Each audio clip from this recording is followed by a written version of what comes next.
stood for everybody and he's been fighting for everybody, you know, undermining all the wars and all the propaganda, all the names calling and all the threats on his life. He still stands firm. I think instead of doubting or trying to castrate him, what we Biafrans should be doing, anybody that has any connection or any DNA to Biafra, what we should be doing is praying for this man. We should be praying for him that Chukwokike should grant him more wisdom, strength, and give him that strength of a warrior to conquer that zoological Nigeria. And we believe, and I know, I strongly believe 100%, I'm not saying 99%, Biafra has come. Because if you go through the words of our leader, he says, if they are not calling your name, they are not talking about you, it means you are doing nothing. The Zoological Republic, they are not lamenting about the DOS or according to their powerless or whatever and so on and so forth. They are not lamenting about them because those guys, they know them, that those ones are sellouts. But the main person that is giving them tough nut is our prime minister, who is dealing with them, giving them WOTOWOTO promise. So we should be happy with this guy, you know. We should stand firm with him, support him with all our willpower, with all our prayers, and most especially financial aspect, the IOU, the donations. My brothers and sisters, we need our own jet fighter. We need our own helicopter, the ones that are about to you know. We need everything so that when they come in the air, we'll suppress them in the air. When they come in the land, we'll be there because our men are doing the needful. Imagine how small is the Biafran Liberation Army. Let me say just 1 year, and we are dealing with the zoo. Even, I've been saying it, I don't even know who is the information minister of the Zoological Republic of Nigeria in this regime. Who I call the information minister is Musa. He is the one taking everything, lamenting, doing the work of information minister, doing the work of the COS and everything. Man, it shows that that man, that Apoda, that Ekperima in Finland, that small boy, that guy is doing a whole man's job. We should praise him. We shouldn't be exercising all those doubts in our minds. Those people that are still sitting on the fence, that are believing that it might come or it might not be because of maybe 1 or 2 investments they have outside the land of Biafra. But for me, it depends on them to make their choices. Biafra has come, and Biafra has come to stay, and nothing will stop Biafra from coming. We're just waiting. It's just some few months, and that's why you see all these shenanigans and all these propagandas are rising, all these spaces coming up, people to tell people that they are not Igbo. You know, imagine when we were small, when we were in school in Nigeria, when they ask you in your exams who found River Niger, you only know of Mungo Park, the history of Landa Brothers and so on and so forth. That is the route that the Afonjas are wanting to deal with us. That is the route the Fulanis are still using, because it's the same thing that same Utsman Dafodo used by conquering the north, telling them that their Serikis are destroying them, that their Serikis are not loyal, that their Serikis are dealing with them. But before they know it, they killed all their Serikis, killed all their leaders, and now gave them rulers, which is the emirs, the sultans. And today they are feeling the heat. You know, that is what they are trying to do with us. But they don't know that we are far above them. We are wiser than them. You know, they wanted to kill our morals in the days before, telling us that the Igbos, they are not educated, the Biafrans are not educated, that is only from the West, as in the Yorubas, the Afonjas that are educated. Woe betide them. If not that, for what do you call him, the guy that invented internet, if not that he's from our land and a black man, who is beget to be richer than him? Because there is nothing you do in this world, even this space we are hosting, if not for internet. Emagware, or what they call his name, if not for internet, my brother, this space will not hold. No matter, Elon Musk cannot buy Twitter and turn it to X space, and it's working. It's all due to internet. Biafrans, we are well educated and we're blessed. It's because that Nnamdi Kanu is a Biafran, and that's why the world is keeping mute in his case. They know that that man is a just man. He did no wrong to the Zoological Republic of Nigeria. But because they know that if Biafra springs up, just like what he said, that they told him in United Nations, I think somebody made mention of it here, that when he wanted to speak, they all left according to his space during those days. And somebody called him and told him the reason why people were leaving, and told him that they never wanted another Japan to come out from Africa, because Japan that came out from the Asia today, from Japan, you have China, you have Taiwan, you have Indonesia, you have Malaysia.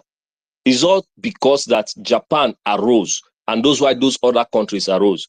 You know, when they say that, when he said that Africa died, in Biafra, Africa died, and in Biafra, Africa will raise. It is true, 100%. There is no going back.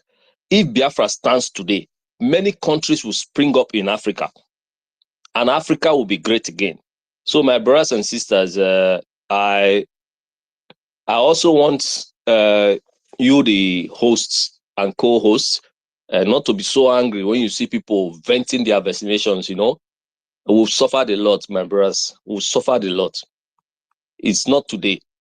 I mean, you know, people that the kids, only kids that they are giving record of the genocide, saying is over 3-point-something million kids. We don't know how many of our grandfathers and fathers and mothers and sisters that they've killed, you know, and they are still killing us up to date.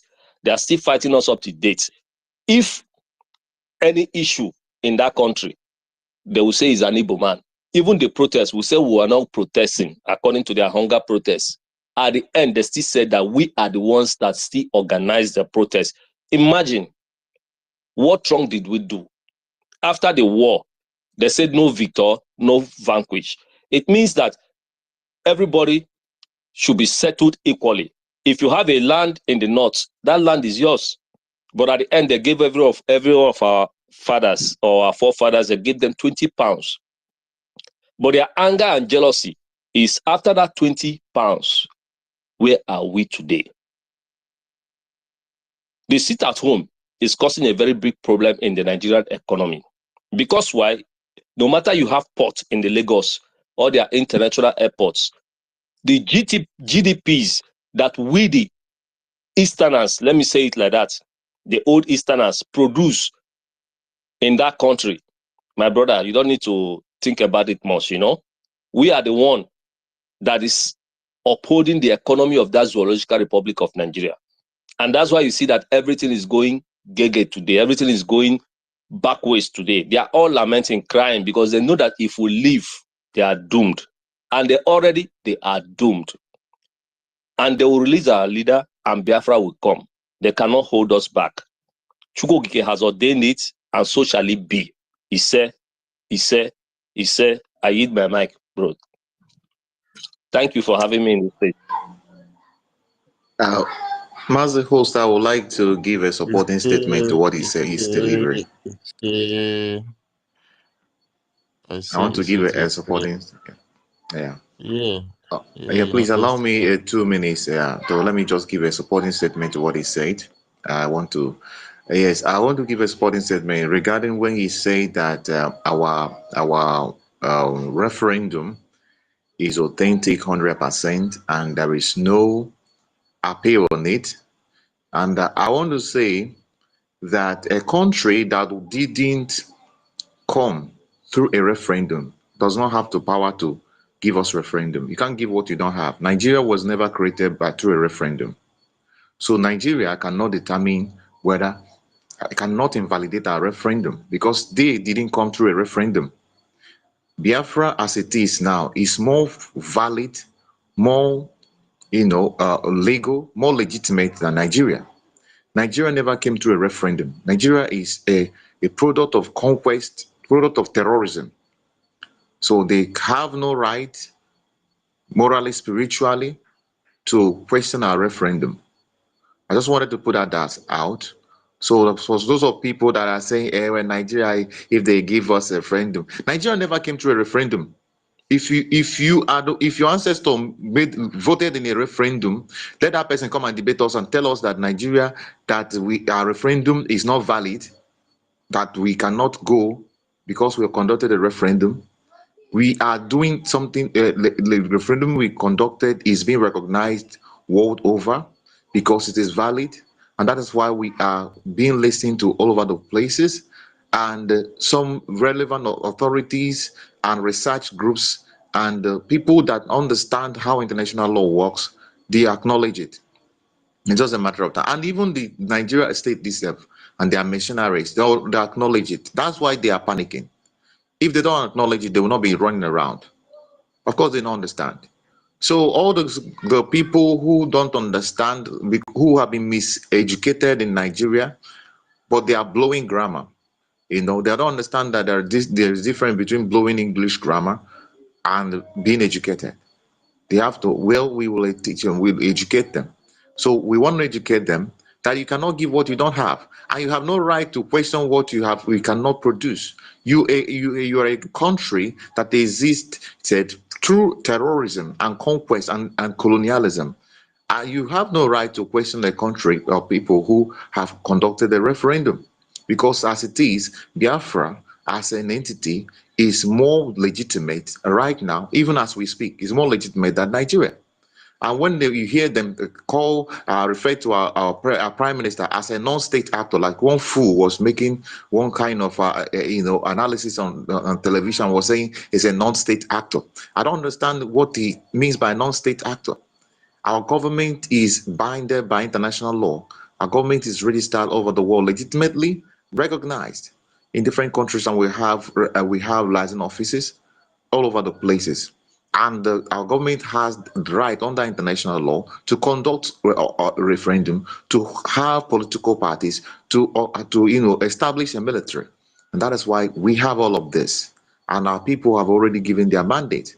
We just need a convention on 2nd of December to make it public and official, and so that we have witnesses. It's like when people have agreed to marry themselves.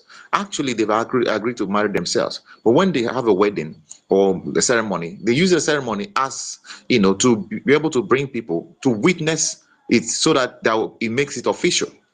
But as at now, we already free, like we already a country. And let me tell you something, the biggest part of the Biafra coming is the fact that you mentally, you have left Nigeria. If you're here and you no longer have your allegiance to Nigeria, that Biafra has come. So Biafra is the people. So the people of Biafra have said yes to Biafra. So that is, Biafra has come. So 2nd of December is just to make it official for everybody to witness, so that we have our allies and friends from around the world to come and witness it and say this, and produce a document, so that everybody will say, yes, I was there, I witnessed it, it was televised, that Biafran people have organized themselves and said we are a country, and we depend on it. And we now begin to demand for our legitimate position in the scheme of things around the world. So that is what is going to be happening on 2nd of December. And please let us stop using this if. There's no if. Okay, it is Biafra is sorry. We are already in Biafra, and there is no if about it. What we are going to do on 2nd of December is declaring that officially, proclaiming it to the world that we are a country. That's what we're doing. Okay, proclaiming it to the world that we are a country. That's what we're doing on 2nd of December. For anybody who doesn't understand it here, please, we need to learn, the right way to, carry a narrative and our words, so that we don't play into what the enemies are trying to do. They want to make you to sound incoherent, to sound discorded, and not being confident in what you're doing. Please, we are a country already, but on 2nd of December we are making it official and getting the world to witness it. That's what we're doing. I think that is what I want to add to what our brother has said. And your brother, you have spoken very well. I love the way you said it is 100%, but I just want to bring that logical part, that a country that didn't come through a referendum has no right to question our referendum. Thank you very much.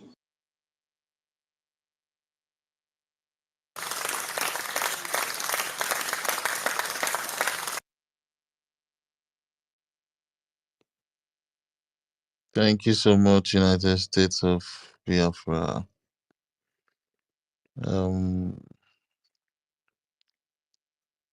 Yeah, Nigeria died in Biafra.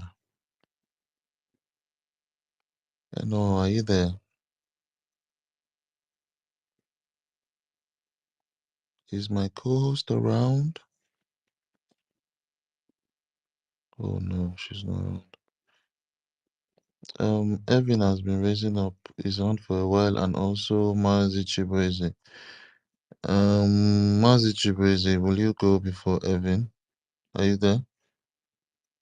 Yes, so I'm here, my brother. Yeah, let's go. Yeah, 5 minutes. thank you, my brother. I will touch some little points, and because before I go, I just want to say there one everybody, whether you can hear me or you cannot hear me. There was hello. So, my brethren, all protocol observed. Thank you for the host and co-host and all the speakers for all the resilience. It's not easy, and what we are doing is a spiritual stuff. As the spirit moves you, go ahead. I appreciate each and every one of you. But the way I am going to go, it might sound somehow, some people may not like it.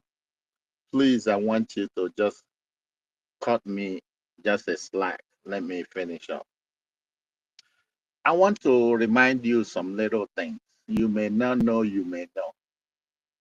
I know each and every one of us is highly heartbroken, frustrated.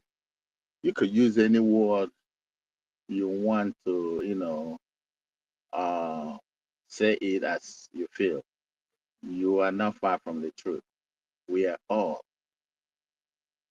I want you to understand something that brainwash is a very big problem. If you are being brainwashed, you just like as stupid as anything. You may not know. For you, you may think you are sound. For you, you may think you are okay. At point, I'm using myself as a case note. I was once people who stand say Nigeria, work for Nigeria. You know, anywhere I go, I was proud. Carrying their uniform, carrying or whatever, their badge or whatever. Go anywhere, stand for them. Then I know not better. Many of our people you see that are making noise, talking, they tell you they can kill person, this and that. Most of them are still in that brainwash. I know many of us are start realizing where we are, who we are, and what we're supposed to do. It's great. But I want to please, we will talk to them. I'm not saying we're going to romance them. Yeah, we will talk to them, but please, we'll still educate them. That thing is very, very important. There is one thing my grandmother always said when she was alive. She do tell us. He said, brain, wisdom is not what someone should have and die.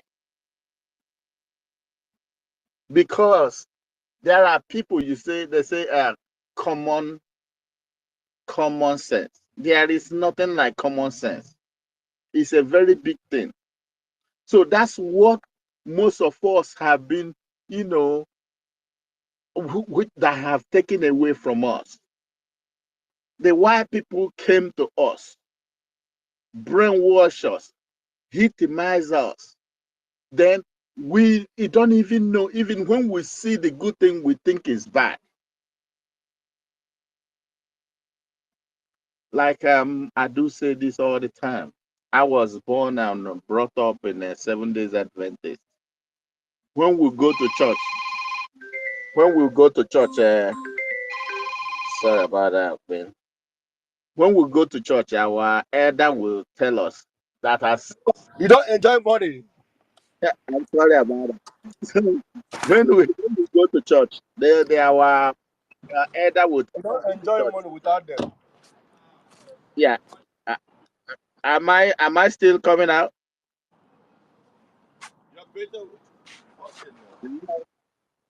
All right, thank you. So they will tell us in the church as the day break today. Can you mute your mic, please? Thank you. So they tell us when we go to church, they say as the day break now. That's how it has break all over the world. For the elder that was preaching in the church back then, that's early 70s, 80s.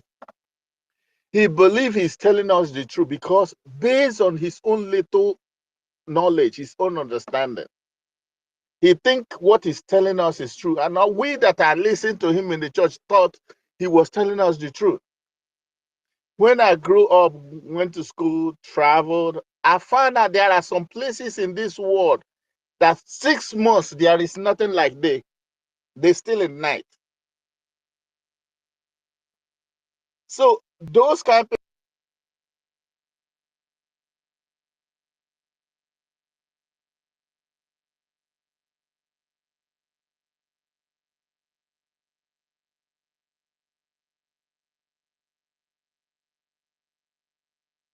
I can't hear him again. Or is he still speaking? I hear him too.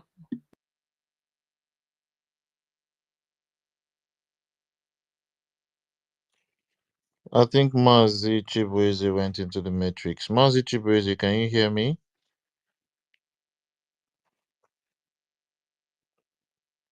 Mazi Chibueze, I think he went into the matrix. Man, all this network and the issues, eh? I think I said Evan will be the next after Mazi Chibueze. Mazi Chibueze, I'll bring you down and bring you back up. So we'll settle the issues with this.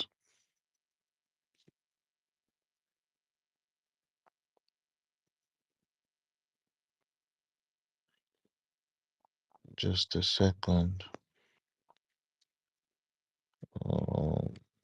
I think I just invited him back. So yeah.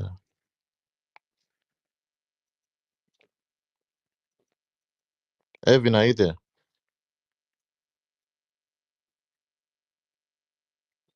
Evan is not on this device. Mary Telkamp, our Mary, are you there?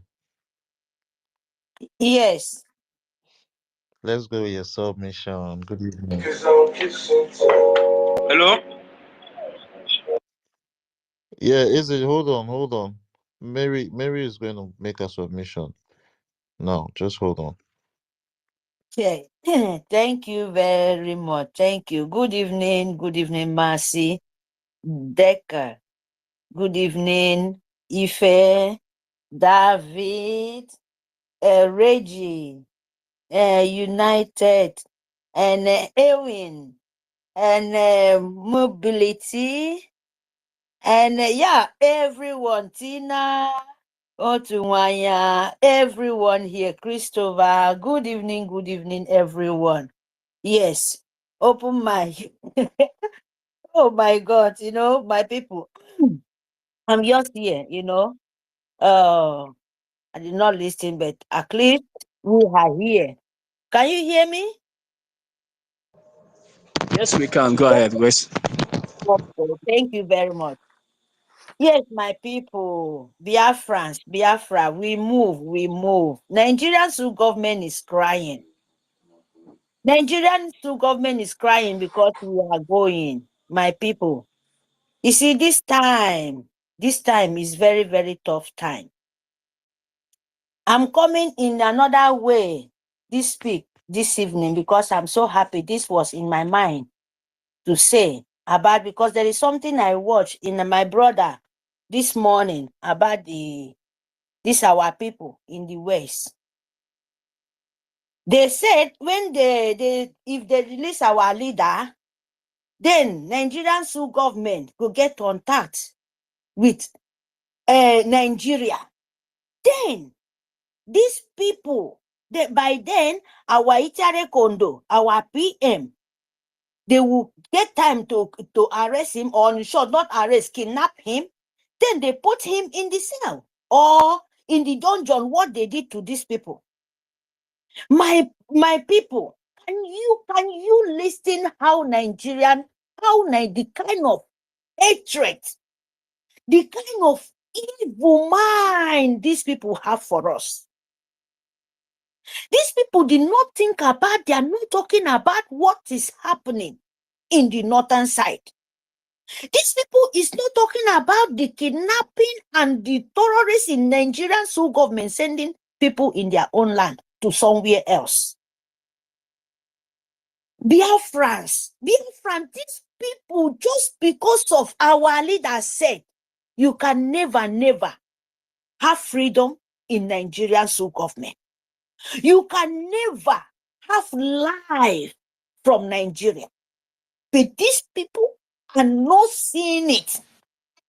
They prefer to dwell in the blood of innocent. But Biafra said, enough is enough, because Nigeria doesn't know what is humanity. They doesn't know what is human rights.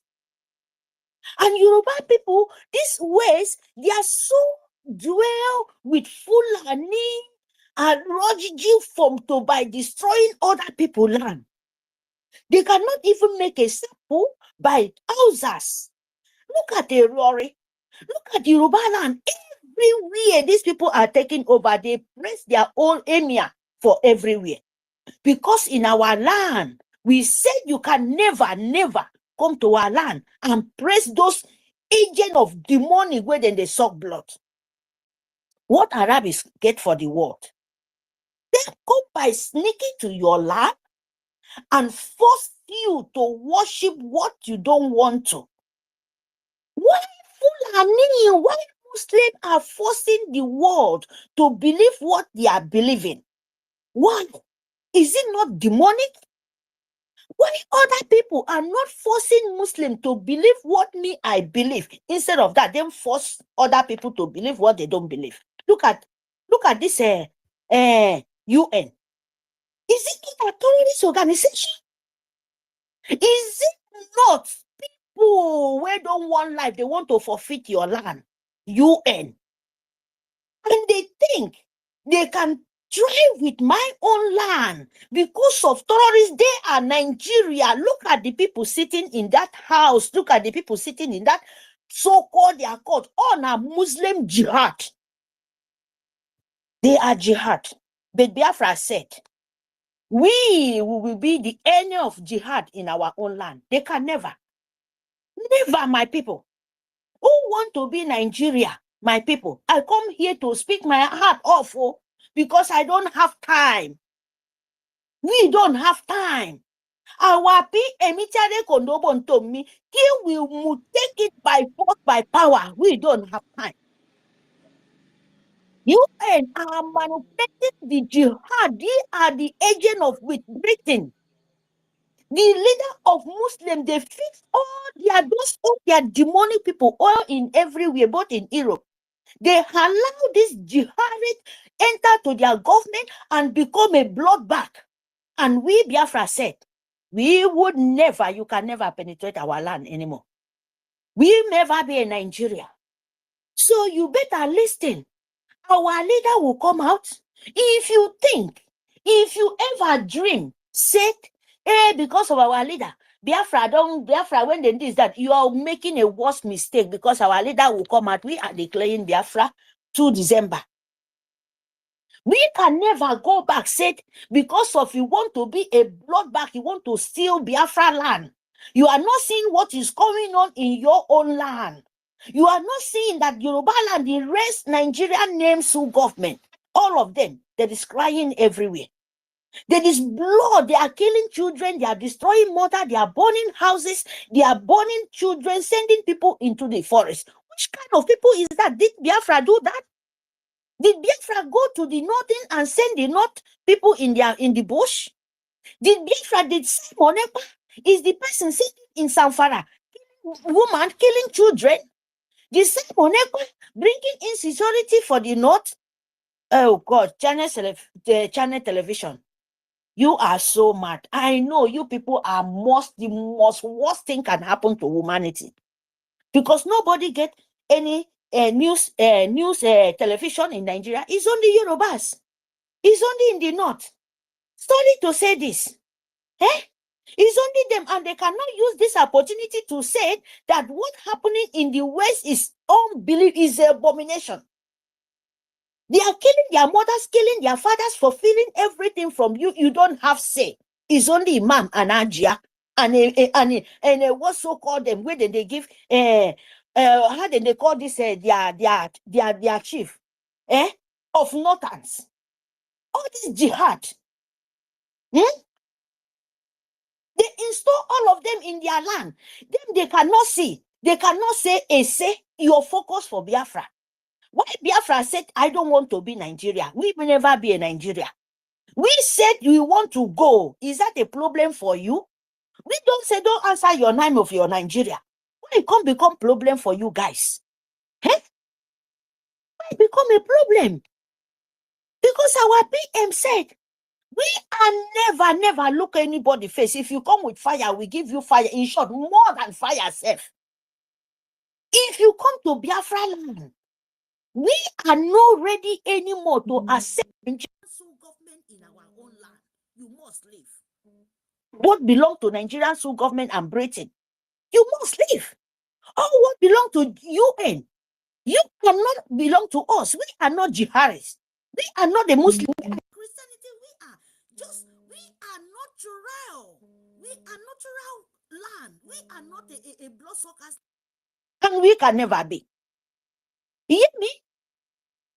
We are a lover of Christian. We are a lover of Christ. You can never penetrate our land. We are not a demonic where they suck blood. You don't have humanity in your mind. No, we don't be. So you can come and destroy our forefathers, my own land, my precious land, in the name of you want to take oil, you want me to force me by force, by power to worship what you worship. That can never happen, Nigeria. That can never happen, UN. That can never happen, Britain. That can never happen, America. That can never happen, the whole wide world leader. The evil ones, it can never happen. Humanity must stand with the right, and we are standing with the right and our freedom, because Nigeria can never give you freedom. Nigeria is a dead ground. I'm telling you the truth. If you don't know, you know now. Nigeria is the worst, darkest place where a humanity can never exist in that kind of name. You must stand up and take your land. Where your land, where your name, where you belong, where your father come from. You must stand up, say, this belongs to me, not Nigeria. Nigeria is just a name. Before your mother, your father born you come from Mbele, answer Nigeria. So you must wake up and know who you are, or all of you people will die because of the name of Nigeria. So my people, thank you for this opportunity.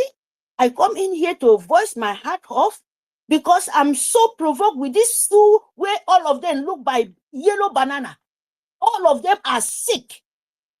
They don't even see how their houses is burning, and they focus their eyes. Oh, house is so, South is so, Igbo. Did you tell you that it's only Igbo? We are Biafrans. Igbos are so many. And now we wake up. We don't wake up for that place where we are sleeping. Our leader wake up us. Our leader use mouth talk. And you people kidnap him. And this time around, we are using heart. We are using mouth. We are using machete. We are using everything we know we can use to make sure we destroy Nigeria. We will use it. We are not going backward. We would never look back. No way. Biafra would never accept for you. Because whatever things you know, Biafra know more than you. Hear me? because we don't want to share blood anymore. We don't want our land to be bleeding. Our forefathers are crying for avengers. Everybody are crying for peace. We to send these demonic people out of our land and wait till December. Sue government. You know, I'm telling you guys the truth. I'm not joking. UN, we are not joking. We can never be jihad. No way. No way. There is no way in this earth. And if you come our land, after we declare it, you will know what is happening. Because we can never be Nigeria. Anything where you people fight with Nigeria is Nigeria. But Biafra land, as the East, as coastal region, you can never penetrate. You can never. Because Italian don't do finish, and we must stand with it. Thank you, my people. Please love your land, love your government. Make sure you fund your soldiers. Love your soldiers. Be security conscious, because this time around, ending is not a joke. Nigeria is crying.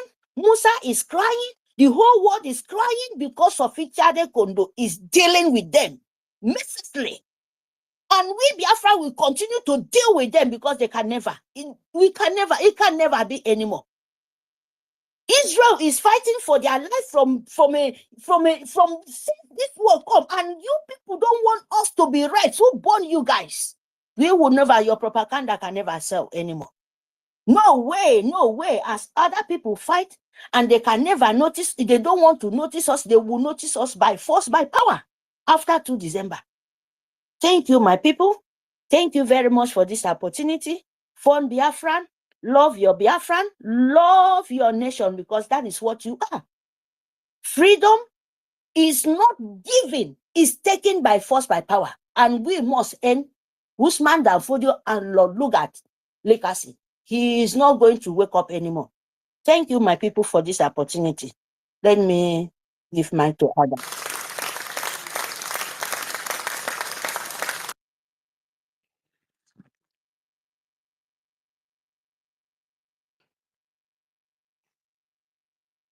Lovely sister Mary Telkamp.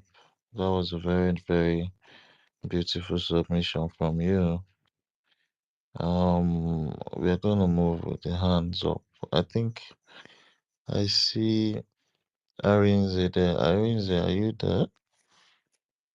Shinazom. Yeah, thank you. But I don't want to talk for now.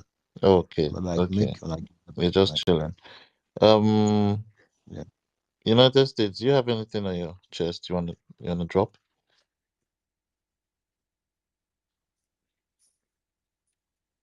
I think United States is not around this device. Okay, let me see.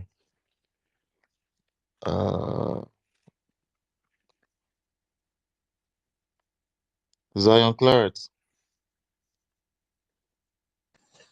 Hello. Good evening. Hello. Good evening. Yeah, you can drop your submission. 5 minutes. I don't really have much to say. I just want to commend you people. I want to thank you all for all your efforts, especially the Prime Minister. We have seen how he's rolling everything, and they couldn't believe it.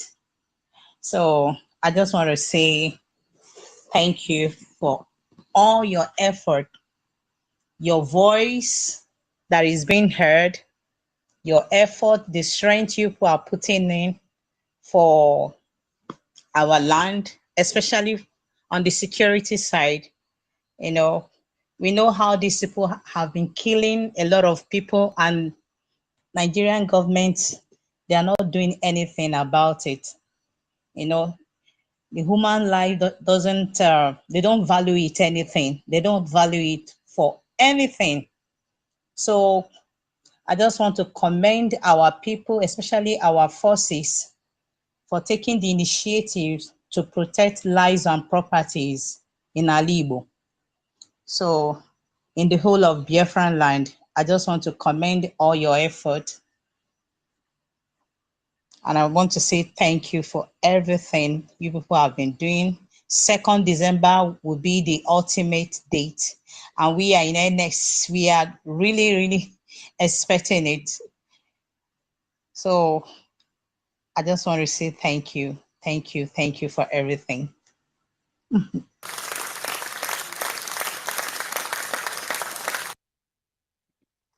Thank you so much, Zion. Yeah, we're waiting for our declaration day, our redeclaration day on December the 2nd, where we're going to settle the scores, put everything in public, and a bit Nigeria and seal it up, you know. We're just waiting for that day. Thank you so much for your submission. Thank you. I see you wanna say something, Zion? I said thank you. Yeah, thank you so much. Yeah. All right. I see Fun Girl up here and David and Anna. David and Anna, do you have something to say before Fun Girl goes? Yes, thank you so much. Thank you so much, Mazi. Mazi, if you don't mind, if Chibeze has been here, if he can speak before me, I will appreciate that. Thank you, sir. Oh, that's true. I think Chibueze didn't finish his submission the other time. The network kicked him out. Mazi Chibueze, you can like round up your submission. Sorry for that network. That's okay. I know what we are going through, so it's on everybody. Thank you, my brother, for giving me that audience. Let me finish my thoughts. All I am trying to say, all protocol observe, everybody, and wherever you are, thank you for all you are doing. So what I wanted to chip in there before was to encourage each and every one of us, no matter how your heart heavy, no matter how the agony that you have at heart, we're supposed to be angry. We're supposed to be bitter. For those who have realized where we are, who we are, what we have gone through, we're supposed to be bitter. But I still want to let you know that we have to continue to evangelize to our people, those who have not yet where we are, because they are brainwashed from birth. They don't know better than you do, because they have brainwashed us from our stomach. So when we came out, we just moving, following them sheepishly, not knowing, thinking that what we are doing is right. You know, I was opportune to come across something I know before about the war that we have before, around that 18 something,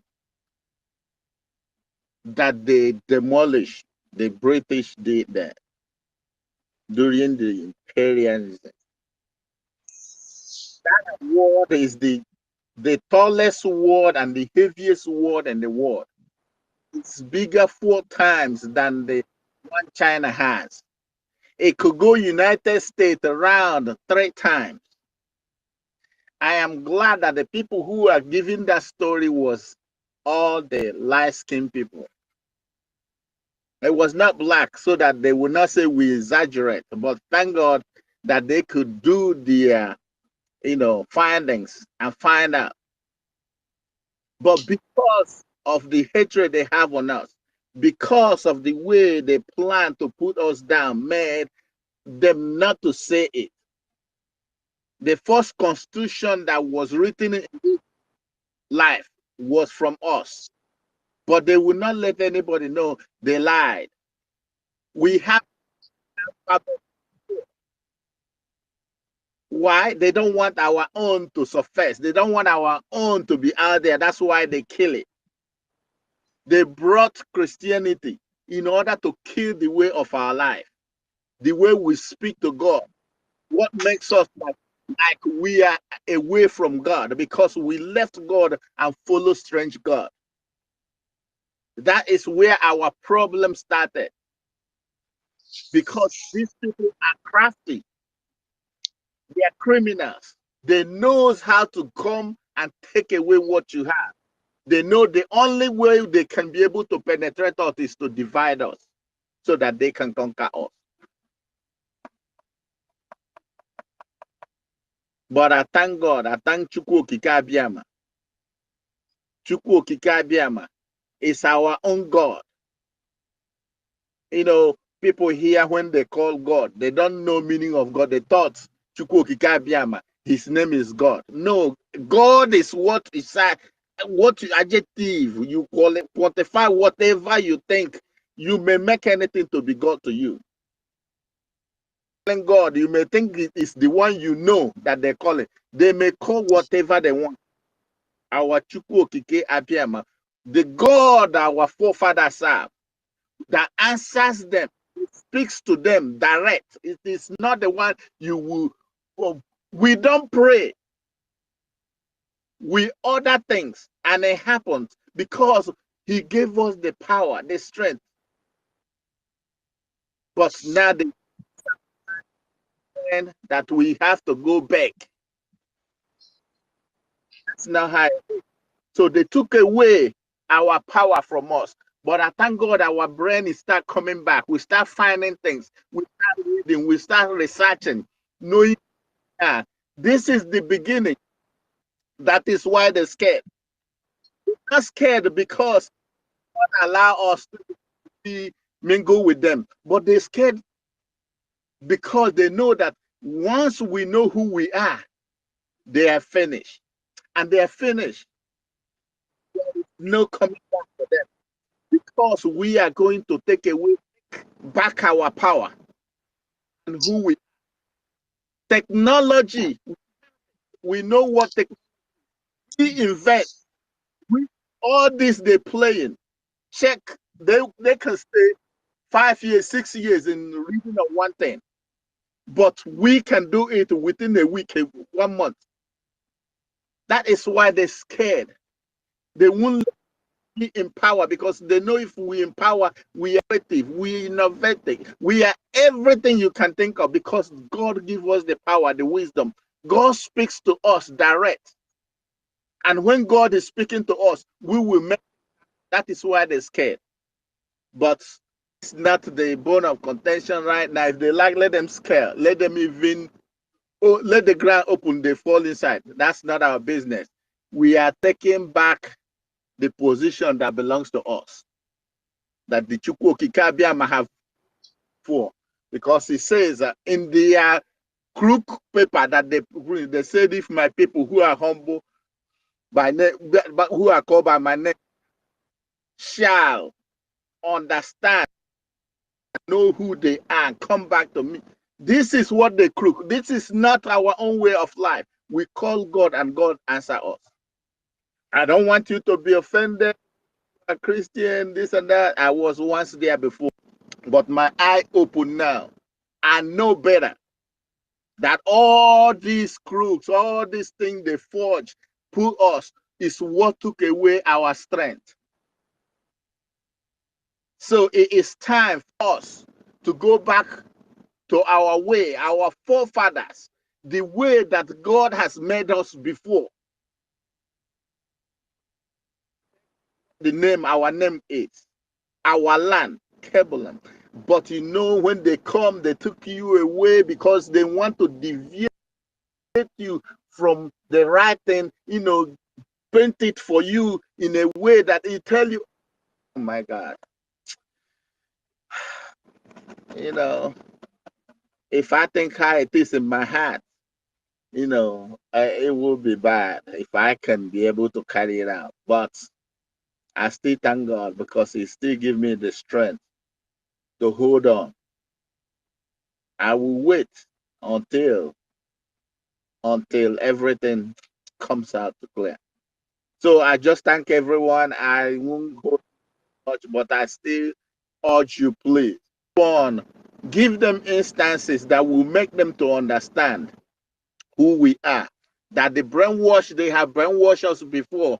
We need to research in their book that they brought for us to take away our power. It speaks, it says, in all you do, get understanding. In all you do, get understand. The highest thing you can do for yourself is to research. Know about things, whether it is true or not. So you will be able to stand to tell the story. You will be able to know whether you are doing the right thing or you are not doing the right, or they're lying to you or they're not lying to you. Because they keep on saying the wrong thing over and over, makes it to look like it is true. No, that doesn't make a wrong to be right. They can paint it as the way they want, but one day the truth is coming out now. That you see the whole Ohamadike. They don't hold it because of what he said. No, because he has opened many people's eyes. So it's mad as hell. That's why you see Sunday Boho, who talked to him again. You see the one from the north who talked to them again. No, because they know that we've been educated who we are. Problem has come to them. And now problem has come to them. No going back. We are going to possess that position that belongs to us. Nobody is going to stand on our way. Anyone that stood on our way, his name or her name will be sorry. Because I can never imagine what will happen. Thank you, brethren, for what you are doing. Let's keep on doing. I want to remind you, look at what happened yesterday and today in Israel. All these criminals, they are running away so that they won't find out where they are. They stop using cell phone because they will detect their location. They start using beep and what they call these are walking talking. What happened? See what Israel did. Those are our blood. They create up something. All those beavers are killing them now. The walking talking are killing everywhere, is running helter skelter there. So this is the kind of wisdom God gave us. With wisdom, if we can have the opportunity, we are going to do wonders. And that is what they're fighting against, because they don't want us to have the opportunity. No one can cover the light. Igbo people says, he who holds a child's stuff and takes it up, because the child hand will not reach there. It's not going to be forever. Whenever the hand now started penning the person, the hand will be weak. And once the hand comes down, the child will pick up what for her. So I urge you guys, man, let's keep on talking to our people. Let them know. Say, yeah, we understand where you're coming from. We understand you don't know better. What we want you is to do your research. If you don't know, ask questions. Because knowledge is power. As we keep going, you will understand that 10 years ago, we were not many like this. We were not supportive like this. But today, look at what is happening. Last 2 months, even the IPOB Nigeria, look at what happened. All run back. They all cry. All say, hey, we are here. Because they are seeing that what we are doing is manifesting. No matter how they use their media, they try, but we are still forging and we are still showing what we are doing. Thank you guys, and I appreciate you guys once again, and thank you for the host for giving me the opportunity to speak. and our co-hosts, all of you, all the speakers that were able to listen to me, all the listeners. Thank you for what you are doing and what you are going to do. Let's keep pushing. We're almost there. Few days. I am counting days, minutes, and hours, and I will be there if God keep me alive to witness this declaration. Thank you. I yield my mic.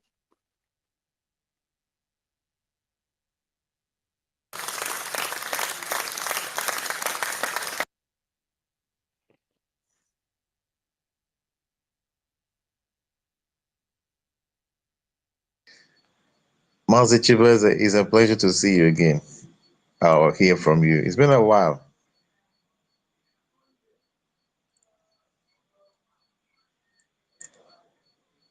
It's Mazi United States that is talking. It's been a while, so. Yeah. Yeah. No, I want to hear from my co-host. I don't know if he's somewhere around. If are you there? I think he's not there. Yeah. Okay. I think he's busy or something. So we move to, I think, Fun Girl. Fun Girl. Okay, can you hear Oh, me you now, have something to please? say, United States. Yeah, you were calling me. Actually, I wanted to say something after our sister Zion Claret spoke. Okay. Yeah, Okay. it just I wanted to say that she was welcome, and I wanted to confirm that she is supporting the government, because the reason for this very space, two major things. The space is for awareness, awareness about the activity of the Biafra government, and also explaining to our people the reason that we must support this, our new baby, the Biafra government, which is actually the train to freedom, the only channel to freedom, and and the limelight. You know, it's not as if we've not been speaking. Many years, like just like some people will say. I've been following the activity of our leader Mazen Namdekano for the longest time, and I see what they were doing when I watch online. I see the agitation, they go to protest, they got killed. A lot of things happening. And I remember when our leader said, let's go to Twitter, we are tagging this person, tagging Okeke, tagging Okafor, tagging UN, tagging, we tag and tag and tag and tag and tag. We shout, we speak, we talk, we talk, we talk. But our voices will never come out. Host, can you hear me? Can you hear me? Am I being heard? Yes, we can hear you. Okay, thank you very much. So everybody is tagging and tagging and tagging, but we were making noise and we're speaking. Nobody could even listen to us or hear us. You know why? Because we didn't have a legitimate channel through which we can actually, express our views, express our, our pains, our register our grievances. So. And that is why that everything we were doing was not effective for many years, you know. But thank God that the game changer, no Mazinam Dekano, when he saw Simon Ekpa, says we must go and listen to him. That is bringing a new dimension to the awareness we are making. That we must listen to him and share his videos and all his messages. And that is how this journey began. you know Today we have a government. So, and we must understand that most of the success we record today in our liberation is because of this government. So, and that is why we must cherish this government. We must support this government. The greatest task and responsibility we have is to support the government financially. To support the government, there are many avenues we can support the government. We can support the government by participating, depending on your where you live. You have a family. Of the government has families in different places in different countries. You can get registered, participate in their monthly dues, participate through fundraising. Our government has a website. You can go to www.ipob, I'm sorry, ipobusa.org/donate, or you can go to the Biafra Republic Gov. Biafra Republic Gov.org/donate. So you can use those channels and support the government, the activity of the government. And then you can also participate in the IOU through the website still. The IOU scheme is for people who have bulk money that you are keeping at a bank that has nothing doing there. You can actually loan it to the government of Biafra on restoration complete. Money is going to be paid back to you with 100% interest. That means if you gave the government $10,000, then government will give you back $20,000 in return on after restoration, and everything is settled, which of course we expect that is gonna happen in no distant time. So these are the ways you can actually support the government. you know so there are many avenues you can support the government. If you have connections that you think that the government will benefit from, you can actually write the government. There is a channel for you to actually write the government. If you have some concerns that you want some further explanation, you can actually write the government, or there is also a channel for you to actually reach out to the Prime Minister himself if you are concerned about your privacy and all of that. So there are every avenue for you to participate in what we're doing. I've been in space where some of our brothers who say things like they want to do something for the people on Debo, but they don't want to go through the channel of Simon Ekpa. That's where they call him. But I want to let them know that this is not Simon Ekpa, this is Biafra government. As long as you are an Onyibo or any, whatever you call your name, call yourself, you are from that old eastern region or the places that have been marked out in the Biafra map. Of course, you know that there is a compiled and updated map of the United States of Biafra, and I want to encourage everybody to go and look at that map and see, the territory, the part that are part of Biafra. These are part of the citizens' education. We should educate ourselves. We can also educate ourselves by also learning the Biafra anthem. It's very important. So, and these are the things we can do to begin to reorient our mind. And of course, in Nigeria, they taught us to, look down on everything that is what would I say? That is organic to us, whatever that belongs to us. They want us to make us to look down on it.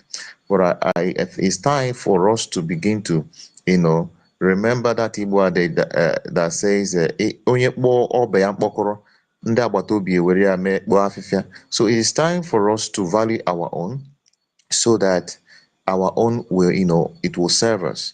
So we have arrived. I want to let our people to understand that we have arrived, and we arrived through this government, and that's why we must support this government. Anything, all the effort you've been making, those of you who've been doing charity movement, you've been, doing what they call selfless service, philanthropy, and all of that. You're building borehole for your community. You're building one or two or the other for your community. I'll tell you, if you take half of that money, all you need to do is take half of that money you're spending in all of those projects and give it to this government, and you see a multiplier effect.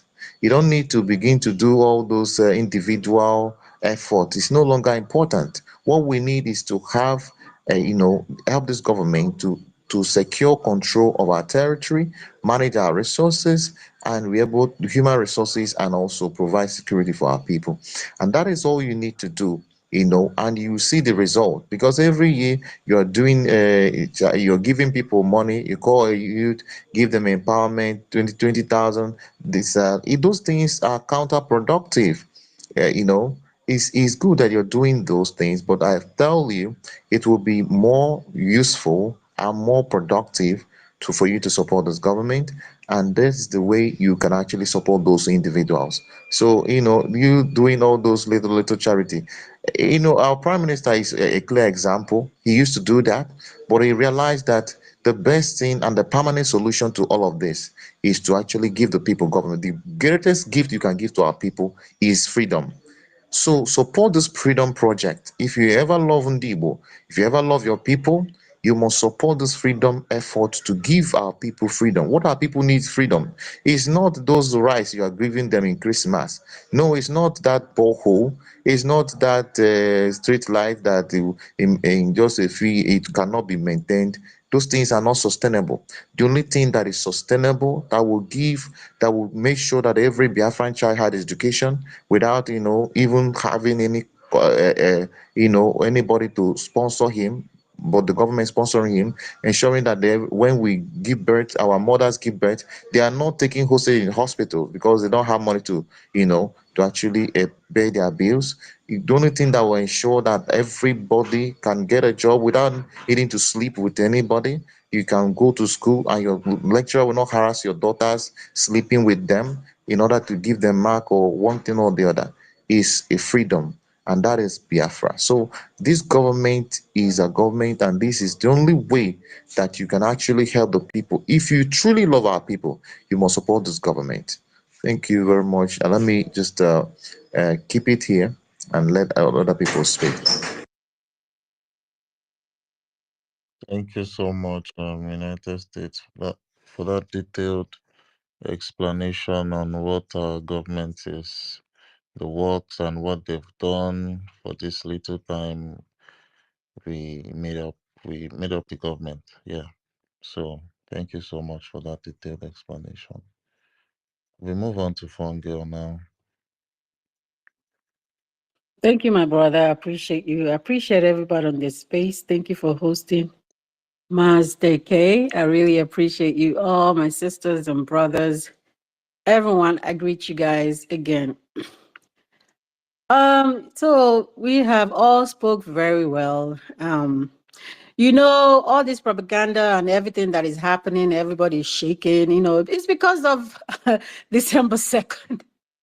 They thought that we were joking. I mean, for real. I mean, how can you think people like me, like our COS and our prime minister with all our education, every one of us that are in the ministers, with people who are doctors, lawyers, and engineers in their respective residence, who are very comfortable, could be here joking. Like, I mean, they thought it was a joke. Like now in their brain, in their minds or brains or whatever, they're like, how we know people say like play. So we were like letting them think like play. Okay, may have Vanaya. They were like play. We are playing. They called us online country. They called us Biafra. They called us internet country. All the manner of names that they called us. But it's kind of becoming a reality. It's becoming a reality. That's why everybody's shaking. Everybody's shaking. The zoo is panicking and all their animals. The zoo is panicking and all their animals are panicking. They are shaking. They are shaking. And all their animals. I mean, can you imagine? Guys, imagine. These things, I remember when I was back home, it's been a long time, and I was a little girl. I will watch some movies or some shows, I see all these, that was in the 90s, You see all these shows, the American accent and the white people and all that, you see their lines, you're like, oh, there was a thought then that if you come to America, right?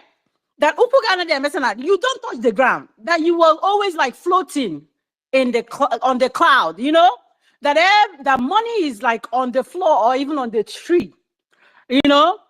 And that was then. I mean, I don't know if anybody had that thought, but I know there was a talk then that I was growing up. They were like, if you go to this country, like there's no sand, there's no this thing, you'll be floating on the air clouds, and all the money is like on the tree. You can just go out there. That was my thinking. Maybe because I'm a child.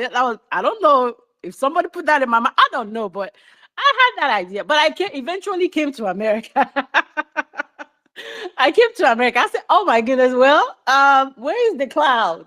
Where's the money on the tree? I don't see all that. I found out that people will work hard for their money. You know, people really work. Stress carry people. People are stressed out, you know, for these good things. You know, if y'all are ready, y'all ready? Because we're about to bring good things. But the difference is this, that we have learned from other countries' mistakes. That is the difference. Okay, we have been all over the world. I've been in America for a minute, and I see their mistakes. So we are gonna bring it back home with better version. Do you know what I'm saying? Better version. If you're in Biafra land tonight and you're talking from Biafra land, and you are wondering what would this Biafra look like? You know, what are we expecting to have? I mean, one of these days, I hope to host a space like that. What would this Biafra look like? What are you expecting as a Biafran for this new Biafra that we are seeking and we are fighting for so hard? What do you think it will look like? It will look like us bringing almost America, Finland, with different good ideas from their mistake, making it better for our land. Because, you know, everything, I always believe in this, everything happens for a reason. This thing that happened to us and that made us all over the world has given us experiences, given us to learn languages, given us to, you know, meet different people, different ideas. Now we're going to make it good. Like our prime minister always said, he said, Ojukwu did his own fault. He learned from him. Our leader did, Wazirike, even though he messed up or whatever he did his own. He learned from him. Our leader, he learned from him. So that is the same thing, our own. We are learning from the places where we are residents. Even some of us are even citizens of, right? We are learning, and we're gonna bring it home. Imagine having to be laid off from work, right? And you can go, you can go to your government and you've been laid off, or you can go and report that you have no money, and they can be able to, or you have no job, they can be able to help you temporarily while you get back on your feet. Imagine that. Imagine, right? Overnight, you are not feeling well, and probably you have an insurance, something, I don't know, some people may not know. It's something, a way of insurance, many people know what it is, of you having the medical care that you need. You have that insurance. On that back of that insurance, it has nurse advice line. You don't necessarily, you think, okay, I'm not feeling too well. You're not a healthcare professional. I'm not feeling too well. Should I go to the emergency room? Should I go to a downgraded health care, like called urgent care? Should I go see my doctor? I'm questioning this. How is it really difficult? You know, am I having pain that can I stay until tomorrow to go see? So you're having this. Then you have this thing in your card. You have your insurance. You have nurse advice line. And you call up your nurse. They, assess you, listen to you, talk, ask you some questions, determine to say, okay, I think you need to go ahead and go to emergency. This is life-threatening. Or go ahead and, you can wait. Let's wait, make an appointment with your primary care tomorrow. I give you some tips of what you can do tonight to feel better. Imagine that from your own home, and it's free. Imagine not having to, something is wrong in the middle of the night, midnight, 2 a.m. Your mom, your dad, your mom, your child is sick, seriously sick.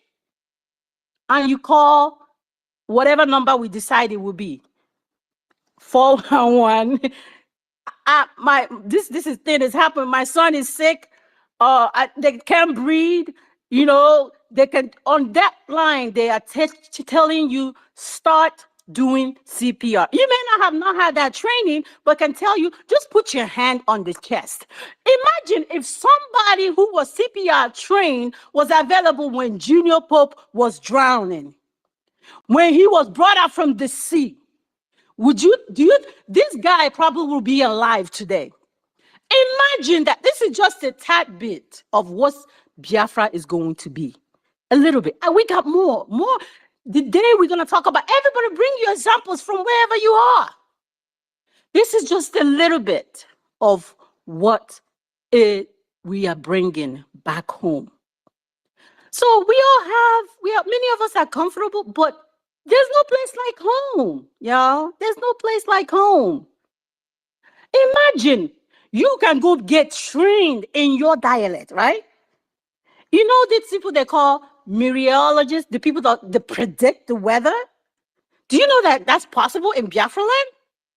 You know they can go to school and actually learn the ways of saying it in Igbo language and people can understand. No, what is tomorrow going to look like? Is it going to rain? Is it going to be sunny? Y'all, Biafra is going to be great. Just imagine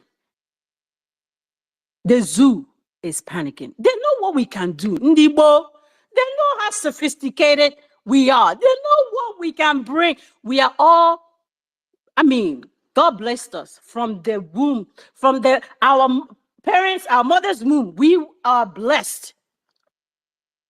I just read up something with one of these DOS individual, Emeka, whatever his name is, right? He said he's about to advise, he's thinking about advising his DOS people to declare war on the zoo. This is because December 2nd is coming. Oh, they want to try to take credit. They want to try to take credit where it does not. They would doze out. All this while, our leader had been locked up. They would doze out. You know? Guys, just imagine. This is just a little bit of what is coming. Biafra is going to be great. I'm excited. So us who are professionals in all our areas where we have can come with our experiences to make it great, to make it wonderful. Learn from the mistakes of wherever we were and bring it home. That's why Biafra will be so wonderful. Oh my gosh. So if you're a Biafra or an Igbo person who think that they are looking for Igbo nation and you're not interested, like my sister Enna said in the last space, pack and go. The ones that are interested are coming. People in Virgin Islands, our Haitian brothers, our Jamaican brothers and sisters, they're looking to come back home. So we need space. Carry your load and go. Nobody's forcing you. You don't have to be identified, you know? When we get our Biafra, whoever that don't want to be with us, you people know who we are. You guys know that we will never force anybody to stay. We will make sure that they have referendum. If their people decide to go, they can go. We will not force anybody to be with us. But you know that even non-Igbos, non-Igbos are packing their load. Some Yorubas are packing their load to migrate to Biafra land. If you guys don't know that. One of our brothers read something. I think if he read something about one thief guy or whatever who's getting ready to come, who's ready, to relocate to Biafra land. So guys, they say people, you don't know what you have until you lose it. You don't know what you have. Other people who are seeing us from the outside are saying, wow, look at these people. These people have some guts to stand up to a whole so-called country and countries who supporting them. People have guts, and I want to be a part of this. And you are here saying whatever you are saying. Anyways, I want to thank you so much for this opportunity. Biafran, just hang in there. We're almost done. You know, we're going to redeclare and then we will face them. And then once we face them and everything is okay, then guys, we'll build our nation. We are there. You know, we are there. We're ready. But send fund. If you're in America, please fund. If you're in North Carolina, reach out to me. Let us fund this movement. Give whatever you can. And it takes money, guys. It really does. So let's fund our movement. I appreciate you for this opportunity. Master K, thank you so much. I greet everyone. I yield.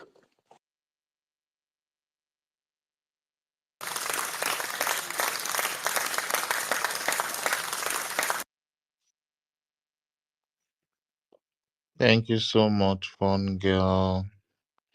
We need funds. We need funds for our liberation. We need funds. There are a lot of things that we would use money to do. The money for buying weapons, the money for almost everything that concerns the government. So yeah, we need funds. We need funds anywhere we are around the world. Please, I want us to fund our liberation. Christopher Okenwa, I see you waving there. You have something to chip in? Yes, my brother, I'm here again. I just when Funge was speaking, you know, I hope say you dey hear me, Mazdake. Yeah, I can hear you. Thank you, because it dey pain when person they follow himself talk. When Funge was speaking in my mind, I was like, typical zoo person. Go think say this thing a film trick. Say na Hollywood movie she dey talk. You know, first things first, Funge, shout out to you. You know the thing about American dream. There is a saying that the American dream is called the American dream because you continue dreaming and you never wake up from the dream. It's like you're sleeping, you dream, and you never wake up. You know, but reality check when you are in the system itself.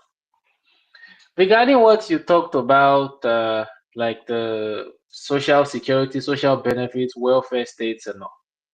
Do you know, say this place where I dey, yeah, in Scandinavia, one of the Scandinavian countries. If I have 0,000 in my account, I will go to the welfare office and tell them I need some money to feed myself for that day. And they will give me that money. So I'm not joking. I am not joking. They will give me money that at least I will be able to feed that day.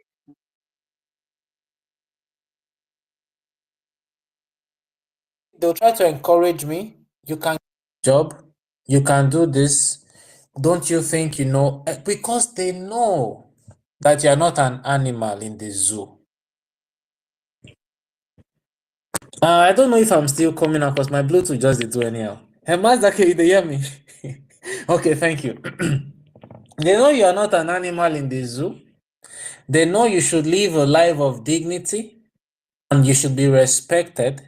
So they have to actually take care of you and motivate you because they know that as human beings, we have tough times, we have good times, we have bad times, you know. So you have a system that supports you, even though there is no system is perfect all around the world.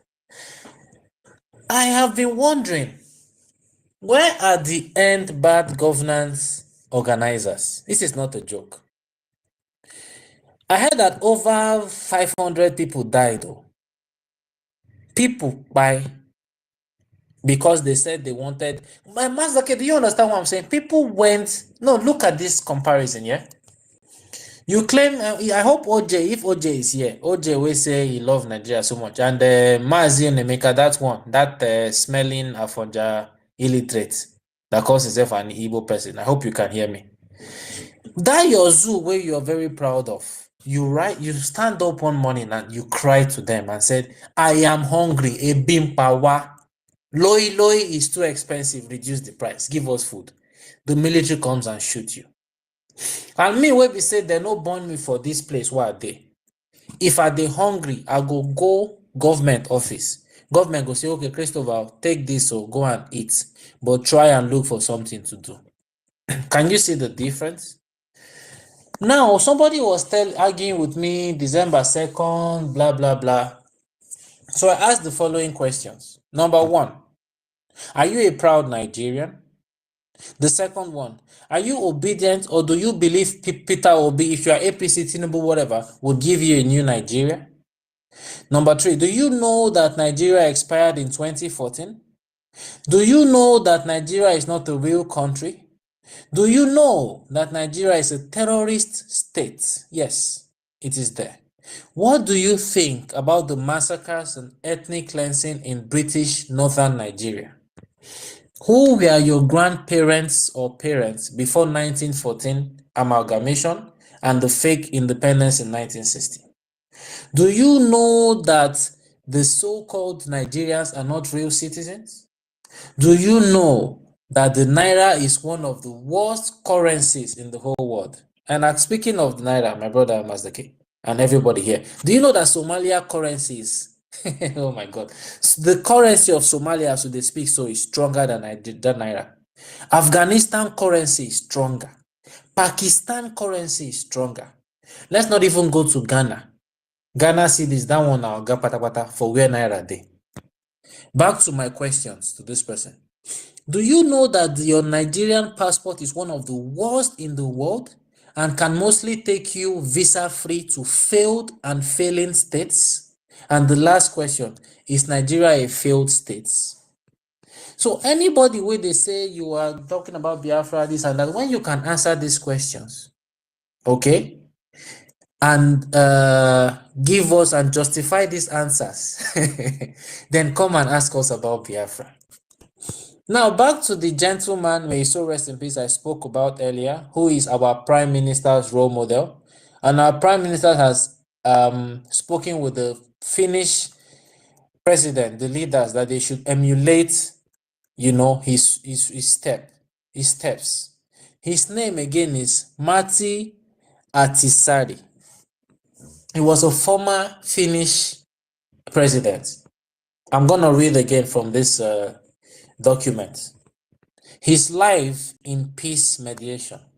Because mind you, the Prime Minister of the Biafran government has told the so-called Nigerian government that he's ready to go sit at the table and let Finland be the mediator.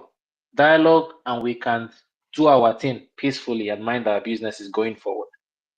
This former Finnish president, Matti Ahtisaari, was elected president of the Republic of Finland in early 1994 and served one term in office. Until early 2000, sorry. After leaving the presidency, he took on various tasks in the areas of peace mediation and conflict resolution. Finland, they are good at this. That is why the Prime Minister has been hammering on this. In 2005, he helped facilitate the peace process between the government of Indonesia and a movement that was calling for, autonomy. He facilitated it, and they got what they wanted. From late 2005 to early 2008, this man was special envoy to the Secretary General of the United Nations for the future status process for Kosovo. We all know about Kosovo. You can go and you can Google it. Matti Ahtisaari was also awarded the Nobel Peace Prize in 2008 for, as the Nobel Committee press statement put it, his important efforts on several continents and over more than 3 decades to resolve international conflicts. These are the people where our PM they use as role model. Ahtisaari was far from being a ruthless cosmopolitan, and I'm getting to when the PM says he will bring Finland to Biafra. Listen to this. The Finnish and Nordic model of social justice remained of crucial importance to his thinking, and he was an ardent believer and proponent of the Nordic welfare state model as an inspiration for others throughout the world. Now, you ask me, what is this Nordic welfare state model? Mazdake, do you know, say, this country where they get oil? Like this oil where we they talk for Biafra, you know, but their oil no reach half of waiting even the ordinary delta. But everything, all the money they make from this oil, all the profits, it is out there. I can check my internet now, go browse, and I will see everything there. It's open. Do you know that here, when I born Pekin, this Pekin, from this oil money, from the profit, go they get pocket money till the Pekin turn 18 every month of at least about 200 ejema. That is $200. Just so that you will say you be papa and mama, the Pekin go they get small in the pocket, feeding money, buy small clothes, this and that. They also do it in Alaska, where every year they share the profits from what they make. This place where we did that, like I told you earlier, my brother, in addition to that, it is almost illegal to not have an address. In other words, you can almost not find any homeless person here because you have no business being homeless when the government has all this money. Instead of you to be homeless, there's something they call public housing.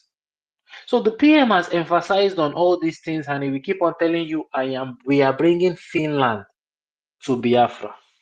But no, we are, in addition to bringing Finland to Biafra, we are bringing every developed ideology to Biafra, like the one Fongel told you about, like the one sorry, go ahead.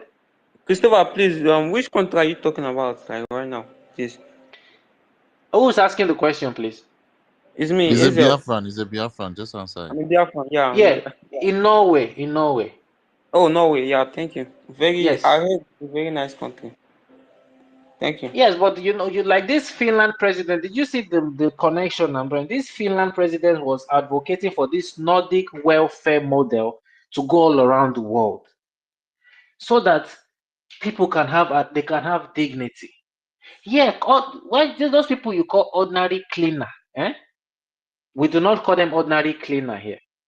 Those person you call imbecile, disabled person, Peter Obi say he's a madman. No. These people are respected. They have their dignity. Person where they do the least job where una they laugh can afford to have 5 weeks vacation in a year, go on vacation, travel anywhere they want to go, and still have a good life. Nobody they find anybody trouble. This place where would they so you can open your door and sleep. You wake up, everything is still intact. You know why?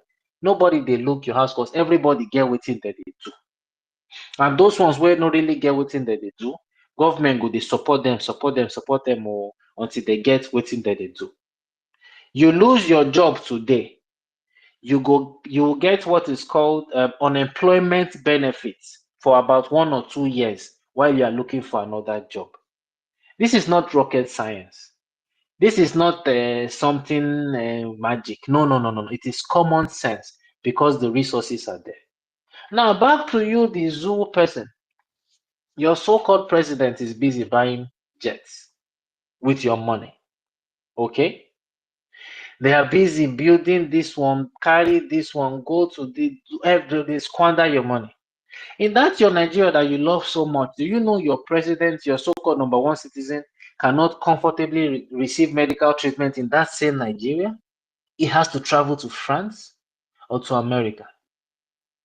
And you are proud to be a Nigerian.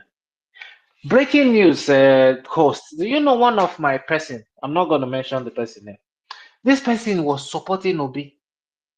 Nigeria is this. Nigeria is the best. We must remain one. Yesterday, I see say this person don't go. He don't jackpot go Canada with his family. He did Canada, so as we talk. Then I came to the realization, so the plan is this. Most of these people, I'm not joking, they want to jackpot. But they want those Nigerians to think Nigeria is so good, so that the visa application no go plenty for embassy. My brother, let me give the mic here. I won't laugh small. Make the next person can talk. Now, wow. Oh, man, everybody does the jackpot. My brother, do you know if everybody knows that Nigeria is bad, they will want to run away, and it will ruin people like OJ their chances. OJ, when they talk, so he go and check. He has visa application, maybe in Pakistan. or Afghanistan or Canada. Anyone way first enter, he go gun, he go run. He's a gunner. You know. So forget all these people criticizing the PM. The truth is, some of them actually want this freedom more than us. But because some of them have been heartbroken by the DOS, they've seen the criminality, so they believe what we are doing is not going to work. Just because of what the DOS did. The DOS actually stained. They did a lot of damage to this movement. That is why when our chief of staff will go to Asia to represent Biafra at one of the World Peace Summits, somebody will come and say it is Photoshop. Somebody actually said it is Photoshop. And it's, yeah, how can you get this? No, how can you get that?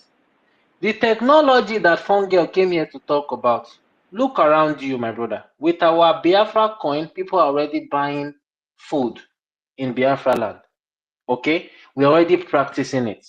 Our Biafra ID card is the one with facial recognition, world standard. Now, I asked that OJ a question. Give me 5 reasons why you are proud to be a Nigerian. He could not give you any. Why, as Biafra Day today, where we say, we are still struggling to get this our sovereignty the way we want it. I can give you 100 reasons why I'm very proud to be a Biafra.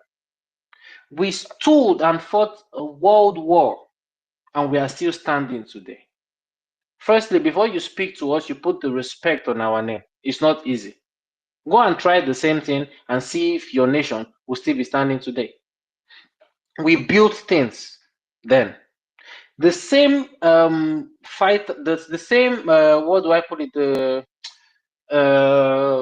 weapons, the same technology, war technology and everything that we had then, till today, Nigeria cannot boast of doing it. I'm very proud to be a Biafran because now we have a government that I know anything that happens to me, they will stand for me. I will not be bullied. Look at Amaka, for example, our sister in Canada. We have a government that stood for her, and the list goes on and on and on. So I'm very, very proud to be a Biafran. And if I come back to this world in the next life, I pray to come as a Biafran. Okay, so thank you, Mazda K. Many things there to talk. And I forgot to tell our people this.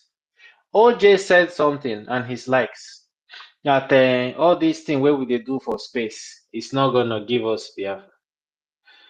Everything we are doing here is all about the media publicity. You never know who's listening. Some people listen anonymously. I know some people who work in diplomacy here where I am, and they told me they're actually following what's going on. So do not let anybody discourage you. Okay? OJ said, and the people who can leave Nigeria without any assistance today are people from the Southwest. Go and take Ilorin back first, and then we'll take you serious. So Fulani has taken Ilorin already from you. So go and take back that Ilorin, and we'll take you serious. In addition to that, spaces like this, honestly, have saved the life of so many Biafrans. I was having a conversation with someone back home, and this person was listening to this space. Do you know this our spaces is like antidepressants to so many Biafrans? No jokes. Some people would have committed suicide. I'm not joking. So this space is where they come to get succor, to get hope. So we cannot afford to let them down. And in addition to the fact that we are spreading information, we are using technology and all that. So don't let anybody discourage you and say you're just speaking for nothing. No. And that is why emotional intelligence is very important. I know we are angry, but when people come on our spaces like that, we should show them, that we can comport ourselves and correct them. Because like I said, you never know who's listening, and you never know who you're teaching, and that person will spread the gospel. The verse pass our soldiers where they fight for land, but you saw that Biafran soldier after he captured that terrorist Afonja. You saw how he spoke. Oh my God! Shout out to Biafra Defense Forces. We love you. We love you so much. He spoke with this Afonja Yoruba soldier. He cleared this guy. Even say they vex, so he told him, do not step your smelling and disgusting feet back in this land until Biafra is restored. That is why Mazi Nnamdi Kanu said, we might look normal to you, but we are very, very, very angry. So if we just smile, we will be talking, gently and all. but we are very angry. But we will not come and show that anger here in public space and say, whoa, whoa, whoa, whoa, whoa. No, no, no, no. We will use our anger constructively. We can learn from people we call our role models, like the PM, Mazinam, the Kanu, the professors in the cabinet, and those who are not professors. It's not about the education I know, but I'm just giving examples. Everybody here in the cabinet, even Biafrans here, we can learn from them, you know, and do better. So we should not attack people.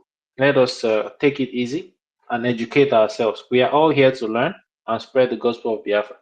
Thank you so much once again, and I yield the mic here. And let us not forget to fund.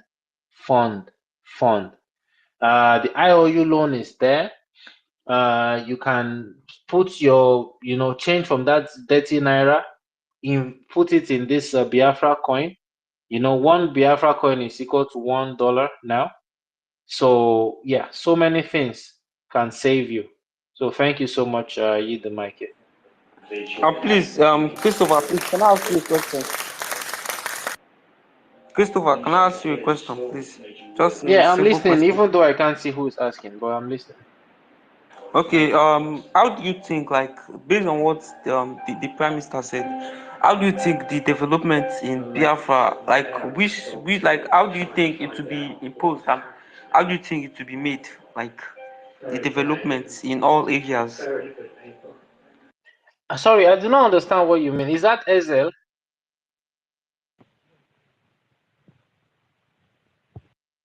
Ezel, are you the one asking the question? Yeah, you said, how do I think the development, you know, sorry, can you clarify, because I'm a bit confused. I mean, how do you, the development that is going to be in Biafra, like, how do you think it will be imposed? Like, which area of development are we going to have? Because based on Nigeria now, the development is dead. It's dead. Many countries in Africa, it's like there's one cause that they lay on Africa now, that the development cannot be more than what it is now. Please, like, how do you think the development is going to be in Biafra? Is it going to be the ones of, like, the outside the Western world, or is it going to be based on African infrastructures? Do you understand? Yeah, thank you so much, my brother. First things first, please, I want to beg you, do not disrespect Africa like that. Don't look down on Africa. You know, Nigeria is a very barbaric place. Have you been to countries like Rwanda? Even Egypt is Africa. Have you been to Namibia? Even that Ghana there, they say they do, you know, I've seen videos in Ghana where people in remote areas, they use drones to go and deliver drugs to them. So you, my brother Ezel, let me ask you a question. Are you a Biafran?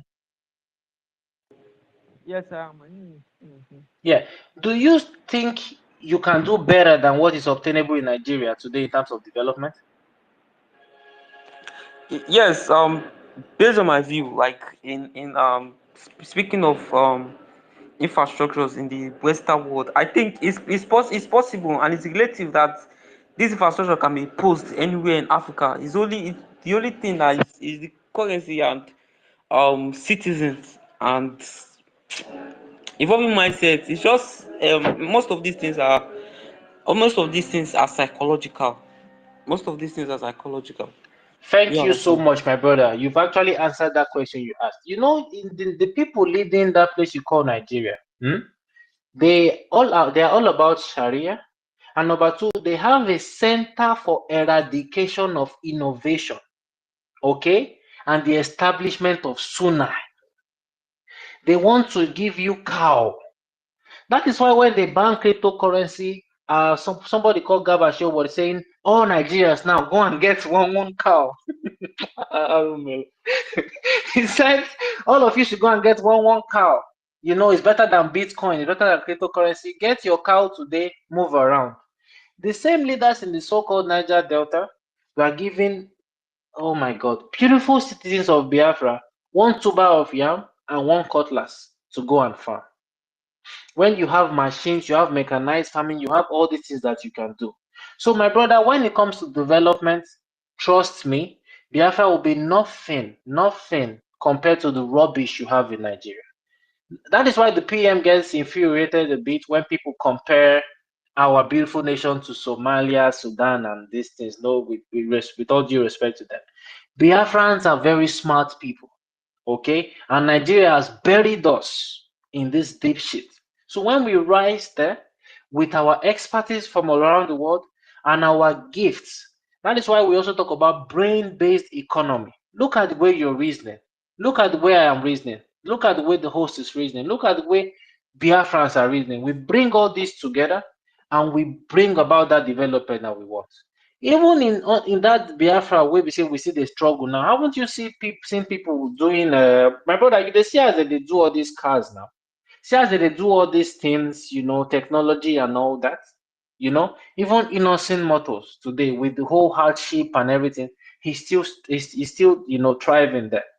You know, so please, we would our development, in fact, in addition to the investment that will come from foreigners and our natural born talents and the professionals who have around the world, we will do better. And one thing is this: in terms of technology, what I learned is this: you can either create it, you can buy it, and sorry to say, you can steal it.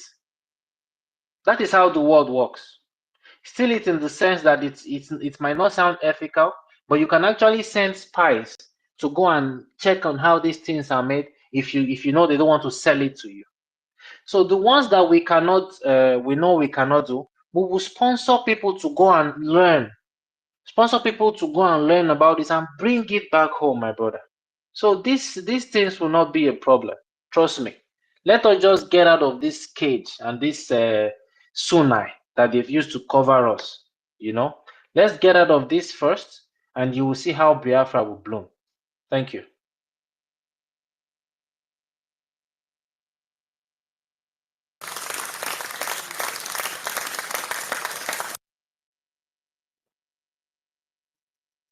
Thank you so much, Mazi Christopher, for the answer you gave him. Biafra would look like our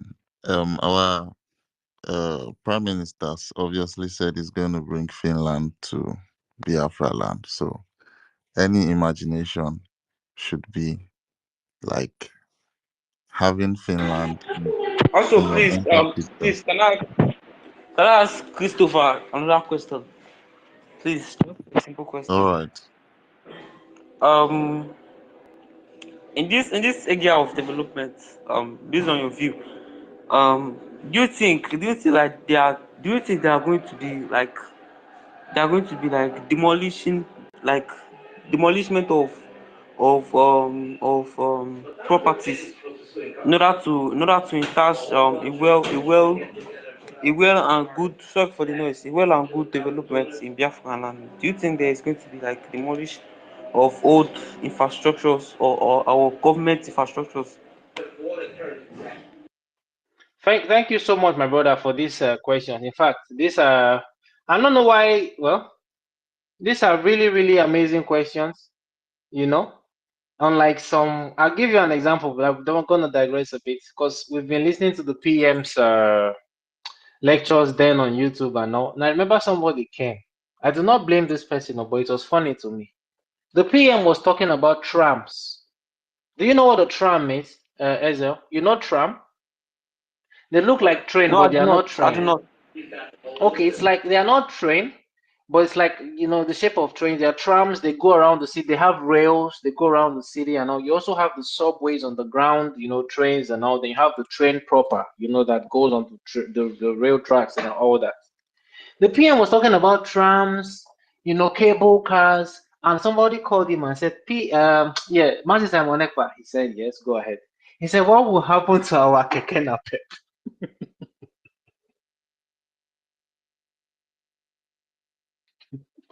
You know, so the PM was a bit angry, but he had to compose himself. He said, "I am talking about modern day technology, cutting edge technology, trams, and you are telling me about keke napep." So the thing about infrastructure, even Mazin Amdekanu once said it will take over 70 something years to actually build, because you are living in a place where you don't even have drainage system, you don't have pipe-borne water, you don't have water coming into your house, you have to build your own borehole and all these things. You know, when we talk about public housing, definitely some old infrastructures will have to give way for the new. But here is the thing: Under this government, nobody will demolish your property or do anything without giving you proper compensation and making sure you are comfortable while at it before resettling you.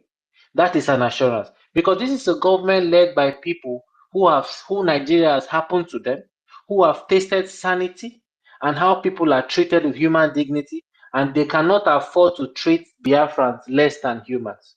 So any old infrastructure, even if na my papa house, make them break am to make Biafra that modern nation we want. But while they are doing it, that my papa house where they break, I know say he no go suffer. They will cushion that effect. They will give him something to relax on first while they fix the new one and then resettle him. That is the difference between Biafra and the zoo. Look at what happened to our Biafrans in Lagos. I knew a family where the man, the wife, and the kids, they said goodbye, goodbye, daddy, going to school. They went to school. The kids came back from school and they did not see their house again. Nowhere to sleep, no food to eat. They've demolished the house, nothing. They became homeless without any notice. This is barbaric. And these are the things we are fighting against. Normally, even if they've done wrong or they've not done wrong, where are they? So if that kind of thing won't happen, my brother, I promise you, they will keep you and your family in somewhere like, yeah, you see that place they call Eco Hotel or Sheraton Hotel. I'm not joking. They will lodge you there, make sure you are fine, ask you, what do you want? Does your kids have any medication and all this? They will take care of you while they try to look for an alternative for you that would not actually give you any kind of discomfort. So we cannot have this kind of knowledge and treat our people like trash. That will never happen. So I hope I answered your question. Thank you.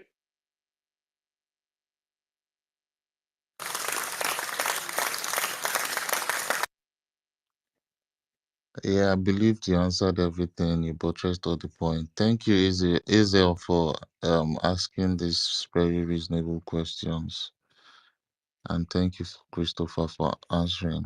I think we're just gonna go with the hands up. I see. Okay. Madueke has been here for a while. Can you let Yeah, him go? yeah. He's the one I was just looking at now. Madwike, are you there? John Paul. Yeah, I'm here. I'm here. Yeah. Yeah, I'm here. Let's go on with your submission. I greet everybody once again. You know, I was on mic before the last space went down. I was literally emphasizing on OJ. Yeah, when the last space went down, actually. So, and I've been busy before I know it. I didn't know when you guys come up and come up again. I know we've gone through a lot, but it's all the same. I just want to. I know we have said a lot of things, but I just want to also add my own quota, as we always do, because we're never going to get tired. We'll continue doing this job, hammering on them until we finally get what we're looking for. So I want to first of all thank you guys for always standing firm, regardless of the attacks and all of that. I thank everyone and I appreciate all of our strength. We are all doing good, and our reward will be Biafra, nothing more, nothing less. So I want to thank our Prime Minister, thank our leader Mazen Kano. I pray for him, I pray for both of them. They are the best gift God has given this our generation of Biafra. So we must appreciate and pray for them always.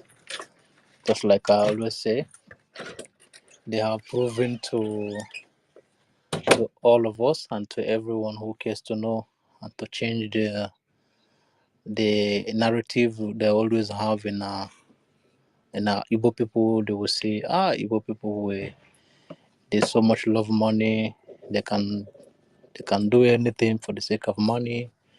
I remember, is it Basanjo or who someone made a statement that if he had known before that they wouldn't have invaded during the Biafran Civil Nigerian genocidal war before 1967, that they would have just give them money, buy them out and all of that.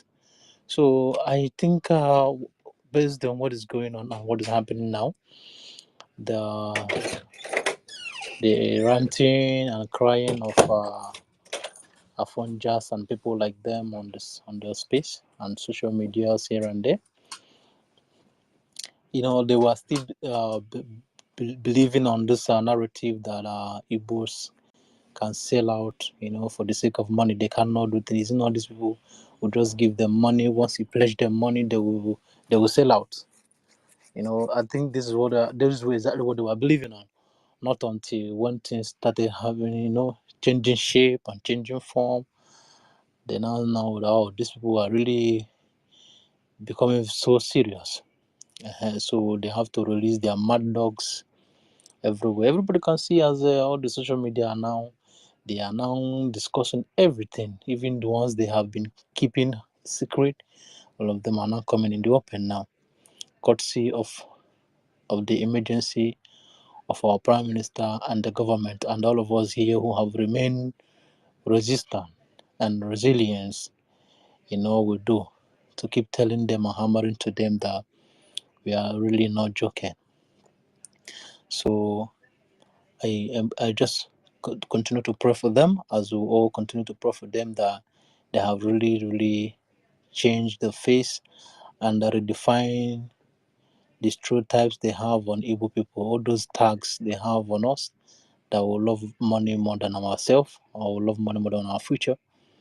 So these two iconic figures have really redefined this narrative. So we should be appreciative of them and continue to give them the support they deserve.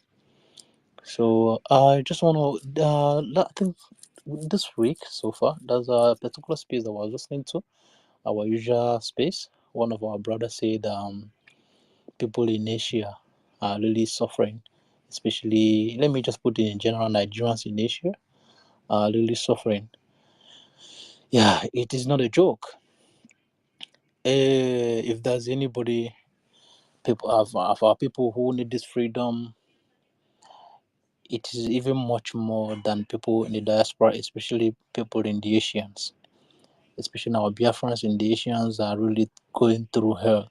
Those ones in the first, like in the Europe and all of that, they still have a little bit, options whereby you can get citizenship and you can navigate a lot of things. But the nations is not like that. They have a strict rules and measures and all of that. So people are really through going a lot here in the Asian.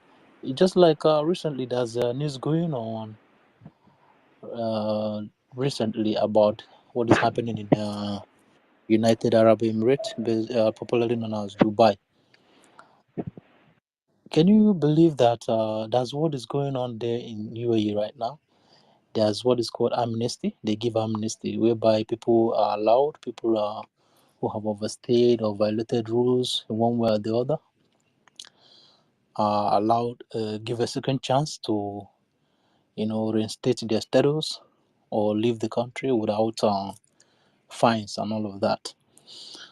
But even as that is happening, in just few weeks so far, they have deported more than 700 or 900 Nigerians who are residing in this particular part of the country or the world.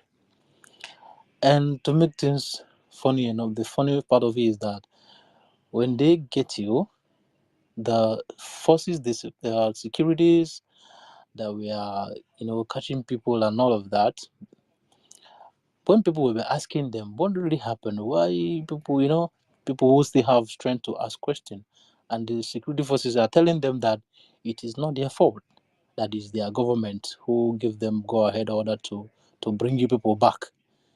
I mean, can you imagine a thing like that? I mean, Nigeria is giving the government of Dubai power to bring their citizens back to them. In the same, considering the condition of the country so far, the situation Nigeria is in so far, can you imagine such a hopeless country? Can you imagine such a hopeless government? I mean, in the midst of this chaos, inflation, difficulties, joblessness that's going on, ravaging the country, and instead of you to support your citizens who are outside, who are basically supporting their people back home, and you as a government what you could do is to give that government power to bring their citizen back to come and do what.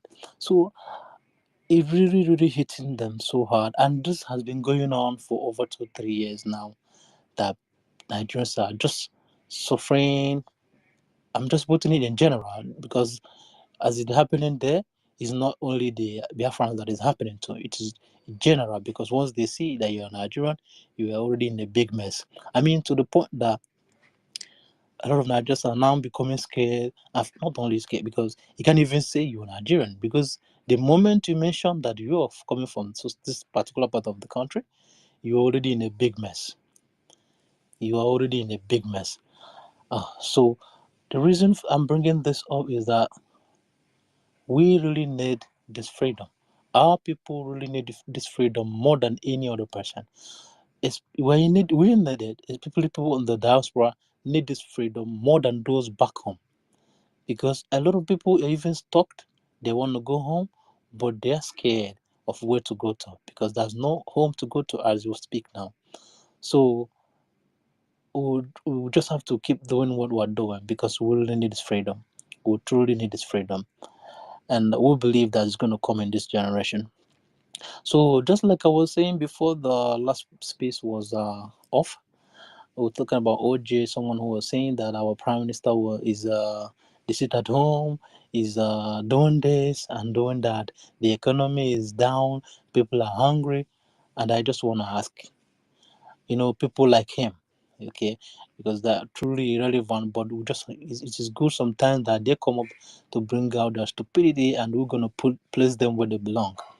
What is causing the down of economy in the Nigeria in general?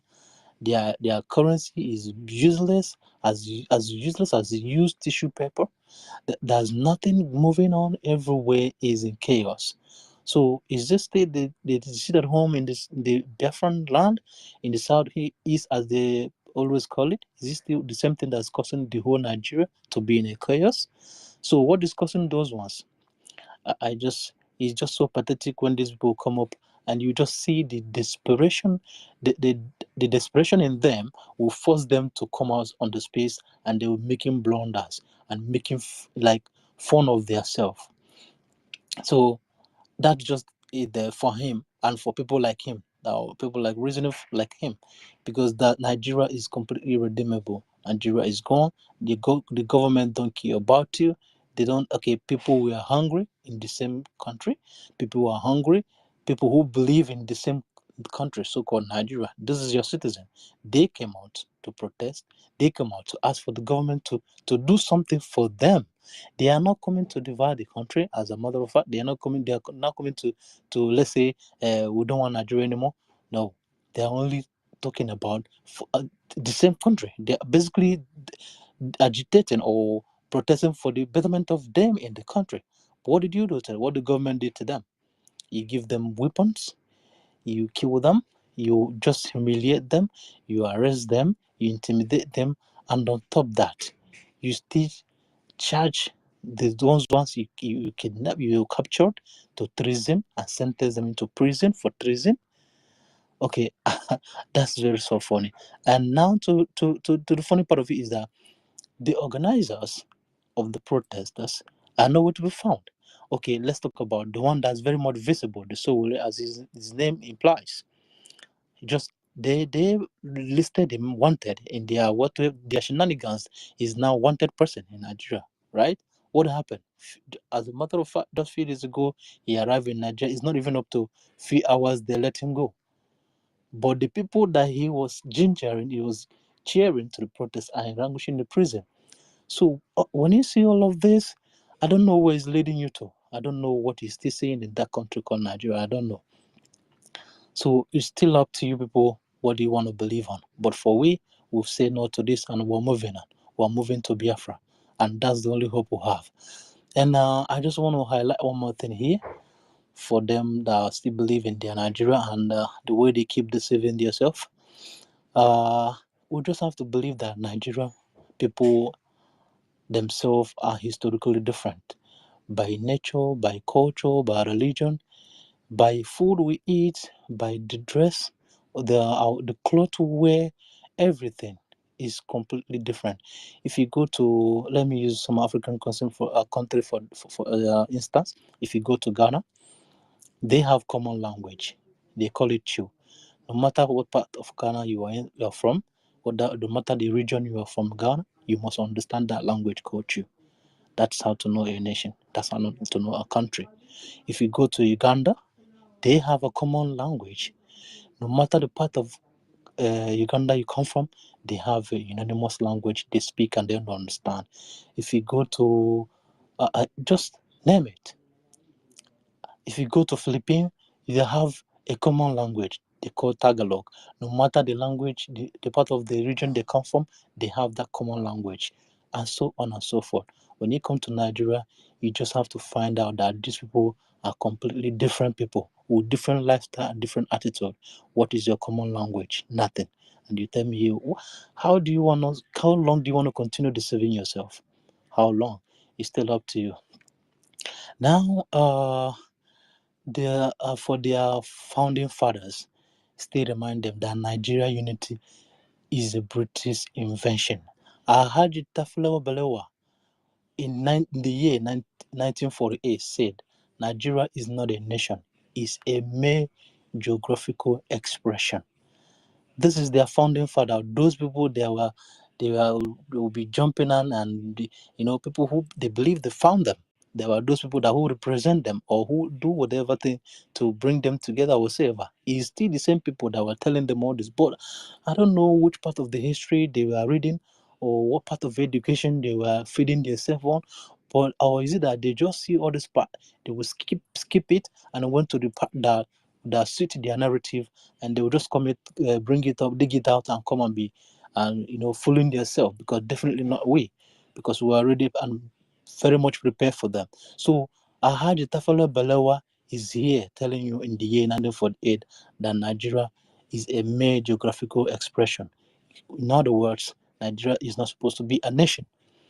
So it's left for you what you will do with this information. Then again, in the year 1964, Nnamdi Azikiwe, who they popularly know, it is never going to disappear from their mouth. All of them, they remember to mention his name at every beck and call. But they forgot what he told them, that it is better that Nigeria disintegrate in peace, not in pieces. This is the same one of their founding father. But you see all these people who are parading themselves as the educated ones in Nigeria, they will just, I don't know which part of history they are reading. I don't know. It's still up to them. So our duty here is to bring it out to them in the open. So it's now left for them whatever they want to do with the information. But they cannot deceive us. The time of deception is over. The time of lies and propaganda is over. So we are here. We're going to be hitting them hard. We're going to be hitting them with fact and figures. So whatever they think they can do this time around, they are not going to stop us. The only thing they can do is to continue to cry, and we'll keep moving, because the majority will continue to have their way and the minority will only cry. So they only have to be crying while we keep moving. That's all my advice to them. They are just and people like them. So then coming to the people, the DOS and their likes and people like them, I just want to highlight a lot of things. When you remember who this person called 7,000 Teeth, that's one of in his programs where someone called him. He's actually live, and someone called him and asked him, "What exactly are you people doing to restore Biafra?" Everybody can remember. You can remember his response, but let me highlight it once again. And this young man called 70,000 Teeth, called Methuselah. What his response was that GOS at the moment are not doing. Take that word clearly. That GOS at the moment are not doing anything to restore Biafra. That they are there to create awareness and wake their people up. Because I don't know the people they are waking up. Maybe, I don't know, people they are waking up with their own, I don't know, whatever it is. But this is what he said. I just want to put it down together again, add it up to what this person called the what is it, a Mecca gift official. When you look at this, these are the people that at the helm of affairs of DOS. These are the top leaders. You get, Now, this same young guy called Emeka Gift, a few weeks ago, few days ago, and thereabout, was asking AI what to do, how to go to get freedom. Is this not laughable? And these are the people, when you tell them, they will tell you, we are the right channel. These are the people that have been on the struggle for over 15 years, 13 to 15 years. And in the year 2014, as we are here, now he's asking AI what they are going to do to get Biafra. So this is the clear difference to tell you that DOS and the Biafra government, the difference between them. The Biafra government, which is under the leadership of our Prime Minister Simon Ekpa, is here to get Biafra freedom, to get the freedom that we all so much desire. DOS are still in agitation. It is very, very clear. I want everybody to highlight this fact. It is very clear. That is why you see them tomorrow, they will tell you, let's support our own in the government. You will see them tomorrow, they say, this is our own, let's support him. Maybe from there, we can get what we're looking for. So they are still in agitation. So anybody who is dragging us to them should just better wake up, because they are not there for anything called freedom. They are still in agitation. I just want to conclude by saying, remember the recent interview of their wife of so-called Uchechi, that desperate woman of a kind. I don't know what's pushing her, but it's up to her anyways. She came and everybody can see the blunder. She was just blabbing on the space. Please, am I being heard? Am I being heard? Yes, we are hearing you. Yes. Okay, thank you so much. So Uchechi, everybody can see the blunder she was just making. The desperation is so much. You can see I don't just know, bringing their innocent child into their mess.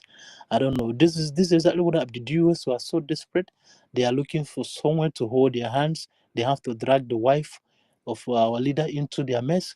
Now the wife is already, the Uchechi herself is also drowned with them, and what she has to do is to drag their innocent son into this mess. It's so pathetic.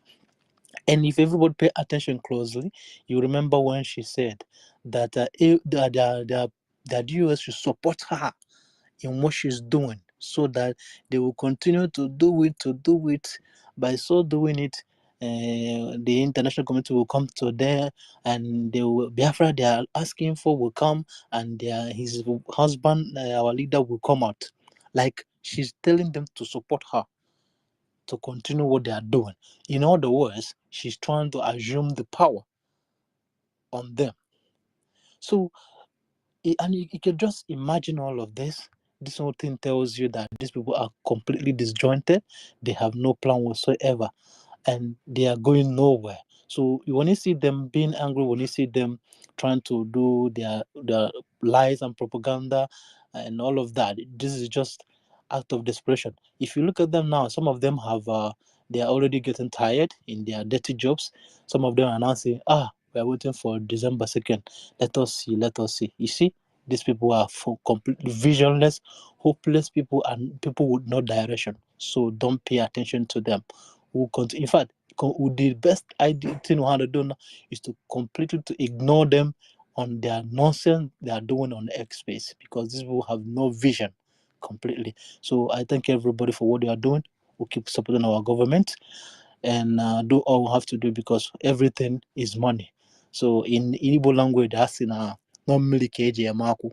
So we need this water to fuel what we are doing, So I thank everybody, and from here I will yield my mic. Thank you for giving me the opportunity to speak. I appreciate you all. Thank you so much. I yield.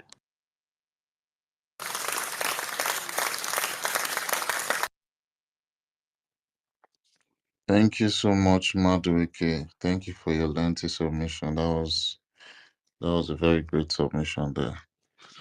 We're gonna move the speaker to, I see Onyisi Biafra. You have the mic. Onyisi Biafra. Ineba. I think you're not there. Let's see. Mazichi. My brother, I spoke before. Thank you once more again. My own is just, it was not a summation. I just wanted to ask a question. There was one of our brother who gave his summation. There is something he said. I couldn't hold myself. I just wanted to ask that question again. Is that true that somebody asked our PM, say, what are they going to do with their kekena pepper?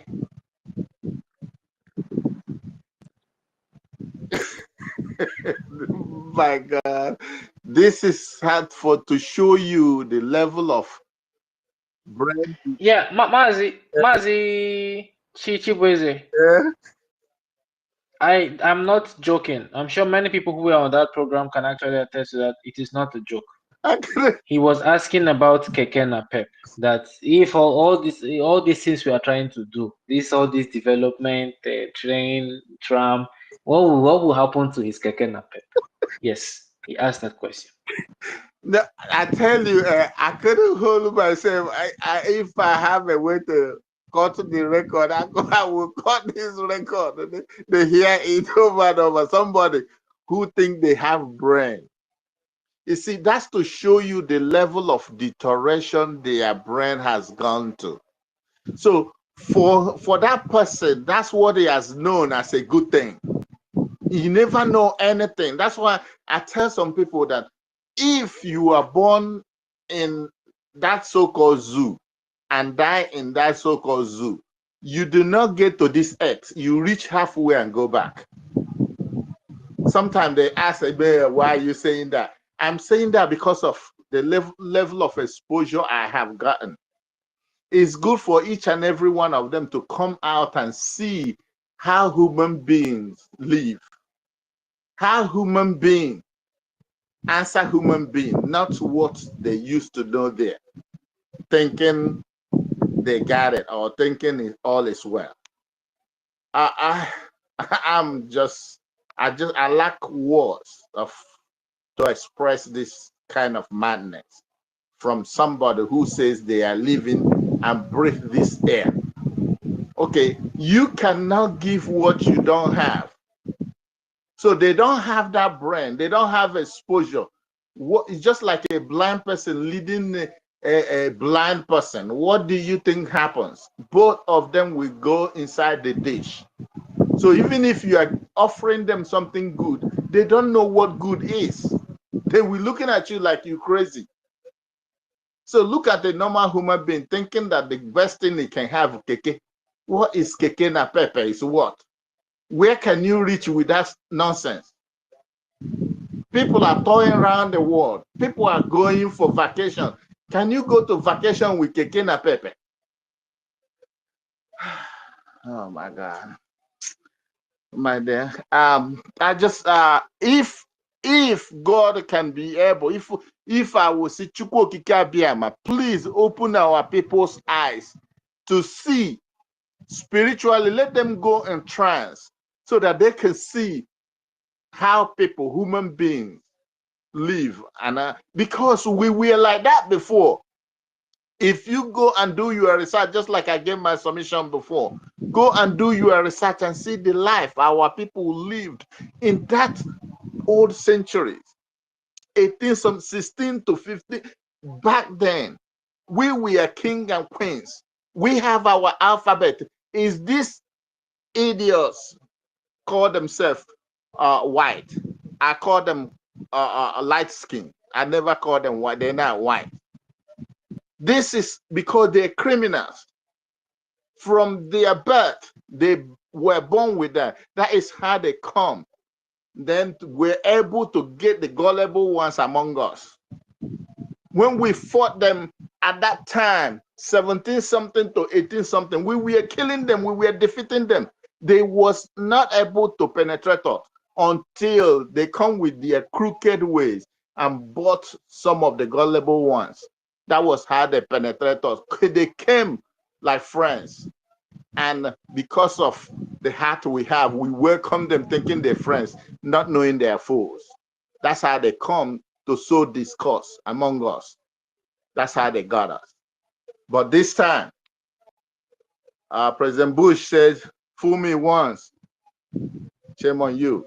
You will not fool me twice again. So this time around, we are ready for them. And it will not be business as usual. Every hands on deck.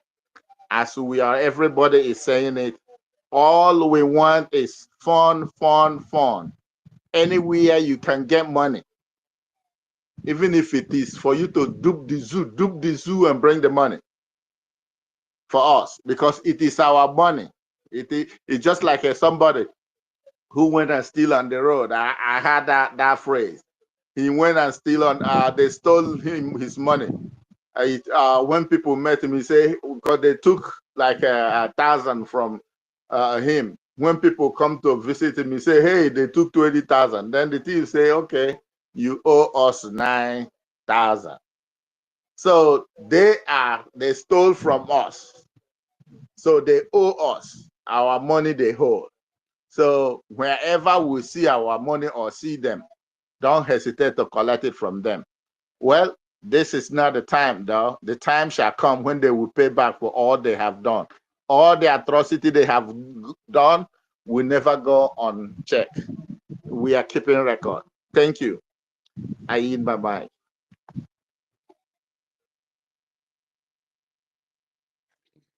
Thank you so much, Mazichi. Thank you for your submission. So, I think I just changed the topic up on the jumbotron, so we have interesting things to talk about and have more people, especially from Jazz, come around to tell us how Nigeria is a dream killer to them, or how Nigeria has helped their dream, and how Biafra is our only hope concerning, like, I'm talking about Biafran. So I think this is a nice topic we could like engage and talk about. So yeah, I see when you see Biafra raising up his hand there. You can take the mic. When you see it's still not there. I see Kama. Kama is really requesting to speak. Page Yoruba. Ishushayo. I don't know what you find for you. This are from Jaga.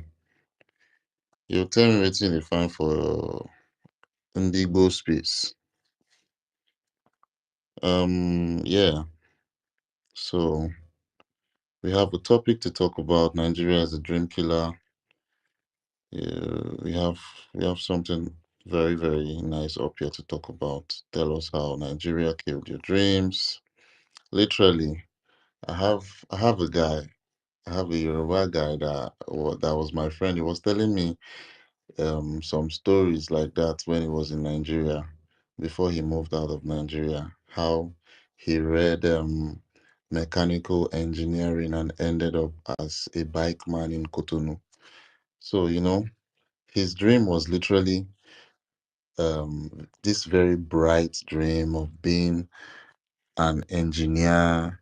Like when he grows up, when he leaves school, when he graduates, and but he ended up some years after he finished school, he ended up being a bike man in the neighboring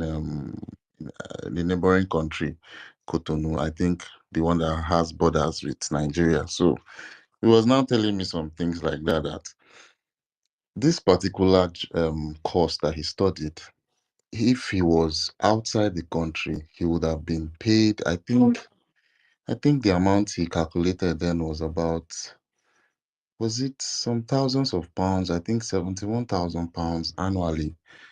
So when we did the rough estimate and everything, we were just shocked we were like, wow. So if it was a working country, if it was a country where there was employment, there's employment, there's almost everything needed for you to like work and make money. If the economy was good, it would have just been a better place back here. But you know, with the subjugation and almost everything they are doing to suppress people, he ended up in Cotonou. So obviously, his dreams of becoming that engineer was literally killed. I think he was a marine engineer, so everything he studied concerning marine engineering was just automatically dead, and he turned to a bike rider, I think so. So literally, I think till now, it's still the job that he's still doing, and he's regretting. He's always regretting anytime he thinks about Nigeria. He promised himself that he's not going to come to Nigeria again because of, I think, because of everything. He almost got him killed. Some things happened to his family. Everything just happened to him, and you know, he's just one of this um product of one Nigeria. Like Nigeria happened to him, so obviously he's like a victim of Nigeria being a dream killer. Nigeria killed his dreams literally. We all have our different stories concerning Nigeria killing our dreams. Some of us we had dreams of being a pilot. We had dreams of being a very good economist. We had dreams of building our own schools, having our bank institutions, having apps that people are gonna like subscribe to, like different kind of dreams. But just because you're in this contraption Nigeria, there's nothing that can seem like it's gonna be moving for you. It's just gonna be like you're being stuck in one place. In fact, you're literally going back. So let's just talk on this topic. And I think, I don't know if anyone, no, I can't see anyone's hand up except Onyisi, and I guess Onyisi is not around. But if you want to speak, you can raise up your hand so I pass the mic on to you. Kama Israel, are you there? Yeah, I'm here. All right, you can take your time. All right. Thank you so much. Thank you, everyone. I greet you all for always being there to propagate the good news. Let me start from where one of our brothers stopped, Mazi Chibeze, talking about the foolishness of people that live here in that area. One thing I've discovered is that religion helped these people to actually keep them, that they don't think beyond their limits. You can imagine when someone is down and somebody is telling you that you should be there until you die so that you will enjoy. You can imagine that. So in that situation, none of them want to move an inch. They just want to remain, where they are, because they have hope that if they die, they will enjoy. So when they think in that manner, it's not just only poverty, it's not just only the what Nigeria itself has done to them, is also what religion has. This is a combination of everything together. So Pepe na Pepe is more like living in a luxurious I don't know how to describe that kind of mentality, but that's how it is. And I'm sure these are the things that are giving us morale to fight this fight without looking back, especially now. When you add up everything that these people have done to our people, the killing of today, the killing of yesterday, is just a part of it, because this killing started from the time of Osman Danfodio, and up till now, they are still using the same template. They have not changed. Just killing, kill and occupy, killed and occupy. You know, when our people started resisting them, then they now penetrate into government, using government, you know. I tell you this, and you go and do your research. In the whole of South and West, the whole of South, every Fulani man, you know, that has a house or a land did not buy that land. It was forceful taking through government. Go and do your research. Every Fulani man, and then not just only the Fulanis, all these people that have been in the government, Fulanis and you know, all this their government of a thing, they don't have the house where they can say that they paid with their own money. You know, in the South, especially in the South, they always use government to take the land from the people. And that's how they don't buy. The same thing with land. All the places they have their settlement, they don't pay anything. They just get it through. That is to tell you how evil these people are. They just want to kill and take everything that belong to the indigenous people. Let me just focus on the topic. You know, Nigeria, a dream killer. It's not just a dream killer.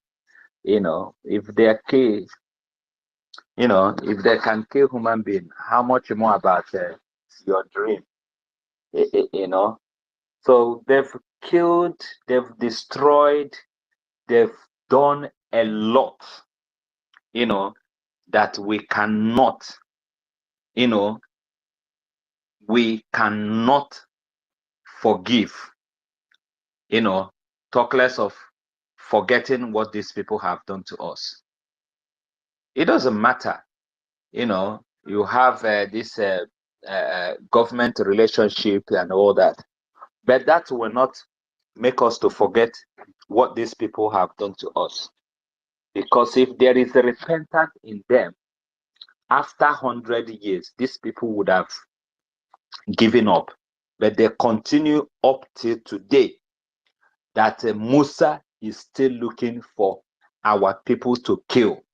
But they refuse to recognize the terrorist kidnappers as a squad. They always called, they have actually changed it in their media that you cannot call them terrorists. You can only call them bandits. And they know what they're doing. If you check the meaning of terrorism and the banditry, you see that the difference is quite clear. But they refuse. These people are kidnapping people every day. And somebody will come on Channel TV and said that the bandit, you know, kidnapped people on the motorway. How will it be kidnapped when they will kill, maim, and then they will carry some people into the bush, and you're still calling them bandits? That's how, you know, wicked these people, and they are looking for our people to kill. They are not looking for our people to arrest them, but to kill them, just because they are fighting for their freedom. And how we will forgive such a people that have that kind of mind? They don't care, you know, they just want to kill you. So we can never forgive them. It doesn't matter, you know, and we are preparing heavily for them, that land will open up and swallow all of them if they don't leave our land. That is what is coming to them. That is exactly what will happen to all of them if they don't leave our land in peace. If they know that somebody like PM, will come on the scene, these people would have done everything. But unfortunately to them, they look at him and said, he's a small boy. What can he do? He can't do anything. They called all of us miscreants. I don't hear those languages anymore. In short, our the southeast, south, would they call themselves politicians? I don't hear from. I wonder why they are not coming to speak any longer. Before they will keep on disturbing us,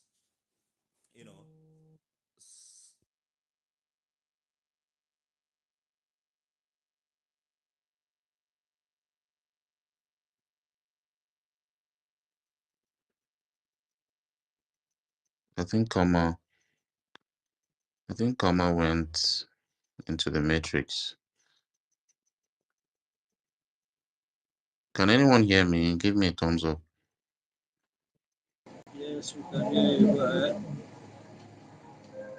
Can anyone hear me? Yes, we can hear you. Okay. Go ahead. Okay, yeah. I was not hearing. I just kicked them out. So, yeah. Sorry, who is gonna go next? I don't know. I don't know. How I'm gonna pick up the queue. There's no one raising up his hand. No, Onyisi, I think Onyisi is sleeping. He just has his hand up, but he's sleeping. Mobility, do you want to go? I've spoken, nothing more, nothing less. Nigeria is actually a dream killer, and nobody that doesn't know that. So we are just there to kill Nigeria before it will kill us. Just as our leaders say that if you don't bring Nigeria to an end, Nigeria will eventually bring us to an end, inclusively with our dream, because we have aspired so many things to be in the future. But since you are under the system called One Nigeria, Nigeria will always destroy your dream, render you business and important. So that is, I can use an example. For instance, you will see somebody who study medical doctor will end up becoming what will I call a banker. That is in the Nigerian system. All this happens in the Nigerian system simply because maybe he might have searched for where to practice his field of profession, but the system, Nigeria, will keep frustrating the effort. So in order not to remain idle, to stay without doing anything, so they'll have to involve themselves with anything, any job given to them. It doesn't matter, certificate doesn't matter. So they aspire into banking or doing one thing or the other, or being an internet fraudster. So all these things shows that Nigeria is actually a dream killer. So with all these things happening, and with a lot of youth, countless of them, we can see our youth. Them, most of them have a better plans for themselves. Like me, when I went to school those days, when I was in the school those days, I never believed that when I graduated, what I wanted to be was to become a pilot. But because Nigeria is not fair to me and fair to the system, they will have to call me to lobby money when I got my admission to study aeronautic engineering. But simply because I don't have such amount of money to pay, I will have to give up and go for the nearest course that I'll study. I end up reading a public admin, which is not my course that I wanted. It was not for my choice. But because Nigeria is frustrating my efforts, I am a science student, but I end up doing public admin. So today, even at that self, there is no job. We keep roaming about the streets, up and down in search of job. But in order not to capitulate, we will involve ourselves in being self-employed. We learn handwork. Like now, probably I learn how to do installations, electrical installations. That is what I do. So I also drive. You understand? I'm a electrical install. I do electrical installation. I just learning as handwork. What I'm doing to support myself in order not to remain idle. Because if you remain idle, you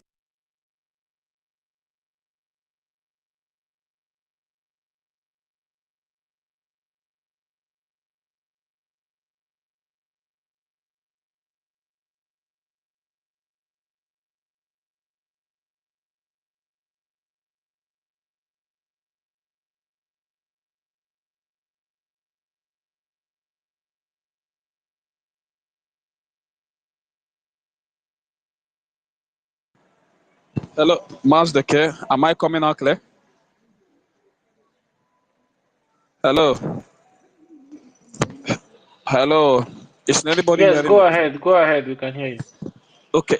I just said my voice was resounding on the background, so I have to like confirm. So actually, my brother, there are numerous of them. Huh? There are numerous of it. Nigeria is actually a dream killer because when we were little kids, some of us, I'm speaking in respect in general, some of us may have aspired to become a political leader. Some of us want to be the leaders of tomorrow, but today they are the dyers of tomorrow. They are the dyers of tomorrow. They die for tomorrow. They are dying. Instead of becoming the leader, they are dying for tomorrow. Simply because of what? Because the system has failed. Now, the only thing that Nigeria will always remember you is when what they will remember the youth is when they start doing recruitment into armed forces. That is the only place they will reserve the slots for youth. They will ask you to, oh, come and apply. There is a slot for you to become a soldier, a police, a navy, an air force. Come, there is slot. Come. And at that, everybody has failed. The system failed. If you go, they take you to bandits or Boko Haram. They will kill you there, and that will be your end. Or they bring you to our brothers in the east. They now use it for sacrifice, and that will be the end of you. No compensation, nothing. That will be the end of your matter. Your family will not be compensated. If they try sell, they will just inform your family that you are gone, or maybe they'll just send you 200,000. That is all. That is Nigeria as a failed system. You understand? So many. I can't mention them and leave the rest of them.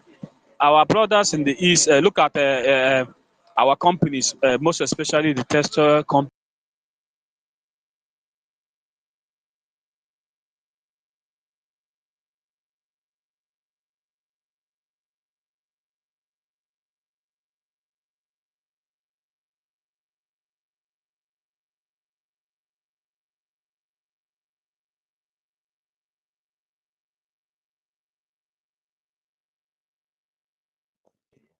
Mobility, we cannot hear you anymore. Can you hear me?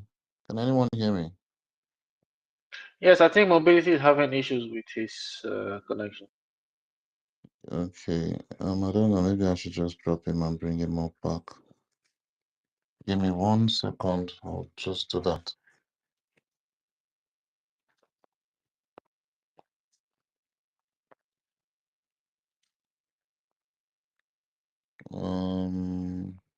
I'm just trying to fix it. So Mobility, please request back. I was just trying to fix my network. They almost kicked me out of the space, but I found a way to recover the space and connect back.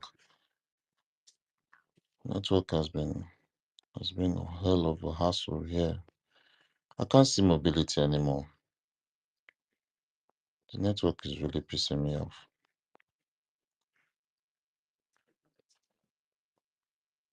So how do we do now? Jonathan, are you there?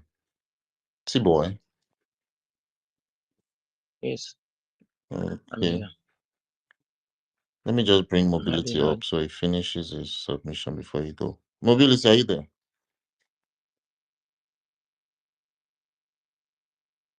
Yeah, the network is really messing up. You can go on now. We Oh, can hear you. okay. Yeah, so Nigeria is actually a dream killer. Look at a lot of company has filled up. The textile company Aba is not working. Look at our coal.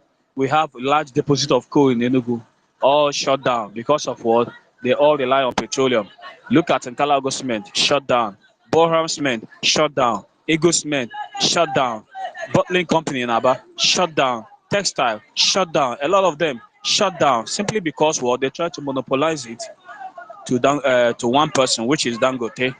They try to monopolize so that they will be the only person bringing what we use. Now they are try to bring the such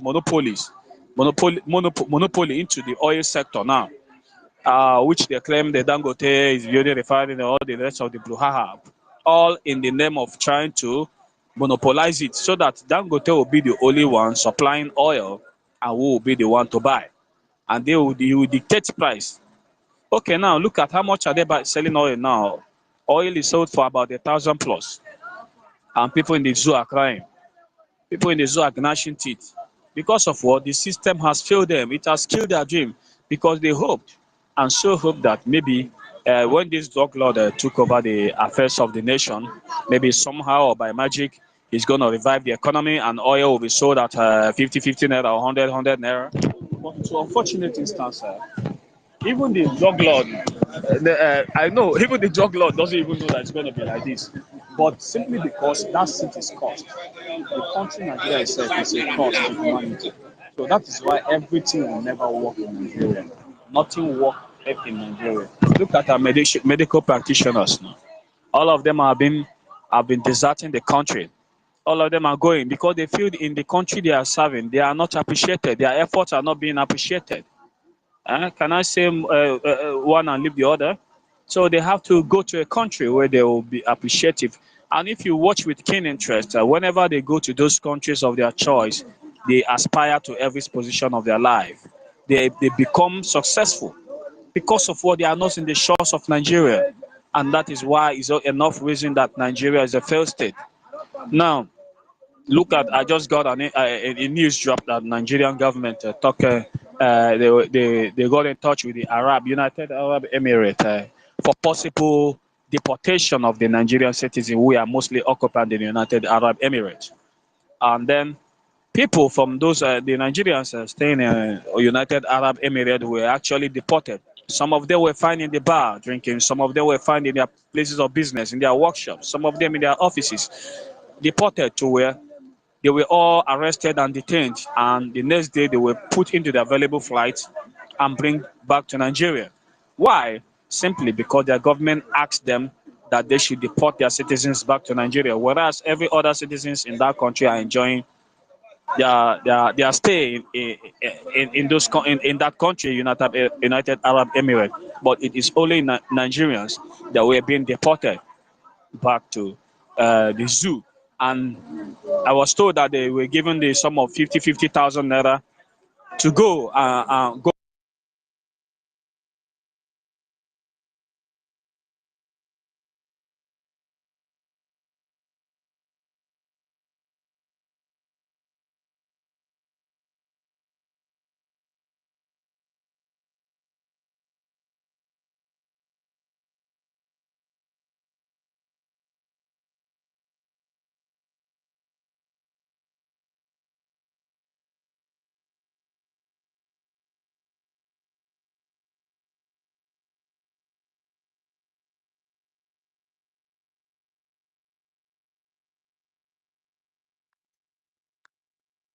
Can anyone hear mobility?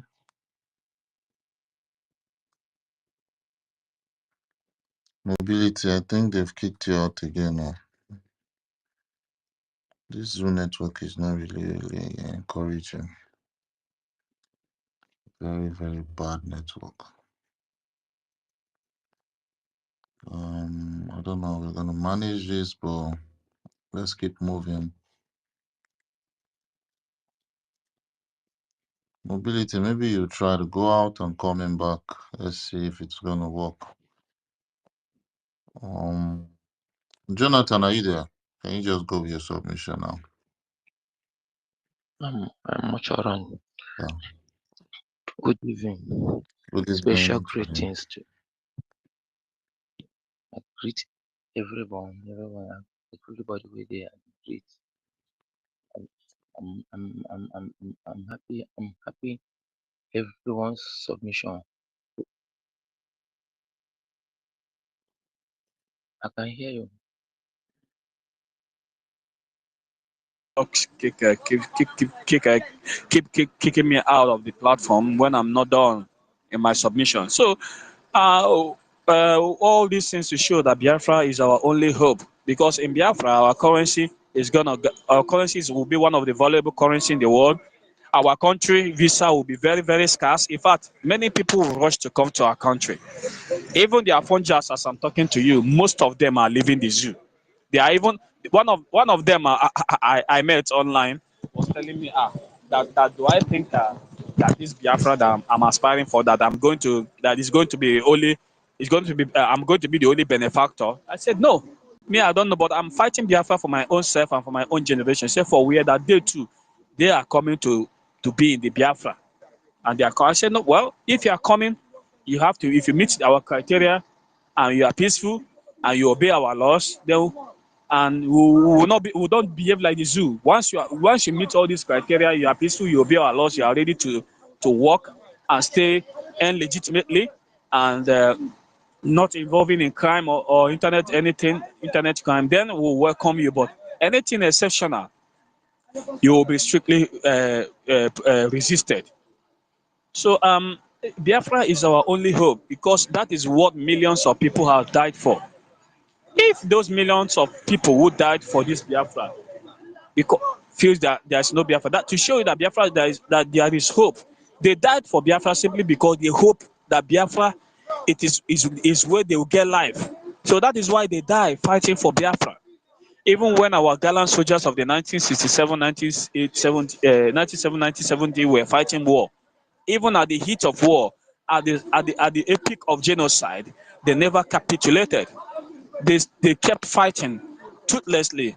They fight ruthlessly. They never give up, because if Biafra is not our hope, I think they will just give up the war and forget everything about Biafra, and nobody talks about it again. But guess what? Probably after some years, after the war of extermination, some years, when Nigerian government thought they had it all, when they thought they have subdued us, even Philip Efyonga made it very clear to them that if you don't treat us well, our children might end up rising up. And exactly that prophecy is coming to pass. Now, today, we have risen up to tell you that Biafra is our hope. We have been in that system, that failed system called Nigeria, for so many years, and nothing is working. Instead of something to work, it's getting worse every day. Worse and worse, and we are being marginalized, treated like third-class citizens. And that's why we said no, enough is enough, because Biafra is where our hope lies. In other instances, not to waste much time, I think I have to yield my mic here for other people to give their own submission. Thank you, Maz, our host, Maz Dake. Thank you. Thank you so much, Zobundi Zoo. Our one and only mobility. Thank you so much for that submission.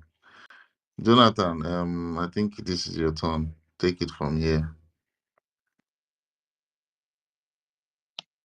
Good evening. Good evening to all Biafrans here. Yes, so I was saying for that hour, I'm very happy. All the speech where everybody make, it blessing na it just do like say na special food where they prepare for me, and I dey eat am. I dey eat am small, and they digest. I was overfilled with joy. Wetin Nigeria never do to us.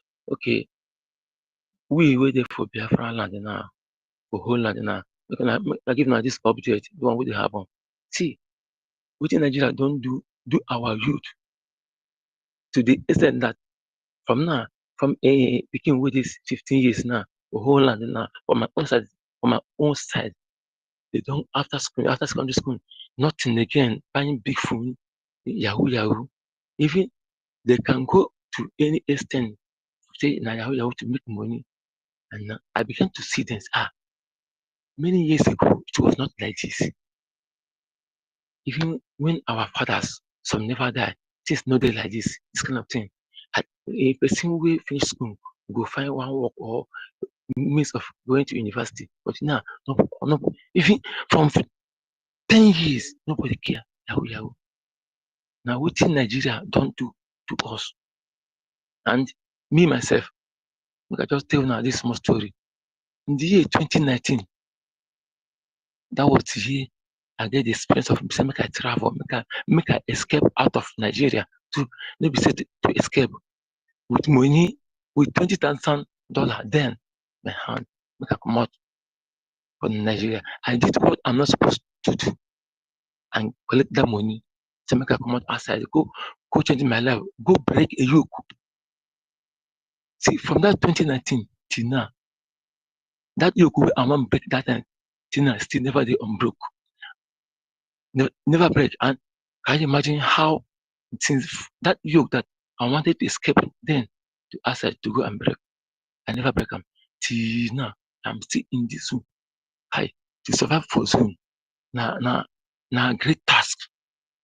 A lot of deprivation. Community where me I come from, oil dey. Better oil, complain, but and because they hear say you be Biafra, any small. But look at this question now.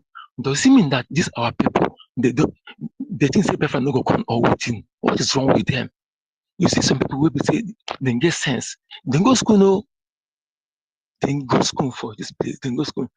Why? But even at this point, they don't. When you are telling them Biafra, it will come. I can't listen. See, maybe this Biafra way they want to read clear for December 2nd. They don't know Satan know the see. Many people go plan. Many people go sleep for Biafra one day, one night, and wake up. They go sleep for Zoom one night and wake up for Biafra in the morning. You go shoot them. You go shoot them.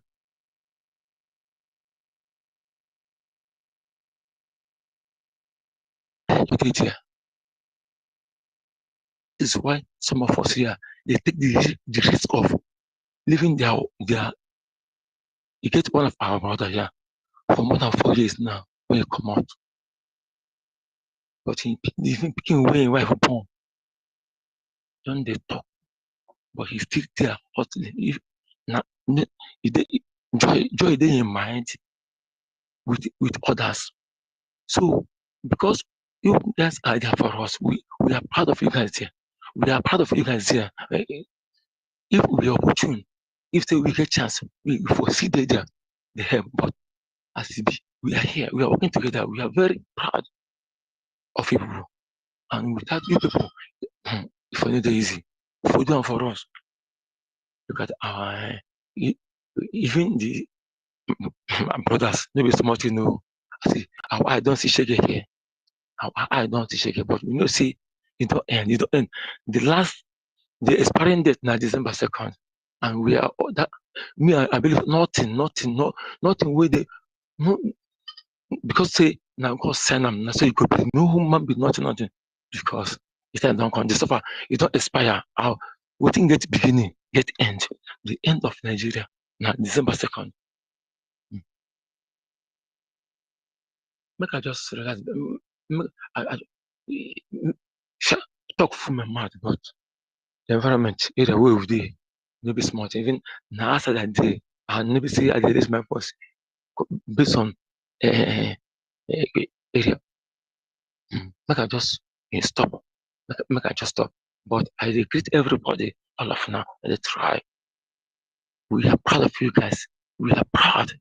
We now don't come out us from slave. Now we are free finally now. So thank you very much. Thank everybody. You guys should keep it up. The grace will be available for you guys. It's well. Thank you. Thank you. I hit my mic, please. Thank you.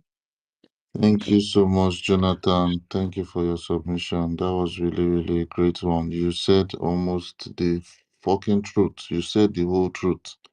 There was no lie in everything you said concerning after schooling, what they were going to do. Like everything is just the real truth concerning Nigeria being a failed state, killing dreams.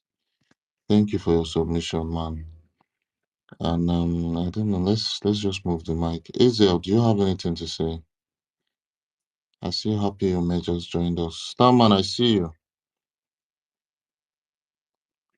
Azel, are you there? Do you have anything to say? I don't think Ezel is there. Zion. Okay, Ezel is there.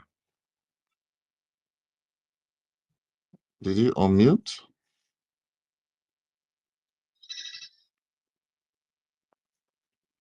I don't think you're unmuted. Ezel, are you there? I can't hear you. I can see you're unmuting, but I cannot hear anything. Or is it the network? I don't know. I can't figure it out. Oh, God. Happy Ume, are you there? I'm here. Can you hear me? Yes, we can hear you very loud and clear. Okay, thank you for setting up this space so we can come and commune with each other. There's nobody, there's no family you will see all over the world that will not tell you that yes, Nigeria, that's what I call them, dream killer. Anybody you will see, any family in America or Europe, or, why are we there in the first place? Why? Some of us are doctors. Do you think we are happy being here when our brothers and sisters are dying of simple ailment? I had a relative one time. He had, when a condition whereby you can't urinate, something very simple that under 10 minutes will finish, will resolve it. He died because he couldn't pee for more than 2 days. Simple thing like that. We have all the knowledge. Why are we not home? Where is the light to have a functional hospital? Do you think most of us that are practicing outside the country, we don't want to bring, because it doesn't make sense? Where is the medicine you're going to use? And all this equipment, I'm sure, give us 2 years. Bring any equipment, take it, go to, before you go to 10 secondary school, you'll find the people that can make it. I believe that in my heart. Just bring some of simple equipment that we can use. We don't even need to import. This is no brainer. Nigeria is a dream killer. Then you see somebody who will read the account, even me talking to you. Now, you know how many people I've sent to school? After they graduate, I will still be giving money to go train them in one Emwakolo, those kind of thing, apprenticeship or whatever, to learn how to sew, how to mechanic, how to do this. Just like one of us said here, that's what we want to stop. Everybody's, as they say, jackpa, jackpa, jackpa. It's not that they want to jackpa. What are you going to be doing here if you don't want to be a criminal?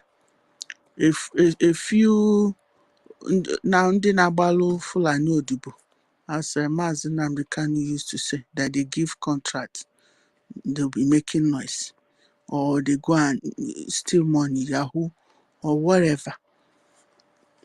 Can't all of them that maybe have money, they are all the little that the Fulani gave them.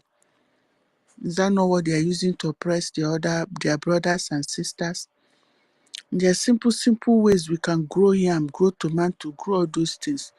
Is it not now to God be the glory that cows are not disturbing people in the farm? I used to encourage people, but we cannot lose hope. We'll still try to, and we don't even, blame that guy that say, what of my pepe na keke? It's just how the much he has seen. For now, that's the only thing bringing him money. So he doesn't know that when the new government come, everybody will go back to training. Those people who didn't go to school, they will learn. If it's driver, he doesn't know that all those trains, all those buses, all those boat ride, they will need drivers for them. He doesn't know that because he hasn't seen it. So we can't be too harsh on them, because it's what Nigeria has put them. And you see this self-centeredness and selfishness It's also what Nigeria has made them. That's what is here. So that you need to understand. That's why I always tell people, any hand that those people back home bring, I don't usually feel angry about it, because you can see the other side because of your own exposure. They can see, they don't know what you've seen. They are just in there. A country that does not teach its people history. So what do you want from them? So my brother, is very sad. Anybody who is still thinking that Nigeria will work, I don't know what they want from Nigeria, that they are still waiting for, if they are not criminals or a fulefu or a servant to the Fulani, and they're giving them money and they can buy a private jet and live large, and then that's it. Or they work in one company, they're chairman, they retire, they go abroad, they go and stay. What kind of life are they build mansion? They're okay. But you see, they can't see beyond their nose. Is that how we are going to continue? So all of us should go to America, England, Germany, whatever. So all those people sending our people back home, you can also blame them.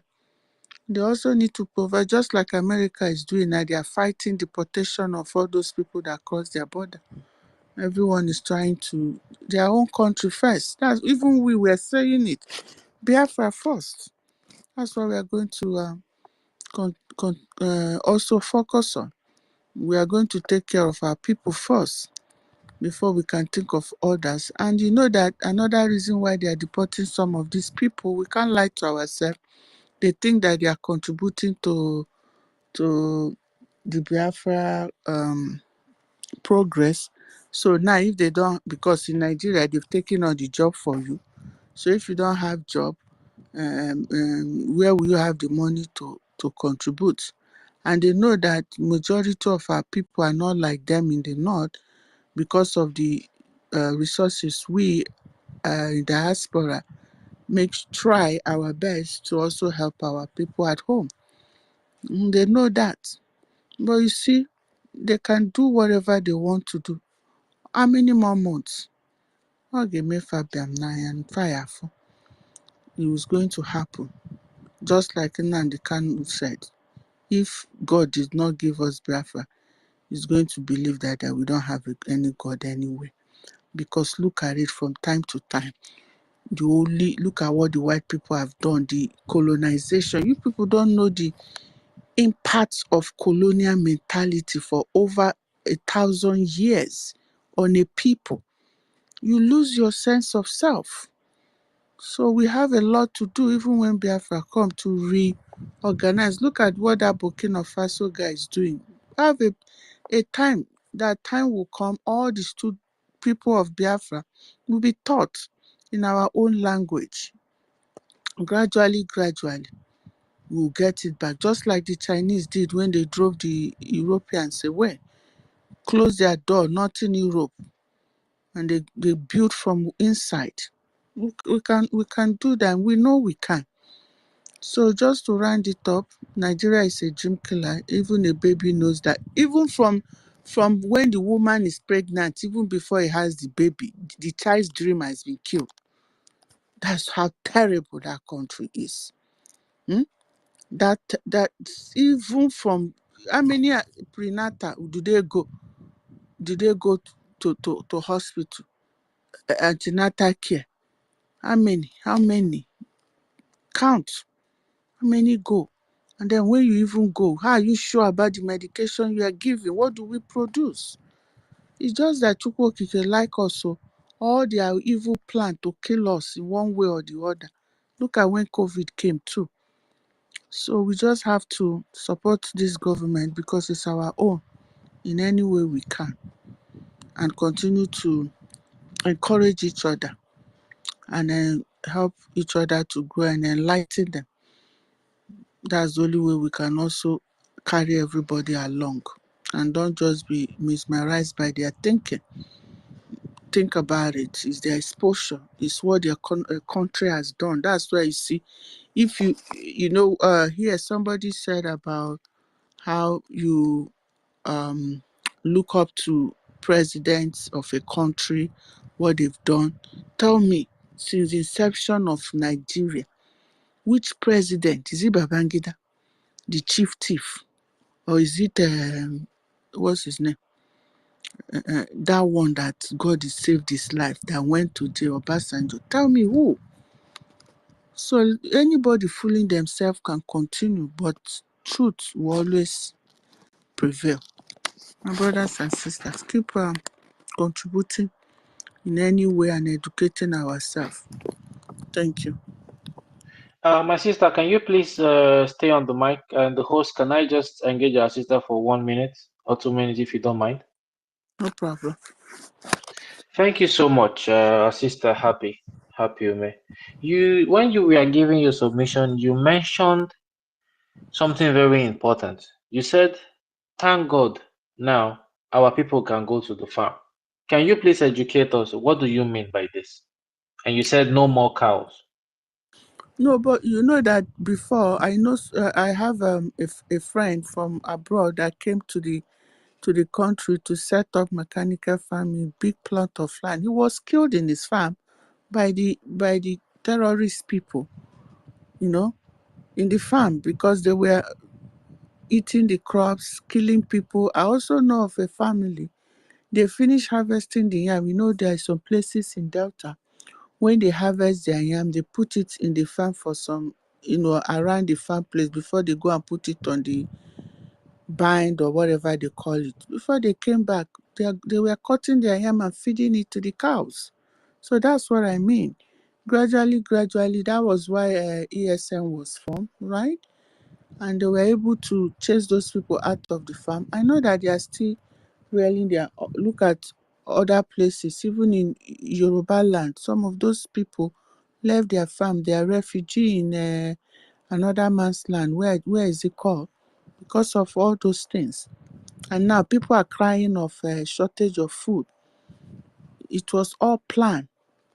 We want to put Microsoft inside so that it can sell seed and continue to kill our people so that we can continue to be indebted to them. So I encourage all the farmers to please preserve our natural crops. Seed, make sure you preserve it. That's Yes, what I thank think. you. Thank you so much, my sister. Although, we are still getting there, but would you say that this government has been able to a large extent, protect our farmers, that they can actually plant and harvest crops 90%. today? 90%. 90%. Thank you so much. I'm just going to add 1 minute, please, the host. Can I go ahead just to what she said?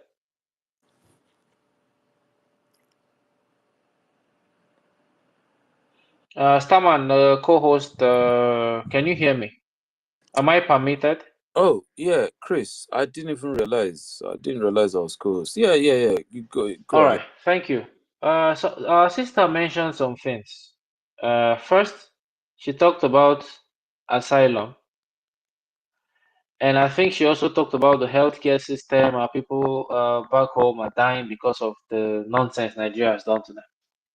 Regarding asylum, this government, the Biafra government, which Prime Minister, our Mazi Samanekwa is the Prime Minister, under this government, we've been able to stop many Biafrans from being deported. And this is thanks to the Biafra Ministry of Foreign Affairs. For example, we can see what happened to Amaka, how the Ministry of Foreign Affairs sprang into action and protected Amaka. And every Biafran around the world will be protected like this. So that now brings us to the issue of ID card. You see this ID card that people have been registering. Now, if you are here on this space, especially you in diaspora and you've not registered, and when I say diaspora, it's Europe, Asia, Africa, everywhere. If you have not registered, you are doing yourself a disservice. Especially those who are unregistered or those who are seeking asylum. Because of the level of scrutiny and investigation that will go on and background check, and high level of security that comes to this our ID card. When you as an asylum seeker has this ID card and you attach it to your case, it's you would they will recognize it, and I'm sure you would be granted that asylum.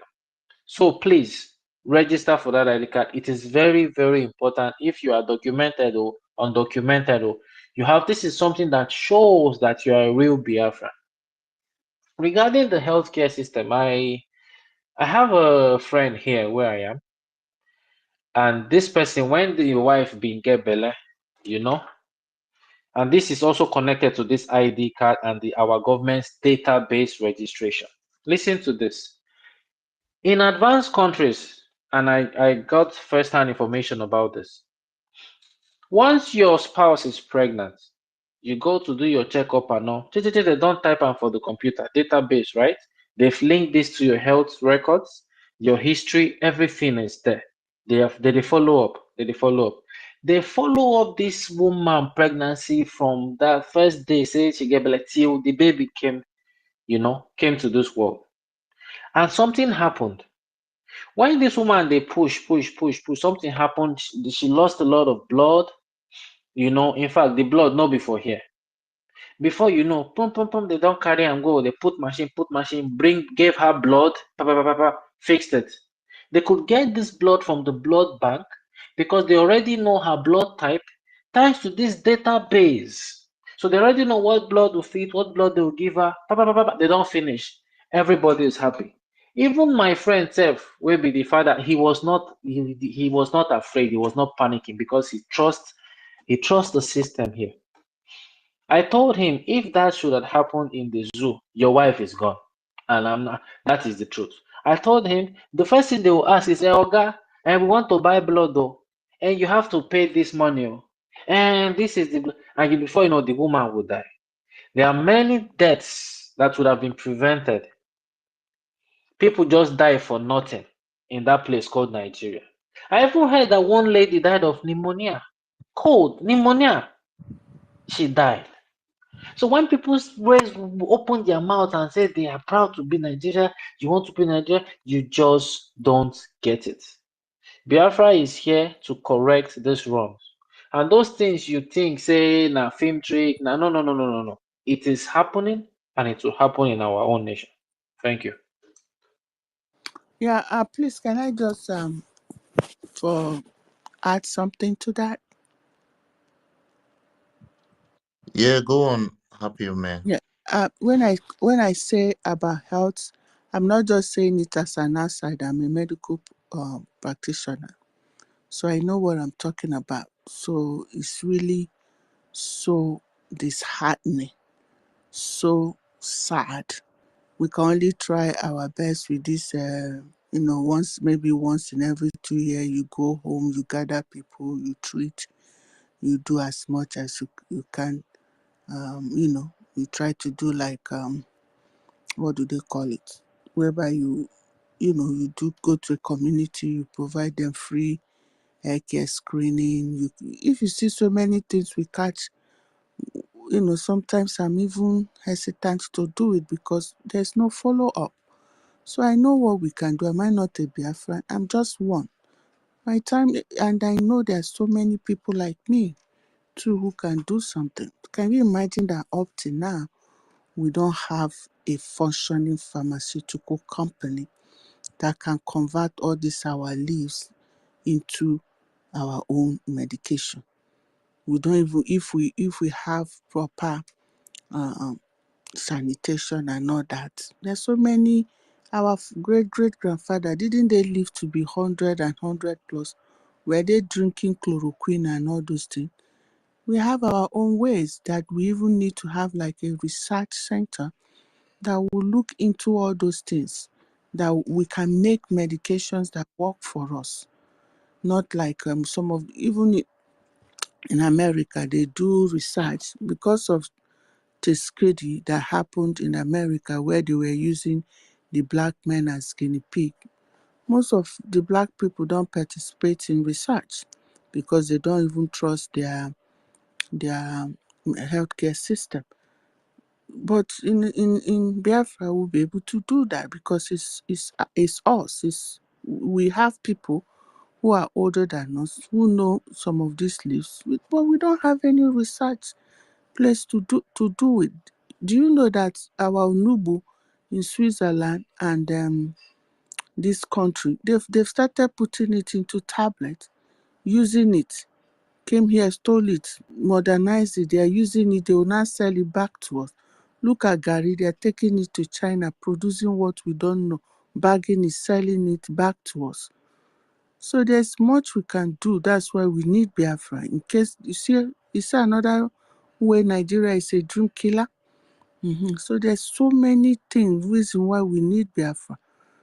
All the knowledge and everything we have, we're using it to develop other people's country, other people's community. We're supporting, inputting. Some of us have our own companies here abroad doing well. But we can't even come because of the bribery, the lack of structure. They give you headache that you even look at it and say, is it worth it? Everything works here because there's a structure, 24-hour light. How old are the average person on this space?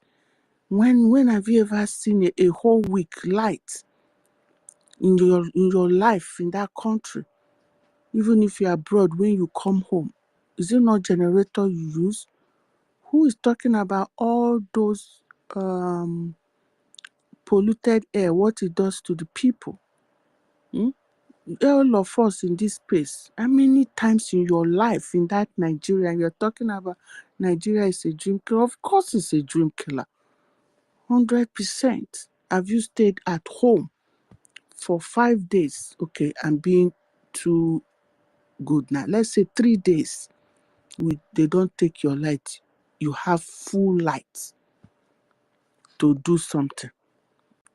If there's anybody who has experienced that, please let us know. I'm almost 50. I have never experienced it in my life. My sister, please say a day. Okay. And I can tell you because I'm currently in homeland. I can tell you a day. As I'm here right now, there's no light. In fact, since morning, there's never been light. Okay. It is I'm able to talk to you courtesy of a power bank. My phone is plugged in the power bank now, and I went to generator somewhere to charge it. There you go. So you see, and then anybody who does not see the benefit of this Biafra, Amadioha will kill that person because we need it. Anybody that will stand in our way, Amadioha will kill that person because this Biafra, we need it like we need air. That is the only solution. We cannot keep what is even in Nigeria. I don't even. Please, hello. Please, happiness, ma. Please, can I ask you a question, if you don't mind? Go ahead. If we have our Biafra, I know we already have it, but where would the food? We'll have hopefully we'll have this all these shop rights, all this shopping space. You understand? Where would this food supplies be coming from? Is it going to be coming from the north, Are or you will kidding me? there be? There's no food supply that will be coming from the north. We can do mechanical farming. We can use a small land to grow. There's so many things we can do. We don't need a big land set for farming. If you know how to build your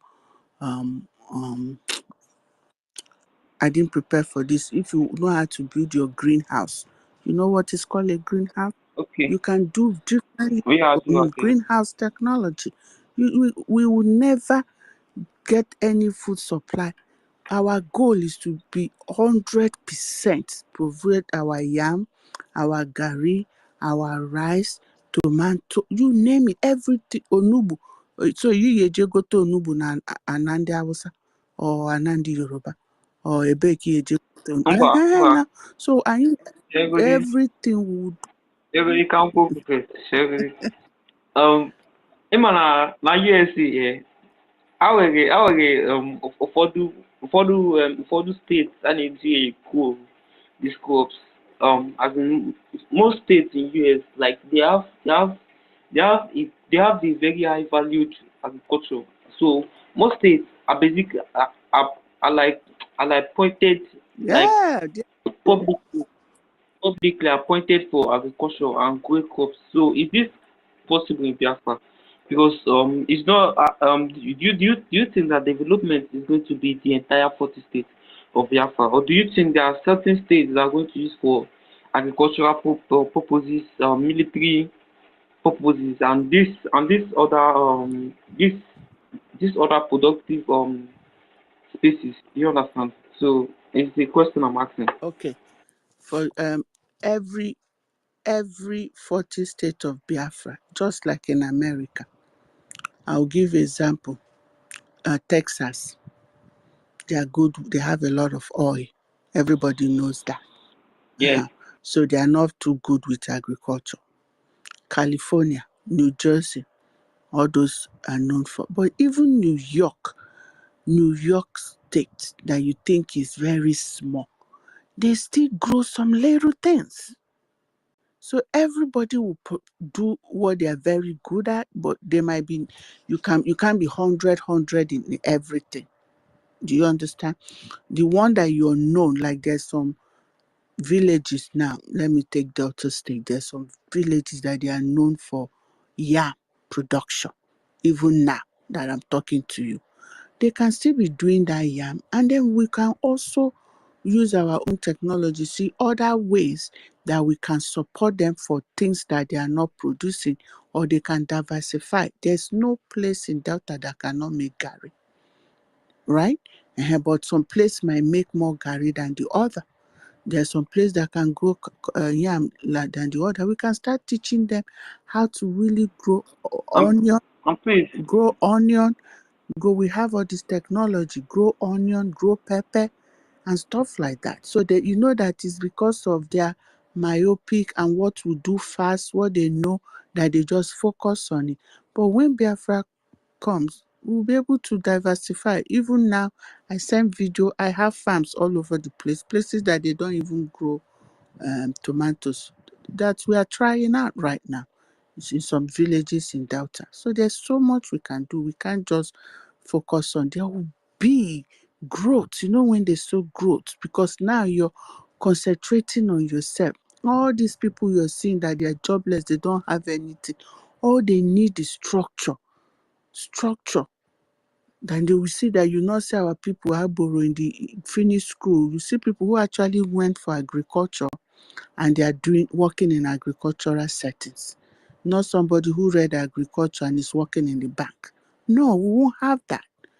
Look at all our people, even if you don't go to school, like one of our speaker here said, even if you're a cleaner. For example, I know people who clean, who even do the least job that you can think of, because because of this our colonial mentality, we see one job is higher than the other. Let me tell you, a doctor is not higher than a cleaner, because if all the cleaners go on strike in America, you will know that that a cleaner is a doctor is not higher. We are all giving our own talent. Everybody will come in with what they have, and those that don't have, we will produce environment that will help them to even know what they have. Okay. Because PM always said at that time, you give loan, you bring what you can. What is it you want to do? Is it you want to grow tomatoes? Okay. How many land do you have? Do you have the seed? Show us how you want to do it. We are there. There will be people, us Biafrans too, that will be helping our brothers and sisters to achieve those things, because the crop is not just for them, it's also to feed us. We will not be getting beans, all these beans that is also poor education that made you think. Ask yourself, before, were we not growing these things? Did your forefather go to north to eat some of those things? No, we are growing it, but because they made you think, because of the poor. Can I make a suggestion? Go ahead. Can I make a suggestion? Go ahead. Recently, even in the east and most part of Biafra land, people people have a lot of people go to farm on their on their land. They go to farm like to grow crops that them and their family would need Mhm. and would consume. You understand? They grow food due to their family daily basics. So they grow this food for the use of their family. Mhm. Do you think this will continue, or do you think the government would have would have certified farmers that that like they do in the USA? I think they pay their farmers in the US. No, So do you think I know where you're going. Let me tell you. See, there are different grades of farmers, right? They are big, rich farmers, okay? And those people that produce for companies that process them, okay? They are, you see, they are, because of, we don't want processed food in Biafra because we want to eat healthy. So what are you going to do? You're going to make sure like even here, even though they have processed milk, that you can buy a milk from the supermarket that will last for 2 months. There are some states that don't allow that, but there are also farmers that produce those milk and they don't put any preservative in it, and they can only use it for only 1 week. After that, if you don't use it, you throw it away. So when they have farmers that every 3 days a week you go to, they call it farmers markets, so that all those farmers that produce, they are not big farmers, but they produce little, they can bring it to those places and sell it, so that there will be no perishable, you know what I mean? So it will not get bad. So some states, yeah. some states it's once a week. Some states, the state I'm in now is Thursday, Friday, Saturday, sometimes Wednesday, but mostly Thursday, Friday, Saturday. You go to those farmers market and you see them, all those farmers all over the place will be bringing their tomatoes, pepper, potato, you name it, to come and sell them. We have things like that too in Biafra. So either place that you form, don't look at farming as just one type, because there are some people who will be doing the big farmer that import from state to state, and there'll just be some that is just in their locality. There will be some that they can go from one state to another, one town to another, or even in that town, other towns can come and buy there. And so you even here in America, you can go to the farm and pluck the tomatoes there. After you pluck, you pay and take the tomatoes and put it in the freezer if that's what you want. So there are different grades of farmer. Just that because at home we only see one type. You know what I mean? So that's why I said that we are going to open it up. Okay. Can I ask another Go question? ahead. Um, the things you say, it's very very correct. So you are saying things based on well standard part of the world, like in the USA. But I don't know if although I'm right now I'm going to speak based on my experience in Mm-hmm. Nigeria. So many of these things create locality. Mm-hmm. It creates locality among people. You understand? So many of these things make, as in, I don't know, this country, the system did not plan the system. The only conclusion to what I'm saying, Peter, now, this country, this Nigeria, Nigeria is not a they did not country. plan Rest your they case, did not brother. plan it. Nigeria is not a country. Nobody planned it for your benefit. It was a marketplace for the British. It was a business center for them where their ATM. So it was never planned. It was never done anything for your own. That's why everybody is just going out there for their own individual self. And this individual self-centered and selfishness is also what Biafra will try to reduce. Because now, you see now when the Prime Minister told you, if one of our sister, anything is happening to any of us anywhere, we're going to help. just like an American will go to any length to save their people anywhere they are. That is not self-centeredness, selfishness. What is in it for me? But what is in it for us? Because you have that pride as a nation. What is there?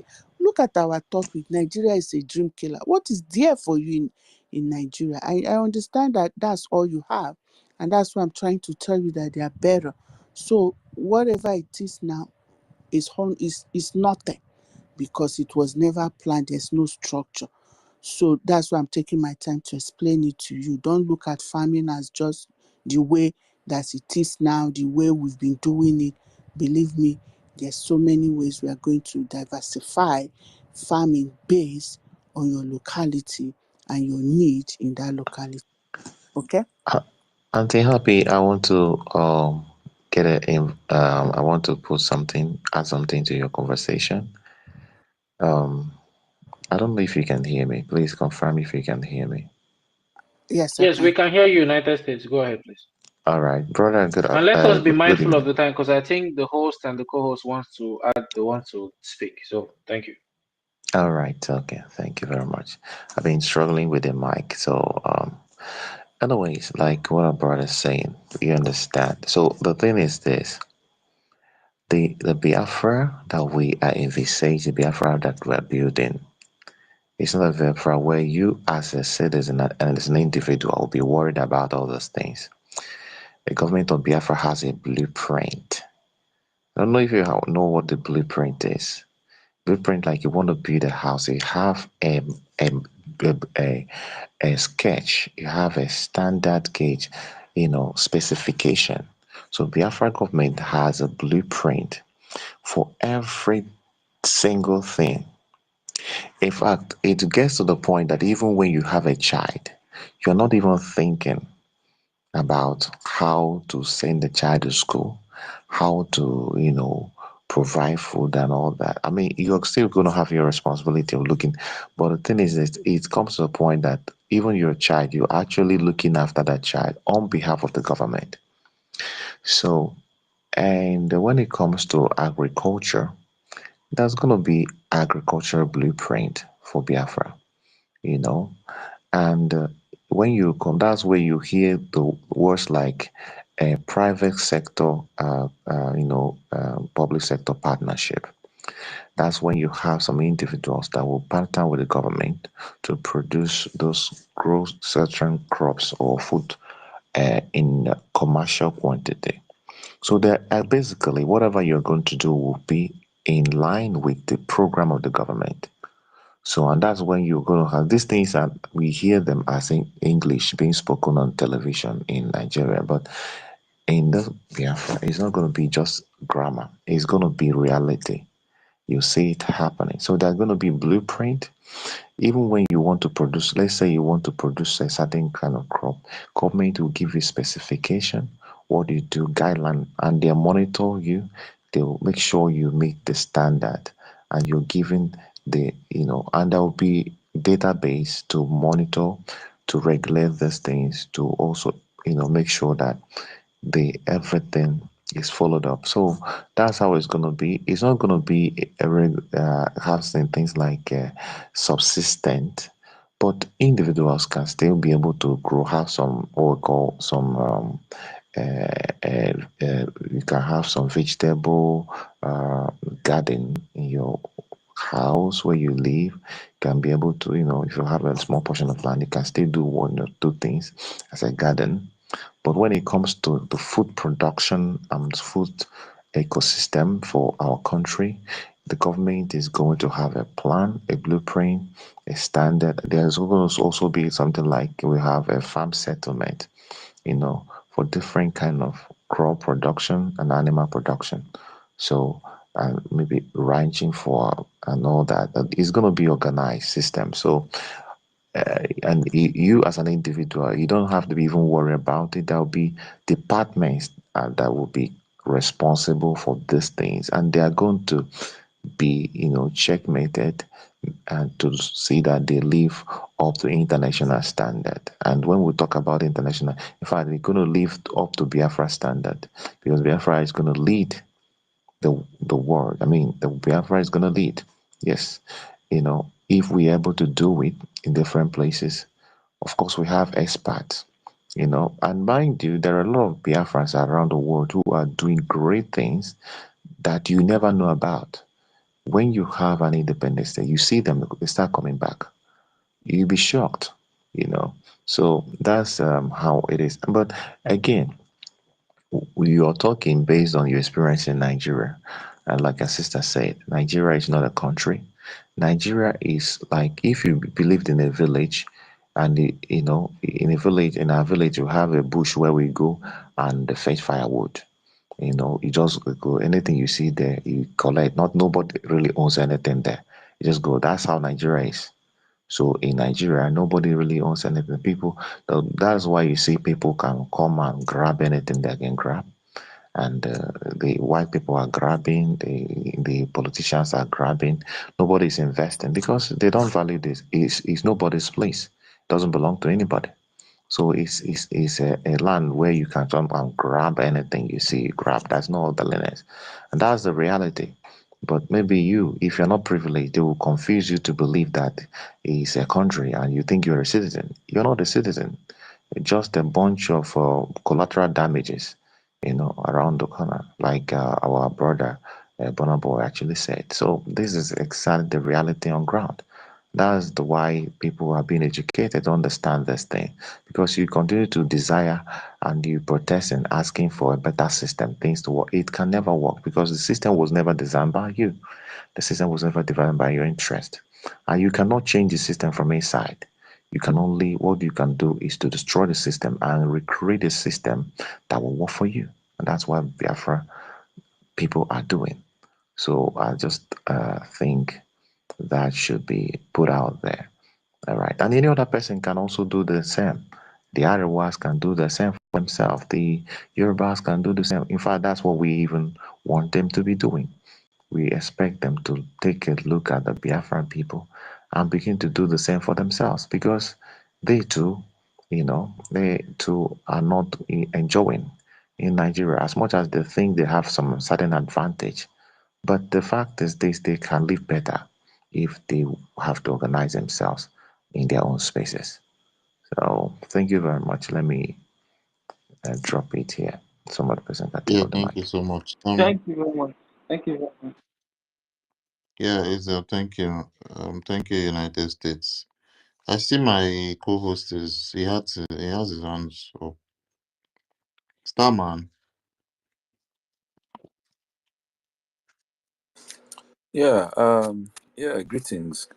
Greetings everybody. Yeah, I was listening to the conversation about medicines and farming, and I think it's important to remember that we're a forest people, and that not just a forest people, but a tropical forest people. 25% of all drugs on the planet today are derived from forest plants. It's just a case of reviving this old knowledge. And the knowledge is still there. There's still some of us that harbor this knowledge, and even some that are pushing the boundaries. I'm sure you ANNANG, don't even know, but that's the popular one. I think we all have heard of. Um, again, we come from a tradition of farming. In fact, our culture is based on farming. We are sedentary farmers. We're one of the first people to stop migrating around, settle down, invested in the land by putting seeds in the ground. Yeah, so it should be in our DNA. And I personally am not a big fan of centralized systems. I really aren't. And I guess, if our ancestors practiced decentralized systems for thousands of years, it's probably still in my blood. Um, like I always say, the Ndigbo are one of the lucky groups especially of the largest ethnic groups in Africa, who were lucky that the trans-Saharan slave trade did not fundamentally alter their culture by leading to the formation of kings and empires. And even with the onset of the transatlantic slave trade after the trans-Saharan and colonization, our culture still wasn't as debased as most of the other large ethnic groups in Africa. We still managed to maintain a core of that culture. And, that married to the fact that we're a forest people with the knowledge of the forest and farming, and the forest being one of the most fertile parts of the continent and the planet. If you go back to any Igbo village today or any Biafran village today, you still see subsistent farming. And if you really want to eat fresh and healthy, you have to go subsistent. I mean, if you can, I mean, what's healthier than being able to take your herbs and vegetables straight from your allotment into the pot, probably not even needing to wash it, in less than 5 minutes, from plant to pot in less than 5 minutes, than it having to go through a chain of warehouses, lorries, delivery lines, logistics, and it's sometimes even flight, being ferried by air. If you're importing, well, like certain countries import certain foods, like Europe importing bananas from South America, and they fly that stuff over. If you could get it straight from the plant into your pot in less than 5 minutes, believe me, nobody on this planet is eating healthier than you. And talking about subsistence farming, which is what many of our ancestors did, not saying that they all, I mean, I'm not saying that, but we all know how life is, back in especially the rural parts of Biafra. Every compound has a farm in the back, and apart from that, a farm somewhere. And we live in an age where you can leverage on technology to maximize the efficiency of even the smallest plots. So I'm sure we've all heard about hydroponics, hydroponic agriculture, aeroponics, these hydroponic and aeroponic systems, you combine them with another concept, vertical farming, where you don't need that much space. Basically it's a farm built vertically, so you stack little plots of land on each other. And I've even seen places where all sorts of things are now even integrated, solar to harvest sunlight and all, just so, yeah. And then on top of that, you can further and enhance it with AI monitoring your farming, say, like what's going on in the farm. Say it's not like you even need to be on the farm every day. All you need, if you have your greenhouse vertically stacked, the whole place rigged with cameras, AI trained to understand what's going on in the farm.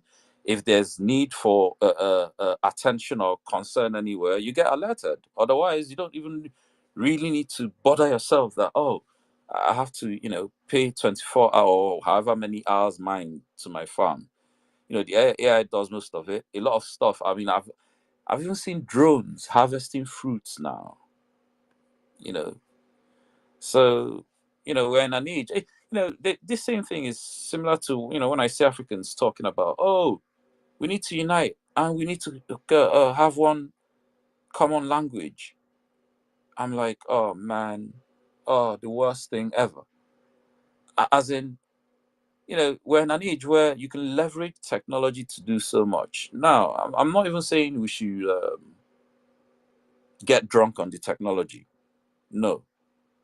We take what we need as we need, not like trying, radically modernize everything. But yeah, the key should be making everything efficient. We're in a need today where we don't actually need to start, as in Africans, for the sake of unity, start learning one language. I mean, there's AI translators.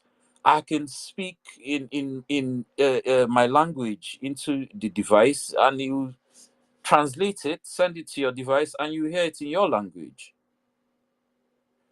So yeah, there's a lot of solutions that we can leverage. It's just, yes, when the time comes, we'll find these solutions. Nigeria has been a mind fuck that many of us have not had the time to actually look around the world and see a lot of these things going on.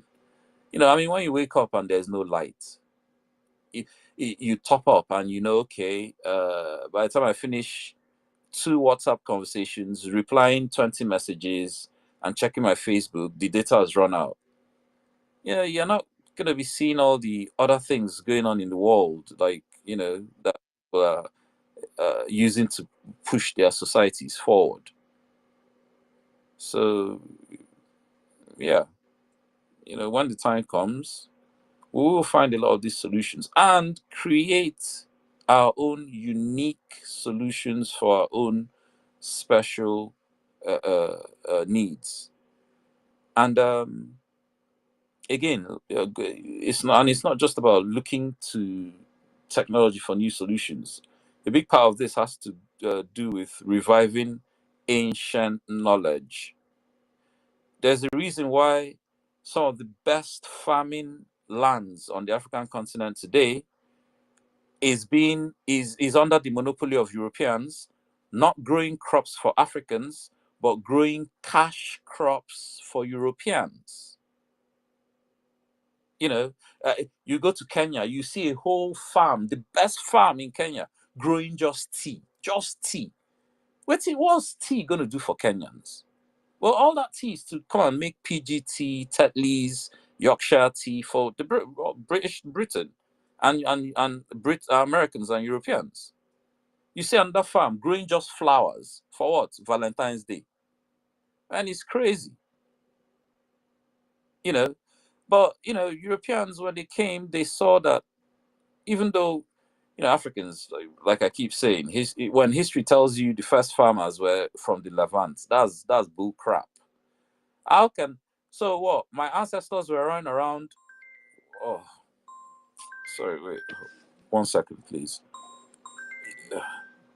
My ancestors were running around the African forest, and somehow they couldn't figure out putting a seed in the soil, to grow a crop, until some people in the Levant, a near desert, figured it out. Like, really, come on, man. So, the reason why they even left Europe, one of the reasons was they depleted Europe of not just the resources, but all the farming capacity of their soil. Just from intensive farming, which is what they are driving us to now. And again, all this is because of their centralized systems where, everything has to be. So, and whoever it is, because their centralized system is based on profit making.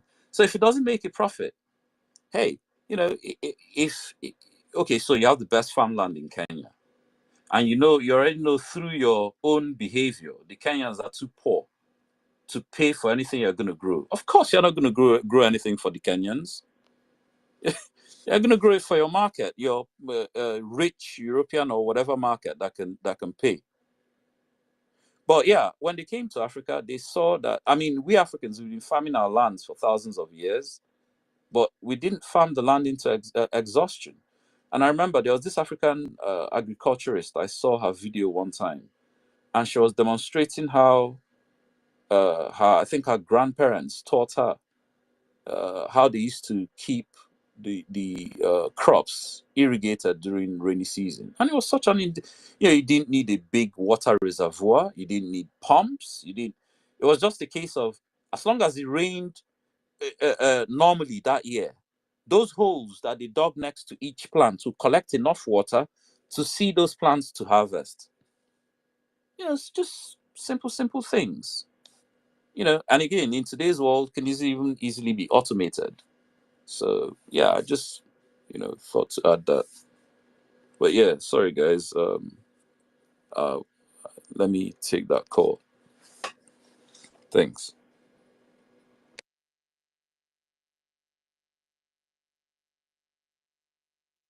Thank you so much, Taman. That was a very, very detailed explanation. Yeah.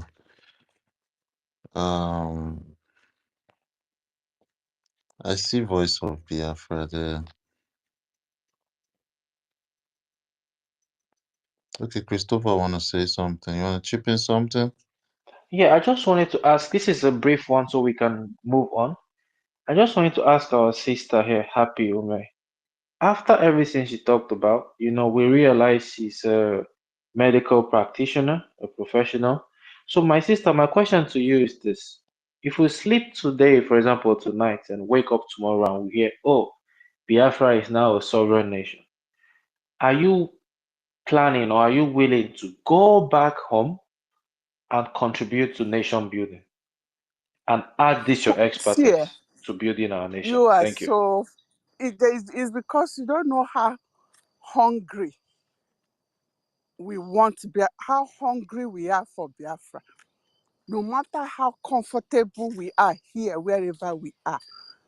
Do you know how many times I wanted to build an hospital for my people? But I have to be realistic. How many can afford it? Where's the light? Because I want the best for my people. I give the best to the people I live with. I provide them the best.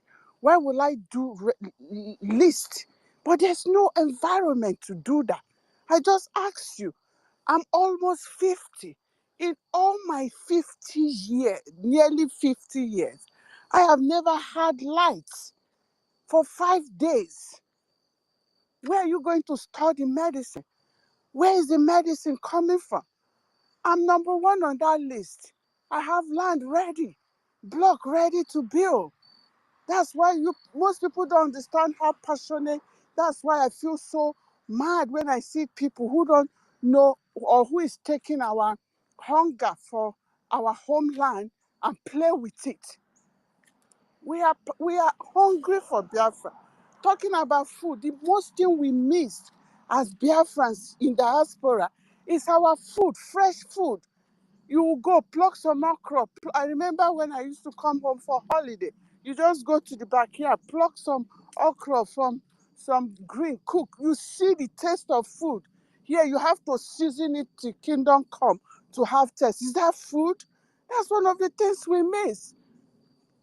I will be not me, majority. We think the prime minister will not be, or Ngozi or Abuezo, who all those ministers, I think they will not be in the forefront. That's what thing people don't understand. Just because people don't talk, people don't say anything. Gather 200 people in any state in America, Biafrans, and ask them that question. No matter how high, how well you've done it, it's not home. If you like, be citizen, your children can't speak your language or what are we giving to the next gen? You know that if Nigeria continue like this, in the next 100 years we'll be wiped out. Do you know that? So that question is, I don't even think it should, unless somebody who is not really fighting for the liberation of the people. Can I say something to that? See, any black person that thinks, oh, I'm in Europe or America now, my own don't better. I mean, okay, let me rephrase.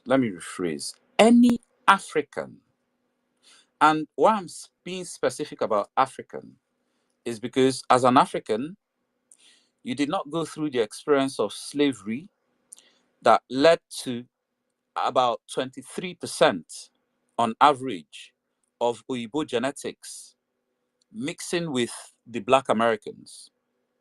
You don't have that component. Sorry. And even with that component that Black Americans have, let me just make it clear. The Northern Hemisphere is not your natural environment as a Black man. Look, it's as simple as that. By the time you start getting to your late 40s, early 50s, that's when you now know what vitamin D deficiency is talking about. Many of us don't know that in this diaspora, virtually every Black person is vitamin D deficient. You simply do not.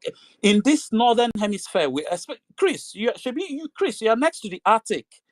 Kegi Kachanjo, your own even worse. My brother, I know. We do not get enough sun, and we have to take vitamin D supplements with our food. And the Yes. supplement is simply not as good as the natural synthesized vitamin D from the sun. It just isn't. The supplement is just consoling yourself. That's just what it is. So any Black person that is not planning to, if you're in your 20s, okay, I can understand. But any African that's in their 40s, 50s, and they are still, too lazy to think about what's going on back home. And as a result, they've planned their retirement here. That retirement, you're going to end up in an old people's home. And I'm sure we've all seen what that's like. An old people's home, chronically ill. And then with the race riots we're seeing, come on, I keep saying this racism, it hasn't gone anywhere. With the race riots we're seeing, they're tired of Black people now. Is it when you're an old man draining their dwindling resources, you think they'll be happy having you around?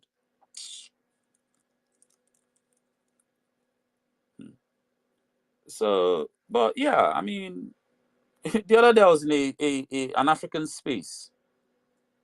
This was a few months ago, actually. And I was telling there was some Ghanaians, and I was telling them, I hope you guys are preparing to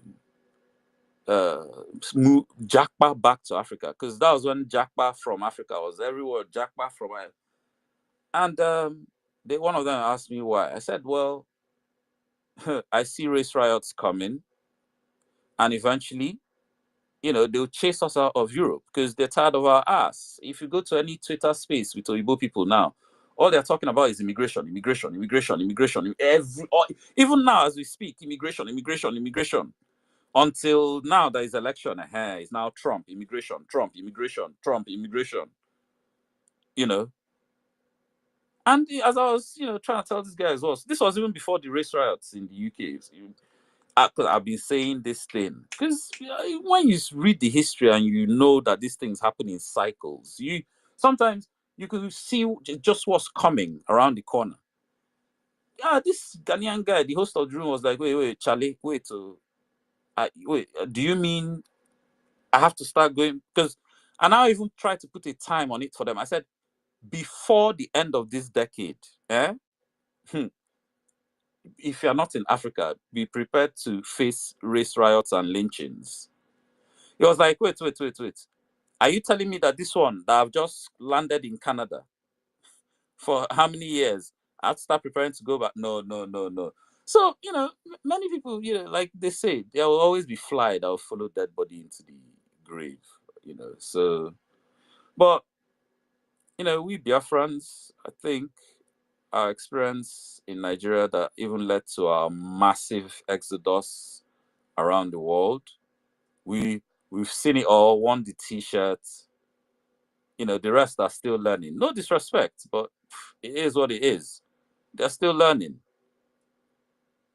Yeah, the only Biafrans I know that are still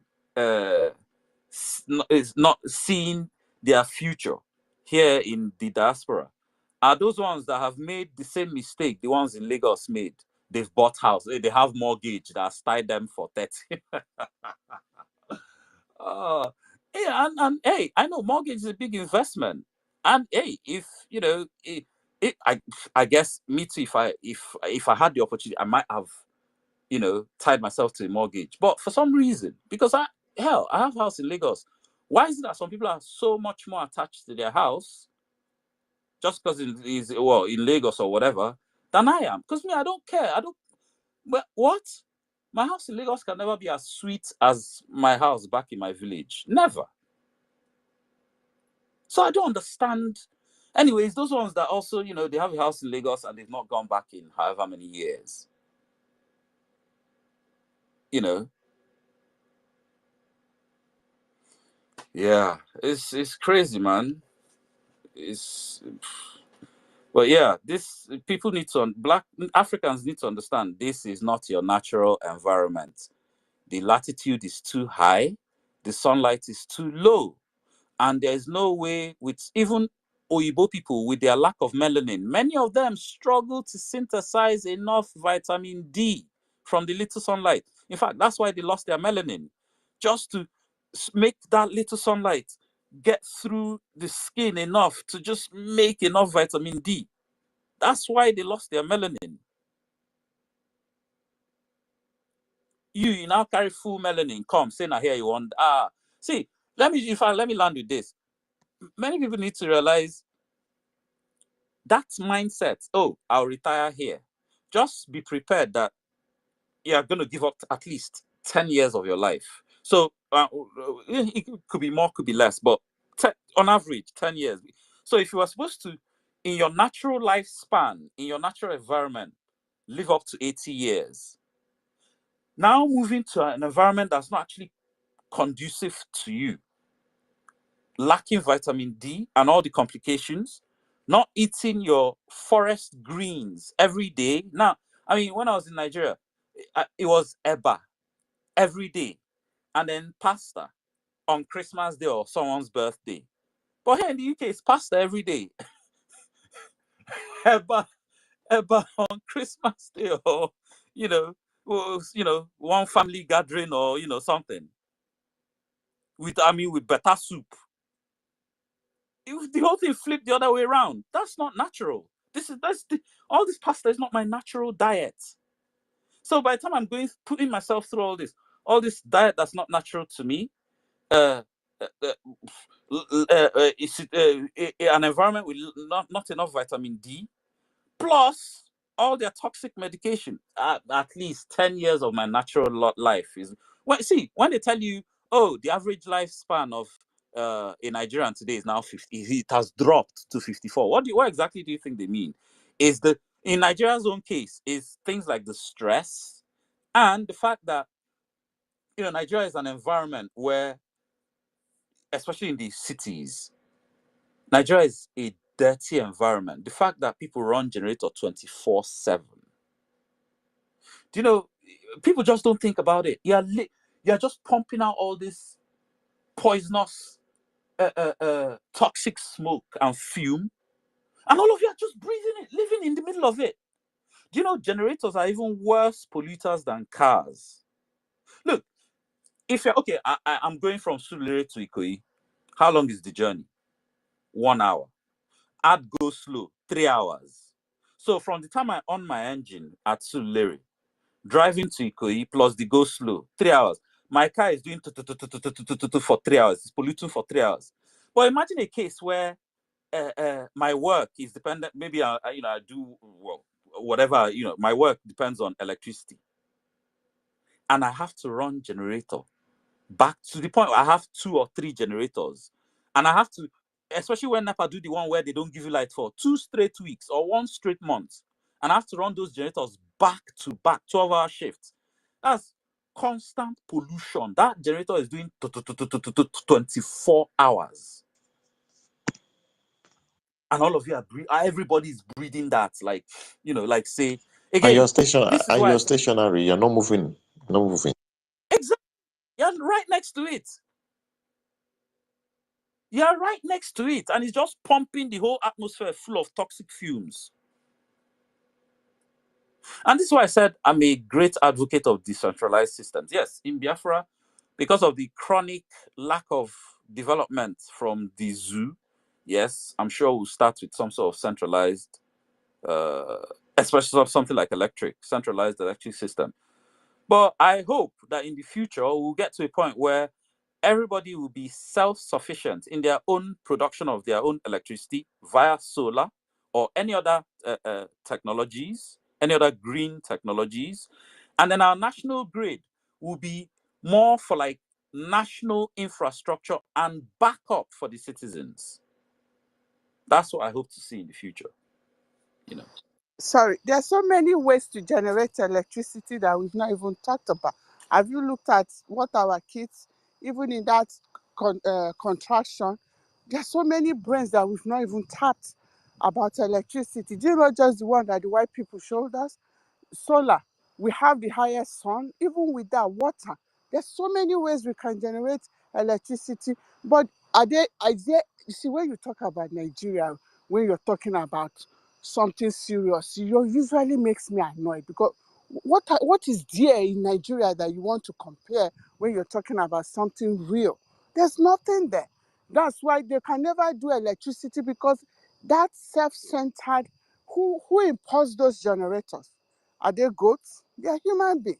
That's their business. So they are not going, there's no Institute of Technology looking into all those things. The few technology and growth that we had in Biafra, was it not before the war or during the war? Where did it end? They even stopped some of those departments in Suka just because they don't want us to grow.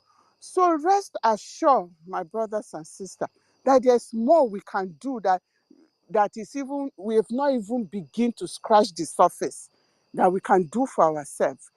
There's no one for Igbo or Biafra that we want to, that they will say that now because of the structureless situation we find ourselves.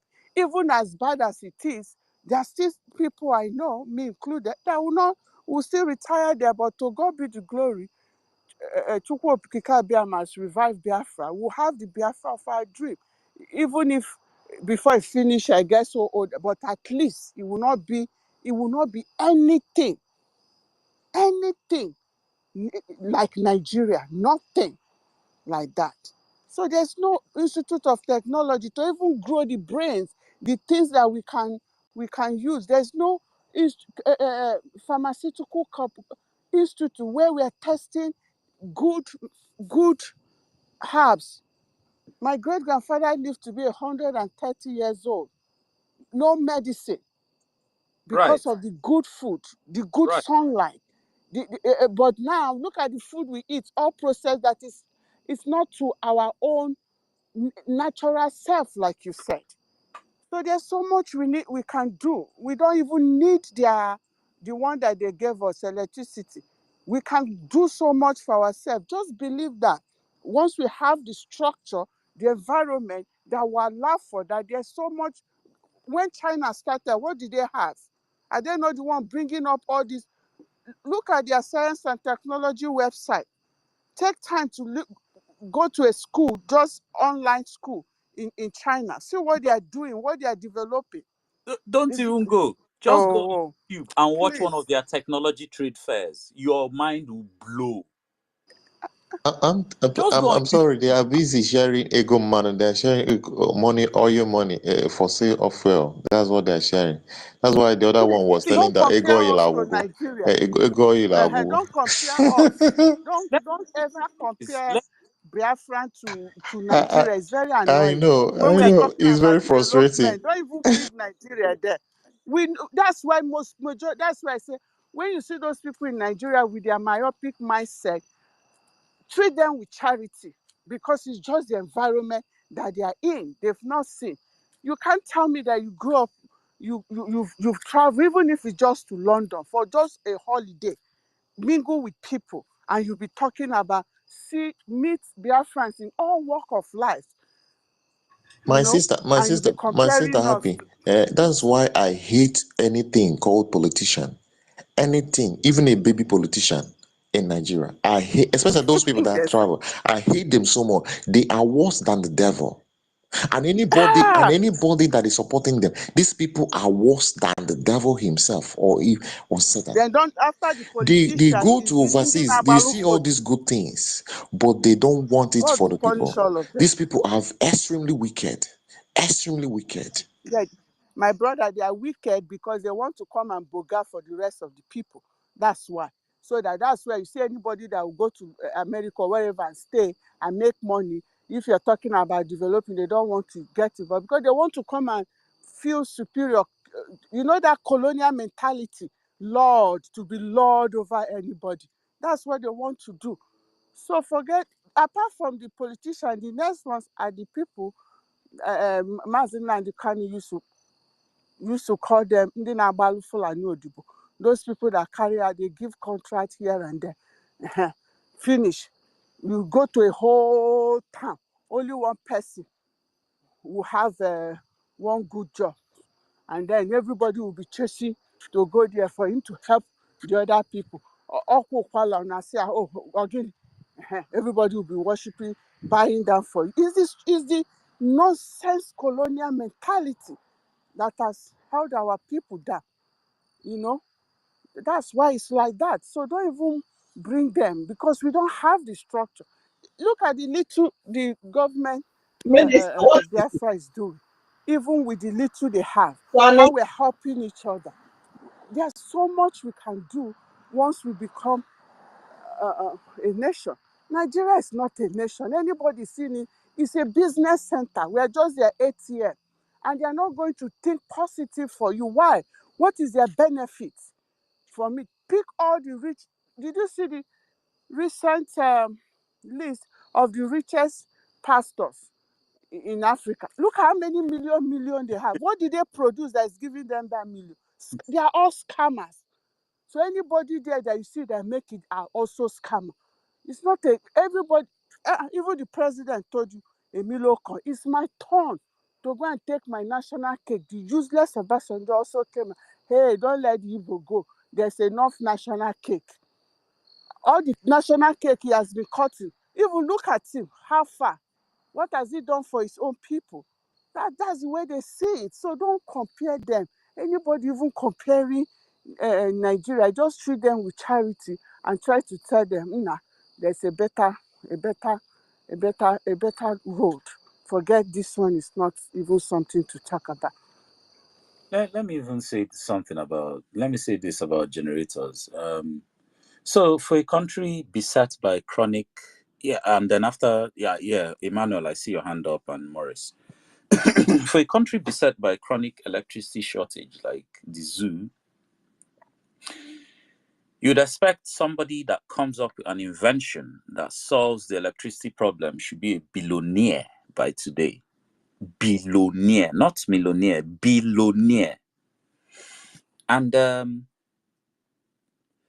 sure we all saw that boy that was making the rounds on Channels TV with his generator that produces 1 kilowatt by pumping water through,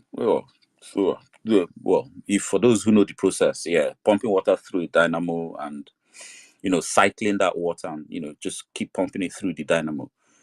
Now, if you have a pump efficient enough, you can use very little energy from the dynamo, to pump that water. And it's a hard concept to grasp, but I mean, I contacted the boy. I spoke to him extensively, and I was, in the beginning, because I used to reach out to all those boys I used to see on all those Biafran boys I used to see on Channels TV, inventing all sorts of things. But after a while, I realized, man, I'm not a school. I'm not even a charity. I'm not an organization. There's not much I can do for these boys, And years later, of being in touch with these boys, of this particular one, this guy that came up with that water generator, this guy still hadn't gained any real recognition. That's why being on Channels TV, he'd entered a competition where he came second. As of the last time I spoke to him, they still hadn't even given him his prize money.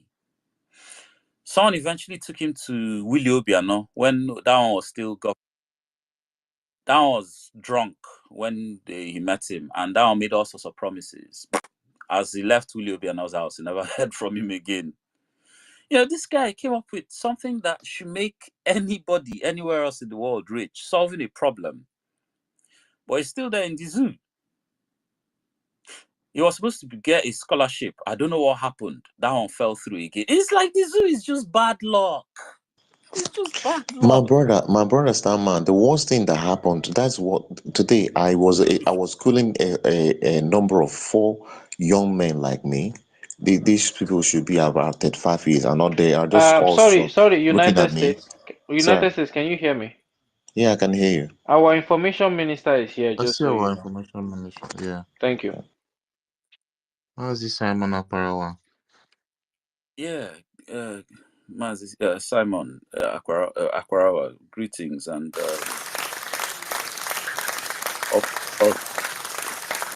Minister, welcome. The stage is yours if you want to say anything to Biafrans. Salutation to everyone. I just came into, I'll pick the mic later. I greet all of you that have been hanging on since morning, and to everyone listening to us out there. Let's keep the faith high because Biafra is here. Airborne. Dalu Mazi. Thank you very much, Minister. Hello, sir. So, can I continue?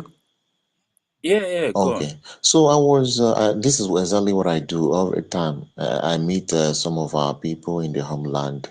You know, everybody is just like a welling party. Everybody's welling. Hey, this country, this and that. So I started educating them. I said, you know, the problem that I just first of all allowed them to speak. They will tell you, how they participated in the obedience. There's, voted some guys. They entered the National Assembly.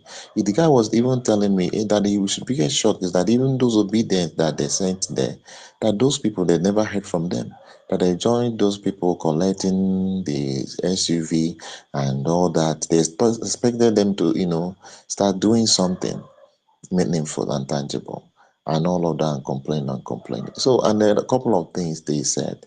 So, and I told them, I said, there are 2 major things I've identified that is our problem, people like you. Number one is that you think that you can change the system from inside. You cannot change the system inside. When you enter the system will condition you. If you have a chance to make a change, you must be outside and smash and get a molding hammer and smash the system. Then you build another one. That's how you can do. And that's number one. Number two is that the problem with all of them is that they think that they are citizens. People that in Nigeria, they think themselves to be citizens. I say that is the first thing I needed to tell myself, to educate myself, to understand that I'm not a citizen. You are not a citizen if you are in that geographical space. You are not a citizen. You are just a collateral damage, in the word of Abuna Boy. You are just a commodity. And, have you ever seen where the owner of a company or a product, ever cared what the product is thinking? Oh, he only decides how, what he's going to do with the product. The owner of the product never, thinks about how the product is feeling. You are selling, let's say you are selling a car, and then, when you want to sell this car to somebody, and you're thinking, hey, this car will be worried that this person I'm selling this car to is not hygienic. That you'll be no, you're thinking about your profit. So that is exactly how they see you, and that is why when you protest, somebody came and protested, said that he protesting for end SARS, that they are killing them in the street. And then what happened? And they are peacefully protesting, carrying the flag of their country, singing their country's national anthem, and their military of their country came, brought the guns that were bought, purchased by their taxpayers' money, and they opened fire on them. And upon that, they denied it. In the view of everybody, something that was being streamed live. That's it. That's another case. Is you came to embargo governance and hunger protest. You protesting that you're hungry, and then you are arrested. They said it is a treason. that you said you're hungry, and then they slashed you what's it called, fine of 10 million. Someone that is hungry, is fined 10 million, you know, and you call yourself a hunter. So what are they doing? Anytime you demand for a better prison condition, let me borrow the word of our brother Starman. What did they do? They make it harsher for you. They punish you. That's why after the protest that they did what happened? The fuel, everything rose. Everything is on the high. So anytime you demand for a better life, a living condition, whether the workers come and demand for increase in salary, or what do you call this minimum wage, what do? They even raise everything and make it higher. Telling you what? That you are not a citizen. You are people that are conquered in the country you think you are. You are basically a slave. That's what you are if you are calling yourself a Nigerian.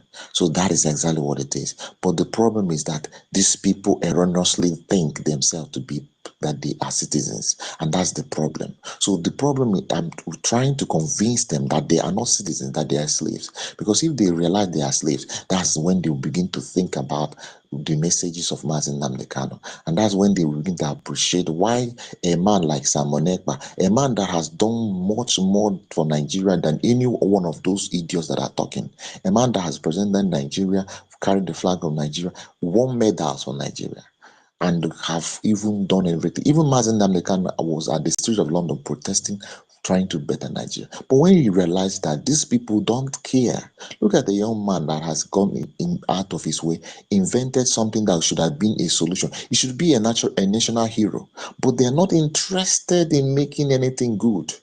They want to destroy it the more. That's what they want. They don't value the Nigeria they are talking about. They don't have investment in Nigeria. Their students don't go to school in Nigeria. They cannot even have their medical medical treatment in Nigeria. Somebody was a governor for Lagos State for how many years, and now is president. But there is no hospital that he can use in the country where he is presiding. He has to go to somebody else's country, and these people are the one telling you that, oh my goodness. So it is just that See, is the problem with the people of Nigeria. The problem I have with them is that these people are so dumb to understand that they are not citizens, and they are thinking themselves to be citizens. That's their problem. Thank you very much. you see, let me even land what I was saying about the generator matter. When I keep telling people that your lack of electricity in Nigeria is by design, they really don't understand. And I try so many times. And this thing I'm going to say now is something I actually researched myself. Because when I moved back to Nigeria in 2012 or 2011, I couldn't understand the concept of generator cabal. But it's real. Generator cabal is real. But I couldn't understand it. And then I found out that, what's his name? Atiku was actually the #1 don of generator in Nigeria. And then I started doing more research. And then I found something very crazy. Now, in all my years here in the UK, man, I've done almost 3 decades now, even in the UK. I've only seen power outage twice. No. I've only seen it 3 times. 3 times. 2 of those, I actually saw it announced on TV, in the news. They told us when, how long, why, and on the day when it happened, in the same TV news, they apologized for any inconvenience. I couldn't believe it. I was like, what? Like, it was the craziest thing ever. Anyway, in all my years here in the UK, I've seen generators, but most of the time, the ones I see are even smaller than I better pass my neighbor. They are for all these people that travel with camper vans, like going camping and all that. And it's not really a big thing. You hardly even see it even. But I've only seen like a normal size generator, like the one almost everybody in Nigeria will have. I've only seen that once in the UK. And that once was people repairing road, workmen repairing road, and they needed electricity. Hence, they came with their own generator. In fact, the thing was so alien to me that I stopped and started taking picture of Oyibo people next to generator. I was now the one looking silly because it's not something Oyibo people stop to amaze about. I was actually looking silly. I started feeling silly taking the pictures, and then I moved on. You know, when one of them was now asking me, "Oh, you're right, mate," I was like, "Yeah. It's just I've never seen one of those here in the UK." And the guy was looking at me like, "Huh?" There are Oyibo people that don't even know what a generator is. Like, if you show them what's this, they'll be looking at it. They just don't. They couldn't tell you. Now, I found out that Nigeria is the world's #1 importers of generator. But before we even get to Nigeria being #1, let's talk about #2. South Africa actually calls them generator country. If you ask who is a generator country, everybody would say Nigeria. No brainer. It's a no-brainer question. #2 in the world for importing generator is India. Why? Now, in India, they take light in India, but it's not as bad as in Nigeria. In fact, in India, just to get by in India, an inverter and a decent battery system will carry, because if they take light, 3-4 hours max. By the time your inverter and battery run down, they would have brought the light. And it's so convenient because it's inverter. When they take light, you don't need to go and stand up, start checking petrol, checking engine oil, drawing machine. When they take light, because it's inverter, the thing kicks on automatic. You don't even need to stand up. You just continue. Oh, you are watching TV, you are watching the match. TV just went blank. Oh, shit. And then wait a few minutes or a few seconds even. Your inverter kicks in. You don't even need to stand up. When they bring the light, again, you don't need to stand up. Your inverter will trip off and the light will continue carrying your house. The only reason they need generator, because I have family members that have been to India. I have friends that have been to India. The only reason you need generators in India largely is for small and medium business. Like if you're a hairdresser, all those heating combs, all those heating elements in the comb, that anything that's drawing heat from electricity draws a lot of current. So you need a generator. If you're a small factory or company, you need a generator. Inverters can't carry those things. Inverter and battery can't carry those things. Even if it carries it not for an hour, 15-20 minutes is run down the battery. So the 50,000 generators imported in India are primarily for small and medium-sized businesses. Do you know how many generators are imported in India? That's #2 in the world. 50,000. See, India is a population of 1-point-something billion people, and they import 50,000 generators a year. Now, Nigeria, like I said, #1, and it's Nigeria's turn now. Nigeria is 200 and let's call it 30 million people. In fact, let's stick to 220 million people, which is about, in fact, more than a fifth. Less than a fifth the population of India. Do you know how many generators Nigeria imports? 1 million generators a year. That's what India imports times 20 for a population a fifth the size of India. And then when you see stats like this, you begin to understand that NEPA and all that they are taking light is by design. Because no matter how much, you can see even when they change this, they are now doing even the prepaid meter. The other day I saw a video, someone was shouting that he put 50K. He doesn't even know where the 50K went. It's all a scam. And like I explained to when I was in Nigeria, I used to explain to them that, look, the headache you guys go through here, from when you wake up, the headache, you start checking, is there light? Do I need to go on gen? Is there petrol? Is there engine oil? And this is before you even think of starting your normal day. And all this is by design to make sure that you are never focused enough to actually go do the kind of research someone like me, maybe in diaspora, can afford to do. You will never be you are too busy. If you're not looking for petrol, there's fuel scarcity. If you're not looking for that one, is this one, is that one, is that. You will never focus and really understand where your problem is coming from. And why is Nigeria targeted for this? Nigeria is the nucleus of the Black world, the most populated. There's a reason why southern Nigeria was the slave coast. Because anywhere in the black part of anywhere in this planet you go where there's Black people, you are not going to see a denser concentration of Black people as southern Nigeria. It's as simple as that. That's why the place was full of so many Black people. To white people, it looked like an endless supply of bodies, of slaves.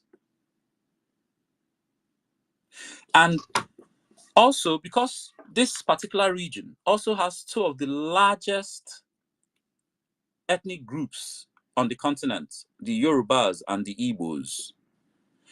And especially those Igbos who their culture has not been as debased as most of the other larger African groups, especially with the rise of centralization.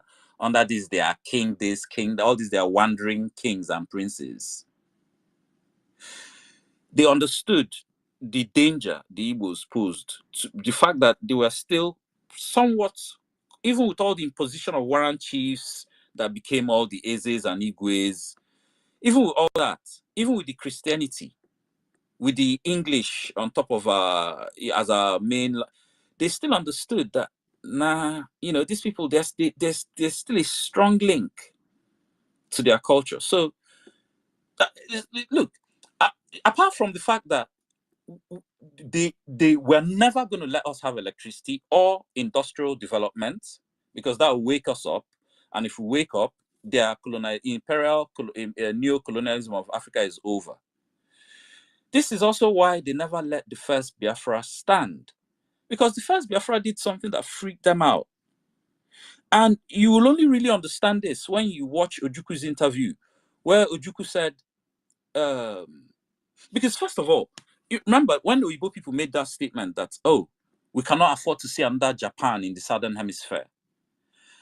That already tells you that they were worried that, what? A bunch of black, well, in their own eyes, a bunch of black niggas trying to free themselves?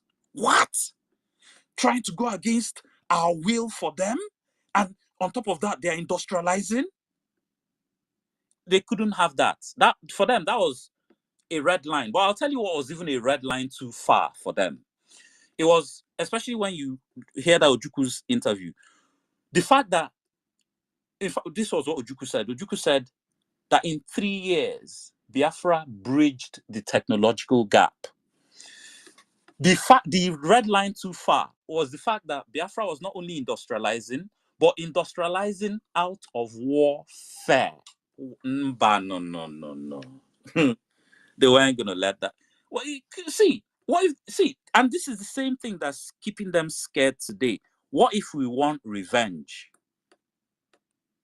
for what they've done to us? What if we want revenge? Anyway, let me leave it there for now. Emmanuel, sorry, your hand has been up for a while, but yeah, the stage is yours.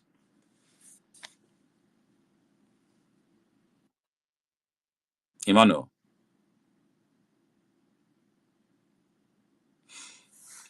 Maybe he slept off.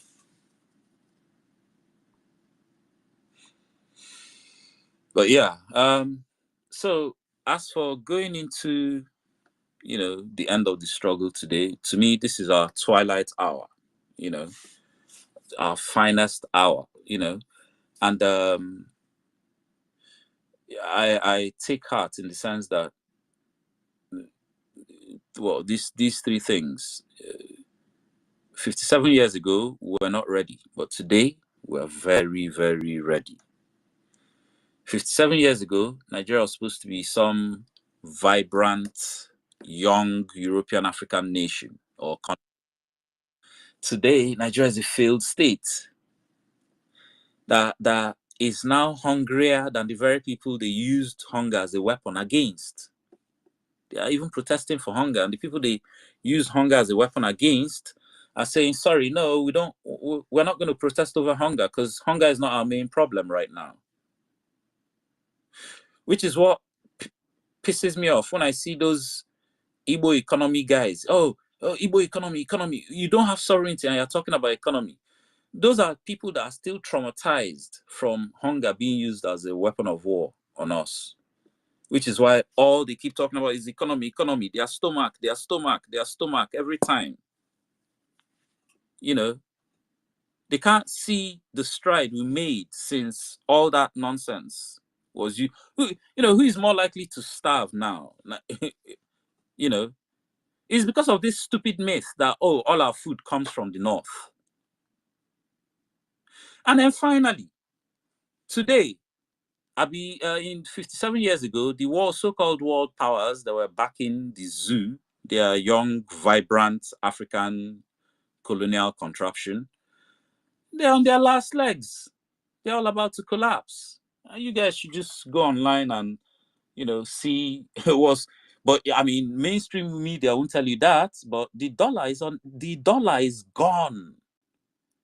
All this, anything that you see dollar, if you watch anything and they're telling you, oh, dollar is rising, they are doing fake.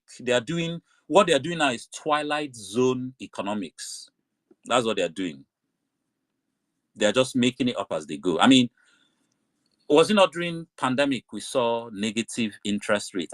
I remember when I first heard that one, I thought, wait, hold on. Negative interest rates, what? Now they're just making the economics up as they go now. It's over for the dollar. Okbari is done. So, they can't even, with all the dollars they've spent on Ukraine, they can't even win the war against Russia. And then in trying to save the dollar, they are now looking for a major regional war. So that that's the Americans, so that they can transition into a war economy to try and stretch the life of the dollar, give them time to implement CBDC. But I'm sorry, that major war will even accelerate the collapse. That's just the fact. Any economic bust or major war is just going to accelerate the collapse. Yeah, short term, it might look like it's doing good.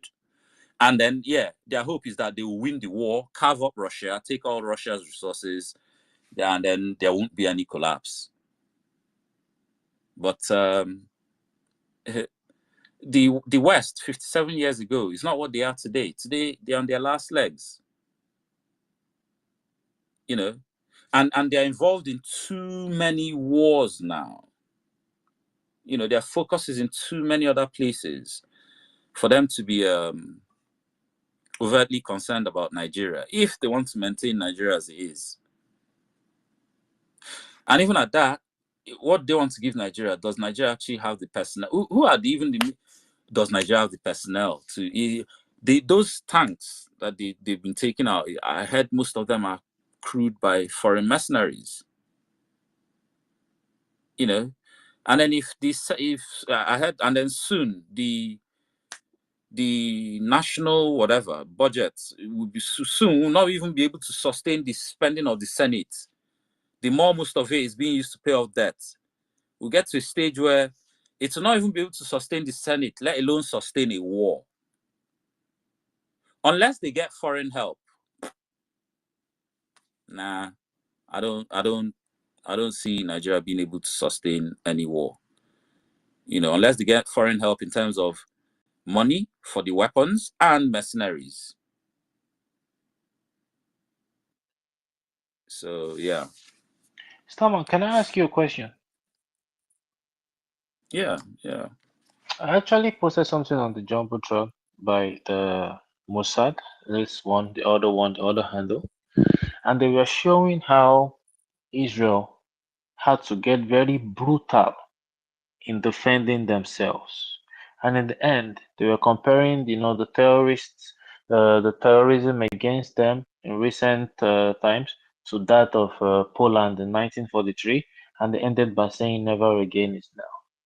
Now, looking at this, what advice would you have for an average Biafran who is still saying we must be one Nigeria by force? We must be one Nigeria by force. judging from the fact that the Holocaust, that was committed against the Israelis is nothing compared to the Holocaust and the genocide against Biafra. What do you think about this? And what kind of mindset should an average Biafran have today in terms of self-defense? Thank you. Okay, in terms of self-defense, the kind of mindset a Biafran should have should just be recognizing you're facing an existential threat. And that this is not this is not a joke. This is real life. This thing costs lives. As in there are all sorts of interests. There are many, that thing PM used to say, Hinama is bigger than you. There are many things, but as long as you just recognize that, yes, you're facing an existential threat and it's for real, and in fact, the whole of Africa is marked for extinction, for termination. But and because Biafrans are the most stubborn, that's why we've always been the target. So anybody that still doesn't understand this now, and anybody still with the one Nigeria mentality, as in at this stage, hardcore. I mean, there's some people it's just a case of they're disillusioned or some sort of stupid nostalgia. They don't even know why. Maybe they just go along with that. Oh, Nigeria is the only country we have. The only country we have. If it's those ones, yeah, okay, I can still talk to them. But anyone that's willing to die on the one Nigeria hill, like we see some stupid ones on this app, those ones at this stage is just pity I have for them. There are some of them I even doubt if they are really who they say they are. But the ones who are, it's just real pity because, you at this stage, it must be a psychological condition that the people whose fathers committed genocide against you further disrespected your fathers by not acknowledging that genocide, by at least giving them a memorial, and then threatening them not to even speak about it with treason. That is, open mouth is treason.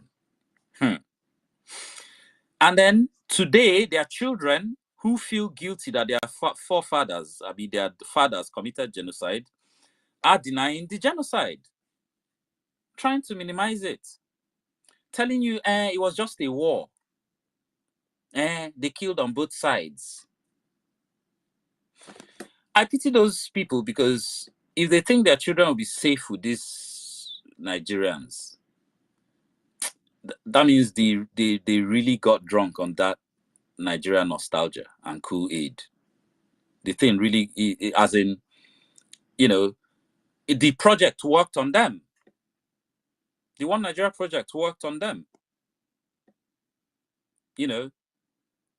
If you cannot, I see many of them, they go into spaces like Abbey Governor space, and that one, he can't keep his Igbo hate in check. That one will say something very hateful. And you see them like doggy, coming off their mic to try and, don't say it like that now. Literally, how can you be in a country where you'll be reminding fellow citizens to be, to show you some sensibility? Because they can't curb their Igbo hate. That you have to constantly be reminding fellow citizens, don't, and I see a lot of them, they go to Abbey Governor's space, cheering him on, and he'll be there insulting them, telling them, oh, your 5 plots of land in your 5 states. He's telling your 5 plots of land, and they'll be there doing one Nigeria with him. And this Abbey will be telling them, oh, he's one Nigeria to the core. He loves Nigeria. But you're insulting a whole section. Do you know how many times I've been in Abbey's space?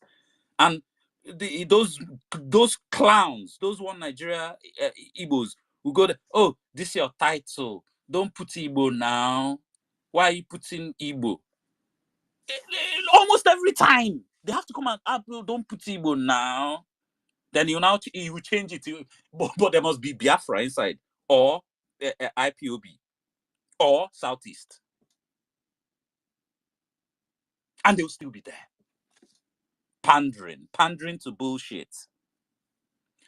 To me, those people are a real problem because see, this whole bigotry nonsense. Even imagine when Ndiofe Manu said, "Oh, Igbo must go," and all of us in unison told them, "Don't worry, just small time now, December 2nd, and then once we declare and then we move all our stuff, as soon as soon you will have your Nigeria or Lagos or whatever. You can if all of us in unison did that, all these bigotry Olympics won't be happening. But it's those one Nigerian ones. Oh, Igbo must go. You now go and start dragging their constitution with them. And then their Ronu bigotry politics. They too, they know how to play it very well. And Shibi, I said it. I've been saying it. Now, this Tinubu's tenure, people should prepare for 4 years of ethnic jingoist politics from beginning to end, pro-max. Because that's what Tinubu is master of.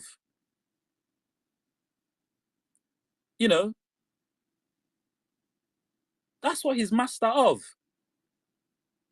So, he's when they go and start dragging stupid constitution, and then the Ronu gang cleverly will be doing as if they don't know the difference between obedience and IPOB. I mean, even when you go to their spaces, you see them say it all the time. Oh, they're all the same. They're all the same. They're all the same. And then one of them has even taken the whole Ronu thing to a max. Like, when you see this guy breaking it down, it's like he's doing a course on the thing. He's even identified the ideology. Say it's Zikist ideology. That they have Zikist ideology, expansionist. That they want to come and take over your land. And this guy, the way he even does his own, he will first start with Fulani. How Fulani tried to take over Ilorin, with all the wars and everything. Then, you save the Igbo for last. And the Igbo, you would think that the Igbos are worse than the Fulani self. By the time they narrate how Zeke did this, turned the politics in Yoruba land upside down, this one, did this one, that one.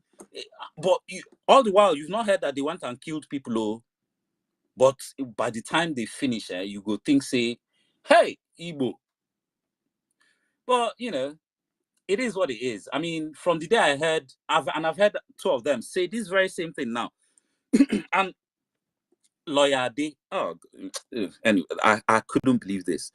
They asked this guy, so this one you guys are crying, Igbo, Igbo, Igbo, Igbo. Which one is actually worse? Fulani killing your women and raping them, or Igbo abusing you? And he said Igbo abusing them.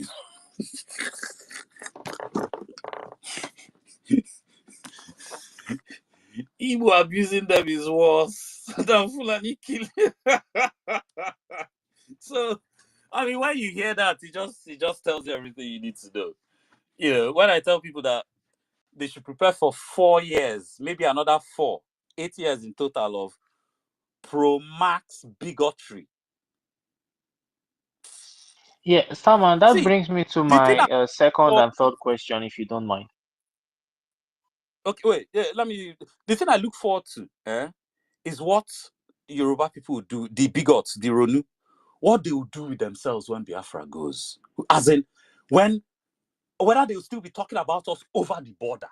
When we've left them, I can't wait to see what they will do with themselves. But yeah, go on.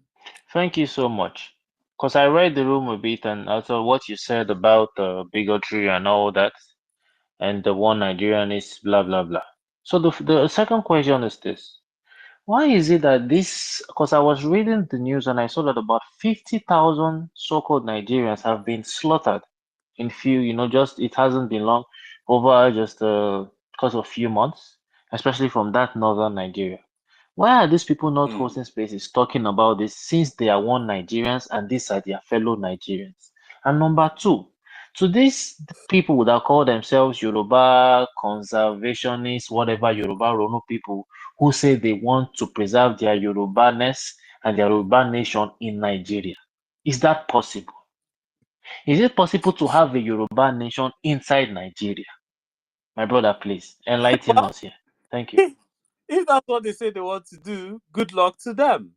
And I remember the other day in Abby's room, one of our sisters went to ask him, is there nothing else happening in Yoruba land? There's the killings in the north. Why are you guys not talking about this? This very thing you asked now. Do you know what Abby told her? That he's doing a dissertation on the Southeast and the insecurity. That's his new lie now. So he's doing a dissertation on the Southeast and he's to come and talk on X for 24 hours straight, pushing out bigotry and lies. That's his dissertation. Where when people from the Southeast actually come and tell him what's going on, he will mute them, twist their whatever they say, tell lies, and that's his dissertation. You see the level of disingenuousness. This someone that will come and tell you he's hardcore one. He's a civil servant. He works for Nigeria. DSS even. You know, I'm sure you've seen some of the tricks he's pulled on stage where he'll suddenly call someone claiming to be a minister.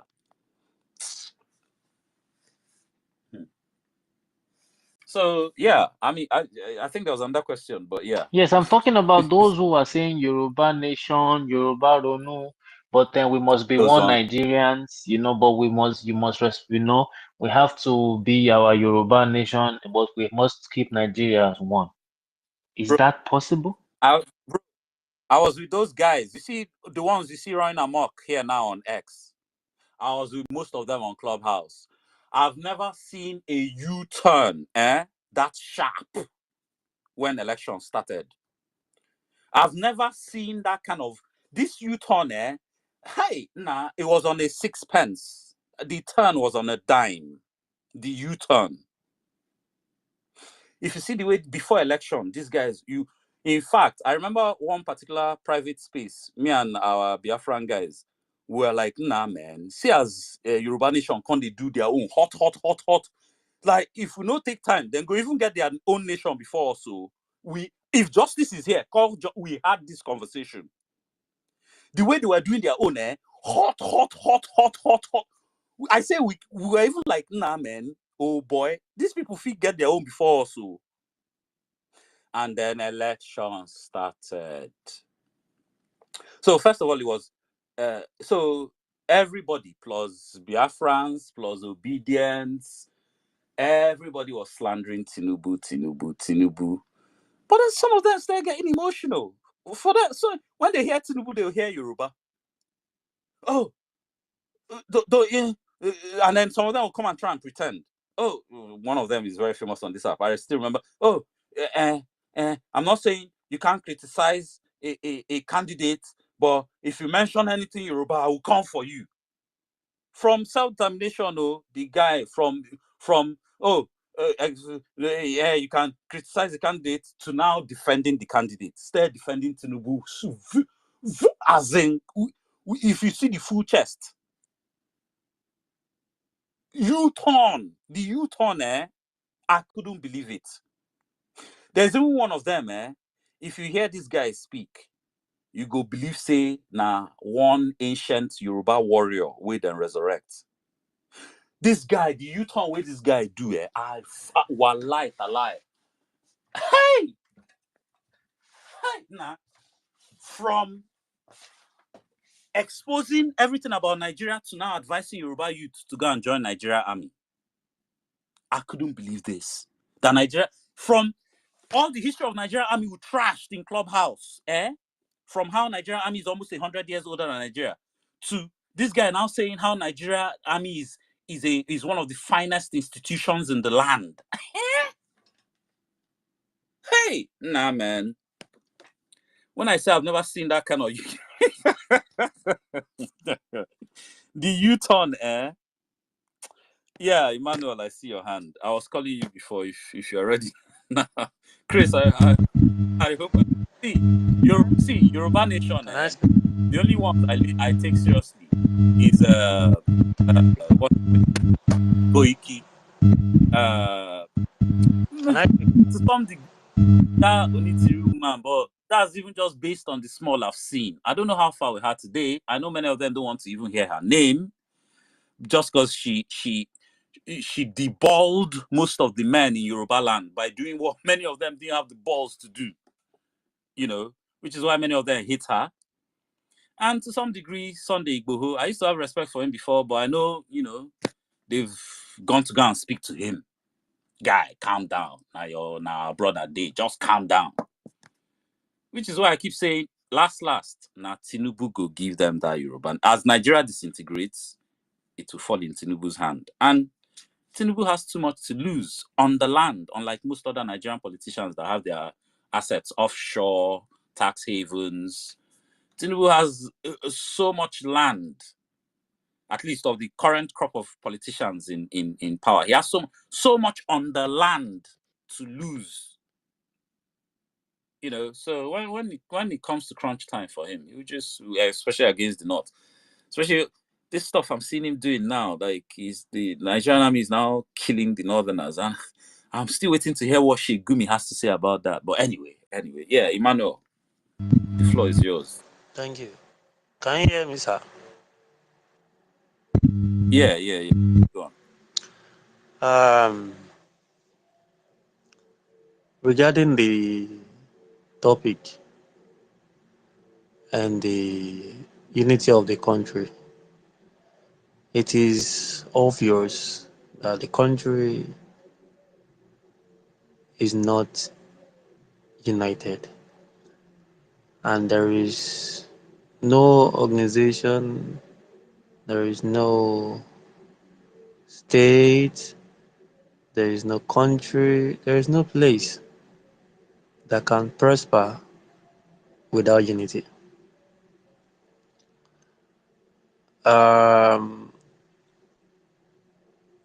It is obvious, even to a dead man, that this country is bereft of unity. And the unity did not just start today. The other day I saw this comedian, Mr. Macaroni, the video. And I had to comment that this unity you are seeing right now is not something that was created by the politician. It was created by the British people. The colonialists, the neo-colonialists, they created this discord in Africa generally and in this establishment. So the politicians are only tools that are used by the British, not just the British, but the colonialists, the neo-colonialists. They are just tools. Even Tinubu agreed one way or the other that he does not believe in Nigeria. When he said he does not believe in Nigeria, he said in a way that he does not believe in the unity. And the truth is that 99% of the politicians in this country, they know this thing, that the country is bereft of unity. And they know that they cannot unite the country, no matter how much they try to express that unity through their political shenanigans, hypocrisy. Whether Peter Obi, whether Showore, whether they all know the truth that a house built on a faulty foundation is bound to collapse. Such is the reality for this country, Nigeria. The foundation of this country was not built on unity, but on selfishness and greed. And everybody knows this. A dead man, like I said, knows this. the British people, the British government, the current British government, led by Stammer, they know this. The Western world, they know this. The whole world knows this, that the country cannot be united, and that Africa is a continent, the greatest continent in the entire universe, that needs to understand each other, to love each other, and once they can love each other, they can understand each other, Africa will be the best continent in the entire universe because it is already blessed enormously, beyond imagination. Africa is greater than Europe. Africa is the greatest continent. The only issue is the colonialists and the neo-colonialists, they created these 8 boundaries and they now use the leaders, the rulers, just like they did in years ago, many years ago, they are still doing today, using the evil rulers and leaders to control, to destroy, to kill, to express their hate and hatred towards a typical African person. What hurt me about this whole development is the mere fact that the likes of Showore were very brave. They believe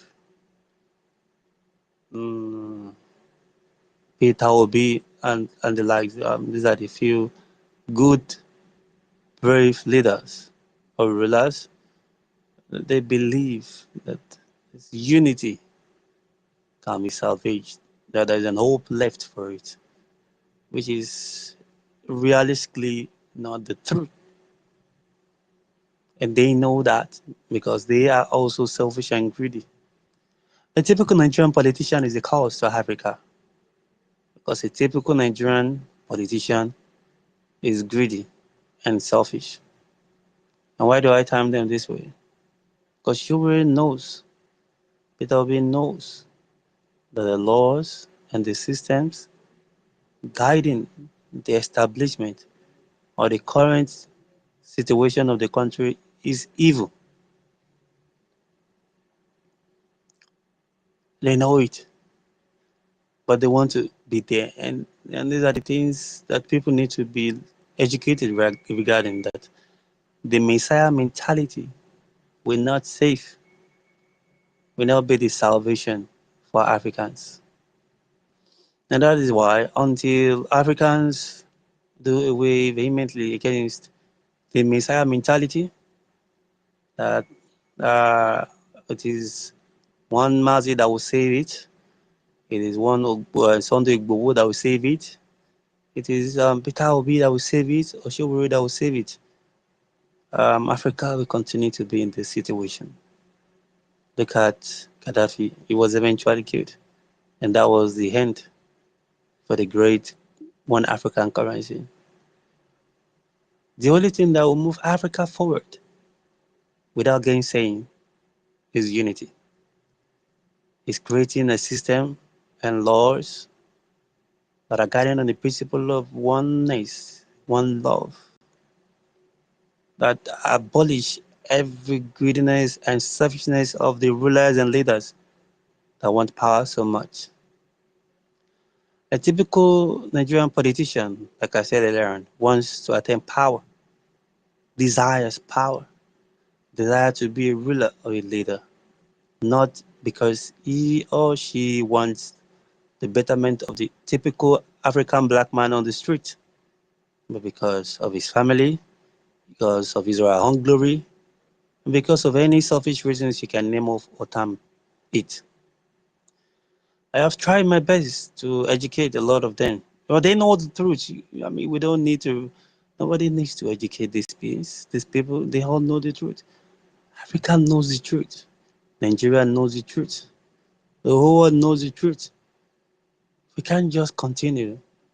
For how long shall we tell the whole world the truth? Because everybody knows the truth. And the truth is the only thing that will set us free. But we know the truth. We are not ready. We're not ready to do the right things. There is no the pronoun we, and they know that it does not exist. See them on your timeline going about using the word the we, we, us, us. That if we can just unite, then um, all these policies that would make or making life hard for the people, all these increments in petrol price, fuel, and all these things would stand. But they know that there is no we. They know there is no pronoun we.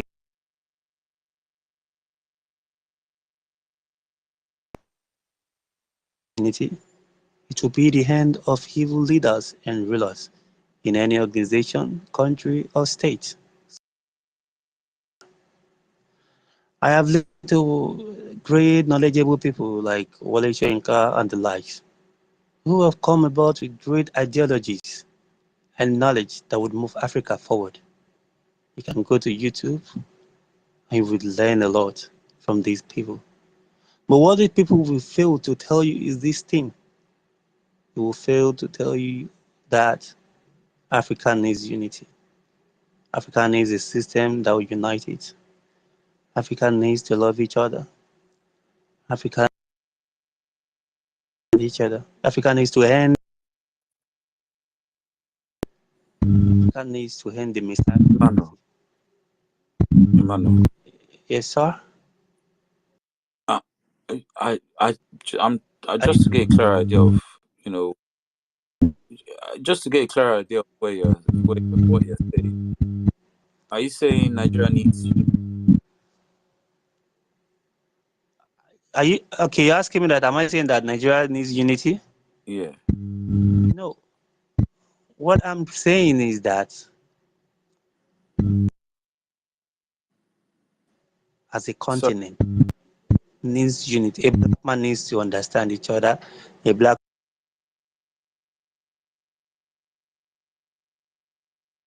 dead person does not believe, cannot believe in Nigeria. Nigeria is an establishment, united, a country created for that purpose. It is an established. yeah, what I said I'm trying to understand is, you know, when you say, you know, we need, when you keep talking about, I'm trying to understand who and who you want to unite, and also I'd like to know how they will unite.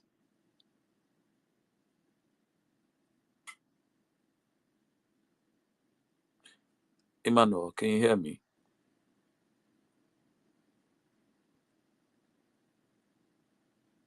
Emmanuel, Yes, can you hear me, sir? I can hear you, sir. Can you hear me, sir? you know, yeah, yeah. Yeah, I said that Africa unity is possible, and there are ways this can be achieved. My point is, um, I've studied this whole thing extremely, and I've come to realize that the only solution for Africa to move forward is unity, to be united, because Nigeria is an establishment. It is not a united country under heavens. It is an establishment. I mean, it belongs to certain few people. It is not for. It is not a country for everybody. But what I'm trying to say is that Africa as a continent, if they can be united, they would be the continent would be able to create a system, organizations, laws, that would, destroy the powers of the white people who envy and hate its progress and prosperity. And creating unity is not mathematical is not an equation, is not something that is hard. It is understanding. It is understanding. Love can only occur through understanding, not even necessarily through knowledge, but through wisdom and understanding. The Africa is ignorant. Africans are ignorant. You know, we are so ignorant. We do not, and so because we are so ignorant, we are so moved. We don't understand each other, and we cannot love each other because we don't understand each other. You know? Emmanuel, can I ask you a question, please? Okay, sir. Someone, please, I beg you. Laugh won't kill me for you. No vex. We're serious though. Emmanuel, this topic where you see so Nigeria dream killer failed states. What is the solution to that Nigeria now as it stands? Wait, no. Well, you're zooming in too early. So Emmanuel, you said Nigeria to you is not was not designed to work for Nigerians. So do you advocate for Nigeria breaking up? I can answer the two questions anyway. Okay. I can answer the two questions. I would like to answer Mr. Christopher's questions first. And I think your question was that, please, could you come again? I'm sorry, I have forgotten. You know that Nigeria is not working. We've called it the failed states. People are dying. It's killing our people. Nothing is working. People are being wow, end bag no governance. They're killing people. Barbarism, ethnic cleansing. Invaders are coming from other places to rape and maim and all this. What is the solution to these vices in Nigeria as it stands today? Okay. The solution is not far-fetched. The solution is that organizations, or I don't know how to call them, maybe unions or however they are, if it is possible, I repeat, if it is possible, they try to reach an understanding, momentum, they reach an agreement, and push extremely for the breakup of the country, disintegration of the country peacefully, if it were possible. I have seen movement, the Yoruba movement, the Biafra movement. These are the two ones that I know that are, at least moving extremely. I don't know about the Arewa or whatever and the other movements, but Are you part of this the Biafra or the Yoruba nation? well, for me, I am not. I do not want to, become part of Yoruba movement or the Igbo movement or whatever movement. I only desire extremely a movement. I wish that a movement can be created and termed the breakaway or the breaking away of or the peaceful disintegration of the country. I don't know how they are going to come about with that caliber of term or title or name. I believe that the Yoruba movement, the Igbo movement, it's a start of this movement. If it were possible, they can come together, and any other movement, if they can come together and end this thing called Nigeria, if it is possible, I would be so glad. I don't want to belong to the Yoruba movement because, but why I'm saying this is because these two movements, I came to realize that they have been politically infiltrated.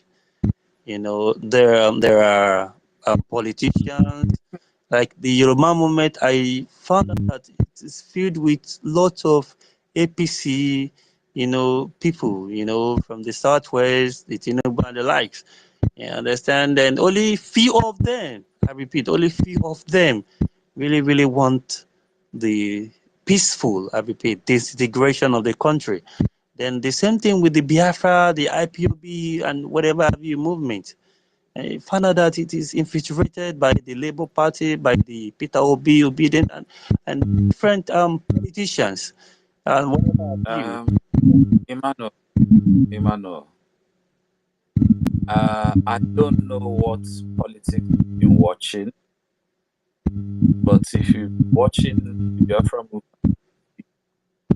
you understand that there's no Nigeria Emmanuel, political. please, can you help us mute your mic, please? The mic is making a lot of noise. Thank you.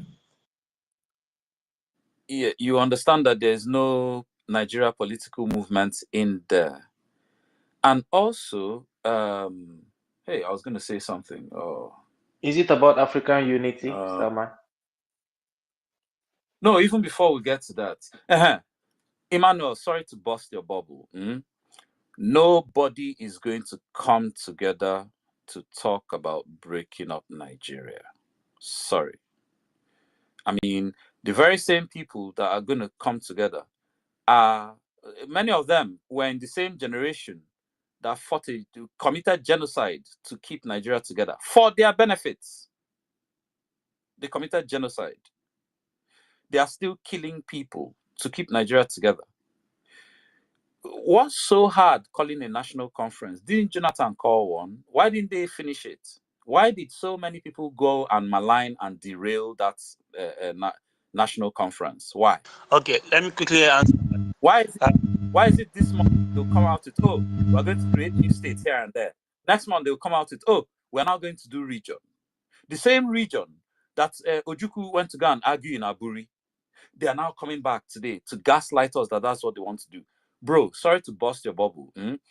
Nobody is going to come together to discuss breaking Nigeria up. If they were, they would have done it a long time ago. If they were, they would have stuck on Aburi. So sorry to bust that bubble for you. What's going to happen is that Nigeria will collapse organically. And talking about, for people that even say, let's come together and negotiate it.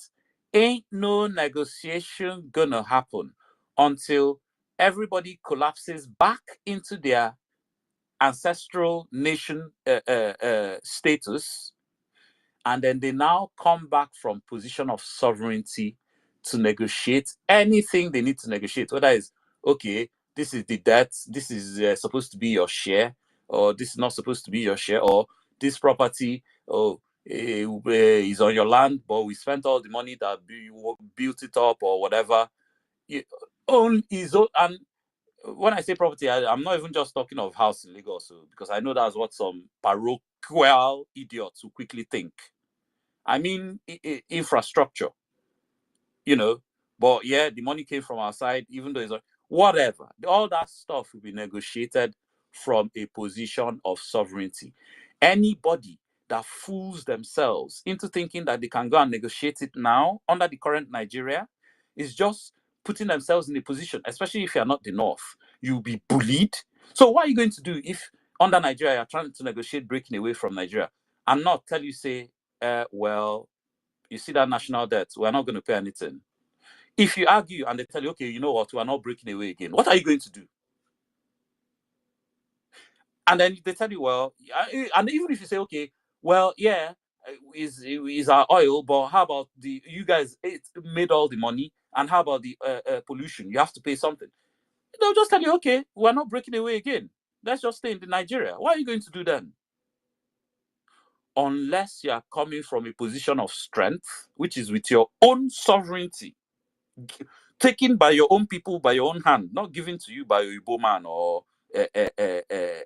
one stupid Fulani controlled conference.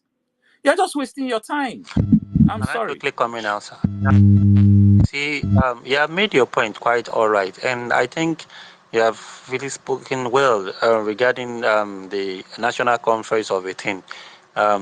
You see, the national conference was not to discuss about the unity of the country. It was all political move by the PDP. Okay, so it was Even clean. Emmanuel, please, Emmanuel, what is your business with this unity you're talking? Your mic is making a lot of noise. Please, can you allow me to say something? Meet the mic, please. I've been Okay, I listening think to you. I Emmanuel, was please, can you mute your mic, please? I beg, thank you very much, because your mic, it makes a lot of noise. You just keep are you you just keep singing this unity in my brain, and I hate it. Honestly speaking, I'm gonna tell you, I really hate to hear that unity of a thing. What we need is to save our lives. Nobody's talking about unity now. You can't be talking about unity where people are dying in thousands every day. What we're talking about is how to save your life. And our topic here actually is Nigeria, a dream killer and a failed state. Biafra our only hope for the Biafra. So that's what we're talking about.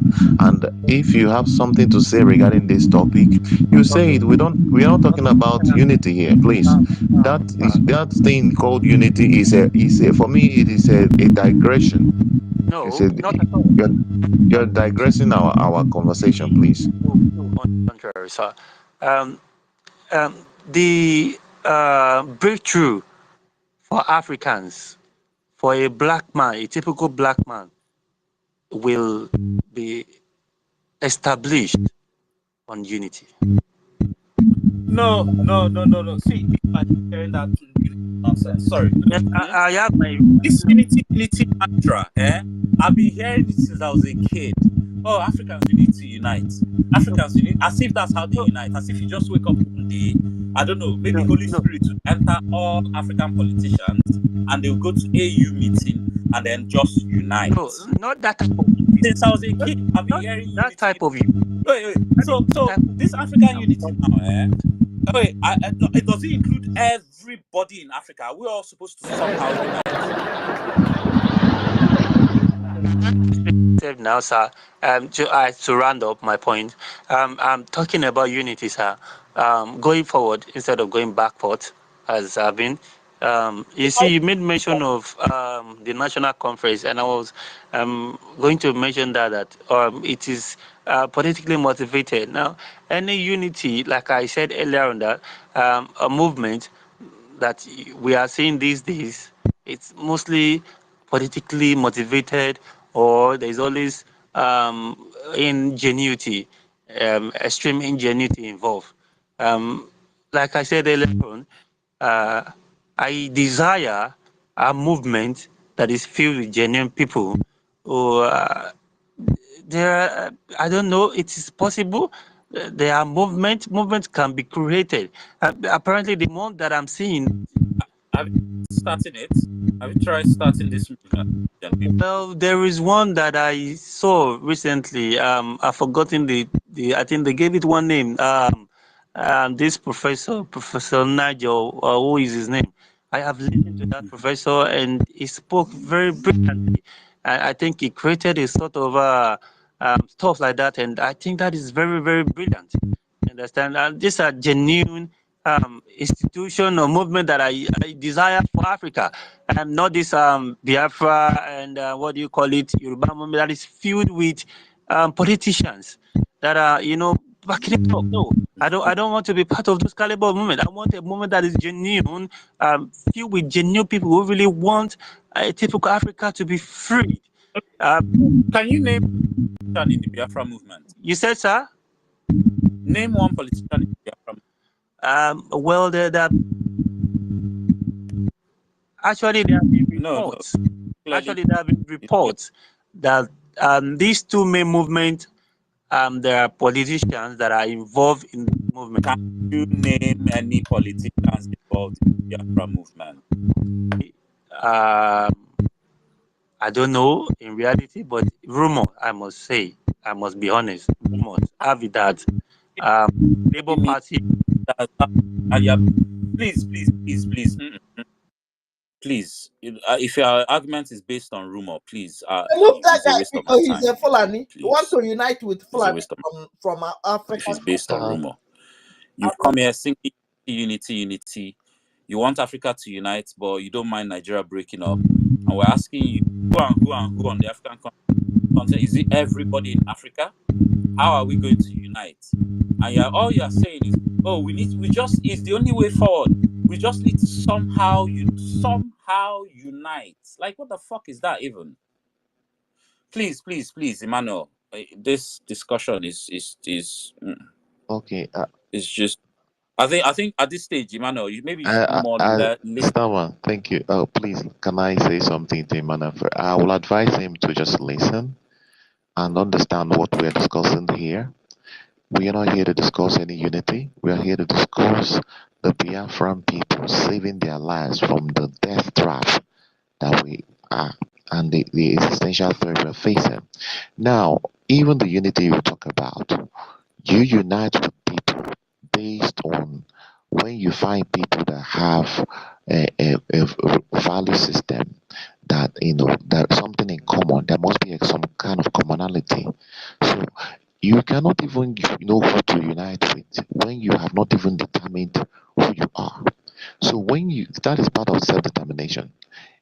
For example, when the nations that are locked into Nigeria or lumped into Nigeria, when they separate and they discover themselves, that's what self-determination is. When they now realize what they want, have a policy, what they want to achieve for themselves as a people. Now they begin to look around. Who are the people that we can work with to achieve this? Now you begin to seek alliance. There's no way you are going to, because all of us in the African continent, it's a lie. All of us will never unite in Africa. Okay? Because we don't have all the same ideology in Africa. For example, you see what is happening in South Africa. All those people that are doing xenophobic. You tell me that as Biafran, I want to go and unite with xenophobic South Africans. I'm not going to do that, please. As an individual, I'm not saying this as a government anyways. I'm saying as an individual. What I'm saying is that we have to determine what we want.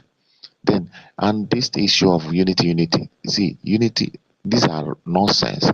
What it works is when you have alliance, you can have alliance trade, have a trade agreement with people. If I need oil and you're selling oil, I can have an agreement with you, supply me oil, or you have education, I want to get it, your experts, you can, send me your experts and, all this unity, please. It is not. See, This is disingenuous, in fact, and I see this is just a blank statement they used in derailing people's conversation. yeah, and since you say you don't particularly fancy the Biafra movement, which I belong to, and you're here telling me about unity. Well, first things first. The reason why, one of the reasons, not the only reason, one of the reasons why I'm now even fighting to break away from Nigeria into Biafra, as Biafra, is because of Fulani headsmen terrorism. And I'm wondering, this unity talk you're having with us now, have you actually had it with Fulani terrorists or Fulani headsmen that are killing and kidnapping people? Because they are the ones that need that message of unity more than me. If they weren't killing and kidnapping me and my people, most of us won't be clamoring for Biafra today. So if anybody needs this talk about unity, first, it should be them. And then when I see that they've heard you and they are listening and they are willing to take part in this unity, then me, I can now relax. But as of now, you preaching unity to me, and I'm asking you, so who on the African continent am I supposed to unite with? Good question, sir. Yeah, I like that question. Who are you supposed to unite with? That is where I was trying to emphasize on. Okay. Just like the previous speaker said, that instead of emphasizing on unity, it should be on alliances and whatever have you. Now, even alliances can only be possible via the word unity. Okay. Now, you cannot be united with the Fulani people. It is not possible. Okay. But the reality is, when the British people amalgamated the country, they amalgamated with what's it called, sand and water. It's like you are joining sand and water. It's not possible. So we can as well say that the northerners are the sand, while the southerners are the water. You get my point? So the southern people can unite. It is possible, very, very possible. The northerners and the southerners cannot unite. It's not possible. So of course, it is possible that the geopolitical zone that was created by the new colonialists with the tool of the PDP, because it was during the PDP stuff that we are, what's it called, Obasanjo created all these geopolitical zones. You understand? The south, the southwest, the whatever, anything south can unite. It is possible, very, very Bro, possible. You know, judging by history, God what happened is back what then. day that when I was a kid, the South and the whichever parts of the South are never going to unite. As long as they're under Nigeria, it's never going to happen. You need to get over this your Nigeria nostalgia. And let me tell you, the only way anything that looks like unity will ever happen between the Biafrans and the Yoruba nation is when the Biafrans have their own nation, Yoruba nation have their own nation, then they relate with each other from a position of sovereignty with mutual respect. But as long as remain in this Nigeria, squabbling over Fulani and British crumbs, there will never be unity in the South. Ordinary But election. come to think, Look how Romax, but come to, the bigotry come to think, that came out from ordinary election. okay, Ordinary election. okay. So all this one is preaching Now, unity. now Bro, the unity I'm talking about now. Come to think about it, during the 1967, what's it called, the Civil War that I called back then, I came to realize that Ojuku and I think Awolowo was one way or the other in support of it at the beginning. But later on, he supported what's it called, the Northerners, the what's it called, was it not go or thereabouts, against Ojuku. You understand? And so I came to realize that only if the likes of Awolowo, who were in the Western world, understand, only if they had supported or they have been the backup of what's it called, Ojuku and the likes, you know, the breakaway would have happened easily without much problem. You know. and Now, see, the reason why likely sound. history repeats itself. It is a fact Thank that you, it repeats itself. thank you, And because the Yoruba nation sorry, sir, today, after making so much noise, judging by they've turned around now. you see, sir, judging by history, let's take away the greed, the selfishness, and whatever have you in the both south, either the south, the southwest, whatever have you, that have been divided. Because me, I don't see south. I would like to go by the 1967 history. How are you going to take away the greed, the selfishness? Are we going to do like a Mountain of Fire Sunday session? Holy Spirit now enter all the south somehow. The reality is there are genuine people like you and I who want this all to end for the betterment of mankind. What? And you think Tinubu and his likes will let me and you get into power? Why are we not there? We see, okay, co-host, you believe that this country needs to end. I believe this country needs to end. You are Igbo, right? Let's say, for instance, I'm Yoruba, you are Igbo, right? We have the same belief, the same ideology, the same goal, the same dream. But our differences should not get in the way. The only person who do not believe in this is the Northerner. The Northerner do not believe in our goals and dreams and aspirations. Have you ever seen a Northerner supporting a movement to end the... Oh boy, you got that one wrong. Emmanuel, Sama, can I even respond to this one? Emmanuel, Can I please. say something? Let me tell you something. Let me Can tell I you something. can I interject Always, here? okay, I'm already saying something. Please let me Okay, finish. okay. No worries. Yeah. So, when it comes to that, I just realized recently that the only people that want Nigeria to continue as it is now are actually the Yorubas. The Northerners wants Yes. to Nigeria to separate. The Northerners, I will prefer to work with the Northerners than working with Yoruba. I can tell you with my full chest, if the Northerners tell you that they are good going this way, they do it. But you can never tell the mind of Yoruba people. And the only thing we can do is we can work with you at a safe distance. And the unity you're talking about, yes, we are talking. The unity we are doing now is actually unity within the Biafran people. That's the unity that is important to us. We don't need any unity outside. What we need is unity within our people.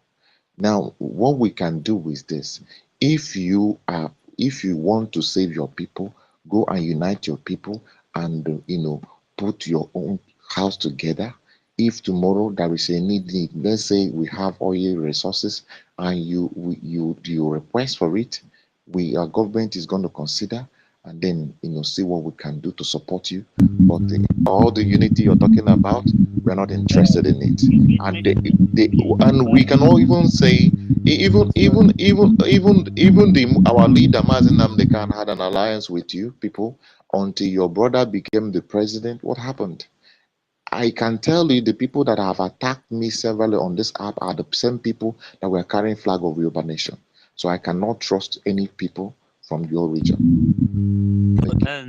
And I think you are getting the whole thing wrong. Okay. I'm not getting. I am telling you. And this is the average mind of everybody. See, there is nothing like unity. Well, you're just derailing our conversation. Honestly, I don't know why the host is allowing you to derail our conversation. If you can just stay in the listener and listen, I don't want to start getting agitated here. This thing you're saying here is upsetting me. Upsetting me. You should go and talk about how to push out the people that are killing your people in your bushes. That's what you should be talking about. Please go and tell your people to organize themselves and save themselves. The Afghan people have organized themselves. We are declaring our independence in 2nd of December. That's what we're discussing here. What we're discussing on this space is how our people can support our government to be able to protect our people and our land. We're not here to discuss unity with anybody. When we have our freedom and your government can approach our government for any kind of discussion or unity or of any kind. But as at now, everybody is a suspect. What we are doing now is to save ourselves from the pains that the people from your region and other peoples that are in Nigeria have caused to us. So what we are doing now, the only unity we care about is the unity among Biafrans, uniting our brothers that you many years you confused them, told them that we are not one. You continue to confuse them and continue to pass messages of you are south, you are this, you are that, you are not Igbo, even telling somebody in Anyama that is not Igbo. So that is the unity we are working on, uniting our people. That's what we're doing, uniting them and leaving this contraption. That's what we're doing. So when we leave this contraption, after we have gotten ourselves, maybe 10 years or 20 years after now, then we can think about if we want to have anything to do with anybody.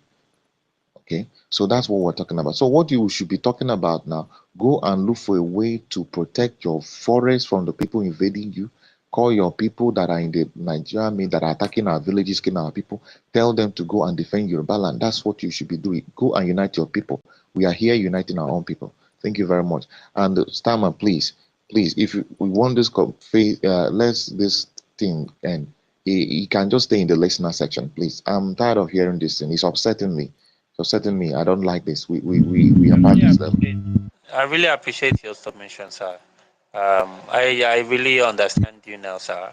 And I do hope that the Biafra people can be so united and strong enough to, to forage and, succeed in the. Yeah, we don't hate you, but what I'm saying, we don't hate you, but what I'm saying is that we cannot unite with people that don't want the same thing as us.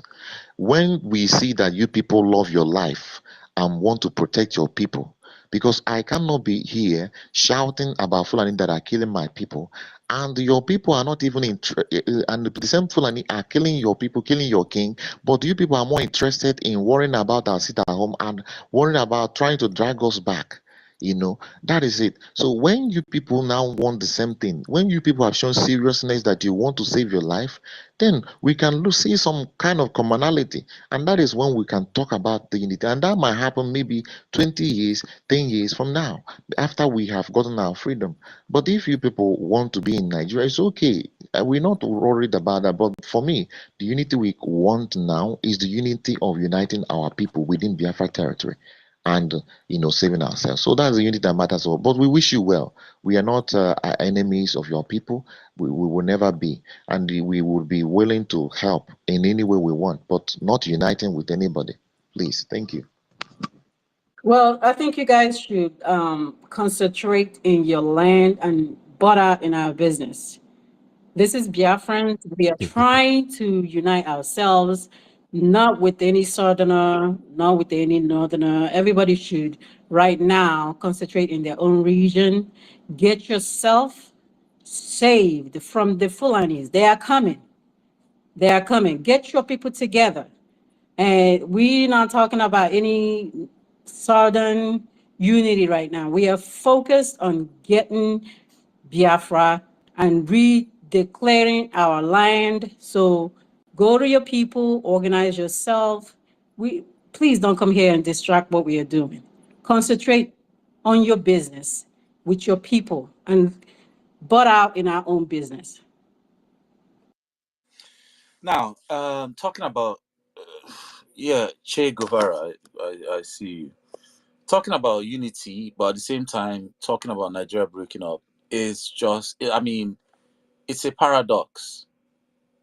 The reason Nigeria is breaking up in the first place is Nigeria was never going to be united. That's why it's breaking up in the first place. And it was never going to be united because of the way it was set up. So now talking of this unity again in Nigeria, it just doesn't make sense. And bro, before you come and talk to Biafrans about unity, again, like I said, you should first do an extensive job on the Fulanis first. Then your brothers, the Yorubas who are pushing all the Ronu. Then when we see that, okay, the Fulani have stopped the killings and land grabbing, the Ronu have stopped the bigotry. But we cannot be in the middle of this. They will still be pushing out bigotry, still be killing. Then it's now us that will be doing unity. Are we stupid? Can you see why this your unity you've been telling us this evening is not selling here? Is not selling. Sorry. Well, yeah, Che Guevara. You were gonna. Sorry, Fun Girl. I don't know who came. I can't remember who came up first, but Well, yeah. well, actually, Shay can go okay. if he. Thank you very much. I actually stumbled onto this space. I didn't know this space was holding. In fact, I was about to go to sleep and I just saw it, and I came in, and I'm sort of very excited actually to to be here, because I was in one of the spaces a few days ago and I felt like an alien in that space. After I spoke, they categorized me of being in some camp, that I was speaking up about certain people in some camp, and these were Igbo people in that space telling me that I was in another camp. So I really felt alienated. I felt a bit strange in that space. But I don't want to preach to the choir. What everybody is saying here is as if my mind and most people's mind here is in sync. I've never been in a space where I felt in sync as much as this space. Everything Starman spoke about, and also United States, I've been listening. Everybody seems to be in sync. I don't even know where to start or what to say, because there's nothing I will say here that will sound strange to everybody I've heard so far. However, just a little bit of a background. I've lived abroad probably for about 30 years. And after 30 years, I'm back home. I'm actually home. So when a lady was talking about missing eating fresh vegetables and all of that, I'm actually enjoying that at the moment. After spending 30 years eating all that chemicals and all, and all sort of things abroad. we need to know who we are, even though I feel that most people here already know who we are. There are two books that I read a few years ago. One of them is The Outliers, and the other one is James Africanus. I don't know if that sounds familiar to anybody. Starman. Outliers and James Africanus. Has anybody read this book here? These books. No, Wow. Okay. I haven't. I don't know if you just have to make a note of it. Outliers is pretty modern. Is written by Colin Powell's cousin. I can't remember his name now, but it is the only book with that name in Amazon. Outliers. Any Igbo person should read that book. The second one is James Africanus Norton. This book was written in 18th something.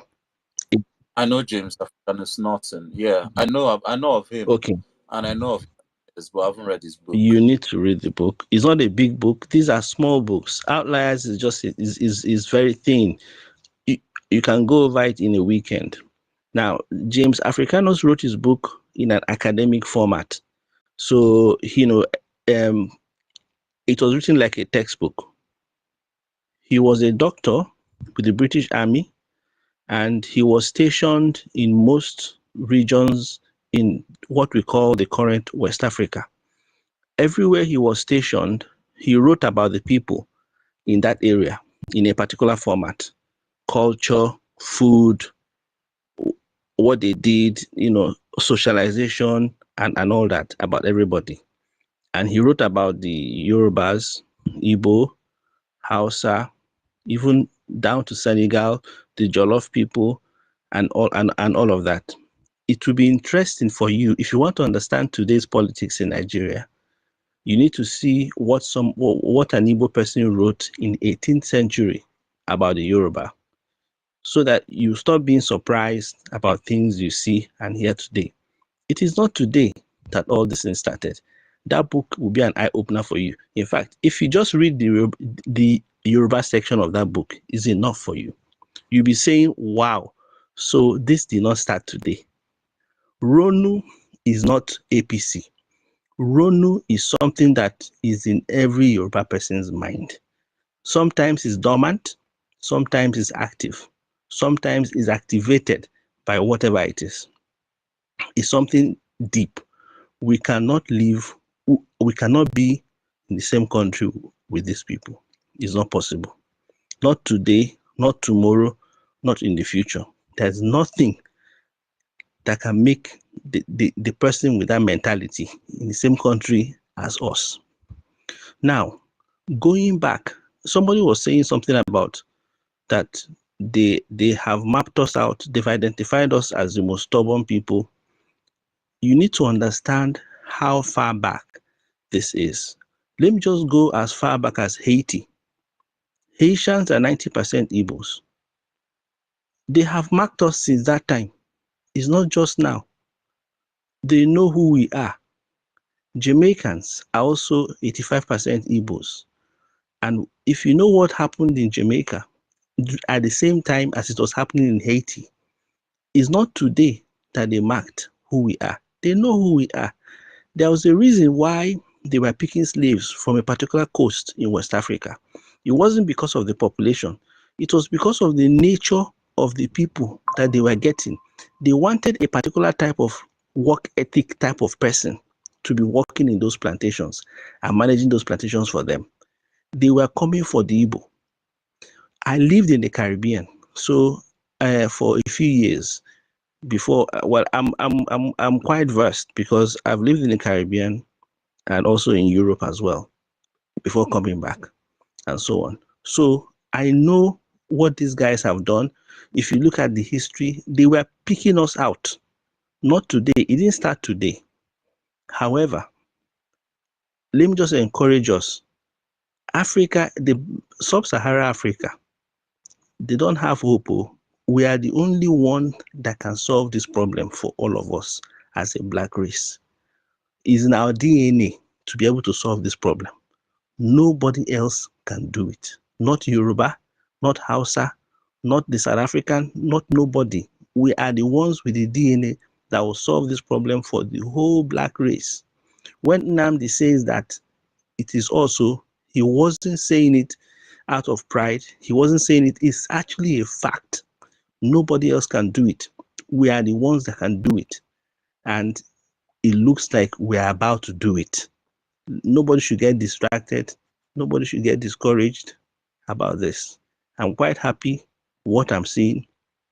I didn't even know that this sort of young people existed. I'm telling you, because what I've been seeing in other spaces with Igbo people have been so depressed. I don't know how to feel. So please, I'm just trying to encourage all of us, because I don't know what to say, because every mindset I've seen here is just like mine. So I can't say anything new or tell you anything. Thank you so much. Are you Biafra movement? Hello, Emmanuel. Sorry. Can you solve the problem Yeah. with your mic? There's a problem. You have a problem there. Solve that problem. Is disturbing everybody else. Yeah, please. Thank you. Che Guevara, I was going to ask, are you part of the Biafra movement? Hi. Okay. I've been part of the movement from Masob when I was in Europe, that far back. But when I moved back to Nigeria, I switched off for very good reasons. So I'm just an observer for where I am now. I can't be active where I am now for obvious reasons. Well, there are a lot of active people in Nigeria. Many of us had fear. You see, I have a certain type of personality. I don't do things halfway. If I'm active the way I should be active, I won't be safe. Simple. Yeah, but I mean, knowing that you don't need to put yourself out there. You can support. Well, do you support? Have you voted in the referendum? Oh yes. Do you support? When it comes, yes. I was a full member. I wasn't a normal. If you see my face, if you have been out there in Europe or in US in the past 15 years in the movement, you will know my face. So I wasn't a bench on the bench at all. Okay, so you know Simon Ekpa and what's currently going on with the Biafra government in exile and the upcoming on 2nd of December. You know about all that? 200%. Okay, well, are you spaces? Sorry? Did you just start coming to space? Well, because I've been quite busy, I'm not really, yes. Me coming to space is something new. I just started coming to space probably in the next, in the last few months. Yeah. I wasn't coming to Well, space if before. you've been on last few, I can't. I wonder how you missed the Biafrans, because we're on space every day. Okay. If we don't have our own space, you see us in other people's spaces. Yeah.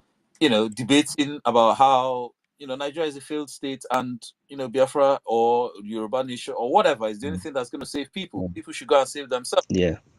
I actually stumbled on this one. Just stumbled on this one today. I was about to go to sleep and I saw it and I joined. Oh, okay. Yeah. But thank you Well, very much. welcome, brother. Welcome. Continue to support wherever you are. Yeah, And I do. Okay. Yeah, I do. Yeah. Thank you so much. All right. Yeah. Continue supporting and keep safe. Yeah. But also, do not. You don't understand. We've passed the age of when fear and threat conquered us. Yeah, I'm not saying to do things carelessly, but if in this, can you imagine if we were still hiding and doing what we're doing? We wouldn't have got this far. Because if you're hiding, you just cannot disseminate information as far and wide as we have in the time we have. Yeah. Just because you're hiding, you're trying to keep things hush hush. You have to watch everybody you pass the information to. You won't have as far as it is today. So yeah. I mean, yeah. And yeah, thanks for the submission. Thank you. And yeah, even me, sometimes I feel like I'm singing to the choir with the people in this particular Exactly. space. You know, understand that the connection directly from Haiti to Biafra. It's basically those are the first two black nations to threaten real sovereignty going against what the white people's design. Exactly. So yeah, and you know, we've talked about the history of the word Oyibo and how that word actually arose because at some point during the slave trade, in the 1800s, in the late 17 to 1800s, the Igbo people were specifically targeted for slavery. And that word came about because the white people would go to the slave market and before they bought a slave, they would be asking, "Oh, Igbo, oh, Igbo." Exactly. Right. They targeted us for very specific reasons. They used us as managers in those plantations as well. They understood our psyche very well. You know, Oyibo is very good at harnessing. I don't know how they do it, but psychologically they know how to see something, pick on it, and make good out of it somehow. Even though they are doing it for so they did it to us very well, very, very well. Yeah, and yeah, talking about being the platform that will springboard the salvation and freedom of Africa. Yeah, for everything I don't agree with Zik on, that I definitely agree with Zik on. And I know many Yoruba people hate that statement. They're always using it against us. Oh, Zik said, oh, that God has set up Africa for the Igbos to conquer. But the reality is, with what's happening today, that's what's going to happen. Now, our history does not say we're violent conquerors. No. But when I think of conquest as an Igbo man, I think of influence. And, the Bantu expansion should tell you that, Igbos don't go conquering. Igbos go, and everywhere they go, they are welcomed and accepted. And that's why the Bantu expansion happened. And there's no evidence of genocide or war, endemic warfare during that 1,000-year expansion of human beings. Unlike what you see in other parts of the world, Yamnaya expansion, Natufian expansion, Indus Valley expansion, all of them were violent. All of them. Extremely violent. Well, you don't see any of that with the Bantu expansion that happened in Africa, or even with the Khoisan expansion that happened before the Bantu expansion. I don't know if many people don't even realize, those Khoisan people in South Africa will have like something like 2 to 5% of their DNA inside us, Igbo people. Yeah. And we have like 25% pygmy inside us. Yep. Yeah. For the younger people, I think self-awareness is very important. And I think that's where we miss it. Like those people that we see in other spaces, championing one Nigeria, those Igbo people, those young people, the missing link in their brain is simply self-awareness. That's my conclusion. They don't really know who they are. If they know who they are, they wouldn't be wasting their time in those, in that sort of mindset. They don't understand. Self-awareness is really, really important. For example, now with these Rono people, also lack of knowledge from their side. All these things they say, in fact, when anybody says that, if you step out of Nigeria now and someone sees you and tells you, oh, you're a Nigerian, Nigerians are this, Nigerians are that. I'm talking about the positive parts of it. All the positives about how other Africans see Nigerians is emanating from Igbos, not from anybody else. Not from anybody else. It's our trait that is giving this country the positivity globally. That positive that we have is what they have. And everybody is climbing on that back and also be claiming Nigerian. Even Yoruba, they are also claiming this, claiming that. But it's not from them. It's from we are the ones that gave boldness to the rest of Nigerians. Then Africa followed. The boldness to go and conquer, not conquer in a negative way, but to go and fulfill your dream in a positive way. We gave it to them. We gave it to them. The honest ones will admit it. Yeah. Even in Nigeria as well, we gave it to them. The way we give freedom to our women, they emulated it. They emulated it. Nobody gives freedom to women like the Igbos. The rest of the people are emulating it. Houses are catching up now, quite recently. The women are becoming a bit free now, but everything started from us. They're emulating us in everything. But obviously, not Hausa women, not really. Only the educated ones. That's what I mean. Those are that's what I mean by catching up. The uneducated cannot catch up. Yeah. But the way they show their education, the way they now try to showcase their education is by showing that their women are free, allowing them to do certain things. It's because we did it. Even our uneducated, it's our nature anyway, so we don't need to show anything. Whether we're educated or not, that's how we are as a people. Yeah. Whether we're educated or not, doesn't matter. So knowing who we are is quite important. It's very, very important. And I don't know how we're going to continue to send that message to the younger generation, because they need to understand this thing. They need to know who they are. If you know who you are, half of your problems are solved. Yeah. And yeah, exactly. You lose your identity, you're a lost person. Yep. You become like, or if you become disconnected from your identity and culture, you become like Australia Aborigines and African Americans. No disrespect, but it is what it is. Exactly. Right now. Exactly. But yeah, Morris, you've been coming up and down, and I see your hand up. You've come up again. Hey, Funga was supposed to go next. Then Morris. Starman, am I coming? They Starman, can can you hear go. me? I'm fine. They can go. Thank you. Starman, can you hear me? Okay. Yeah. Do you know who's speaking?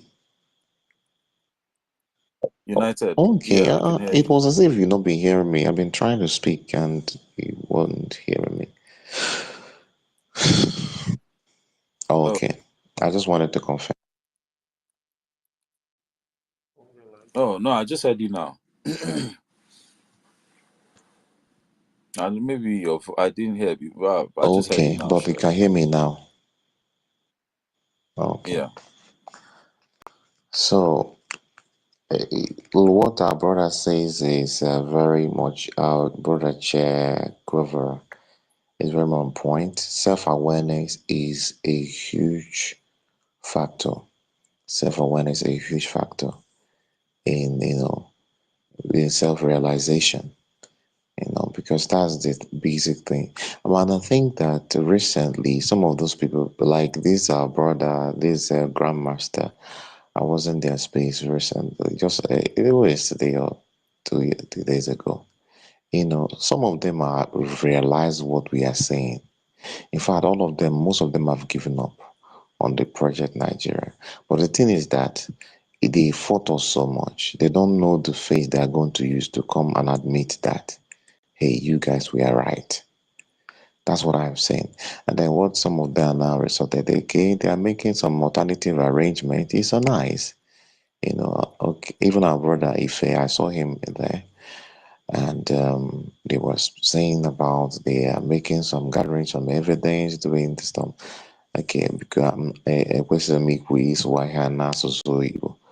Ọ sị na ọ nwere ihe ha na-eme a na-agada ejikọta ihe a ịghọtago ka ha chọrọ ka ha chụrụ ya n'ụzọ nke ha mana ha sị na nke ndị BRGIE bụ nke no the violent na ha chọrọ ịga by violent means na ịghọtago ya, so they don't want to take the same approach that the government is doing. Well, I know those are just stories, but it's good that at least they are doing something and they understand. So as long as they don't continue to, because even the way they talk, like one of them actually, his name I think is Vin or something, he actually acknowledged the prime minister, especially regarding the incident of Amaka and all that, but one thing of our people is this: some of them they have a lot of ego, especially when they've argued and argued and argued. They don't know the face to come back and say, acknowledge, hey, you were right. That's the problem that some of them have. Just collecting, hey, I'm sorry that I argued with you now. I am in perspective. So that's the challenge they have. So, but if they still want to do something, I think it's also good that they're making some effort. It also makes our own work easier. So, why I said this is that self awareness, but it takes some of them to have all the experience that they have after the election, because we really thought that after the election they were going to learn their lesson, but after the election they didn't actually learn their lesson until when there was this upsurge of this renewed gang disinformation and all this brouhaha with that even led to Amaka's reaction and all that. So I think it is at this point that now that was what it took for them to now begin to come back to their senses. Yeah. Yeah. Well, maybe I'll let Maurice go. Then maybe I can talk about, because the Igbo mindset, that Igbo republicanism. Yeah, he has one small problem, but yeah. Let me let Maurice go. Then maybe I can get back to that. Maurice. Yes, Stamman. Good evening, everyone. Thanks for having me. Greeting, Maurice. And Yeah. thank you. At least, hopefully, when Biafra comes, I pray you will aspire for the position of Minister of Telecommunication, so you'll be able to, you know, do this your teaching job in a full scale, if I should say. Anyway, that's by the way. So thank you for the to the host and the co-host for this program.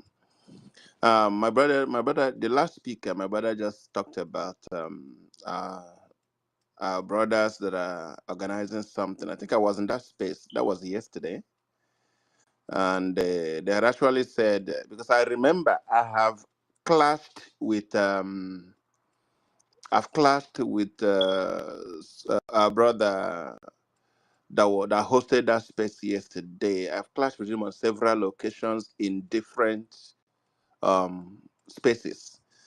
I've clashed with him. We have kind of confronted each other, and then my stance is always different to his. And unfortunately, me and him, we are from the same place. We're from the same place, and but it seems like the ideologies are completely different. But yesterday it was quite shocking and surprising for me that I slided into his space, into his program, and the language was completely different. I'm like, wow, what changed within these few months, or sorry, within these few days?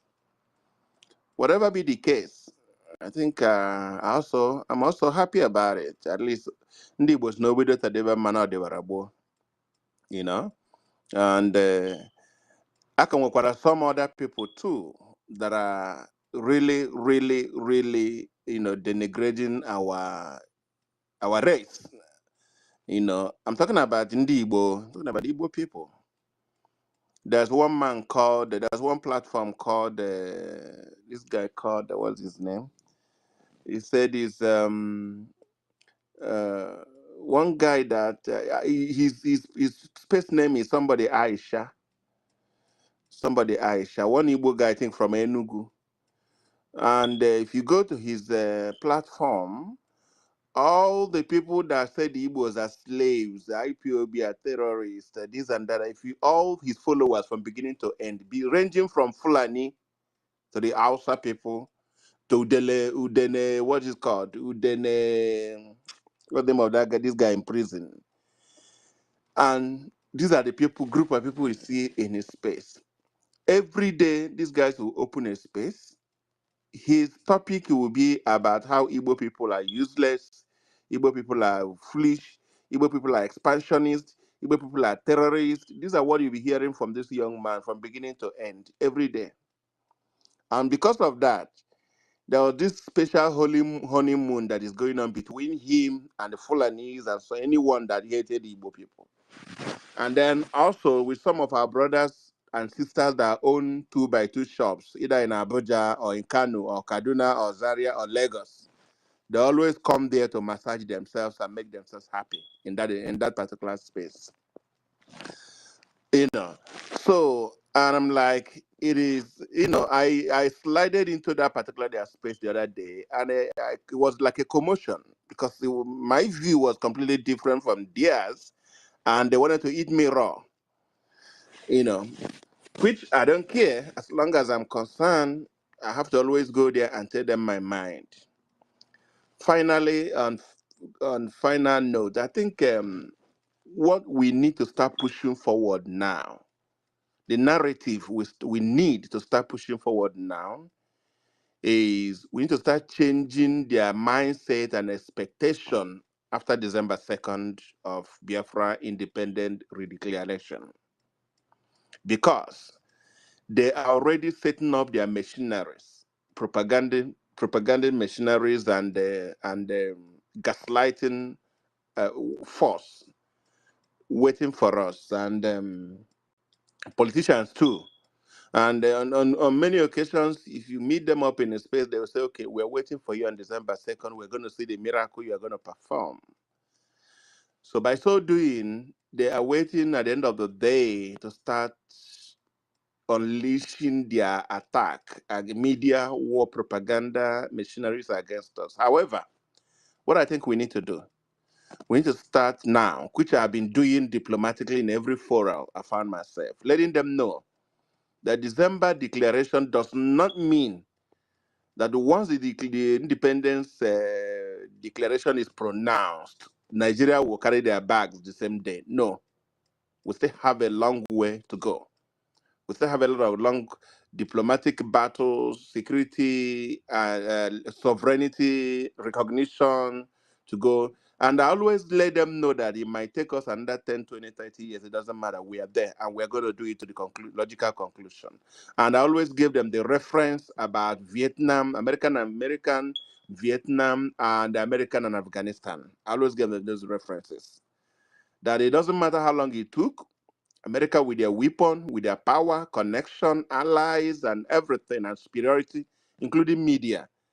There came a day America gave up and carried their war machines and ran away from those two countries that I mentioned.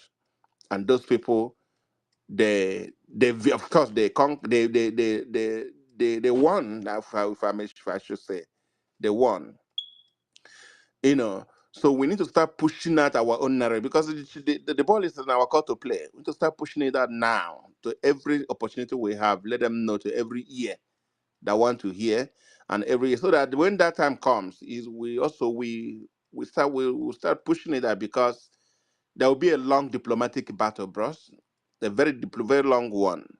So we already know where they're waiting for us.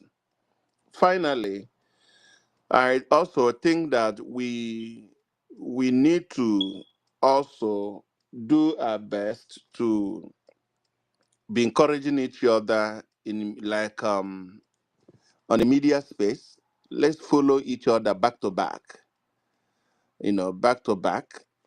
Let's follow each other as much as we can. Follow each other, share the program, the spaces, and all that. And at the end of the day, make sure that as this program is going on now, that everyone comes in and bring an idea and arrow and as idea and plan on what need to be done, so that at the end of the day we will be able to tap ourselves at the back and say we have done well.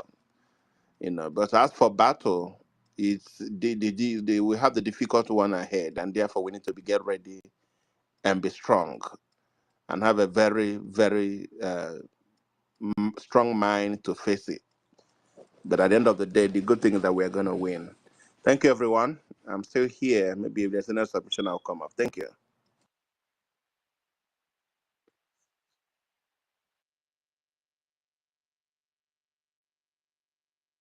Yeah, thank you. Yes, yeah, of course. We're in a media war phase now in terms of the kind of narratives they've been pushing out. And well, like I said, I mean, as soon as Tinubu got voted in, anybody that's been following Tinubu in Nigerian politics should have expected what was coming. You know, I remember telling people on Clubhouse that guys, get ready for 8 years of ethnic jingoism politics, because that's all you're gonna get. And true to form, you know, see how organized these people are. Sometimes they have two different spaces running at the same time. Igbo, Igbo, Igbo, Igbo. You know, so and yeah, the reality is many of them they know what's going on, but then the propagandists, those ones you can't have a dialogue with. It's like someone like Abiy. I don't go to Abiy's room to try and have a dialogue with him or to try and convince him of anything. I go to Abiy's room with a specific mission in mind, whatever that mission is. You know, either to go and debunk something he said or is saying, or even just to go and embarrass him. Which that one I particularly enjoy, just embarrassing him and making him look silly in front of his minions. You know, but there's some spaces I personally won't go that I'm going to try and convince or discuss anything with anyone. No, if I'm there, if you see me there, I'm there for a reason. You know, well, yeah, there are other spaces like this Emmanuel guy that came, even though he was still a million miles from. Well, at least he's not the usual troll. You know, we see like some of the other ones. Yeah, that one I'll engage him if he seems reasonably enough. Yeah, we can have a decent conversation. But you know, if it seems like he's on some mantra singing unity, unity, unity with no plan, then it becomes a waste of time. But yeah, I mean, me personally, I don't have a problem with the bigotry. You know, existing in this contraption, anyone that's existed in this contraption long enough should be used to it by now, even though it's something that's hard to get used to. But why I particularly don't have a problem with it is because, in fact, I even want the Yoruba people to increase it more, self, because it helps divide Nigeria quicker. You know, it, people like the people that you mentioned, Grandmaster, Vin, they can only see so much of it, so much of the Ronu, that one day they will have to wake up and tell themselves, let me stop lying to myself. These other Nigerians have never loved me, they'll never love me, and they'll never love my children. But until they see that level of Ronu, many of them will not be shocked out of it. Many of them, you know, they're still nostalgic. Oh, yeah, I know this Yoruba person is showing me this amount of Ronu. Oh, but my sister is married to a Yoruba guy. Or, you know, I have some Yoruba in-law. They can't all be the same. And I'm not even saying they're all the same. But they need to see that, you know, this Ronu thing is deep enough. Stamina, I don't know if you know how deeply these guys hated us. Do you know that you will come to a space, somebody you know that you can feed that will not be even up to your house help, or will stand and say that Igbo race is a cost race? I don't know, you know how deeply these people hated us. I don't know why our people are not seeing it. I don't know why we like deceiving ourselves. I told people that P2B is a weapon that was brought to destroy our movement last year. I told people, and they kept mocking me and calling me Biafra an online country. I told them, these people, the hatred is beyond comprehension.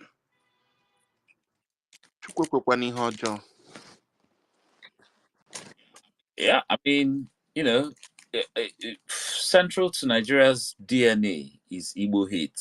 If there's one thing that unites Nigerians, it's Igbo hate. That's the only one time you see Fulani, Yoruba will be in the same room attacking Igbo.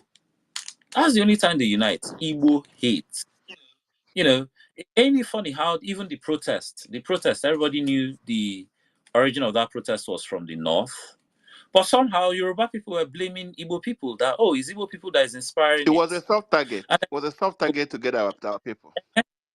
And then Hausa people that is them that instigated the whole thing, were gingering Igbo people. Oh, yes, join us. And some of the idiots too followed them. So even as they are fighting, even when they are fighting, Yoruba and Hausa, somehow Igbo is still the target. Even the Hausa, some of them were saying, join us. Somewhere in their mosque saying, oh, it's in Yamani protest, don't join. What's Zinyamri got to do with it? I thought, the protest was against the president. How come Zinyamri, who was crying over the hunger in the first place? But, some of these nostalgic One Nigerians, I call them victims of the One Nigeria project. Personally, I think anyone that the One Nigeria project worked on, that they are in this day and age still advocating for One Nigeria, if they ever wake up, they should be allowed, or at least they should be made to feel ashamed of themselves. So next time they're in a situation where they need to wake up for something, they won't spend too long carrying their ego and pride about. Which is Okay. And in addition, these are the people that actually expose our people to real danger in the homeland. These are the people that actually go and become Exactly. moles and point hands, take these enemy forces to our places, to strategic places. These are the people that go and join this Ibubago and are killing our people, and then they will commit crimes, and they turn around and want to blackmail our, noble Biafra Liberation Army, and what our government is doing. like that stupid Honorable Ada. I remember the day I flipped on her. This girl just there saying, "Oh, Liberation Army is now assaulting." Oh, she didn't even say women, old women, that assault to Chahinarahini. Hey.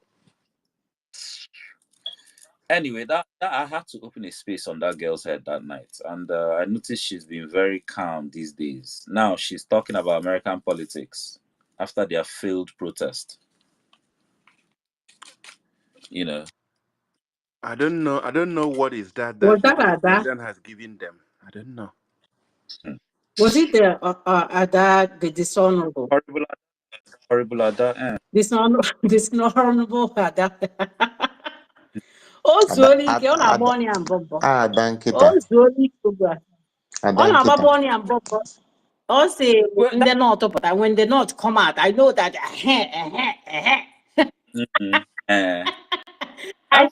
That's him.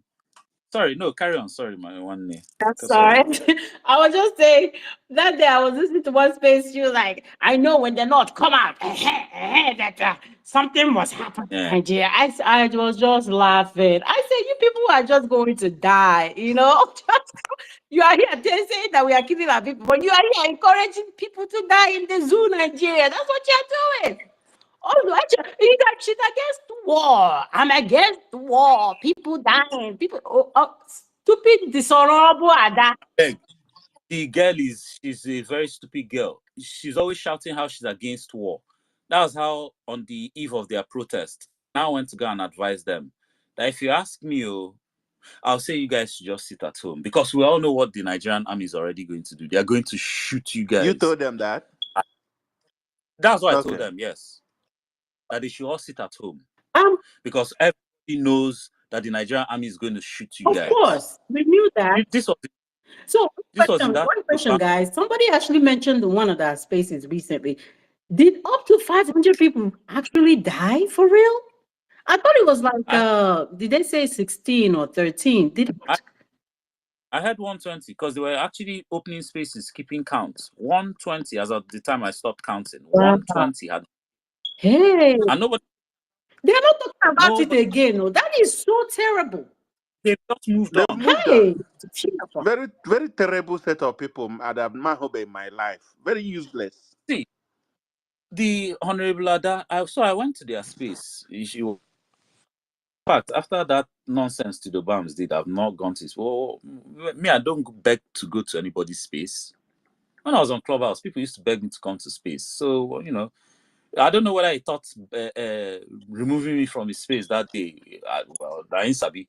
Anyway, I went to their space. This Adada is saying, oh, she abhors violence. So me, I want to go and advise them that, look, I advise you guys to just sit at home because Nigerian army will shoot you guys, and we all know this. Ada unmuted her mic. Ihun miracle this girl param. The hot water this girl pour me, begin shout. What rubbish! People are angry, and you're telling them to sit at home. This is the kind of rubbish in this country. What rubbish! People are angry. If you see the shout, this girl was shouting. I could just imagine her with all the veins in her neck sticking out. People are angry, and you're telling them to sit at home. What kind of madness is this? Yeah. I left. I just kept quiet. Paricham. I just left her. Anyway, I think it was. Recently. I've not been seeing her recently. Yeah, now I only see her in America. I think she ran away from her handle. I think I saw her one time with a different handle. You know when Maybe they named her as amongst the people Nigeria government was looking for. She and Comrade now. She have changed her handle. I think I heard her voice in one other handle like that. She's I mean, it's ridiculous. I mean, people died. 100 and something people died for Nigeria. I'm alone with a wanted person, right? Man. If you're gonna die for something that that is honorable, not for Nigeria. This is so pathetic, y'all. Oh my gosh. They haven't even finished taking accountability for the ones that died and SARS. They die for hunger, for the protesting for hunger, for food. Food.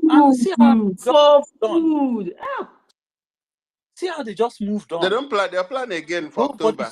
They're coming out again in October. They're coming to die more. They say it's fearless. Yeah. Maybe they drink fearless this time. What was the other one? Hunger. Now this one is for fearless. I saw Duro TV shouting they should release Shora at the airport. I was just laughing. Duro TV when they talk say Biafra. All these people saying, oh, I don't like the way you guys are doing it. You guys are using violence. Anybody hear that stuff from, just know that they are one of the most stupid people you shouldn't be listening to. My brother, I like the way you asked some of these guys. I think was it Emmanuel that said we shouldn't do it this way. He said, you told okay, come out and do it the way you want to do it, and let your people follow you now. That's what I always tell them. If you say you don't like the way we do it, come out.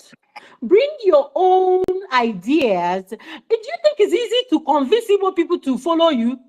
Do you think it's easy? You don't know how hard we are. Do you think this thing our leader Mazi Nnamdi did and our prime minister is doing, do you think it's easy? We are hard people. Igbo people are very hard. We are very hard. For many people to follow you, that means you have gained our trust. And you guys know how it is. And when you have gained our trust, we will need to die for you. It's not easy. This year, some of our Igbo people, some of them here, they said, I don't like the way you guys are doing this thing. Violence against violence and all that stuff. I said, oh, really? You don't like it? Do you have a better way? You have a better way for us to do? Okay, come out now. And then the person was like, oh, so you want me to come out and leave my family? Leave your family. So okay? The people that left their own family to come out to sacrifice their life and their livelihood and everything about them, they are stupid, right? Just sit down and let us get Biafra. And then let me just tell Bata. let me just tell you guys a fundamental characteristics of your average one Nigerianist solutions. Anything they suggest to you as a solution, just analyze it. You see that fundamental to that solution is laziness. Their solutions are always based on doing as little as possible. Go and collect PVC. Go and vote.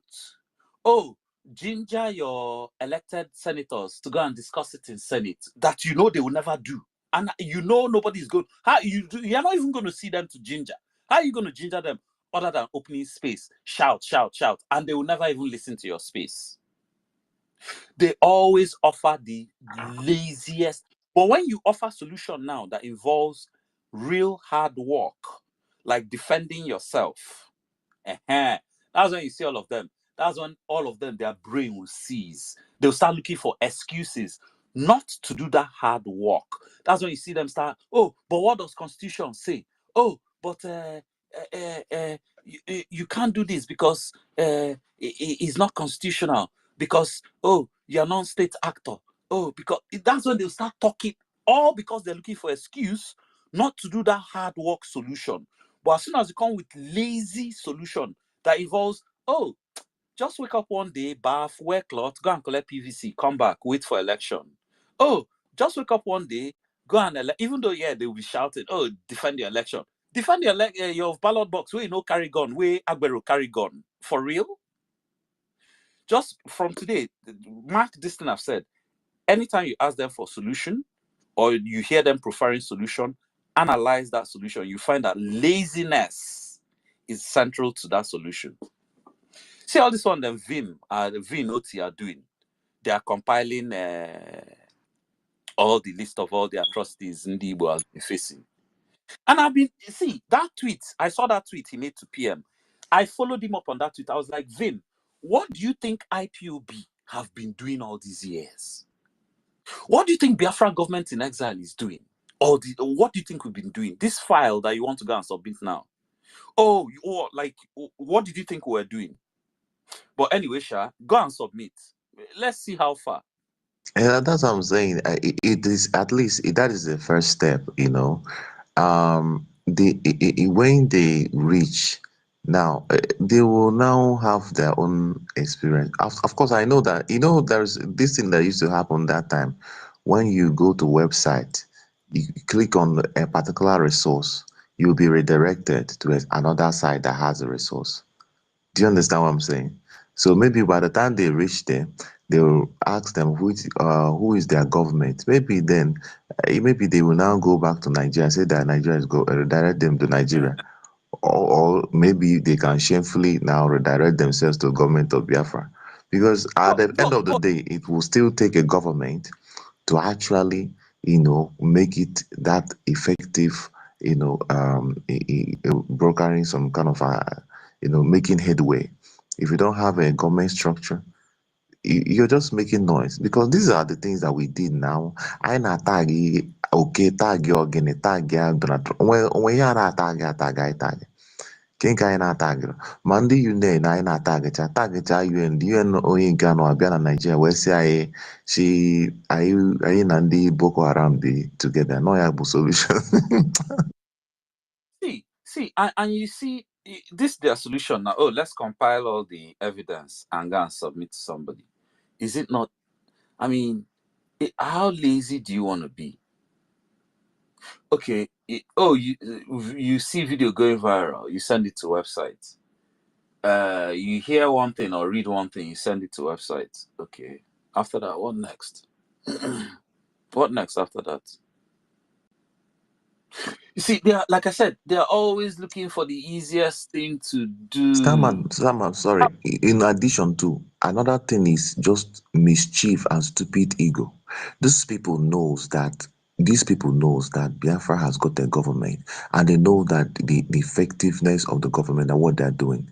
The easiest thing for them to do is go to the website of the government and financially support the government anonymously. They don't even need to show their faces. They know that government is doing all of these things, but they don't. How can we now, join this Simon Ekpa? That's their problem. They know that he's doing a great job. They are seeing the lobbies. They know that for you. Do you know what it takes for you to get one American congressman to be on picture with you? Go to his office and he agrees to take picture and make it public that you are meeting and you're discussing certain things with them. They know these things, but This thing they want to discuss now, they want to compile now. This PM Grind, Simon Grind, say that part of our declaration will be also listing out all our grievances. All our grievances. So this one they are doing now, just The problem, my brother, like you said, like the United States said, is because Ayagami, we have gone far. And because of Bugiha, at that time, they started the obedient movement or whatever movement they started or whatever thing they were doing. And they thought that was going to make them so much famous. And the thing flopped. It flopped badly. So now they don't know what to do. They can't come into the movement because they now know, something. The problem with some of us, some Igbo blood is that they want to be that one that is relevant, who is Simon Ekpa. They want to be that one in the head. Unfortunately, it's not possible because you didn't do the legwork. And you can't just come in like that.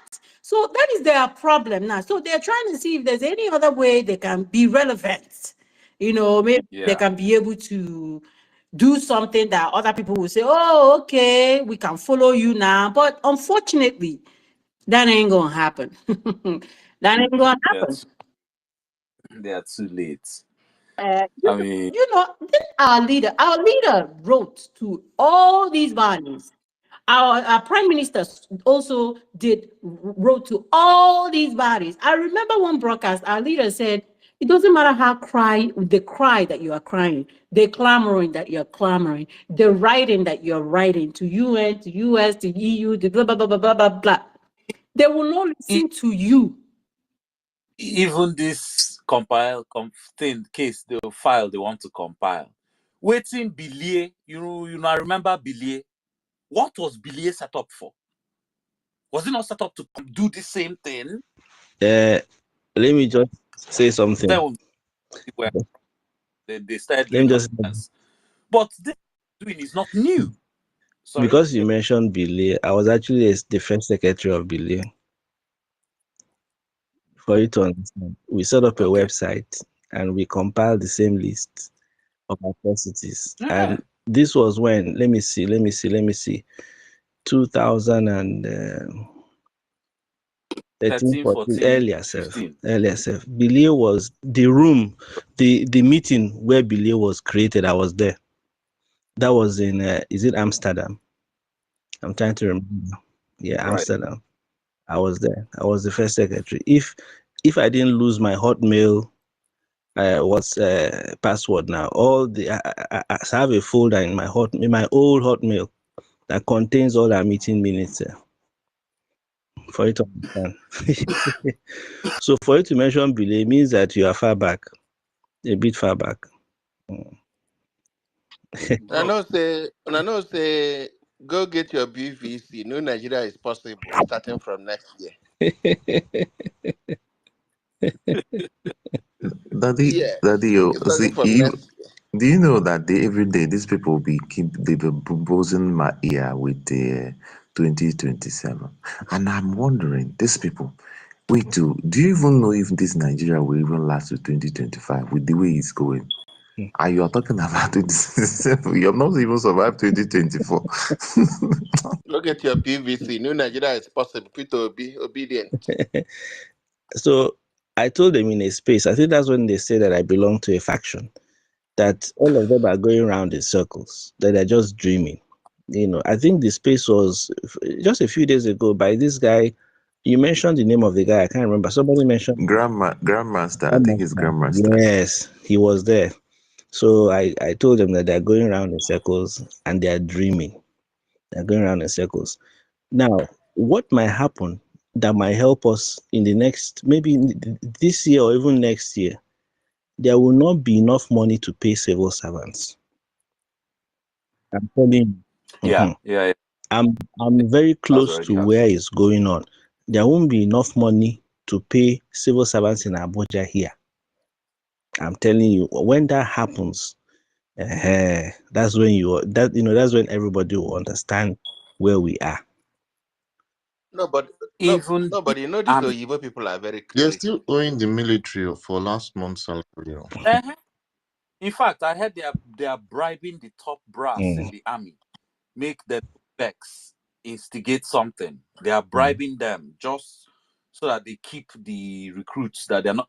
Can you imagine? You're a recruit, they never pay you, then send you go fight Biafra or Boko Haram, and you know go AWOL. Yeah, but you see, the thing with the civil servant one is the biggest one, because if you understand the implication, if you don't pay civil servants a mass for 2 months, a mass means Ministry of Finance, Ministry of this, Ministry of that, the entire federal ministry will not be paid for 2 months, and then you're entering the 3rd month. That's when you understand what we're talking about. Yeah. No, but End they of get the idea of selling the oil in 2050 in advance. My brother, you didn't tell me. a week me. According to Solu Dogwe. Mba ka cancel gị ọfụma. Ọ sị ego mmanụ Nigeria agwụgo. Ego mmanụ Nigeria agwụgo. Achọrọ m ikwu otu Chiweta Agụ si ekwu. Ya ma Chiweta Agụ ọ wụchi ala ka ọ sị mmiri ama efi n'anya. So ego mmanụ Nigeria. So what? This is a wood, yo. It's a wood, yo. Nigeria, Nigeria. on the war, unless they get sponsorship from foreign backers. I can't see how they're going to fund the war. And then all the sources, corruption has already eaten into the extraction of those ones so bad. So many private dons and barons controlling like gold. Those ones are not going to relinquish that control to sponsor a war for Nigeria. They're not. How do they say? There's a way they say this thing. When everything is coming together at the same time, is it like the constellations are merging? Yeah. There's a way they say it. So it's all coming together. The storm is brewing and it's all coming together. It will rain in one day. The fall of empires is a unique spectacle. Yes. In fact, correct. Like in Cuba. Correct. You're right. Yes, the fall of empires is always very unique.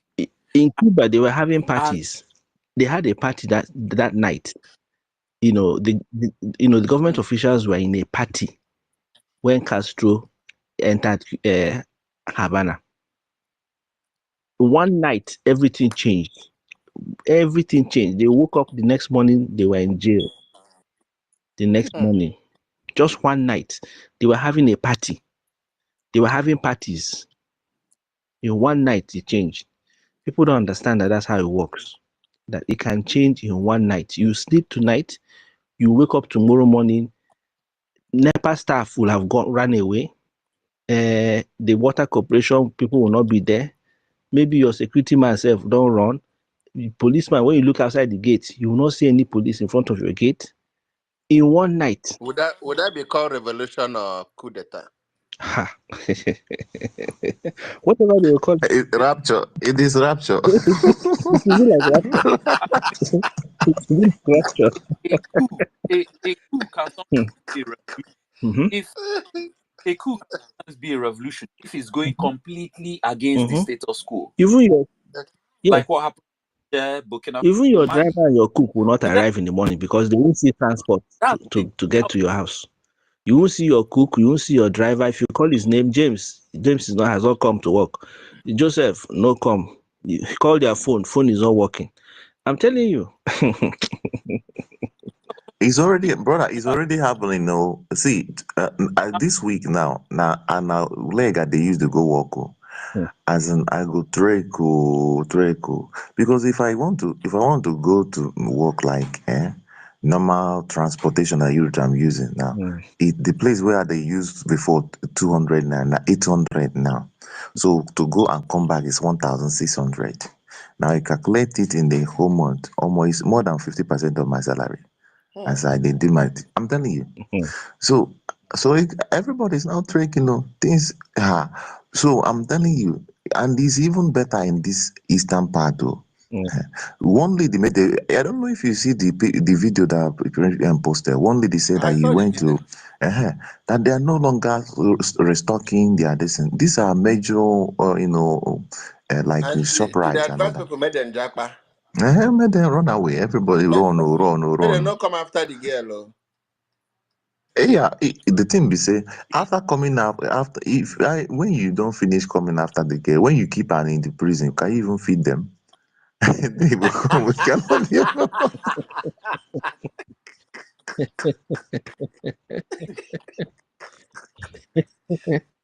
I, I hear they've eaten half, Why they cannot feed them? they've eaten half of the police horses that they use for parade in Lagos. You know those horses that they bring out on parade. I hear they've eaten half of it, and the other half skeleton. You know, from the police stable, Chineke. from the stable, who will bring money to go and feed the horse when they haven't fed the people in the car? See, you can imagine what's going on in the zoos in Nigeria now. All those they are really Only in the private zoo. zoos operate. You don't have government. You know, when we are young then now, every big city had a zoo. If you went to Enugu, Yeah. if you go to Enugu in those days, you go to the zoo. If you go to Lagos, if you go to Ibadan, you go to the zoo. There's no zoo again. The only zoos we have are private. And it's just like a philanthropic. I don't know, even those private ones, I don't know why they are keeping those things there. But it's See, I've been planning to hold a space, the history of the end of Nigeria, and what I see is just a most spectacular collapse. People will I'm not telling believe you. it. Nigeria I'm is telling functioning like almost a cardiac arrest patient. It will just stop. It will just stop breathing. It will just stop breathing. I'm telling you, people don't understand where we're going. They think it's a joke. It will just stop breathing. It will happen in one night. You wake up tomorrow morning, nothing is working. And it's gone. No traffic warder. Traffic markers cannot move. And not everything will just stop. People don't understand. That's why I say it's a No, but the rapture. It's slave a rapture masters that of will Britain happen. will come for them. The slave masters Britain will come to rescue them. Yeah. And Ndị nke ahụ nwetara onwe government, ha. Ndị nke ahụ nwere ike ibudo ụzọ sef. Ndị nke ahụ nwetara onwe ha sef. as government breaks down, what happens? A vacuum is created. What happens in the vacuum? Criminals take over. Terrorists become emboldened. Armed robbers, kidnappers. Hey, everybody will be running around. When soldiers have not been paid and police have not been paid and they're not turning up for work, Jesus Christ, is going to be Mad Max. Mad Max. It's going to be interesting. We're in interesting times. For those that know. But when you go out there and you look at people's faces, it's as if they don't have a clue. They don't have a clue.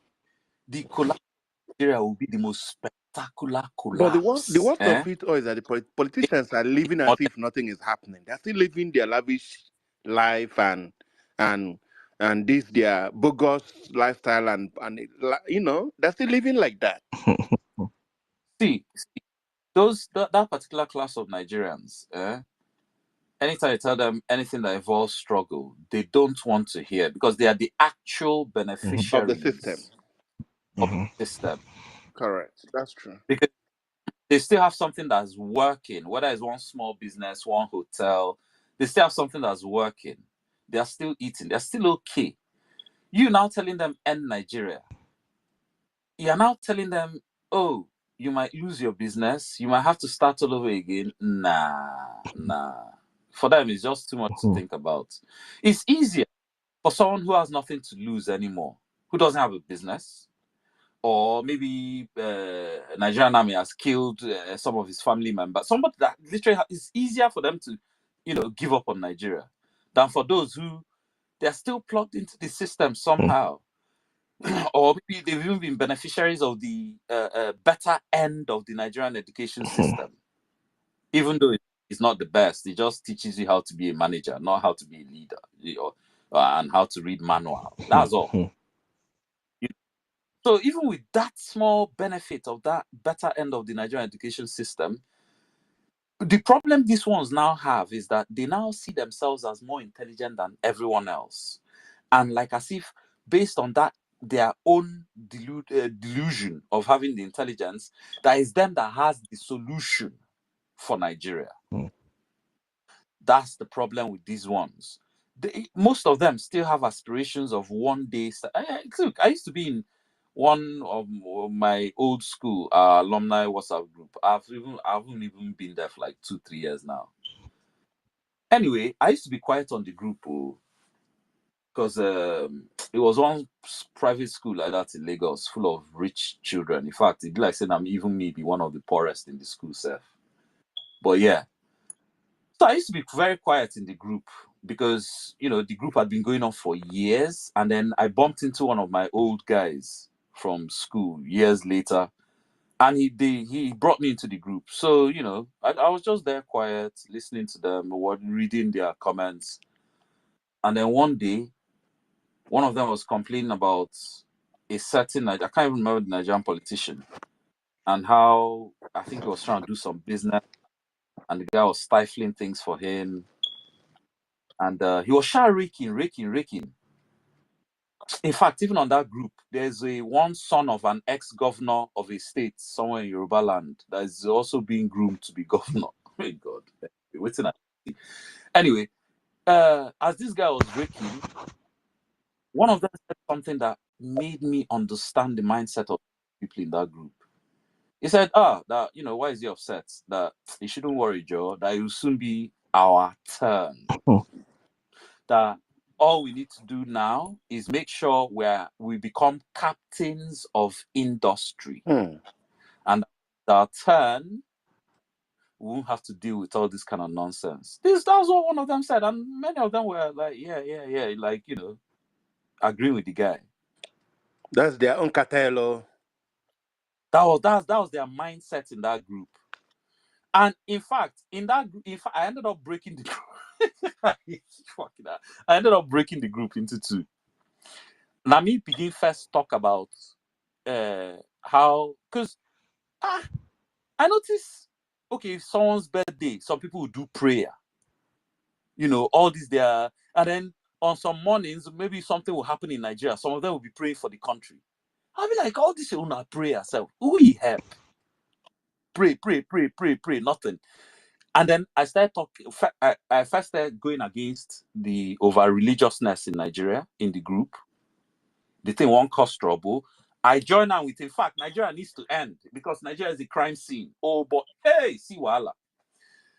The thing, if you see the ruckus for like 3 days on They the not group, remove just you. because I end. They not remove you.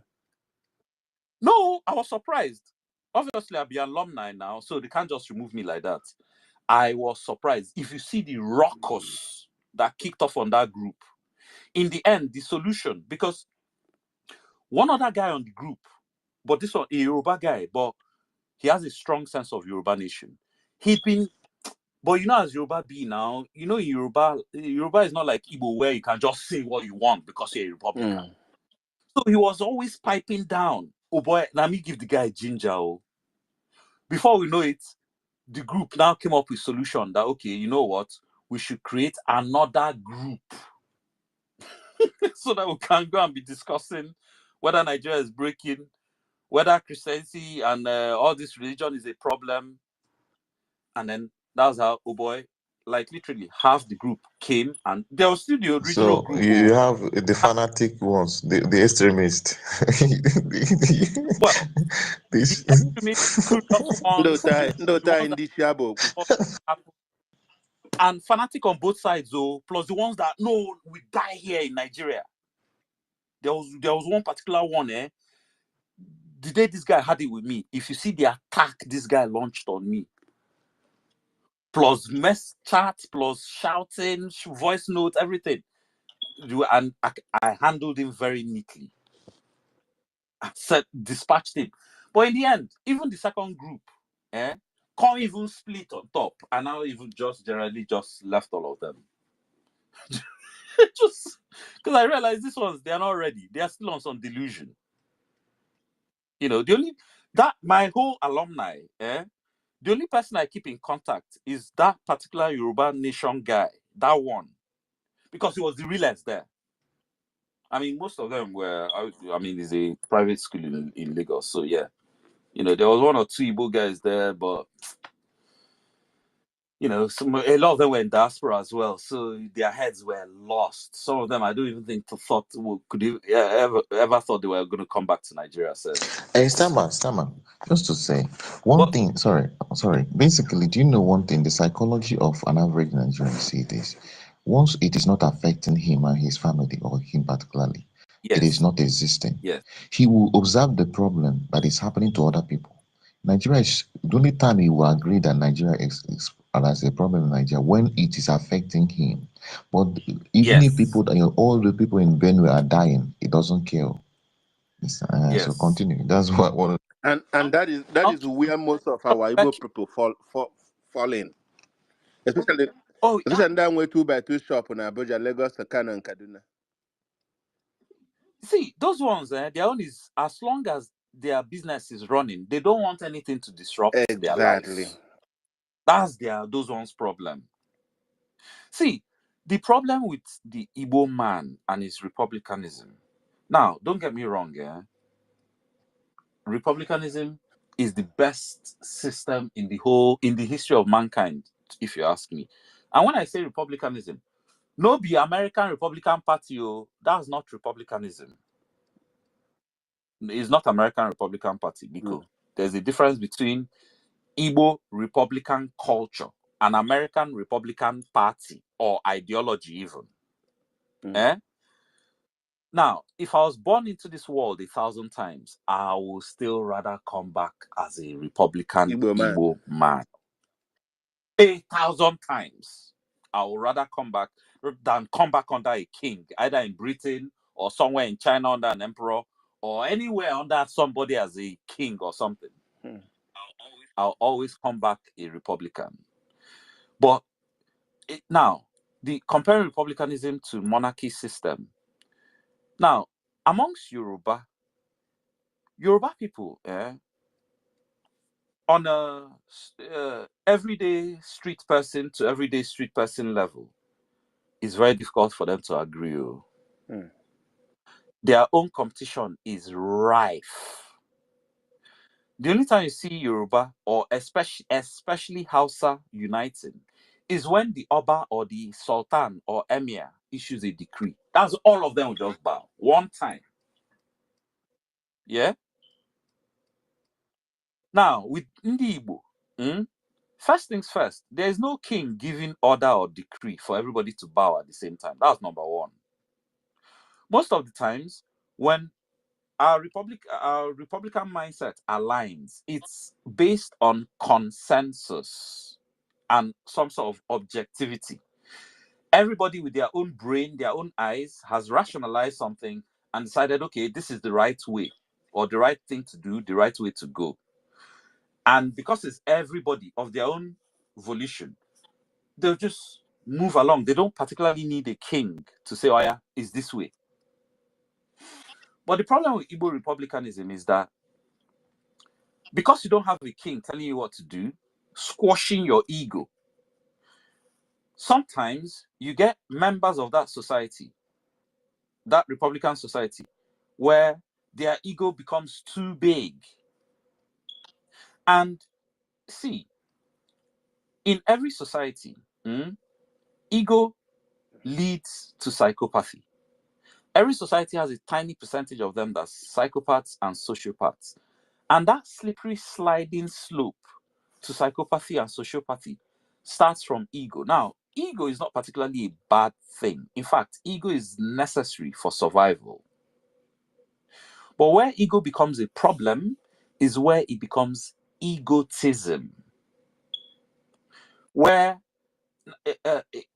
everything, everyone around you exists to serve you, where your ego becomes so self-centered, egotism. And then from there, you slide into sociopathy or psychopathy when you become obsessed with your egotism. You think literally the world is about you. You are the star of the film, and everybody else is just a bit part actor in your film. That's sociopathy and psychopathy. Psychopathy is the extreme where you go as far as actually believing you have the right over other people's rights. Like you could take their life, you could bully them, that's like literally, that's ego gone wild. And every society has a small percentage of these people that their ego runs wild. Now, in a Republican society where you don't have anybody checking your ego, it just happens that when there's a consensus to go left, you always have those egotists who think they're better than everybody. Like, why are they all going left? Yeah, I want to go right. Just to prove something, just to say that I'm different, and to garner attention. Remember, psychopaths and sociopaths, they love attention. And if everybody is going left, only you decide to go right. Of course, everybody's going to notice you and start asking, why are you going right? This is a big problem of Igbo republicanism. And when I say it's not like a big problem that is such a terrible thing like that. Like I said, I'll still rather be born a Republican as long as I can curb my own ego. A big man already dangerous, but if you that is the way we disagree amongst ourselves in our struggle. Yes. Very, very dangerous. Yes. Especially those ones that have one special interest or the other in Nigeria. If I open my DM, if you see most of them that are threatening me, that somebody will come out personally and have the mind to send me a personal message of threat. Do you not know? They know they try. Just for dreaming to be free one day from Nigeria. Somebody, my Igbo brother, will be sending me a threat for even saying it at all. They don't try that on me. If anything, Yoruba and Bini people, those ones, they don't even threaten me. They try and troll me. Stama, maybe one thing. I think this thing you're saying now actually played out between Ojukwu and Zeke. Yeah, to some degree, true. Yeah. Because I learned that Zeke was the one that wrote the Biafra anthem and all that. But for some reason at that point Zeke started going against Ojukwu, and then even to the point that he started calling Biafran people rebels, and even begin to campaign against Biafra people during the war and all that. But think about it. Zeke had spent all his formative years, leading this movement for independence to free Nigeria from the colonial monsters. It was all about him. He had a newspaper controlling people's opinions. He was a powerful man. And then situation changed. But he had interest. He was doing it with a motive behind it. To lead Nigeria when they finally broke out. Yes, exactly. So he had interest. There was all this ego behind him, all this, sense of ambition and achievement, pushing that his ego. And then suddenly the situation changed. And the situation changed such that he didn't have the prerequisite requirements to lead that particular change of situation. I mean, he wasn't a soldier. Ojukwu was the right person for that particular job. And obviously, you can imagine that Zeke could have tried to make himself very relevant to what was going on by trying to even impose certain decisions or action take on Ojukwu, and Ojukwu would have brushed it aside. And it would have got to Zeke's ego. and hence Zeke, so at some stage, How will just he do that when he had Fulani mixed blood? well, well, Zeke was born and brought up in Zungeru. I know, So but what kind of I don't. mindset do you expect him to have? No, but yeah. I mean, again, just similar. If you notice, a lot of current elites, they all grew up in the Ojukutu north. was born in Zungeru. And when I mean, Ojukutu was born in Zungeru. But he was a military but man. Yeah. a very He was a decent military man education. trained in Britain. Yes. Yes. He received a very decent education. Zeke too did, but I guess situation also helped Joe Tojuku to the realities of the day. But then, if you look at all our current Igbo elites, not just even the politicians, including a lot of the billionaires like all those Atoeze, they all grew up in the north. For Atoeze came out telling us how Fulani man has done him more favors than Igbo man has. They all grew And up to tomorrow, they still worship Fulani. Up to tomorrow, they still worship Fulani people. Yes, Rochas Okrocha, all those guys, they all grew up in the north. Even Hope Uzodimma, all of them. See, think about this. Think about this.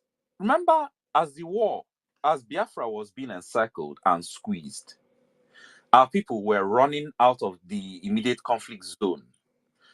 And even before parts of Igbo land or Biafra land started being taken over by the Nigerian government, and they were even our people were initially, like my own parents, they initially ran to Ibadan. People were running to, a lot of them even ran to the same places where they just killed them from. Just because you have to, they are dropping bombing market, bombing even people running inside bush, they will go and bomb them, bombing church. People ran away.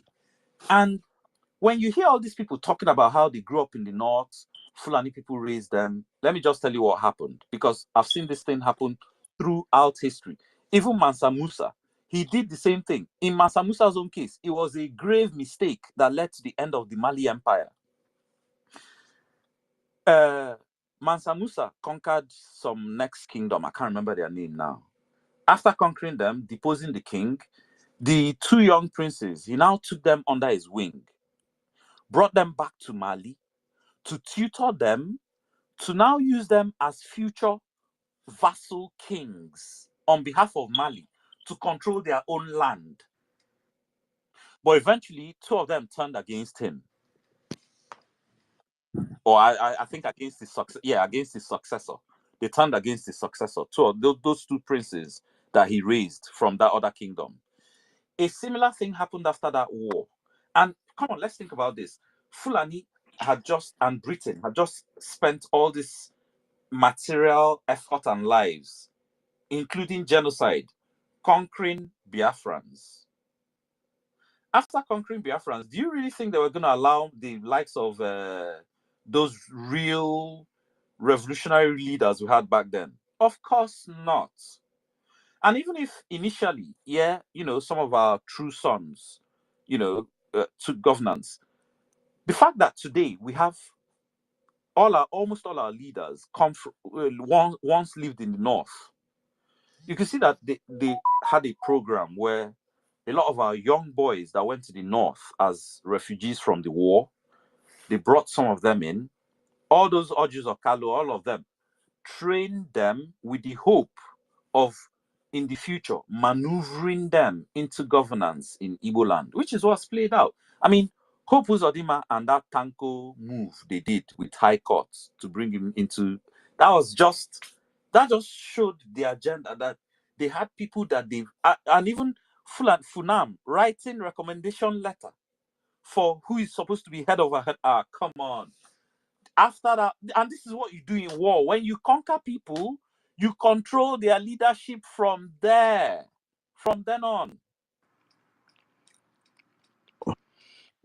That's just what happens. Having the temerity to write and impose a Hanese chief in our land was crossing the red line.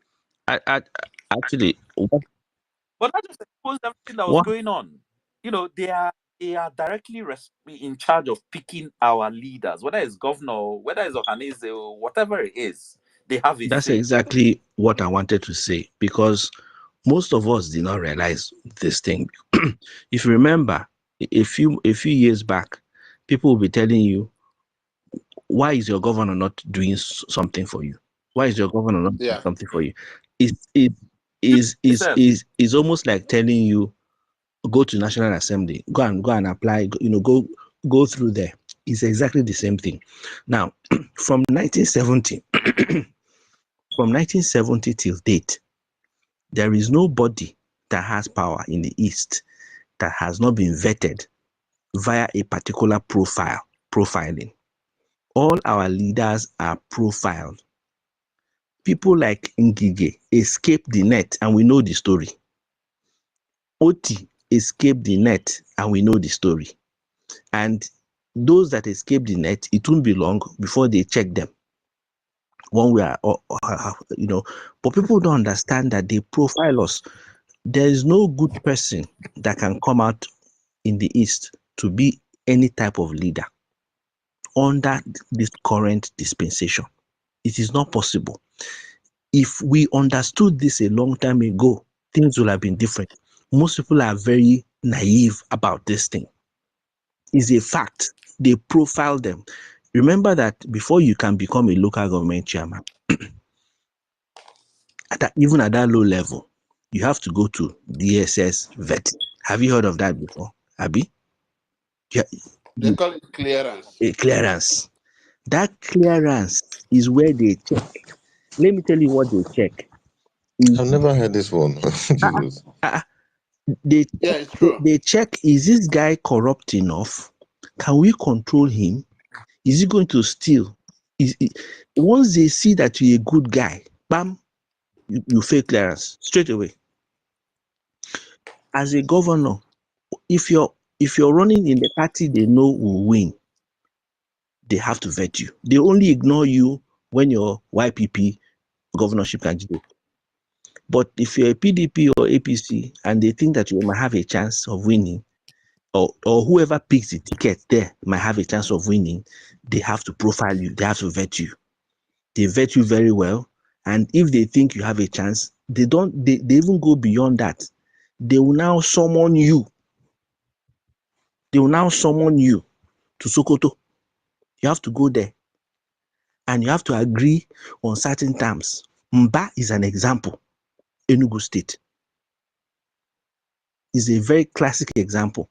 When they summon you, and then you have to agree to certain terms, they will give you an assignment.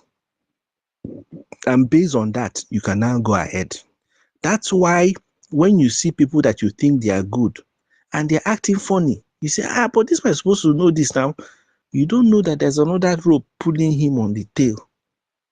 When you see a normal person, a normal looking person behaving weird, it's not that he's weird. He knows what to do, but he cannot. He's compromised. All our leaders from the 70s have gone through this process. That's why we don't have anything in the East. That's why we're where we are today. And it's deliberate. You know this style of political appointment by political Yes. blackmail. You know, no be new. Americans are Sekwanigigini, Epstein Yes. and co. Same thing. Yes, it's same thing. It's same thing. You know, when our leader Mazi Nnamdi Kanu was talking about how our politicians go to the north, they can't turban nishi, can't bedsheet nishi, you put her boxers. And I was telling Obedience, wait, hold on. How is okay? So our politicians now, they've bent them over. How exactly are they going to order the people that have been bending them over around? How's that going to work? Yeah. Okay, so this insecurity now, we all know the people sponsoring it, and we all know they've been bending our politicians over. If you guys know what bending over is, We know. you Who have no. boxers with Vaseline. Mhm. How exactly are you now going to turn around, say, hey, oh, I want to end insecurity, without them leaking your video? or telling you, or even leaking your video is extreme if you too do strong head. Otherwise, they will just say, "Come on, will you shut up? You when you're his bitch, you tell you to shut up and go and sit down in one corner, Biko." You know, this thing we're saying now, some people still think it's far-fetched. I'm telling you, they think it's far-fetched. It's not far-fetched at all. It's not far-fetched at all. That is what has kept us where we are today. Nothing else has kept us here but that. We know. So, I was telling them in that forum with Grandmaster that you guys are dreaming. You're wasting your time. You're talking about 2027. Are you mad? I told them, you're dreaming. You are going around in circles. You're dreaming. My brother, you were really in the wrong space. I was, yeah. Wow. I found myself there, so I had to speak my mind. So they told me I was in a camp, that I belonged to a certain camp. I said, okay, no problem. Follow most people here. This is the real Biafran hardcore. Everybody here. In fact, if you the for don't bend Peter be down well now. Do you know the worst of it, or the taboo in Igbo land is for Asari to come on come on air, say that Buhari gave him contract,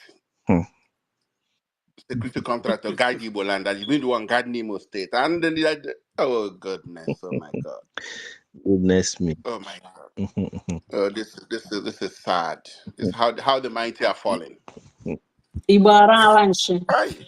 God.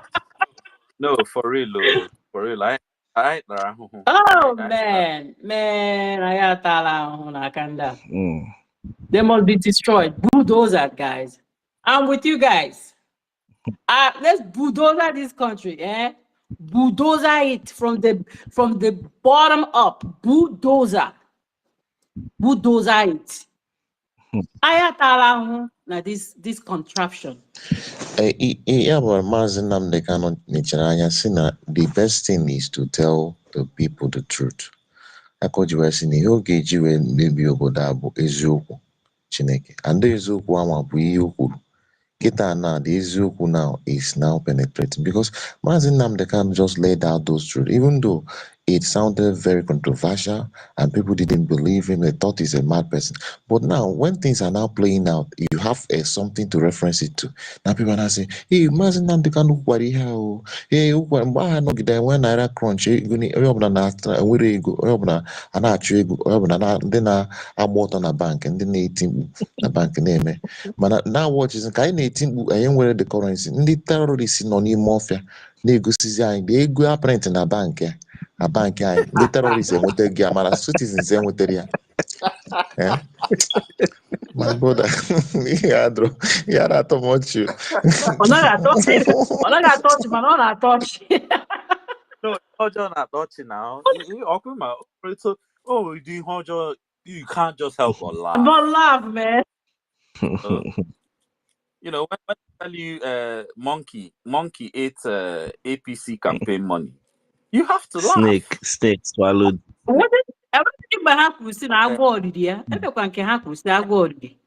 Oh, it 2 times. One was snake, one was monkey. One was I think it was jam money. One of the people that had access to the jam money said snake, python swallowed the money. The other campaign, yes, APC. I can't remember the governor they were chasing around for that again. Whether that governor or senator, like one house and that. He claims monkey swallowed the chop stole the APC money for campaign. It sounds like a joke, but he actually said it on TV. It sounds like a joke, but he said, I wouldn't have believed it if I didn't hear it myself. Sound like a joke. Wow. And then the same politicians and run a bad debate whether cow should be given citizenship. Like that one, you couldn't even make that up. I mean, that one I would think it was a book somebody wrote. I won't believe that happened in real life. I won't believe it. I was hearing that thing here. I thought, no, this one is too far now. Until I saw the video, that Fulani woman talk, arguing. No. I thought, no. 1,000 I need. No. No. This one don't pass, don't be silly. There's something that I've been wanting to explain in, I don't know if it fits into what we're discussing now, but since we are of like minds, I think maybe either you understand it already, or maybe I'll be shedding light on something you haven't seen from this perspective before. When we talk about getting our own country separate from this current Nigeria, the issue now is Lagos. I think there's a type of delusion that is in Lagos by both some Igbo people and 90% or even not 99% of Yoruba people as well. Most people don't understand what it means if we leave Lagos per se. Live in quoto per se. Let me explain it from a perspective. What drives Lagos? Two things. The fact that we have a port, and of course, coming out of the port, the fact that we have an international airport that services the people there, and the fact that they had embassies there in the past. Okay, that is layer one. Because there's a port in Lagos, they now built all the factories that produce all the FMCGs that is consumed in Nigeria in a very small location. You know what I mean by all the FMCGs? Yeah. All the FMCGs are produced in a small location for the vast population of the entire country. If you're using Joy soap to bathe in Kano, it was produced in Lagos or in Ogun State. If you're brushing your mouth with Colgate, it was produced in Lagos or in Ogun State. So those are FMCGs. Now, you need to understand the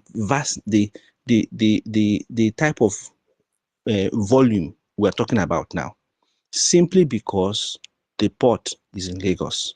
So the entire country is using FMCGs from this small location. Lagos. FMCG, manufactured consumer goods. Fast consuming, yes, those goods that we need on a daily basis or weekly or monthly basis. Like your soap that you bathe with, the Omo that you use to wash your clothes. These are goods that everybody needs. If you're in Aba, you must use Lux soap to bathe. If you're in Kano, if you're in Calabar, all of that is produced between Lagos and Ogun State. All. If you live in Nigeria now, if you go to your pantry and pick up a product, even your kitchen, even if curry powder, look at the label. It's produced in Ogun State. Okay? Yeah. That's because port, we have only one port, which is Lagos Port. Okay? Now, see where the issue comes down, or not the issue. And then, hold on. And then there is also a consumer population as well. 70% of the population in Lagos, whether they agree or not, whether there's statistics or not, are Igbos.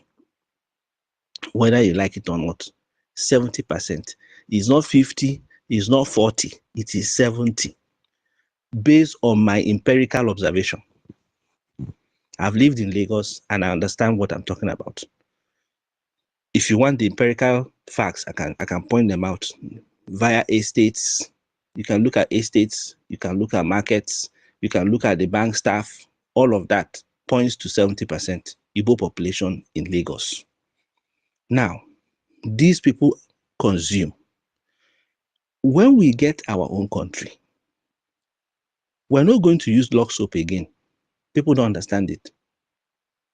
Many people are ready to produce their own soaps in Aba. They already produce themselves. Well, we will not use Omo. We will not use Liver Brothers. We will not use Tamaku. We will have our own. We already have. Just that those ones that we have will now establish properly, better in our own place. Now, that's tier one. Tier two of what sustains Lagos is insurance. All the insurance companies in Nigeria that insure all the federal parastatals and all of that are all in Lagos, and they are run by the Yoruba. Have you noticed that the insurance industry is run by them? If you understand how big the insurance is, okay? Now, the insurance is supporting all those FMCGs, companies, factories, is supporting all of them, because remember that those people pay insurance by statutory, they're statutory supposed to pay. So it supports those people. That's another tier. Then, of course, you now have the banking tier that supports the masses and everybody. When we move out, let me tell you, the day Biafra gets their recognition properly, if you're paying 1 million naira for a rent for an apartment in Lekki, it will come down to 10,000. So Yeah. if you understand what I've just explained, I'm trying to make it as simple as possible. It will come down to 10,000. Yeah. So a lot of people don't understand this thing. People, I'm telling you, believe you me, 80%. Why would it go down to 10,000 if you don't mind me asking? There will be no Because demand. there's no demand. Demand and supply. Okay, because our people went back home? Or? No, not really. Once you remove the port, once you open up Port Harcourt, Calabar port, or any other two ports on the eastern side, and ships are mandated to deliver goods, any type of goods, in any other port, apart from Apapa port, all the industries will shift to the east. Because remember, the demand from the east is even more than the demand in Lagos for all those goods, including those FMCGs. I see. Okay, everything will shift. It will be an automatic shift. Nobody will be forced to go. It will make business sense for you to move your capital of importation to where the market is. It will be an automatic, it will be an organic shift. Everything will shift to that side. People will not be, there will be no more incoming, no new renter to say, I'm looking for a house to rent in Lekki. Nope. In fact, there will be empty houses. The rent will go down. So these people that are getting excited that we're leaving, Igbo must go, they don't understand. If they understood, they will be begging. They don't understand. Now. Yeah, it's your calm down where high BP n'abalị.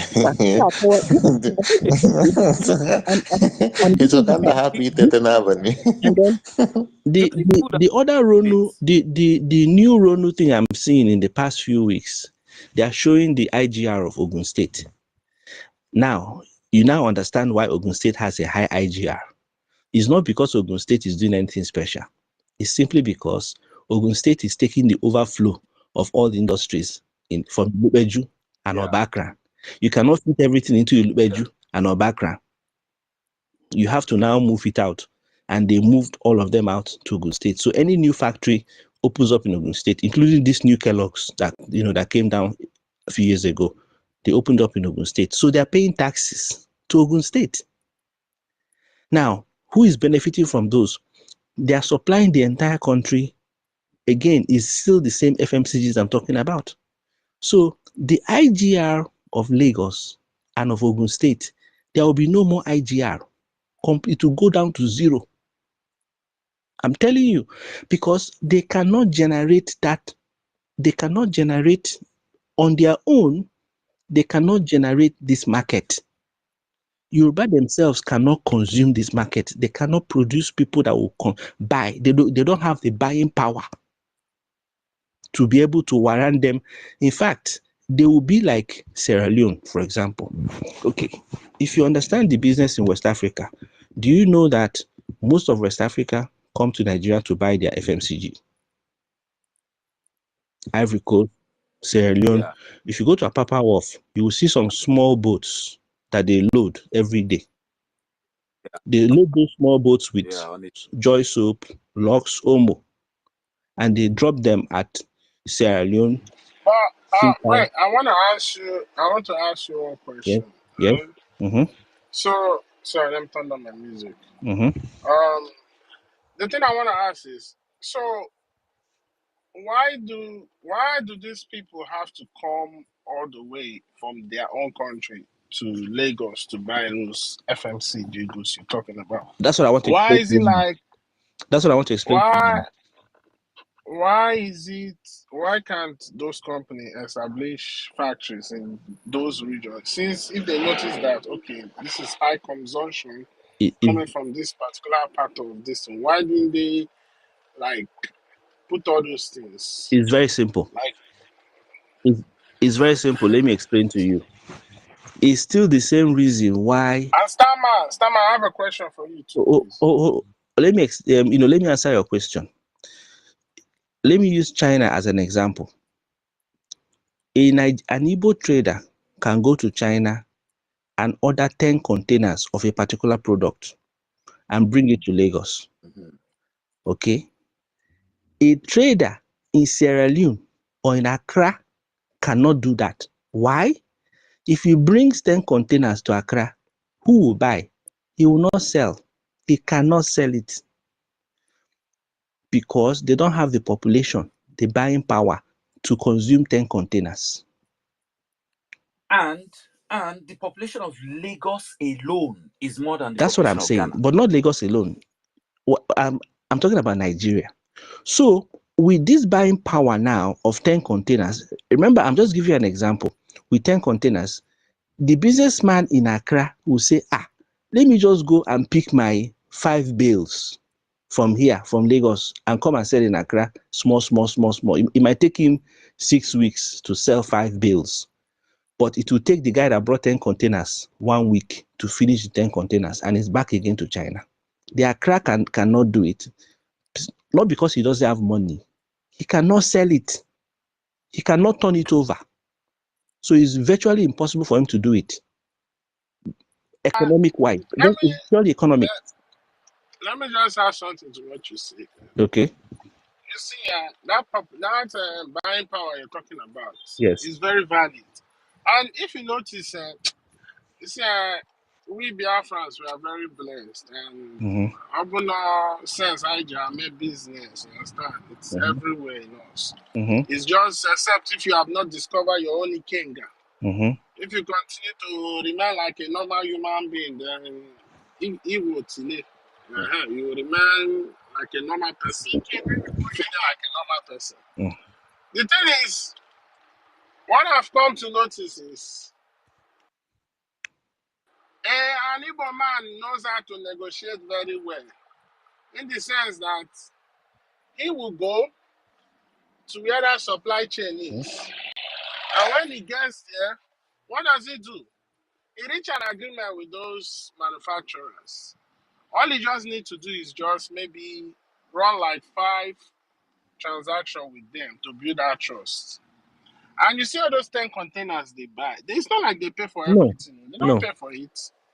After a certain time, they can discuss with them, okay, because the manufacturer has the goods. He wants to sell it out. And I see a person who can help me move my goods, and we can have good and long-term business relationship. So what he does is he sits down with them and have an agreement. Okay, every month I want you to be supplying me 5 containers. Let us meet in the middle. How much do you want me to deliver to you every month? But you see, at some point they will reach an agreement. Maybe the money you will be delivering is maybe money for 2 containers. But every month he's sure of getting that 5 containers. What does that do?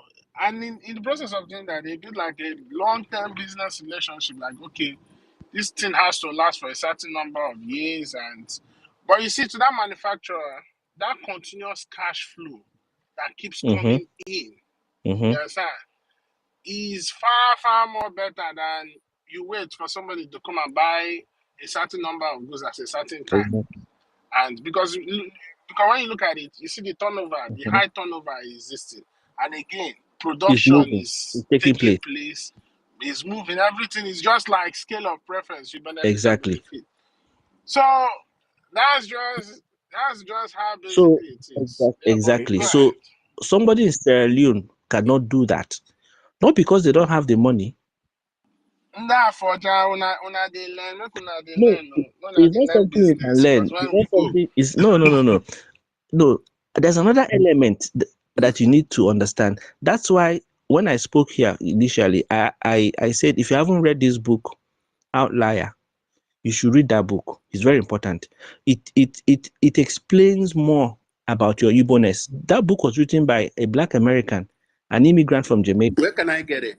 Amazon, right? Just type it now in Amazon, you see it. Type Outliers. Outliers, is it? Yes.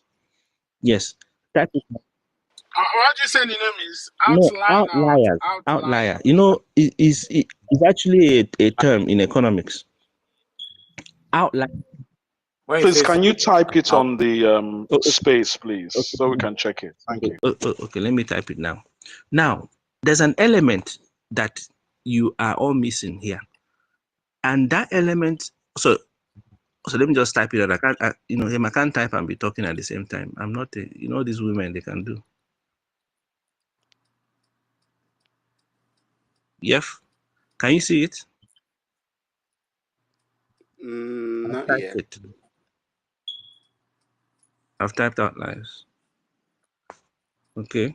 So it's outliers. That is OUTLIERS. That's it. Okay. Is it written by Malcolm Gladwell? That's it. Yes. Okay. Thank you. All right. By the way, Malcolm Gladwell is first cousin to Colin Powell. They are first cousins, so they have the same grandmother. Okay. So there's an element that is missing. It's not about bringing in one container or 10 containers or whatever. When you talk about buying power, there's something to do with buying power that is unique to Nigeria. You need a population that can hold cash, spend it, and get another cash in their hand, apart from civil servants. Outside of somebody that earns a salary, you need a population that Oyibo has a name for it. Is it FMCG? What's the name for it? These small businesses. Credit, small Yes, business loan, SMEs SBA. and all these people. Okay. Now, which population in Nigeria is able to do that outside of civil service? Remember that the civil service is sustained by oil money. When there's no more oil money, that cash cow, that civil service, that big fat civil service people will not be there again. They won't have a choice but to go lean because you need to survive. And if you don't have that population that generates money, what do I mean by this? I'm not trying to say that we are this or that, but when an Igbo man comes into Lagos with polythene bag in his hand, within 2 days, he's generating money. He's spending it. It's coming into his hand, it's going without being paid a salary. That is how the eastern part of Nigeria survives. We don't survive on salaries in the east. You all know that. The civil part. Let me add something. You see, this thing you are saying is a very big eye opener. As you're saying this, it just draws my mind now to the economic of the West. You understand? Our own is maybe cash, but you see the way they replace their own is like credit-based system. You understand? Every citizen in the West, you understand? You are entitled to a credit card. Sometimes most of the money they spend, you understand, is not their own. And when they spend, they cannot pay. They go and declare bankruptcy. They start all over again. Chukuma, I will not advocate a debt-based No, system. we're not saying that. I'm just saying like how this thing. Right. Because I've sat down and I've studied this Western economy. Basically, it is just to me it's like audio money. You know what I mean by audio money? You are spending money, but you are not seeing the money. Like that don't make any sense to me. Yeah, that don't make any sense to me. Like it's just like audio money. A money that is being put in like a chip and they say, okay, go and spend. And you are saying you are no. To me, like I don't think it's sustainable. That kind of system is not sustainable. Yeah, that's what I'm saying. You see, the debt compounds out of control. I think I can't remember whether they said every 2 generations. Because it is based not just on debt, but on debt with compound interest. That's the Western system. A few generations in, unpaid debts, the compound interest gets way out of control. In fact, throughout history, there are periods when, even before the capitalist age, when they were still in the feudal age, there were periods when kings will actually come up and forgive the debts of most of the citizens, just so that the economy doesn't crash. But in this modern system, because they're also using it as a tool of control of countries, all the countries around the planet, they now forgive the debt like that without it affecting them back, because everything is so Connected, exactly. connected. So is it, you know, The thing that I'm gonna say is when Africa, when after Biafra come and Africa start getting themselves, no African country should pay any single debt. They should not pay nothing, because the debt they are owing is more than what has been taken away from them. Yeah, I They agree. should not pay any single thing. You understand? If they want to claim, because But what is going to happen in the my brother, future we is have to focus on what is going to, ourselves first. We need to build ourselves like Israel before we can start making those bogus please, I statements. don't like this Israel comparison. We are Oh, building ourselves like in the spirit of kind of having a strong security army and border. I'm not talking nothing more than that. forget Morris, what we are going to build. Israel will be learning. I'm telling you, forget about. wait. But guys, the reality is power is shifting. Power is leaving west, going east. Now, it will stay in the east. I predict for about 2 generations, 50 years. I don't think the east will have the full run of like a century that the west or the Americans had, and the British before them had, and the Dutch, and then the Spanish and Portuguese before them had. They all had like a full century where they were at the top. Starman, I have a question for you. Okay, but should I? Yeah, go ahead, finish. Go ahead, Let me. finish. So, but now China is coming into the ascendancy. We all see what they're doing with BRICS. We also they are going to be the powerhouse of BRICS, and but I don't see China lasting the full 100 years. You know, the British used to talk of the British century. The Americans talked of the American century. We are literally living through the end of the American century, and the Chinese are now talking of a Chinese century. But because of China's demographic problem, them not having enough young people to pay the pensions of the old people, thanks to their one-child policy that has backfired, China, their population will decline, and with that decline will come a decline in power. And in this time, depending on what the Africans do, going into this period is the best time for Africans to start preparing themselves eventually become a global hegemon. And when it does happen that Africa, or at least tropical Africa, becomes a global hegemon, there's almost nothing those Western countries can do, especially when we come for not just our reparations, but our artifacts and all the other things they stole. Now, there will still be military powers, some of them, not all of them. There will still be military powers for a time, the ones that have nuclear weapons. But then,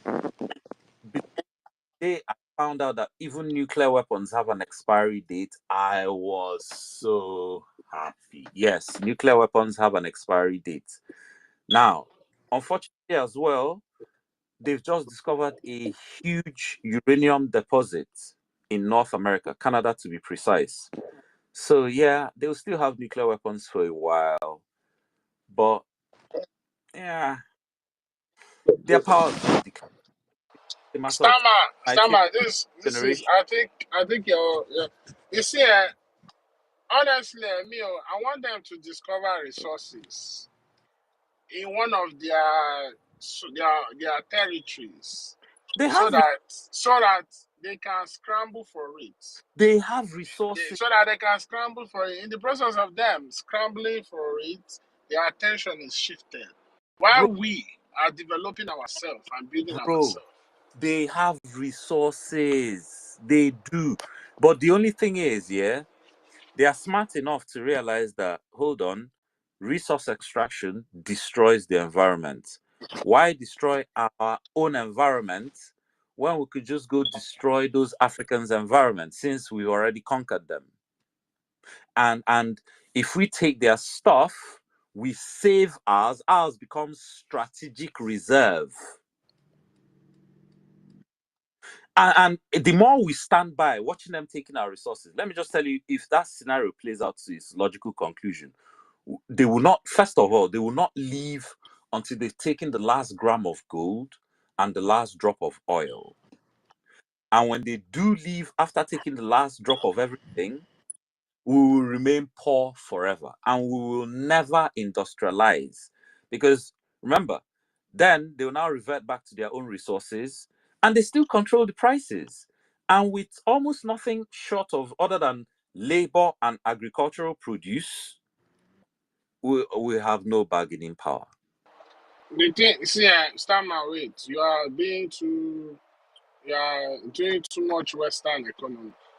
The thing that is gonna happen is, you see, this system called economy is gonna be destroyed. After, see, we should just understand that we are buying and selling our own market with what we are doing right now as we are fighting for this liberation of Biafra. This is our own duty as this generation now. When we are done with what we are doing, a new set of generation, a new kind of, let me say, in the future, Okonji Wildlands, or maybe the other brave people will come and bring ideas of how a new system of economy should be. Not this one that we have right now. No, not this. A whole new system of how the economy of the people are going to be run. Because you see, this thing, this so-called economy right now, it's not sustainable. You cannot be overworking people out in the name of jobs and all that thing. That is bullshit. This is not how the old people lived in the olden days. And yet they had everything, they did not lack anything, and they lived fine. No, Now no, they fast have forward to always this been our having current. this workaholic system. That's the reason why they came and took people from Africa now. They've always had it.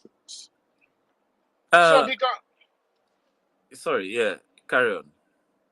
so what I'm trying to say is this system is not gonna be sustainable. You see, and now because even they came again now in order to even work you more, they took your calendar system, they changed it. Normally, you're supposed to work 4 days a week. If you calculate it normally, you will see that you're even working more and you are getting paid less. So everything they did was to get the last dropped. Most especially those are the helms of the capitalist affairs and all those things that run all these things.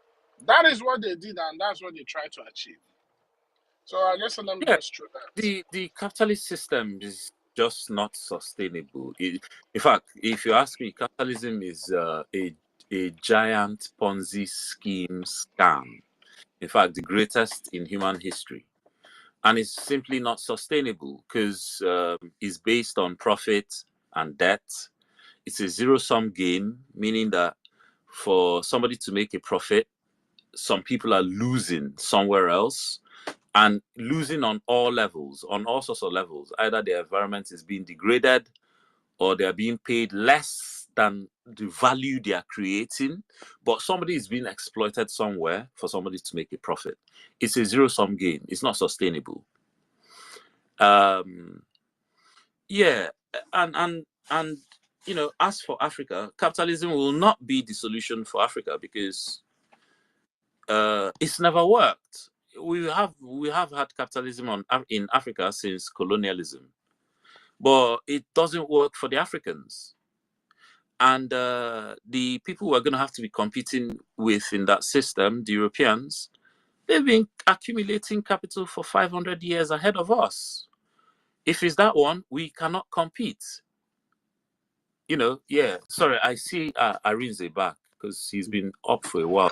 The thing is, Starman, once you take away this feeding bottle, highest one generation, you will be surprised that all that wealth that they've amassed for 500 years will vanish overnight. Because number one, when you look at the rate of consumption which they live in, you understand, and also the time they will use to condition their people to readjust to a new norm. Because remember, the inflow is not on the same level anymore. So now they need to look for a way to know how to manage what they are. And before you can take away the people's mind and readjust it to the new norm, sometimes it can end up leading to chaos, which will further destabilize them and all those things. So forget about whatever they have amassed for over 500 years. That will vanish over. You see other gold Britain is claiming they have. All that thing will go away. Yeah. Starman, can I just add something very quickly, if you don't mind, please? Please, sorry, guys. Yeah, no, I just wanted to add to what you were saying, that the business model of capitalism, modern capitalism, actually stemmed from the transatlantic slavery, and you know, because they had a few centuries to perfect that system, they discovered that it worked, and that is what people unwilling, they don't even know that they are working on the system that's been perfected for a few centuries. So I just wanted to throw that out there. Thank you. In fact, actually, I'll even say a few millennia, because capitalism is the illegitimate offspring of feudalism. There's no difference between the two, other than the name and the titles of the parties involved. Rebranding. Yeah, exactly. It's just a rebranding. Feudalism, capitalism, there is no difference. It's the same. Come, is there democracy in a company with a CEO? None. Exactly. Okay, let's even compare the two. So you have capitalism on one side, you have feudalism on the other side. Starman, please, I don't want to lose my line of thoughts. I have my question. I wanted to ask you something, please, if you don't mind. Managama Sobai, you know, after a major based on Ogwaina and Ogumwelo, right? And I know Munso to Ogai now only she ne do I Macabnam nonso. I draw man no whim. Actually, Jobo say, on all the ma kai negabelanya, Ichotandoi, Nambada, Uzo East. Kedi Hitcher. I can never know why I shot and doy, and who had a causator.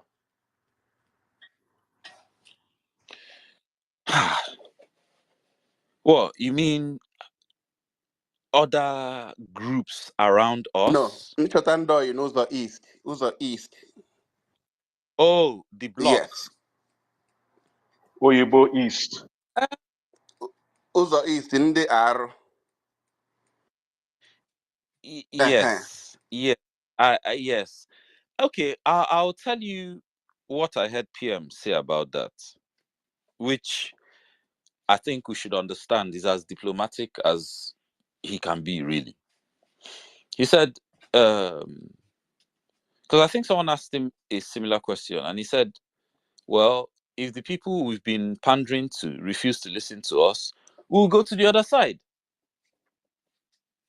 Yeah, and come on, it's true. I mean, why keep wasting time if the person you're chasing around doesn't want to listen to you? Why keep wasting time? So Yam Jacob and I and that how to how. Only see I in cause to Padora. I am Chakwa Ubua, I am and then I show her. I think I name way in them, and we let's assume that no teji onye isi anyị n'ime now na obodo Nigeria. Okay, Hemelante Kahano, yeah, right? Mkpụrụ niile anyị na-eti mkpọtụ anyị na-eme. Okay, after the 3-4 years, ha bịa de tupu ofu ihe. Abịa tupu ofu ihe anyị agbagharịba. Anyị agbagharịba. Before ị mara ihe na-eme, under 2-3 years agakwa. Before generations a na-agafe. So, ọka ma na agakwuru ndị isi na-anụ ọkụ ka anyị nwa. ihe ndeke West ji anyị eme, ha ji anyị play game, which is what they have always done. So they see that their whole empire is crumbling, and they know they can't save all of it. They can't maintain control over all of it. So the game Haji play with now with Nigeria, and this thing they're doing as if, oh, okay, maybe we're listening. Even whether they're listening or not, let me tell you, their interest there is not to save us. Let's not kid ourselves. Let's not kid ourselves like they love us that much. If they loved us that much, they would have given us reparations for slavery since. Correct. Or even colonization, if they loved us that much. They would have heard our Biafra cry since. The reason they are playing this game is typical of, this is philosophy since age of Rome, playing both sides. Is not a new phenomenon. What they are doing is they are watching how everything is going to play down in Nigeria. They understand that we're in an age where, okay, you can't be seen to be overstepping like this or overstepping. So everything is cautious. But they still have that luxury of being able to sit back, watch what's playing. After all, you see all the reports they write about how Nigeria is a failed state, how this one, that one. They're always writing reports. And all those reports are deliberate. Those reports sometimes is to test the water or to shift opinion. What they're waiting for is at the end of everything, when they see that, we can't quite control the situation, but let's not lose from both sides. So at the very end, when they see, okay, it's like, well, just similar to what happened during that we thought we had independence.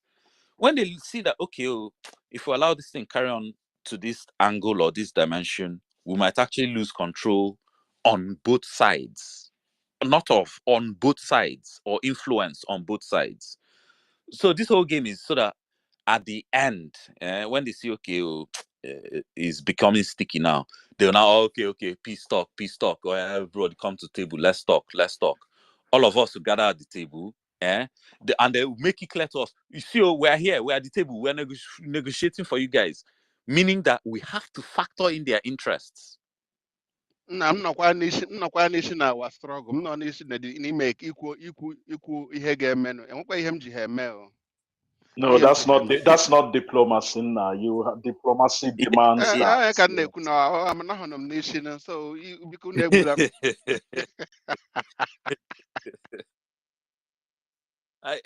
and again, this is why Simon was made for the job. I don't know why people kick against him. A lot of the people that kick against him, they are not politicians. And even if they are politicians, you're a politician from the zoo. Only which game, this is someone that is a politician in Europe, not just a politician, lawyer, plus soldier. All the ingredients you need for this thing we're doing. He has everything. So I don't know why people come and he's that small boy. Well, because you're older than him.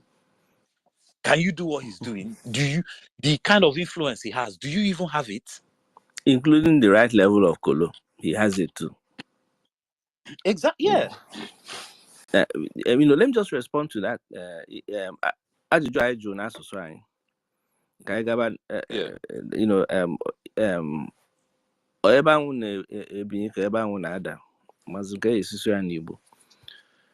Esorokwa m n'ife a na-eme ebe ezigbo oyi na-atụ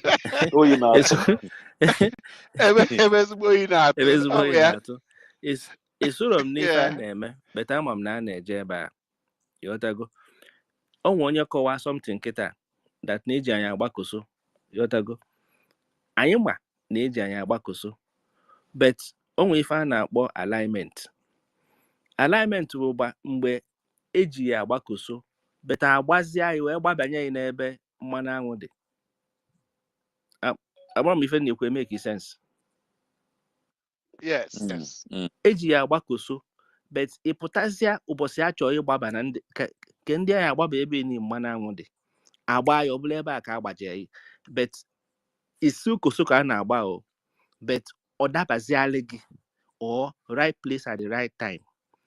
Ife a na-eme ndị Burkina Faso na ndị Nigeria na ndị nke ọzọ ni ọ bụrụ na fa adịka smart nọ na koso a na-agba at a higher level adabagolufa at their level. Okay. Okay. A na-azọ ife at a higher level. Welu kezi afọ obodo welu Ukraine na-azọ, welu Syria na-azọ. Onye a wee chọọ ka ọ dụọ ndị a aka n'ọdụ ọfụma. Ebe ka ndị a si ebute ife afa ji final refine ka eje n'obodo a je kpasa ndị a. O wee dabalụ ndị ne. Yotago. O coincidence dabalụ ụfa.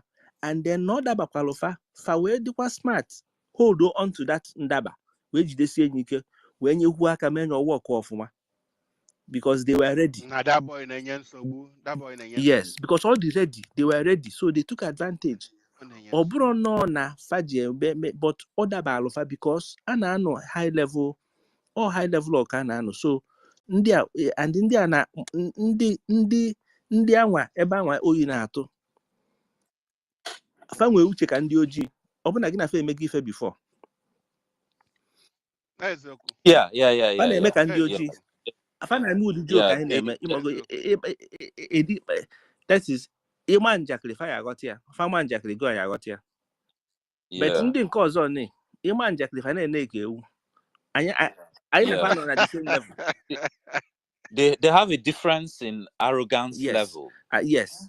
Ndị on our western side, arrogance they still see you as less than human beings to them. So Fabian na-azụ sị ka fa lụsa ndị a and ịma ndị a na-alụsa well ndị ka m kwuzie ya ndị French because on ndị a na-achọ okwu too much. So awezi ka etu a esi wee lụsa ndị a ka anyị jee ebe afa si enweta ife afa ji akwụdo ka anyị jee gbapụ ya ka anyị jee dọpụ that thing and ha ejego dọpụ that thing and that thing na work ya na-ekpo ndị a. So a na-adọga ebe a fa nwere jekwa na Ukraine na-adọfa that side, so a na-anọ that side. So ife that high level a na-adọzi wee dabalụzie ndị a and ọ dị ka ọ ya adabala anyị as well because ndị eso adọ mba ọ ya adaba because ndị eso adọ bụkwa ndị ji anyị n'ọrụ ndị wee eliza yotago. So achọkwa ịdọfa too because ọfa ncha so na ndị na-achọfa okwu yotago. So and ịchọ inweta ndị eliza anyị nwa bụ the cash cow etu ndị n'isi bụrụkwa cash cow ndị French. So yes,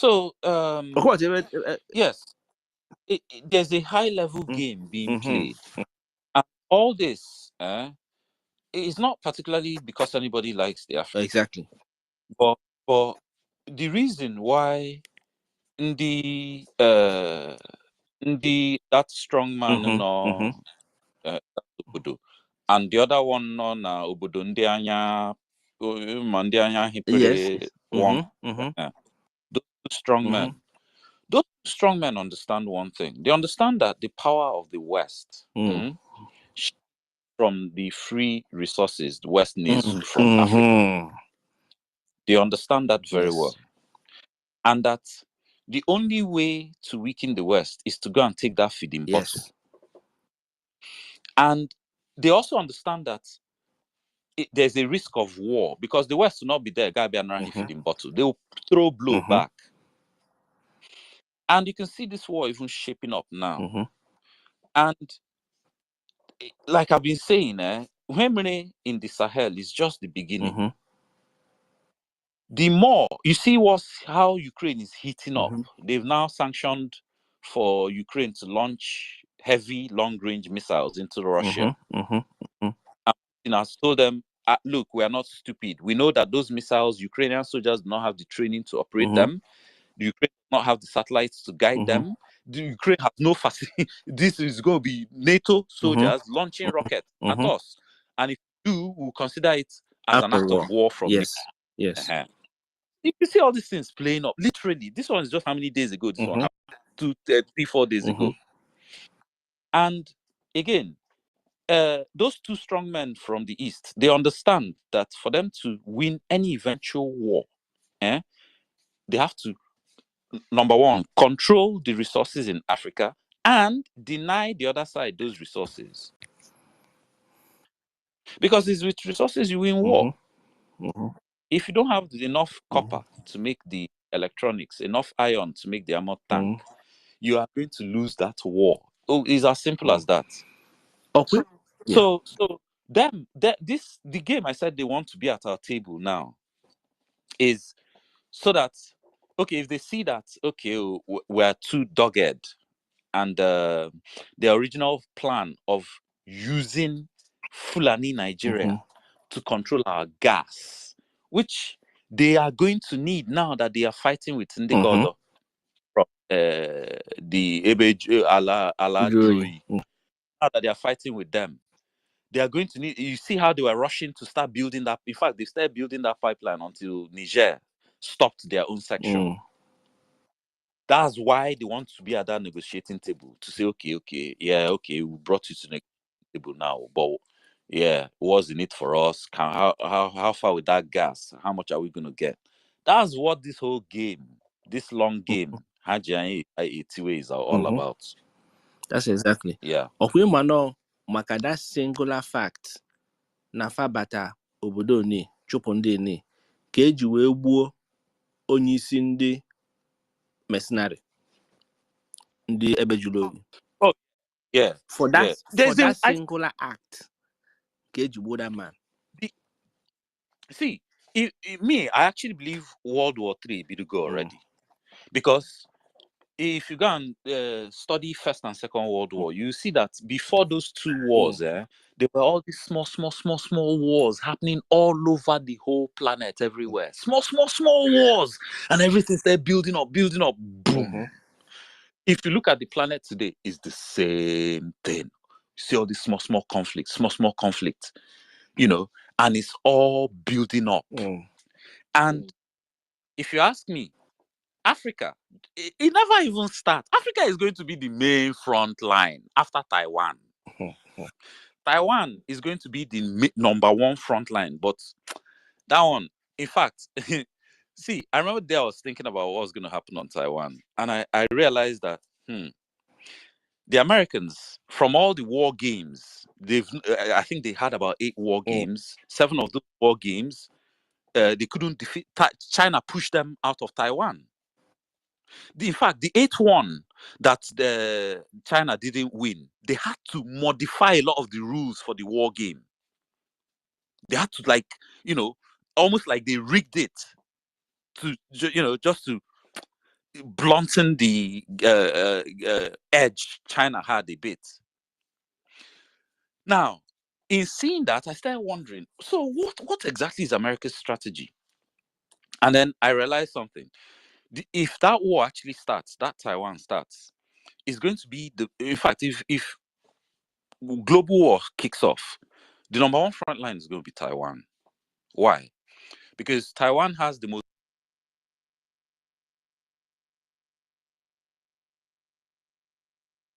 computer chips. Without those military grade computer chips, you can forget winning any war, because your weapons will not be as advanced. That's just it. And immediately I realized that whoever loses Taiwan is going to nuke Taiwan. If China pushes America out of Taiwan, America will nuke Taiwan. Not nuke Taiwan in its entirety. They will nuke those semiconductor foundries. And if China can't get their hands on Taiwan, they will nuke those semiconductor foundries once that war kicks off. And then lo and behold, about a year ago, I heard, that crazy American politician, what's his name again? Is it Lindsey Graham? He said, if they're not going to get control of the Taiwan or something. I can't remember how he said it, but he said they'll blow up the semiconductor foundries. I started laughing. So the China front, if it kicks off, it will be brief. It'll be a couple of days, maybe a couple of weeks max. But the real front line will be Africa. Because number one, there's so many resources there. Yes, they'll be digging their own. But remember, war is about who can outproduce the other. That's a big component of who is going to win the war. So to be able to outproduce the other, every single gold mine, copper mine, there'll be extraction going on. Every single one that's operational, there'll be extraction going on to feed the war machines in both spheres. So the African one is going to be the number one. I imagine the whole thing spanning the whole continent, and you can see the way the chess pieces are lining up. Even when you see where Russian forces are, American bases, and then critically, that's that Horn of Africa. That place is highly strategic. I remember I saw a map of all the foreign bases in Djibouti. I was thinking, why? There's even Japanese base. Why? There's Italian, there's Japanese, there's Russian, there's Chinese, there's American, there's French. And I'm thinking, all in one country. Why? Okay, so the popular narrative is, to control the Straits of Aden, that into the Red Sea. Which, yes, that's one of the agenda. But the real agenda, the real big agenda, and I got this hint from listening to some Chinese military analyst. I mean, he didn't say it explicitly, but he just said something about the Horn of Africa being very strategic to moving in to any part of the continent. And I started looking at the map. Yes, it is. That's the most. Look, the Horn of Africa. If you just drive down the hills and just start driving west, you're in the Sahel, and there's almost nothing stopping you. Yeah, you are just driving over open, plain, flat grassland, all the way from Kenya to Senegal. Literally.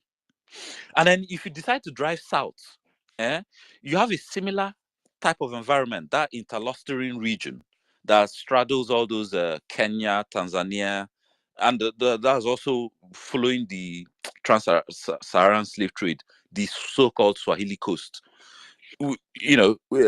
Straddling all the way into South Africa. So that Horn of Africa is a very strategic point to move forces around the whole continent. Rift Valley Zone. Right. Coming closer to us now, coming closer to home, how does this all affect us in our Biafra quest? Who are we fighting against? For you to understand who we are fighting against, we need to study Boko Haram and ISWAP, not even Nigerian army. Nke ndị na-enye ndị a ngwa agha ha ji anụ ọgụ since, nke ndị na-asọpọtụ ha since, because ọkwa ndị anwa ka anyị na-afa na-anụ ọgụ, ọ bụrụ anyị na ndị Nigerian army na-anụ ọgụ. If you remember, helicopters now supply her ngwa during their inquisition, Hamen and Medugri, at that hot period, one the hot, like 5 years ago. Even before in Enugu State, they still saw helicopters supplying them, if you remember. And those helicopters are not owned by Nigeria. And they don't take off from Nigeria. Now, those things have stopped. Why? Achokolaha, Nebehano, Nigeria, and Burkina Faso, and Mali. Are you seeing where I'm coming from? Oh, yeah. I mean, yeah. These are the people that we are fighting against. On the abundate in our forest. These are our problem. On the abundate batana Nigerian army. posing as Nigerian army. The French. Ndị a bụ ndị a na-use to amass resources. And they use her. Ebe ọbụla resources, they will encircle that place. And I know Ziogo. Ha na-ewepụ ihe ha ji ewepụ. Or if I made the uranium in Sambisa Forest. And ha na-eme now to the gold in Kogi and Zamfara. If you know the amount of gold that is leaving Kogi and Zamfara, you will not believe it for the past 20 years. Do you remember That's that time? true. Do you remember that time that they Even declared? Californium. Do you remember the time that they declared? What's it called? That Islamic law, Sharia, in Zamfara? Because remember, the first declaration of Sharia was in Zamfara. Do you remember that time? Was it about 20 years ago? That was when it started. That declaration was for that purpose. Immediately it was declared, problem started, war started, and mining started. Yes. There are airstrips in that place. Planes that take off from that place that are not registered every day as we speak till today, lifting gold They from even that have a place. separate road. They have a separate rail line. The terrorists don't disturb the miners. No. They don't. And let me tell you why the mining is going on. So I talked earlier about the dollar about to collapse. And I'm sure we've all heard the worst kept secret in global banking. All the central banks around the world are supposedly secretly stashing gold, hoarding gold. I'm sure we also know that a lot of our gold in Africa, which is one of the richest gold regions on the planet as of now. So one of the richest gold regions is Africa, and then there's Papua New Guinea, then there's Australia. Even though Australia, the gold rush is stopped. The gold rush in North and South America, those ones are over. They finished the gold in those places. So the gold flows from the Sahel through all these scrupulous elements into UAE, where it suddenly now becomes clean gold. And then it goes into the Western market. Now, this is happening because these central banks, they're all secretly hoarding gold, even though it's the worst kept secret in global finance. Because everybody knows the dollar is about to collapse.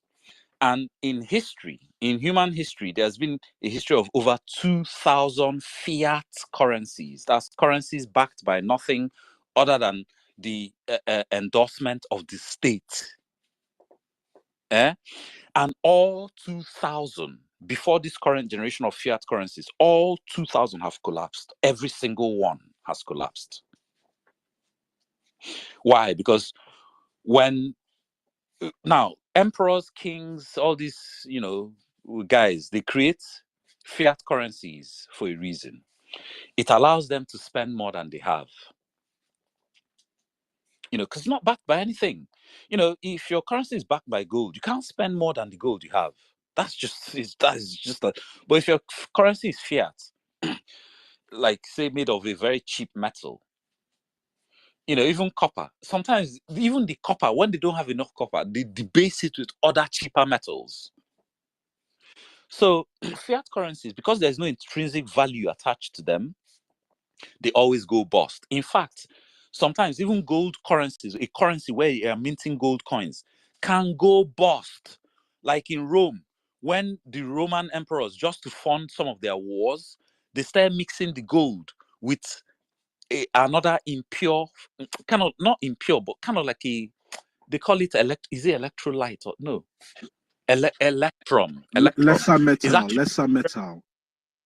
Yeah, it's actually a naturally occurring mixture of gold and silver, but not to the purity of when you get where some gold deposits. So they started mixing their gold coins with the electrum, and after a while, the Romans. What happened was the Roman citizens, when coinage comes into their hand, they'll pick out the ones that were, because not all of them were debased at the same time. So they'll pick out the ones that were pure gold, hoard that one. They'll never spend it again. They'll just keep it. And then the ones that were debased, they'll keep spending. And then the hoarding led to a shortage of currency supply. The emperor kept printing more and more of the debased currency till he printed the value out of it. So once your currency goes fiat or is based on fiat, it will collapse. It's a Ponzi scheme. And every time currencies collapse throughout human history, everybody reverts back to gold. Gold is the longest used, most trusted money humans, Eurasians have ever had. They've been using gold for about 5,000 years in Eurasia and Mesopotamia. So every time their fiat currencies collapse, they always go back to gold. And that's why they are now running around the whole world. Anywhere there's gold, they destabilize, like Papua New Guinea. Do you know they are now also sending they are now pushing Islam into Papua New Guinea today as we speak, just to destabilize those. There's a brutal war going on there now. The people there, because they're using Indonesia to do the addition there. But Indonesians, they are not fully me.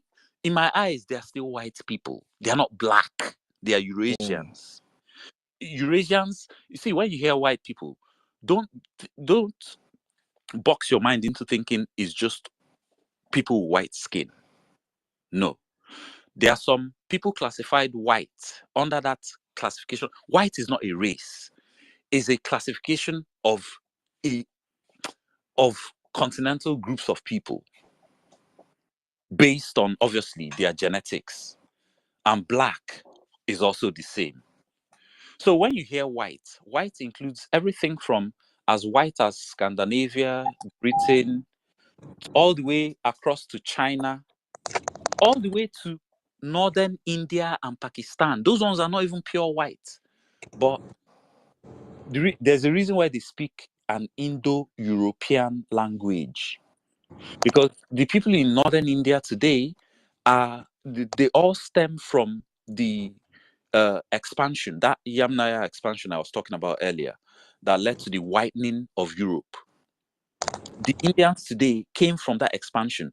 The reason many of them look brown today is because the black people they met in India, the Indus Valley civilization, and took over from them, they mixed with them so much that there's no pure white Indian anymore, just as there's no pure black Dravidian anymore. But then there's still the racism because, you still see the legacy of that racism in India today with that caste system. So that classification didn't just come out of nothing. Whiteness has always had a kind of xenophobia against blackness. It's just a pattern. Yeah, I've never seen anywhere where black people displaced white people. It's always white people displacing black people. So yeah. The people in South America, they are white too. The ruling class, yes. But there's a lot of now there's two groups of indigenous Americans. There's the group that came in 15,000 years ago. Those ones can be classified white because they came from Siberia. But then there's an older group that came in like 25 to 30,000 years ago. They are the very first one.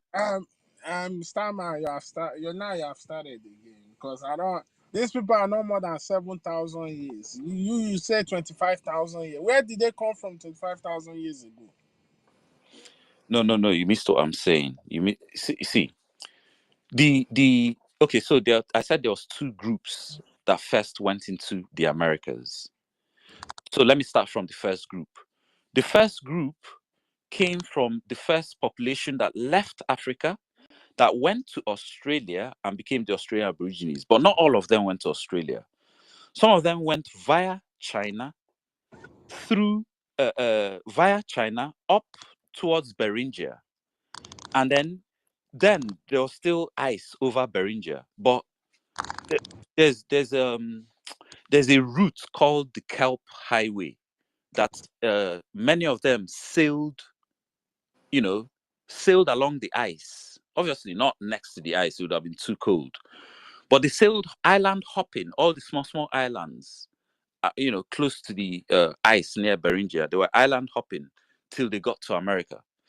And then many of them followed the spine of America down into North America, into the forest. There were probably a few that stayed in North America, but most of that original population and their genetics has been found in South America. And that was 50,000 years ago. This original population were black. They were black. When I say black, obviously not, they weren't, they came from Africa, but they picked up all sorts of phenotypical changes along the way. They, when I say black, they were more similar to Australian Aborigines. Then, about 10,000 years after them, a new group came from Siberia. That's now 15,000 years ago. Now, as of 15,000 years ago, Europe hadn't fully become white. In fact, a lot of Europeans then were black populations. That whitening event from all the admixture with Neanderthals hadn't fully taken effect.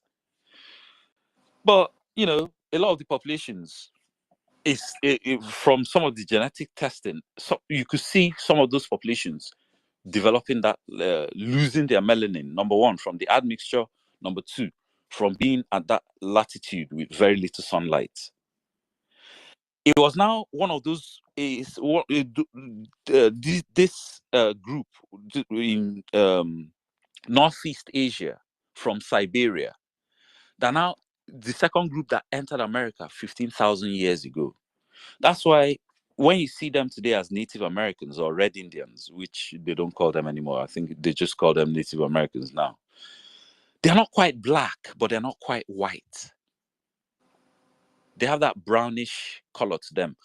But the original stock is of a Eurasian stock still. So I don't know if that's clearer. Yes, but when it comes to political allegiance, because I think our discussion is based on political allegiance at yes. At this point, the political allegiance is just the first two groups or the last two groups per se. For example, now in South America, the last two groups are what you call the Caribs or the Incas and the Spanish that came quite recently to colonize them, or the Japanese that colonized the Chileans and so on, the Peruvians. In Argentina, is more recent. You have the European, just like in Brazil. The original Caribs or the Incas in Argentina colonized by the Europeans, which is quite recent. In Brazil, you have the same thing. The Portuguese colonizing the original Caribs in those forests. The people in those forests, plus the black slaves. So so politically, we're dealing with Caucasian Europeans. Yes. Caucasian Europeans that are in South America, which includes Brazil, Chile, Argentina, same people. And then Europe. They are the ones that are giving us problem. They are the ones we are dealing with at the moment. Yes. So I'm not all white. I'm not going to say all white people are bad. In fact, like the Native Americans, they are some of the greatest victims of their fellow white brothers. Columbus, the Inca, they are victims. Their civilizations were destroyed all because their brothers were looking for gold and silver. Yeah. Yeah. So these Neanderthals, now them be the people where mix with the black people where come born this white people. Now what you they talk, see? Yeah. And Yeah. that way they mix with them, they know they get you. No. See, the thing is, the web Because of I the feel, web of yeah, the the evolution of the human species is quite complex. It's not quite like a straight line like biology taught us when we were small. There's a lot more understanding now. So the original human was 2 million years ago. The one we all know as Homo erectus. He was the original, fully, as in, if you see a Homo erectus today, you will not really be able to tell the difference between him and any other normal human. He was very intelligent, upright man. He was a tool user. He was the first of the hominins to tame and use fire. He was a very and critically, he was a black man. That's why he's classified as he's not Homo erectus is not classified as an archaic hominin. Archaic hominins tended to be very hairy, but Homo erectus wasn't hairy. He didn't have hair, almost like monkeys or gorillas all over his body. He had just like normal humans, very thin strands, thin patches of hair, so that he could sweat. But in losing his original hair, to protect himself from ultraviolet sunlight damage, he had to adapt melanin into his skin from that hair he lost. And this process apparently took about 500,000 years. But yeah, that's what led to Homo erectus, and that was the original human being on this planet. And they were very successful. They spread all over Africa and were the first of the hominins to even leave Africa. But then, because they lived in so many different regions, some dry, arid region, some forest region, their evolutions in different regions took different paths. So the ones that were in Africa became Homo ergaster, Homo heidelbergensis. Some of them left Africa and now became Homo denisovan, Homo neanderthal. Homo neanderthal was the first of these hominins to become white. They lost their melanin completely.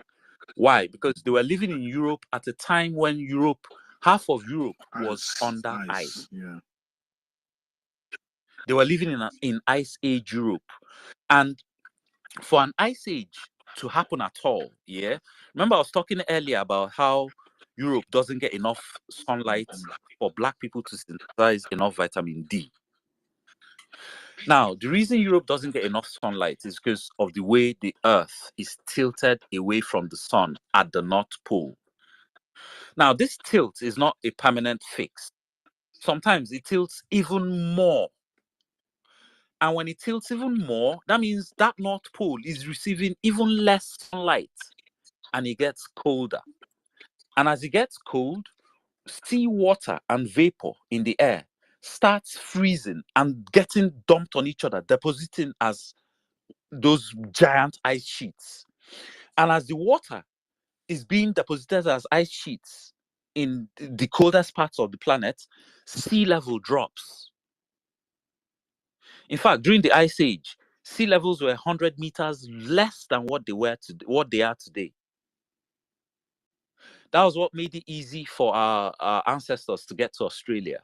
Because in that whole journey from Africa to Australia, the only time they had to cross the sea was from, I think, one of those Indonesian islands. Oh, it's an island today. Back then, it wasn't even an island. It was connected to a landmass that's connected to the larger Indonesian land mass.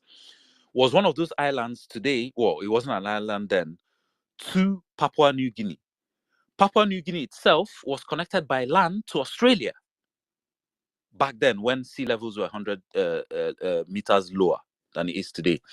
Now, the Neanderthals being in Europe under Ice Age conditions, the North Pole was tilted so far away from the sun that they were getting so little sunlight. The only way for them to survive was to evolve somehow and lose the melanin that was already in their skin. So natural selection happens. where even just the general population, the women in the population, will notice that lighter skinned children seem to have less complications in life or in old age than the darker skinned ones. And they'll just naturally start selecting for lighter skinned mates. Sometimes it will seem like it's a conscious thing, but not necessarily. A lot of times it's subconscious. It's just natural selection happening. The most advantageous traits being selected to ensure survival of the next generation. On a lighter note, can I interject, please? Yeah. Just on a lighter note, I was having a discussion about something similar to what you're saying. Yeah. But with Igbo culture. I was trying to explain to somebody about the issue, about how or why they categorize us as traders. All of us, we're all traders. And we're not civilized, the Yorubas are the educated ones. You know that story. That sort of story. Yeah. So I was trying to explain that story. And I was saying to them that there's something very unique about us. We don't have alaye in Igbo land. If you come to Lagos now, you will see alaye. And alaye will give birth to alaye, and they'll always be alaye for life. Okay? Now, the fortunate Yorubas who are educated will also give birth to educated Yoruba. And most times, they'll keep it up until there's somebody might fall off. So I call that lateral development. They're developing laterally. Now, bring Igbo into the equation. What we have is probably somebody might come up with a better English for it, but we develop in a different way.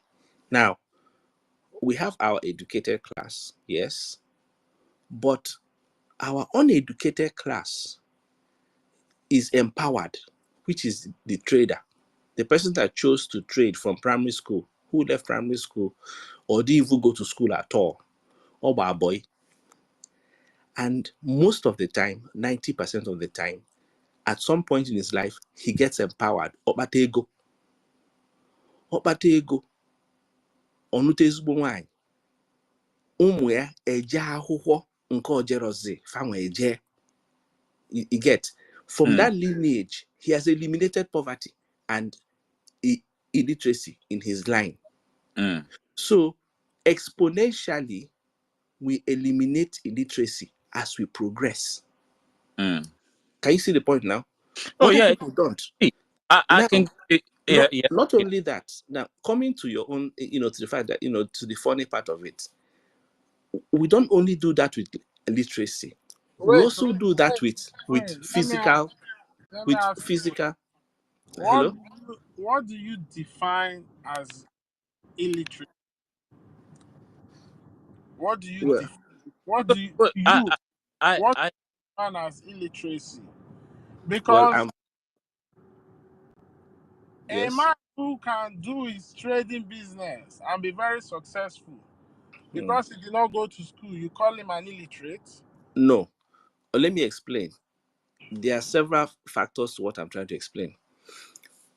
When a doctor in Lagos, who is a Yoruba man, goes to PTA, okay, Parents Teachers Association, he meets an Igbo trader that has enough money to bring his child to the same school as the doctor's child. And that trader, in your balance, he's literate, yes, he's also literate, but the fact that he wasn't schooled in modern education and all that, it comes with a package. And that doctor that is Yoruba will experience what we call some level of uncouthness coming from him. And they use it to categorize all of us because he has met him. Now, me or you will not meet the alaye in your PTA. We only meet the doctors. So the assumption is that at that class level, you now assume that this is all the Yorubas as they see themselves at that level are all educated. From that point of view. However, where I was going with this, the funny part of this is that it doesn't only happen with education and all that. It also happens with physical features.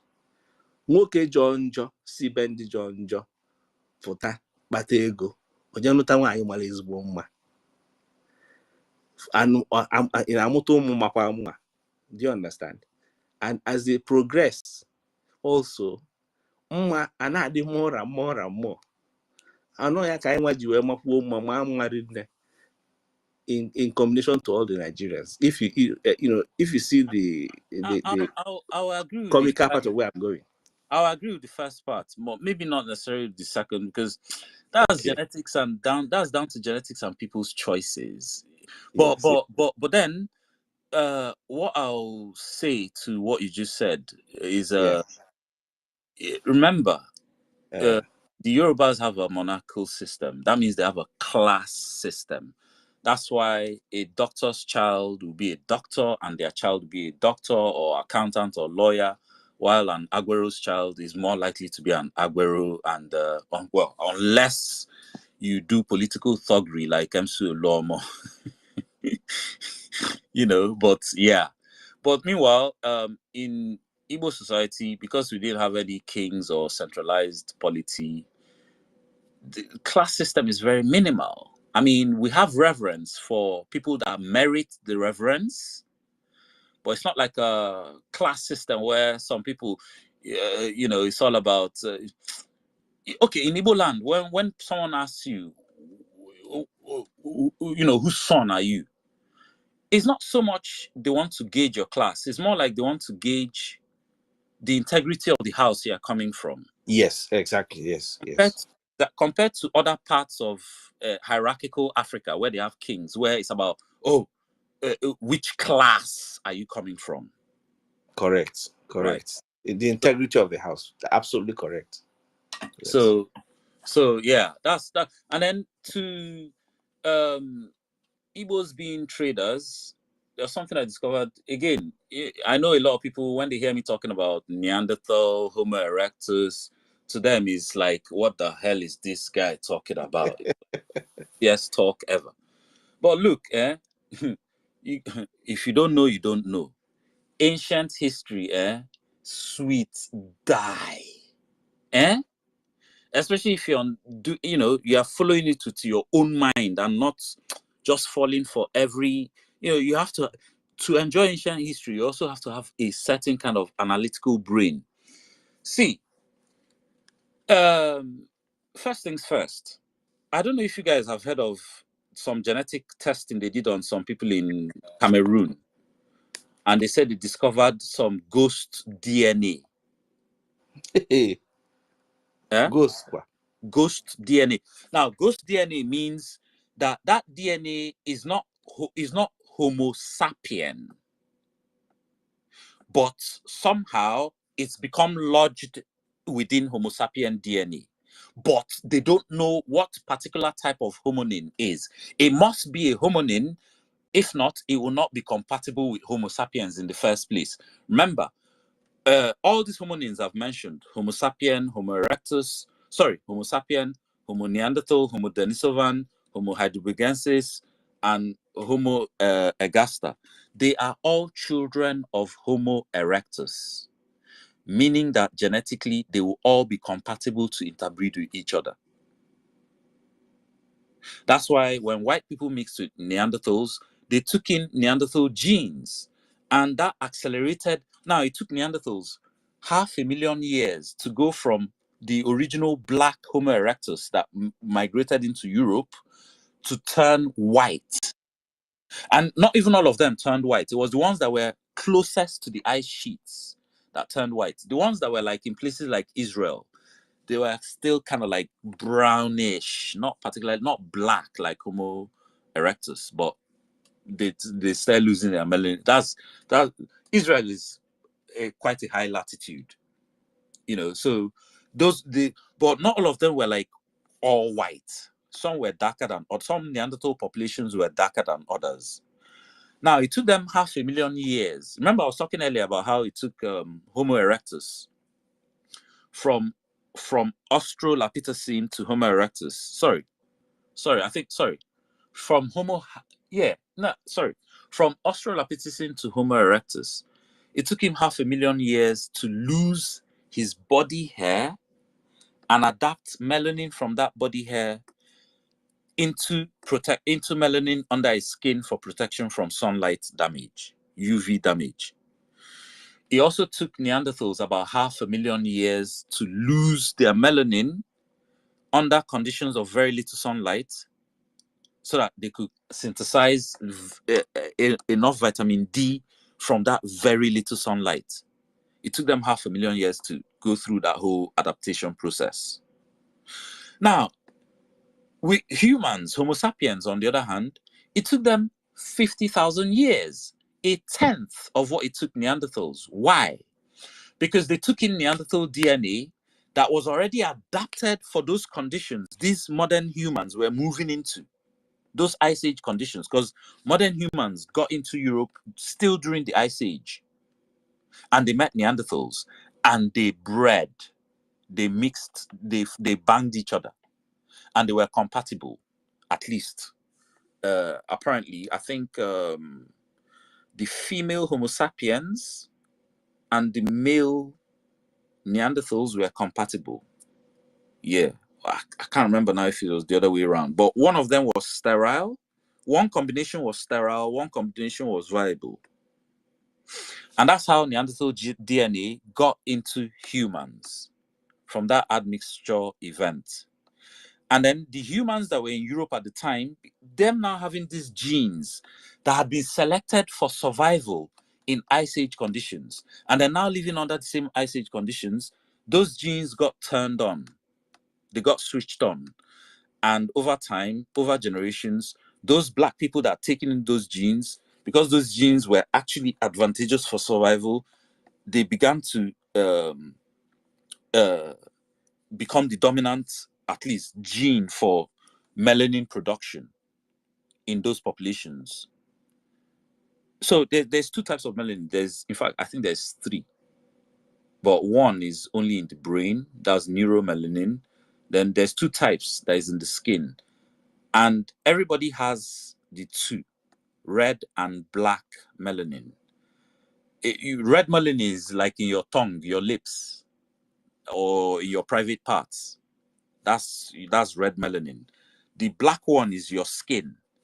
White people too, they can produce black melanin, but very tiny, very, very, very tiny. And then when you see those white people that can't produce it at all, you see them very pale. If you've seen those white people that are so pale that it's like they're almost like pure white, yes. And it's some sort of extreme adaptation. I won't call it abnormalities, like an extreme adaptation. I'm getting somewhere with this. Starman, So all this thing you're telling us, all this thing, no, yeah. Anyway, go ahead. But I know for you, Chukuma, you probably won't, agree. But yeah, so I was talking about the ghost population they found in some Cameroonians. Now, like I said earlier, when Homo sapiens met Neanderthals, they mixed, they interbred. The same thing happened everywhere on the planet. Everywhere compatible hominins met each other, they mixed. And that ghost population, there's strong theories that it's probably Homo erectus, or some, not the original Homo erectus, but one of the later forms of Homo erectus. But they've not actually discovered enough information and archaeology to isolate, okay, and say, okay, this is the type. But that particular part of that DNA in those Cameroonians, it's not Homo sapien DNA. Clearly, we've mapped the genome already, so they can tell that it's from a different species, albeit compatible. So everywhere different hominins met, they actually mixed. And then I'm saying this because talking about Ndi Igbo and trade. Now, there's one thing I know that our genetics has largely been around that area since its inception, which is about 200,000 years ago. That's the haplogroup L1, the pygmies. Yes, we have 25% pygmy in us, believe it or not, and that's more than most other West African populations. Stammer. Yeah. Stammer. You know why I'm laughing? Because yeah. Onugucha science in the ocha.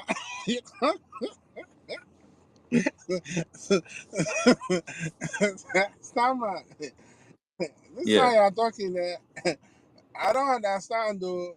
I don't agree with you because so now we are only 200,000 years old. And the first people is 200,000 years old. Yeah.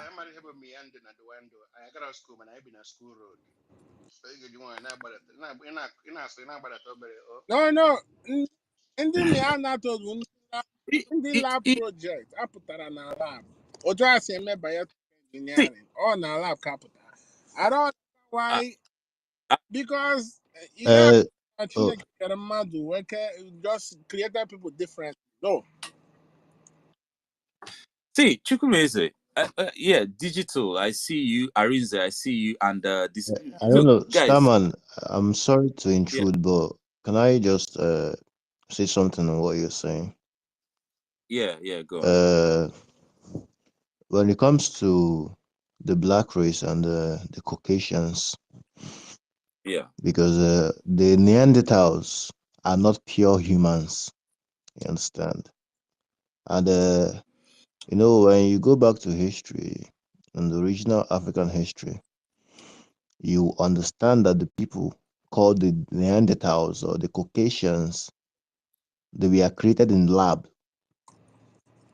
Thank you. They were created in lab with different DNA of different animals. Now, let me give you a proof. That's why they chase them to the mountains. And we chased them into the mountain, the Mount of Caucasus.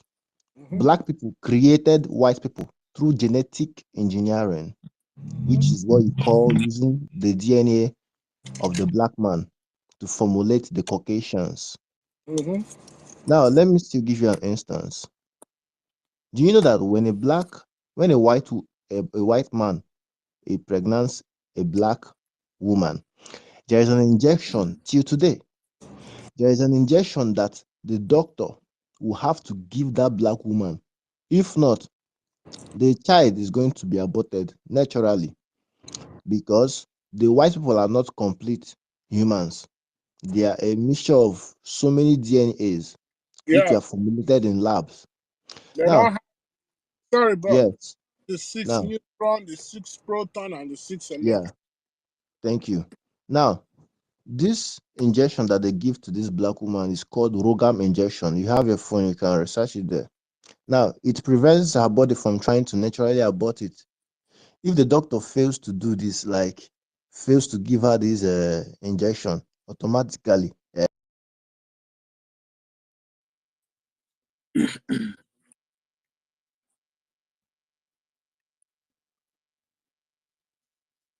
body will develop antibodies that could attack the positive red blood cells of babies. You understand? So, which will cause HDN. And HDN can cause serious illness, brain damage, and even death. Like, you understand, in all this is that you're calling half caste.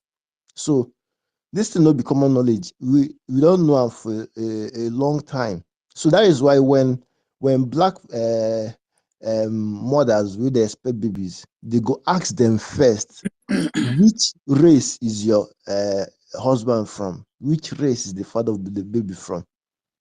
You understand? So it's because of these people. They were created using different DNA. The only pure humans that you have on earth is the black people. Now, when it comes to the issue of the black people, there's the home. This goes DNA. Yeah.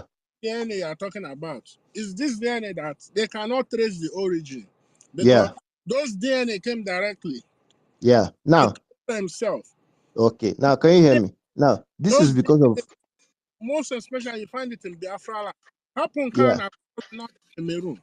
It's in I'll, Biafra.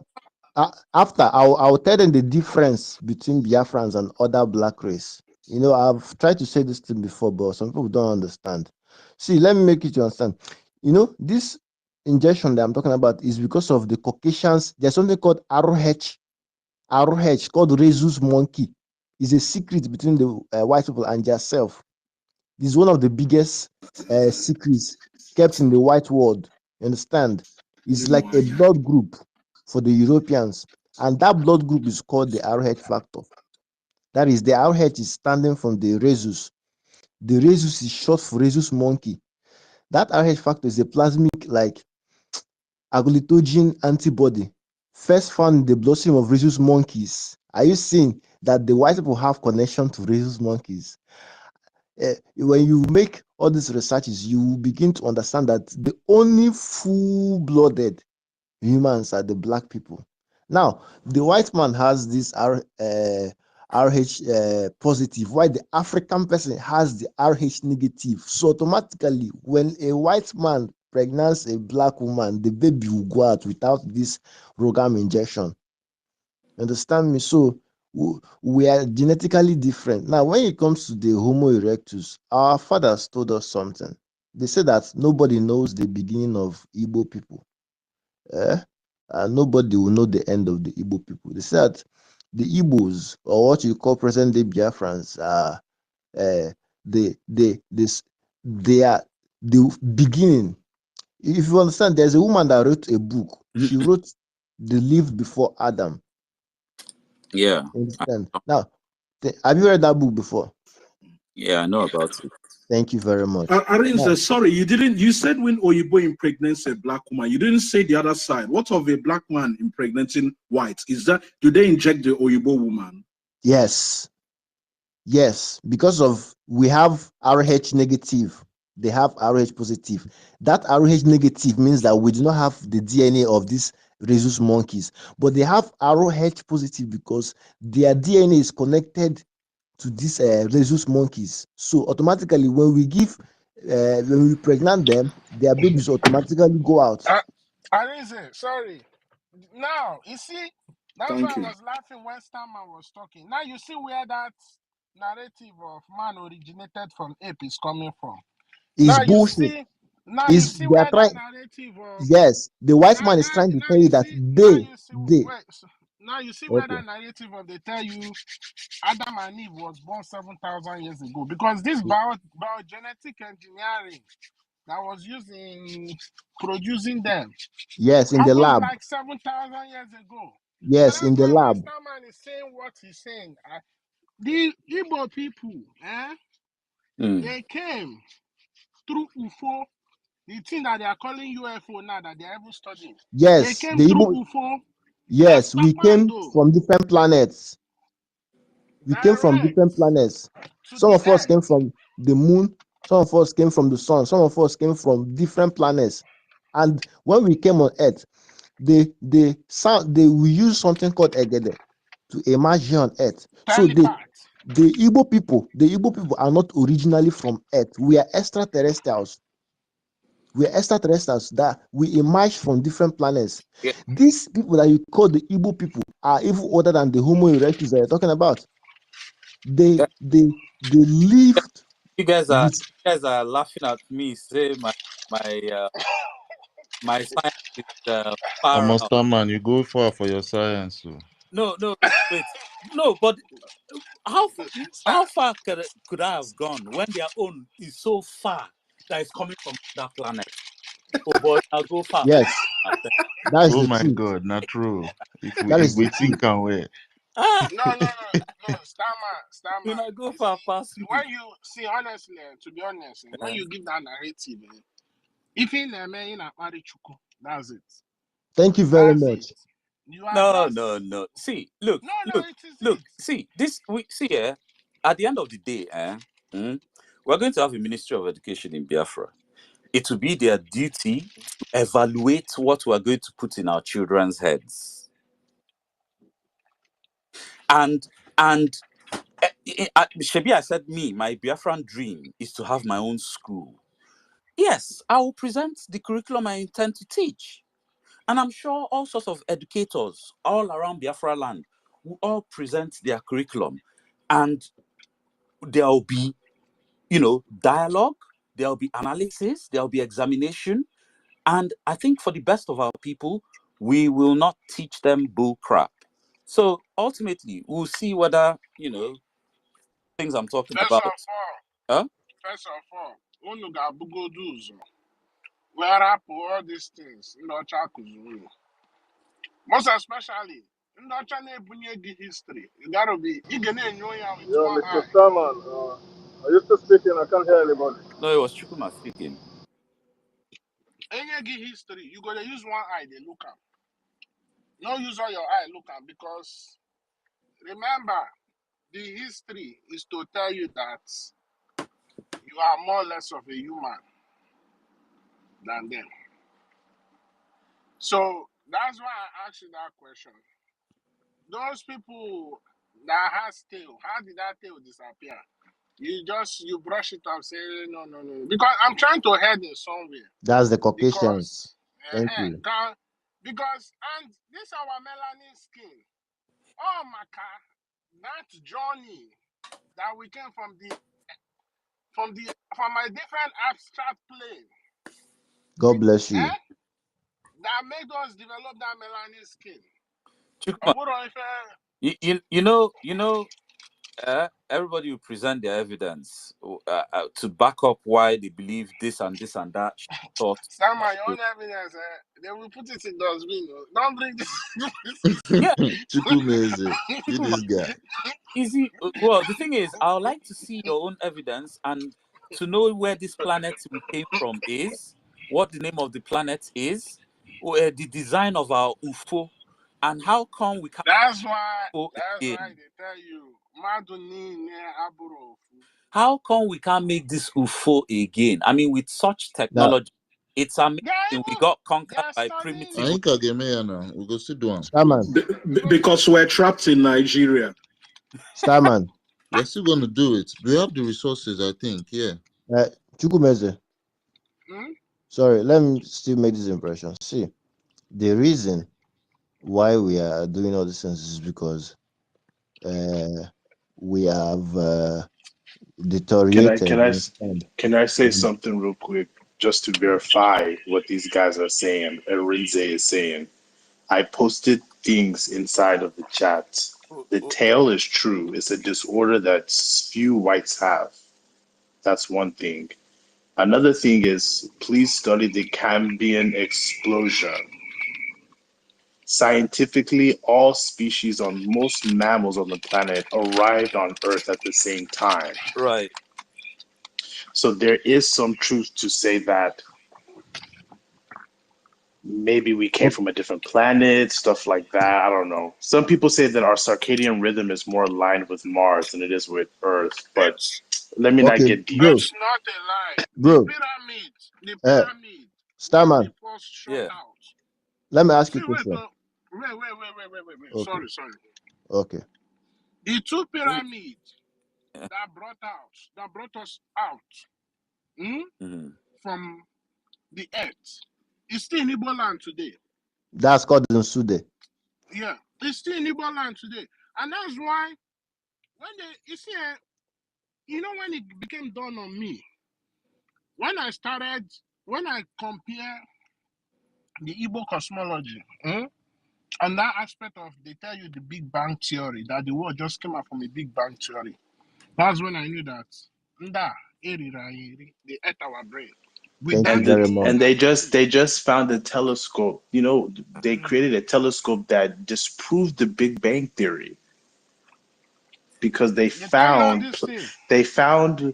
energy older than the original. Because they said that the universe started 13-something trillion or billion years ago. They found planets and universes behind that point that are older. Okay. Okay. Excuse me. Excuse me. You know the new telescope they don't release for space. You Okay, prove up. bro. They're trying to speak things, but I can't see who it is. It's Arinze speaking. Oh, okay, yeah. Do you ask yourself, how did your ancestors name all these planets, even without telescope? Okay, what's the name of planet Mars? Planet Mars is called the Kenga. The name of Saturn, our ancestors called it Ele. The name of Jupiter, they called it Umbu. The sun, Anwu. The moon, Onwa. How? Because our ancestors, we are very spiritual. They did things called astral travels. You understand? You are asking for proof. See, okay, what do you think all these deities are? They are energies. And when you come down to Igbo land and you swear that Igbo people are Jews, you are going to die. I swear to God. You are going. If any Igbo person comes out, in front of any deity, which is an energy that is inside you, and swear that you're a Jew, you die. It's like insulting your ancestors. That's why we call them Ndembu na Ndegede, the first people. That is why when you come to Igbo land, they'll tell you this. Wow. That's They will so tell you deep. this. They will tell you this, that that onye ọbụla nwere ebe o si bi ụwa. Everybody has where he came into the world from. Some people came through the water. Some people came through the sun. Some people came through the moon. Some people came through different planets. That's why they'll tell you that you should go and align with your brothers and sisters. Because the same way we have black people here on earth, there are black people in other planets too. But they are not the way we are today. When we journeyed through the first place, they say that our ancestors told us that Ndi Igbo Wundembo. That is, the Igbos are the first humans. And Ndi Igbo mgbe ha bidoro, ha sị na ha bi na mmiri. That is what you call the etheric waters. When you look above the sky in the night, there's a dark thing. You see, that's the waters that is above the firmament that you are seeing. That was where the first Igbo people were living, and they were not like us today. Chuku Goziegi, because you know that this earth, this Ekakarowa that you see us now, Yeah. it's in between waters. Yes. And every human being, you see all those stars you see, the others Papando, is as soon as a man pregnant his wife, one will jump out of that water. Organa, see, Starman, please, don't bring that scientific here. We are talking about Igbo spirituality here. See, guys, I'm not here to romanticize my history. We go at that different level. Wait. I'm not here to romanticize my history or to be emotional about it or to hail myself like I came down from another planet like some sort of god. That is what you are. We are going to have to teach our children our origin.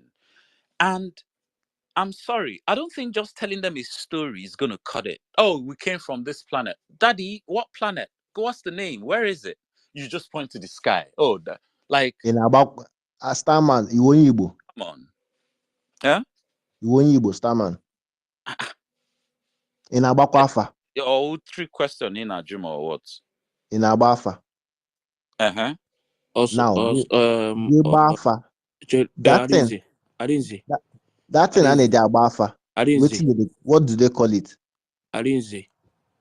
When they non buy, bitogu kana buy, ana Abafa kita. So what masina makana onyibo onyibo. Ibafa war makasa onyibo. Yotagu. Bro, do you know that what you are speaking now is not even the original Igbo? Please. 100% facts. Because more now, so my own dialect. All the different No. See, let me make you to understand. No, that's ancient Igbo. The Igbo that I'm talking about is what you call Afa. Afa, listen. Afa. Afa is just like a programming language. Yes, that is the original. Yes. It's just like how you have the Freemason language. Yes, that is why. Do you know that It's a every day? programming language. Do you know that every day of your life that Chukwukabiama sends message to you, but you do not understand that Usafa? That is why you will not understand what he's saying.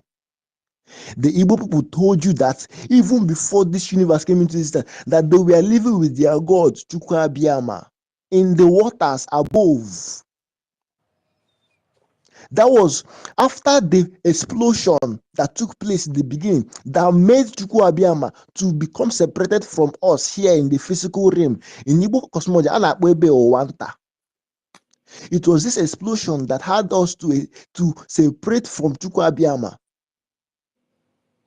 And we migrated from that waters above. Ndị Igbo na-akpọ ya ete.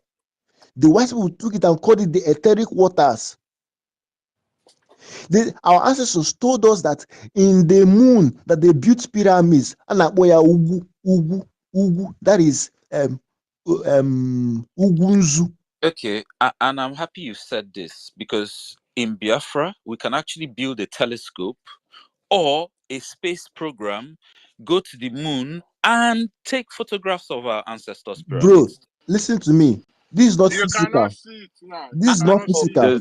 The moon has a permanent dark side. You know why? You know why? You Oh, know come why? on, guys. Why not they shoot Let me goalposts wait. this now? Starman, let me tell you why Come you on, will you not want to see. send us back to the moon? Starman, let me tell you why you will not see it. Because I am putting at that form of energy. I am bagging at this energy of Madu, this Uga. Yes, the physical.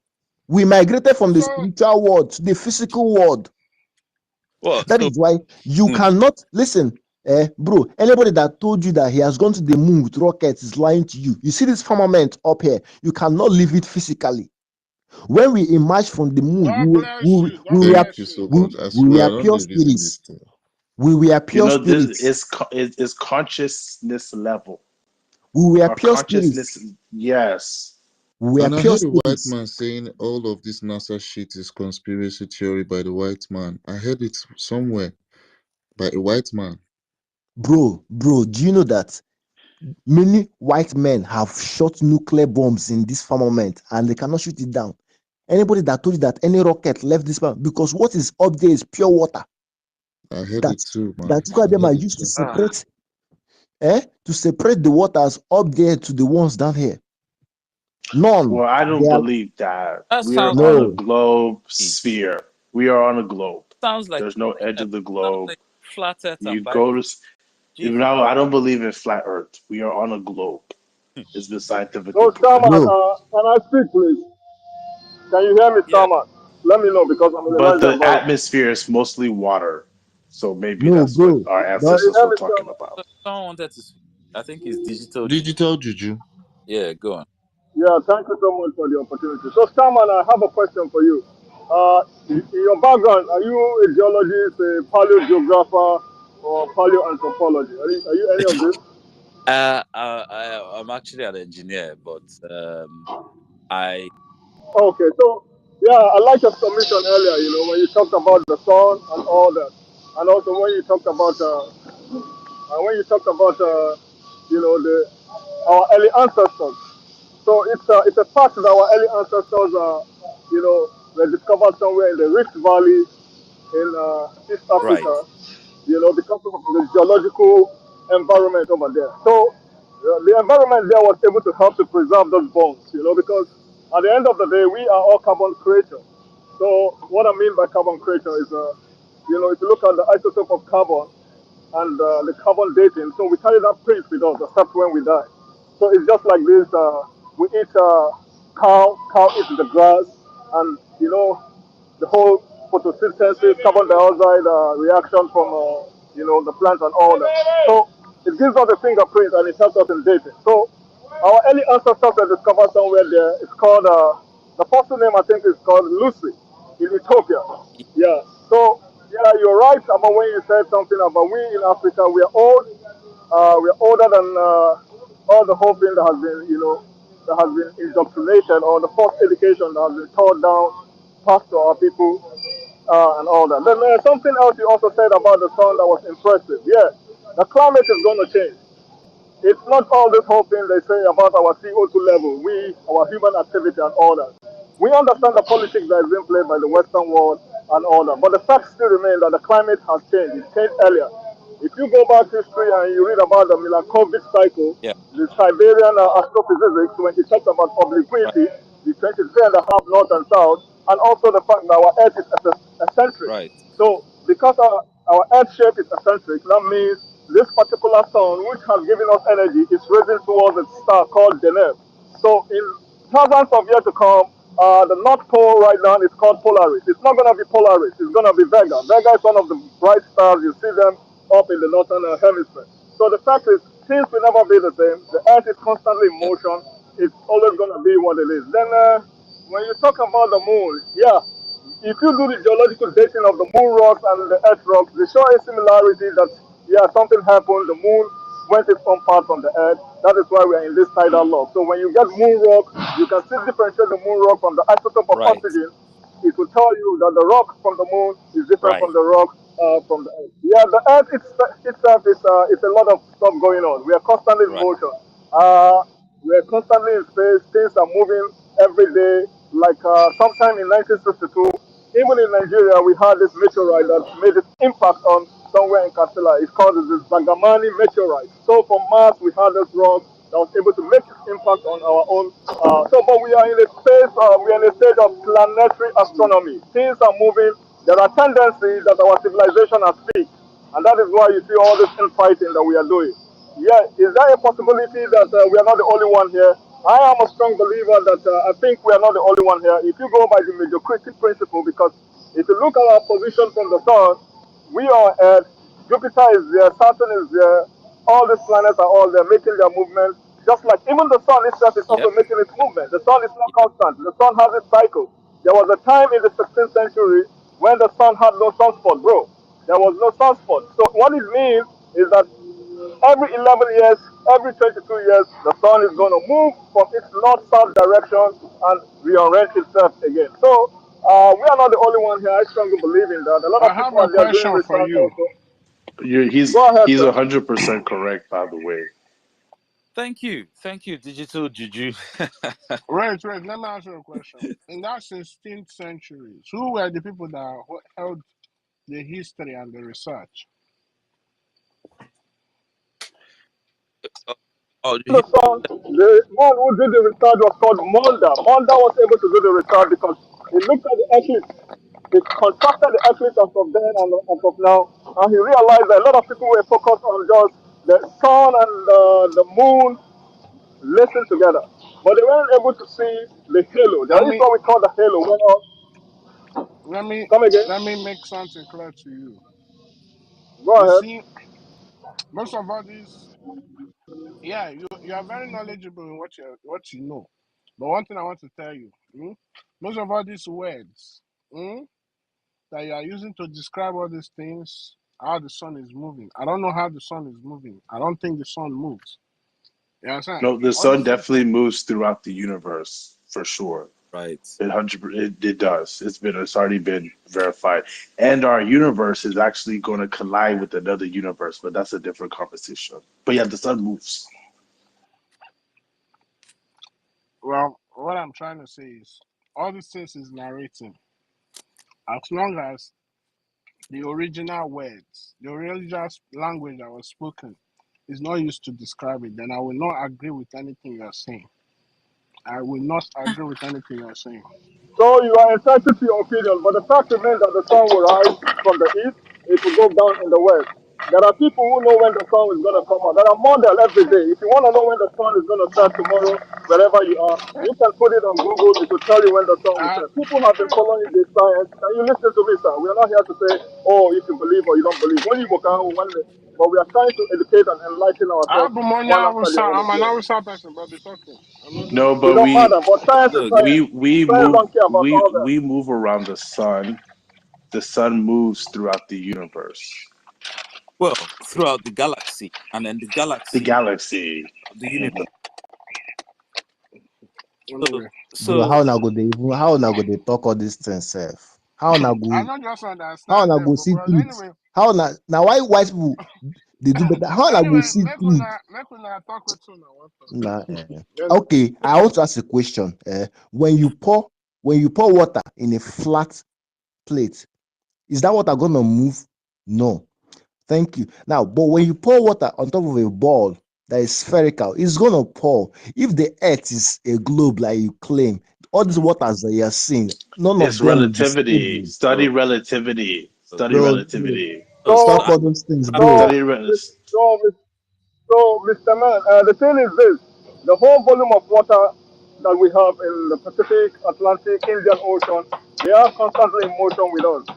They are making this movement First just as of our all, I Earth is moving disagree around the with sun. you because the And map the you are Listen to using, moon us. the and map the you are using moon to measure, gravitational force the Uh, map you pulls are on I using those to mean, measure whoever those oceans. things disagrees is with me, very Please, have you ever inaccurate. looked? please, see, please, see, Have can you they ever speak? spent your time looking at the Please, sun can the they whole allow day, one person to following speak the so sun? that we will understand, Have you please? ever pointed a telescope to the sky?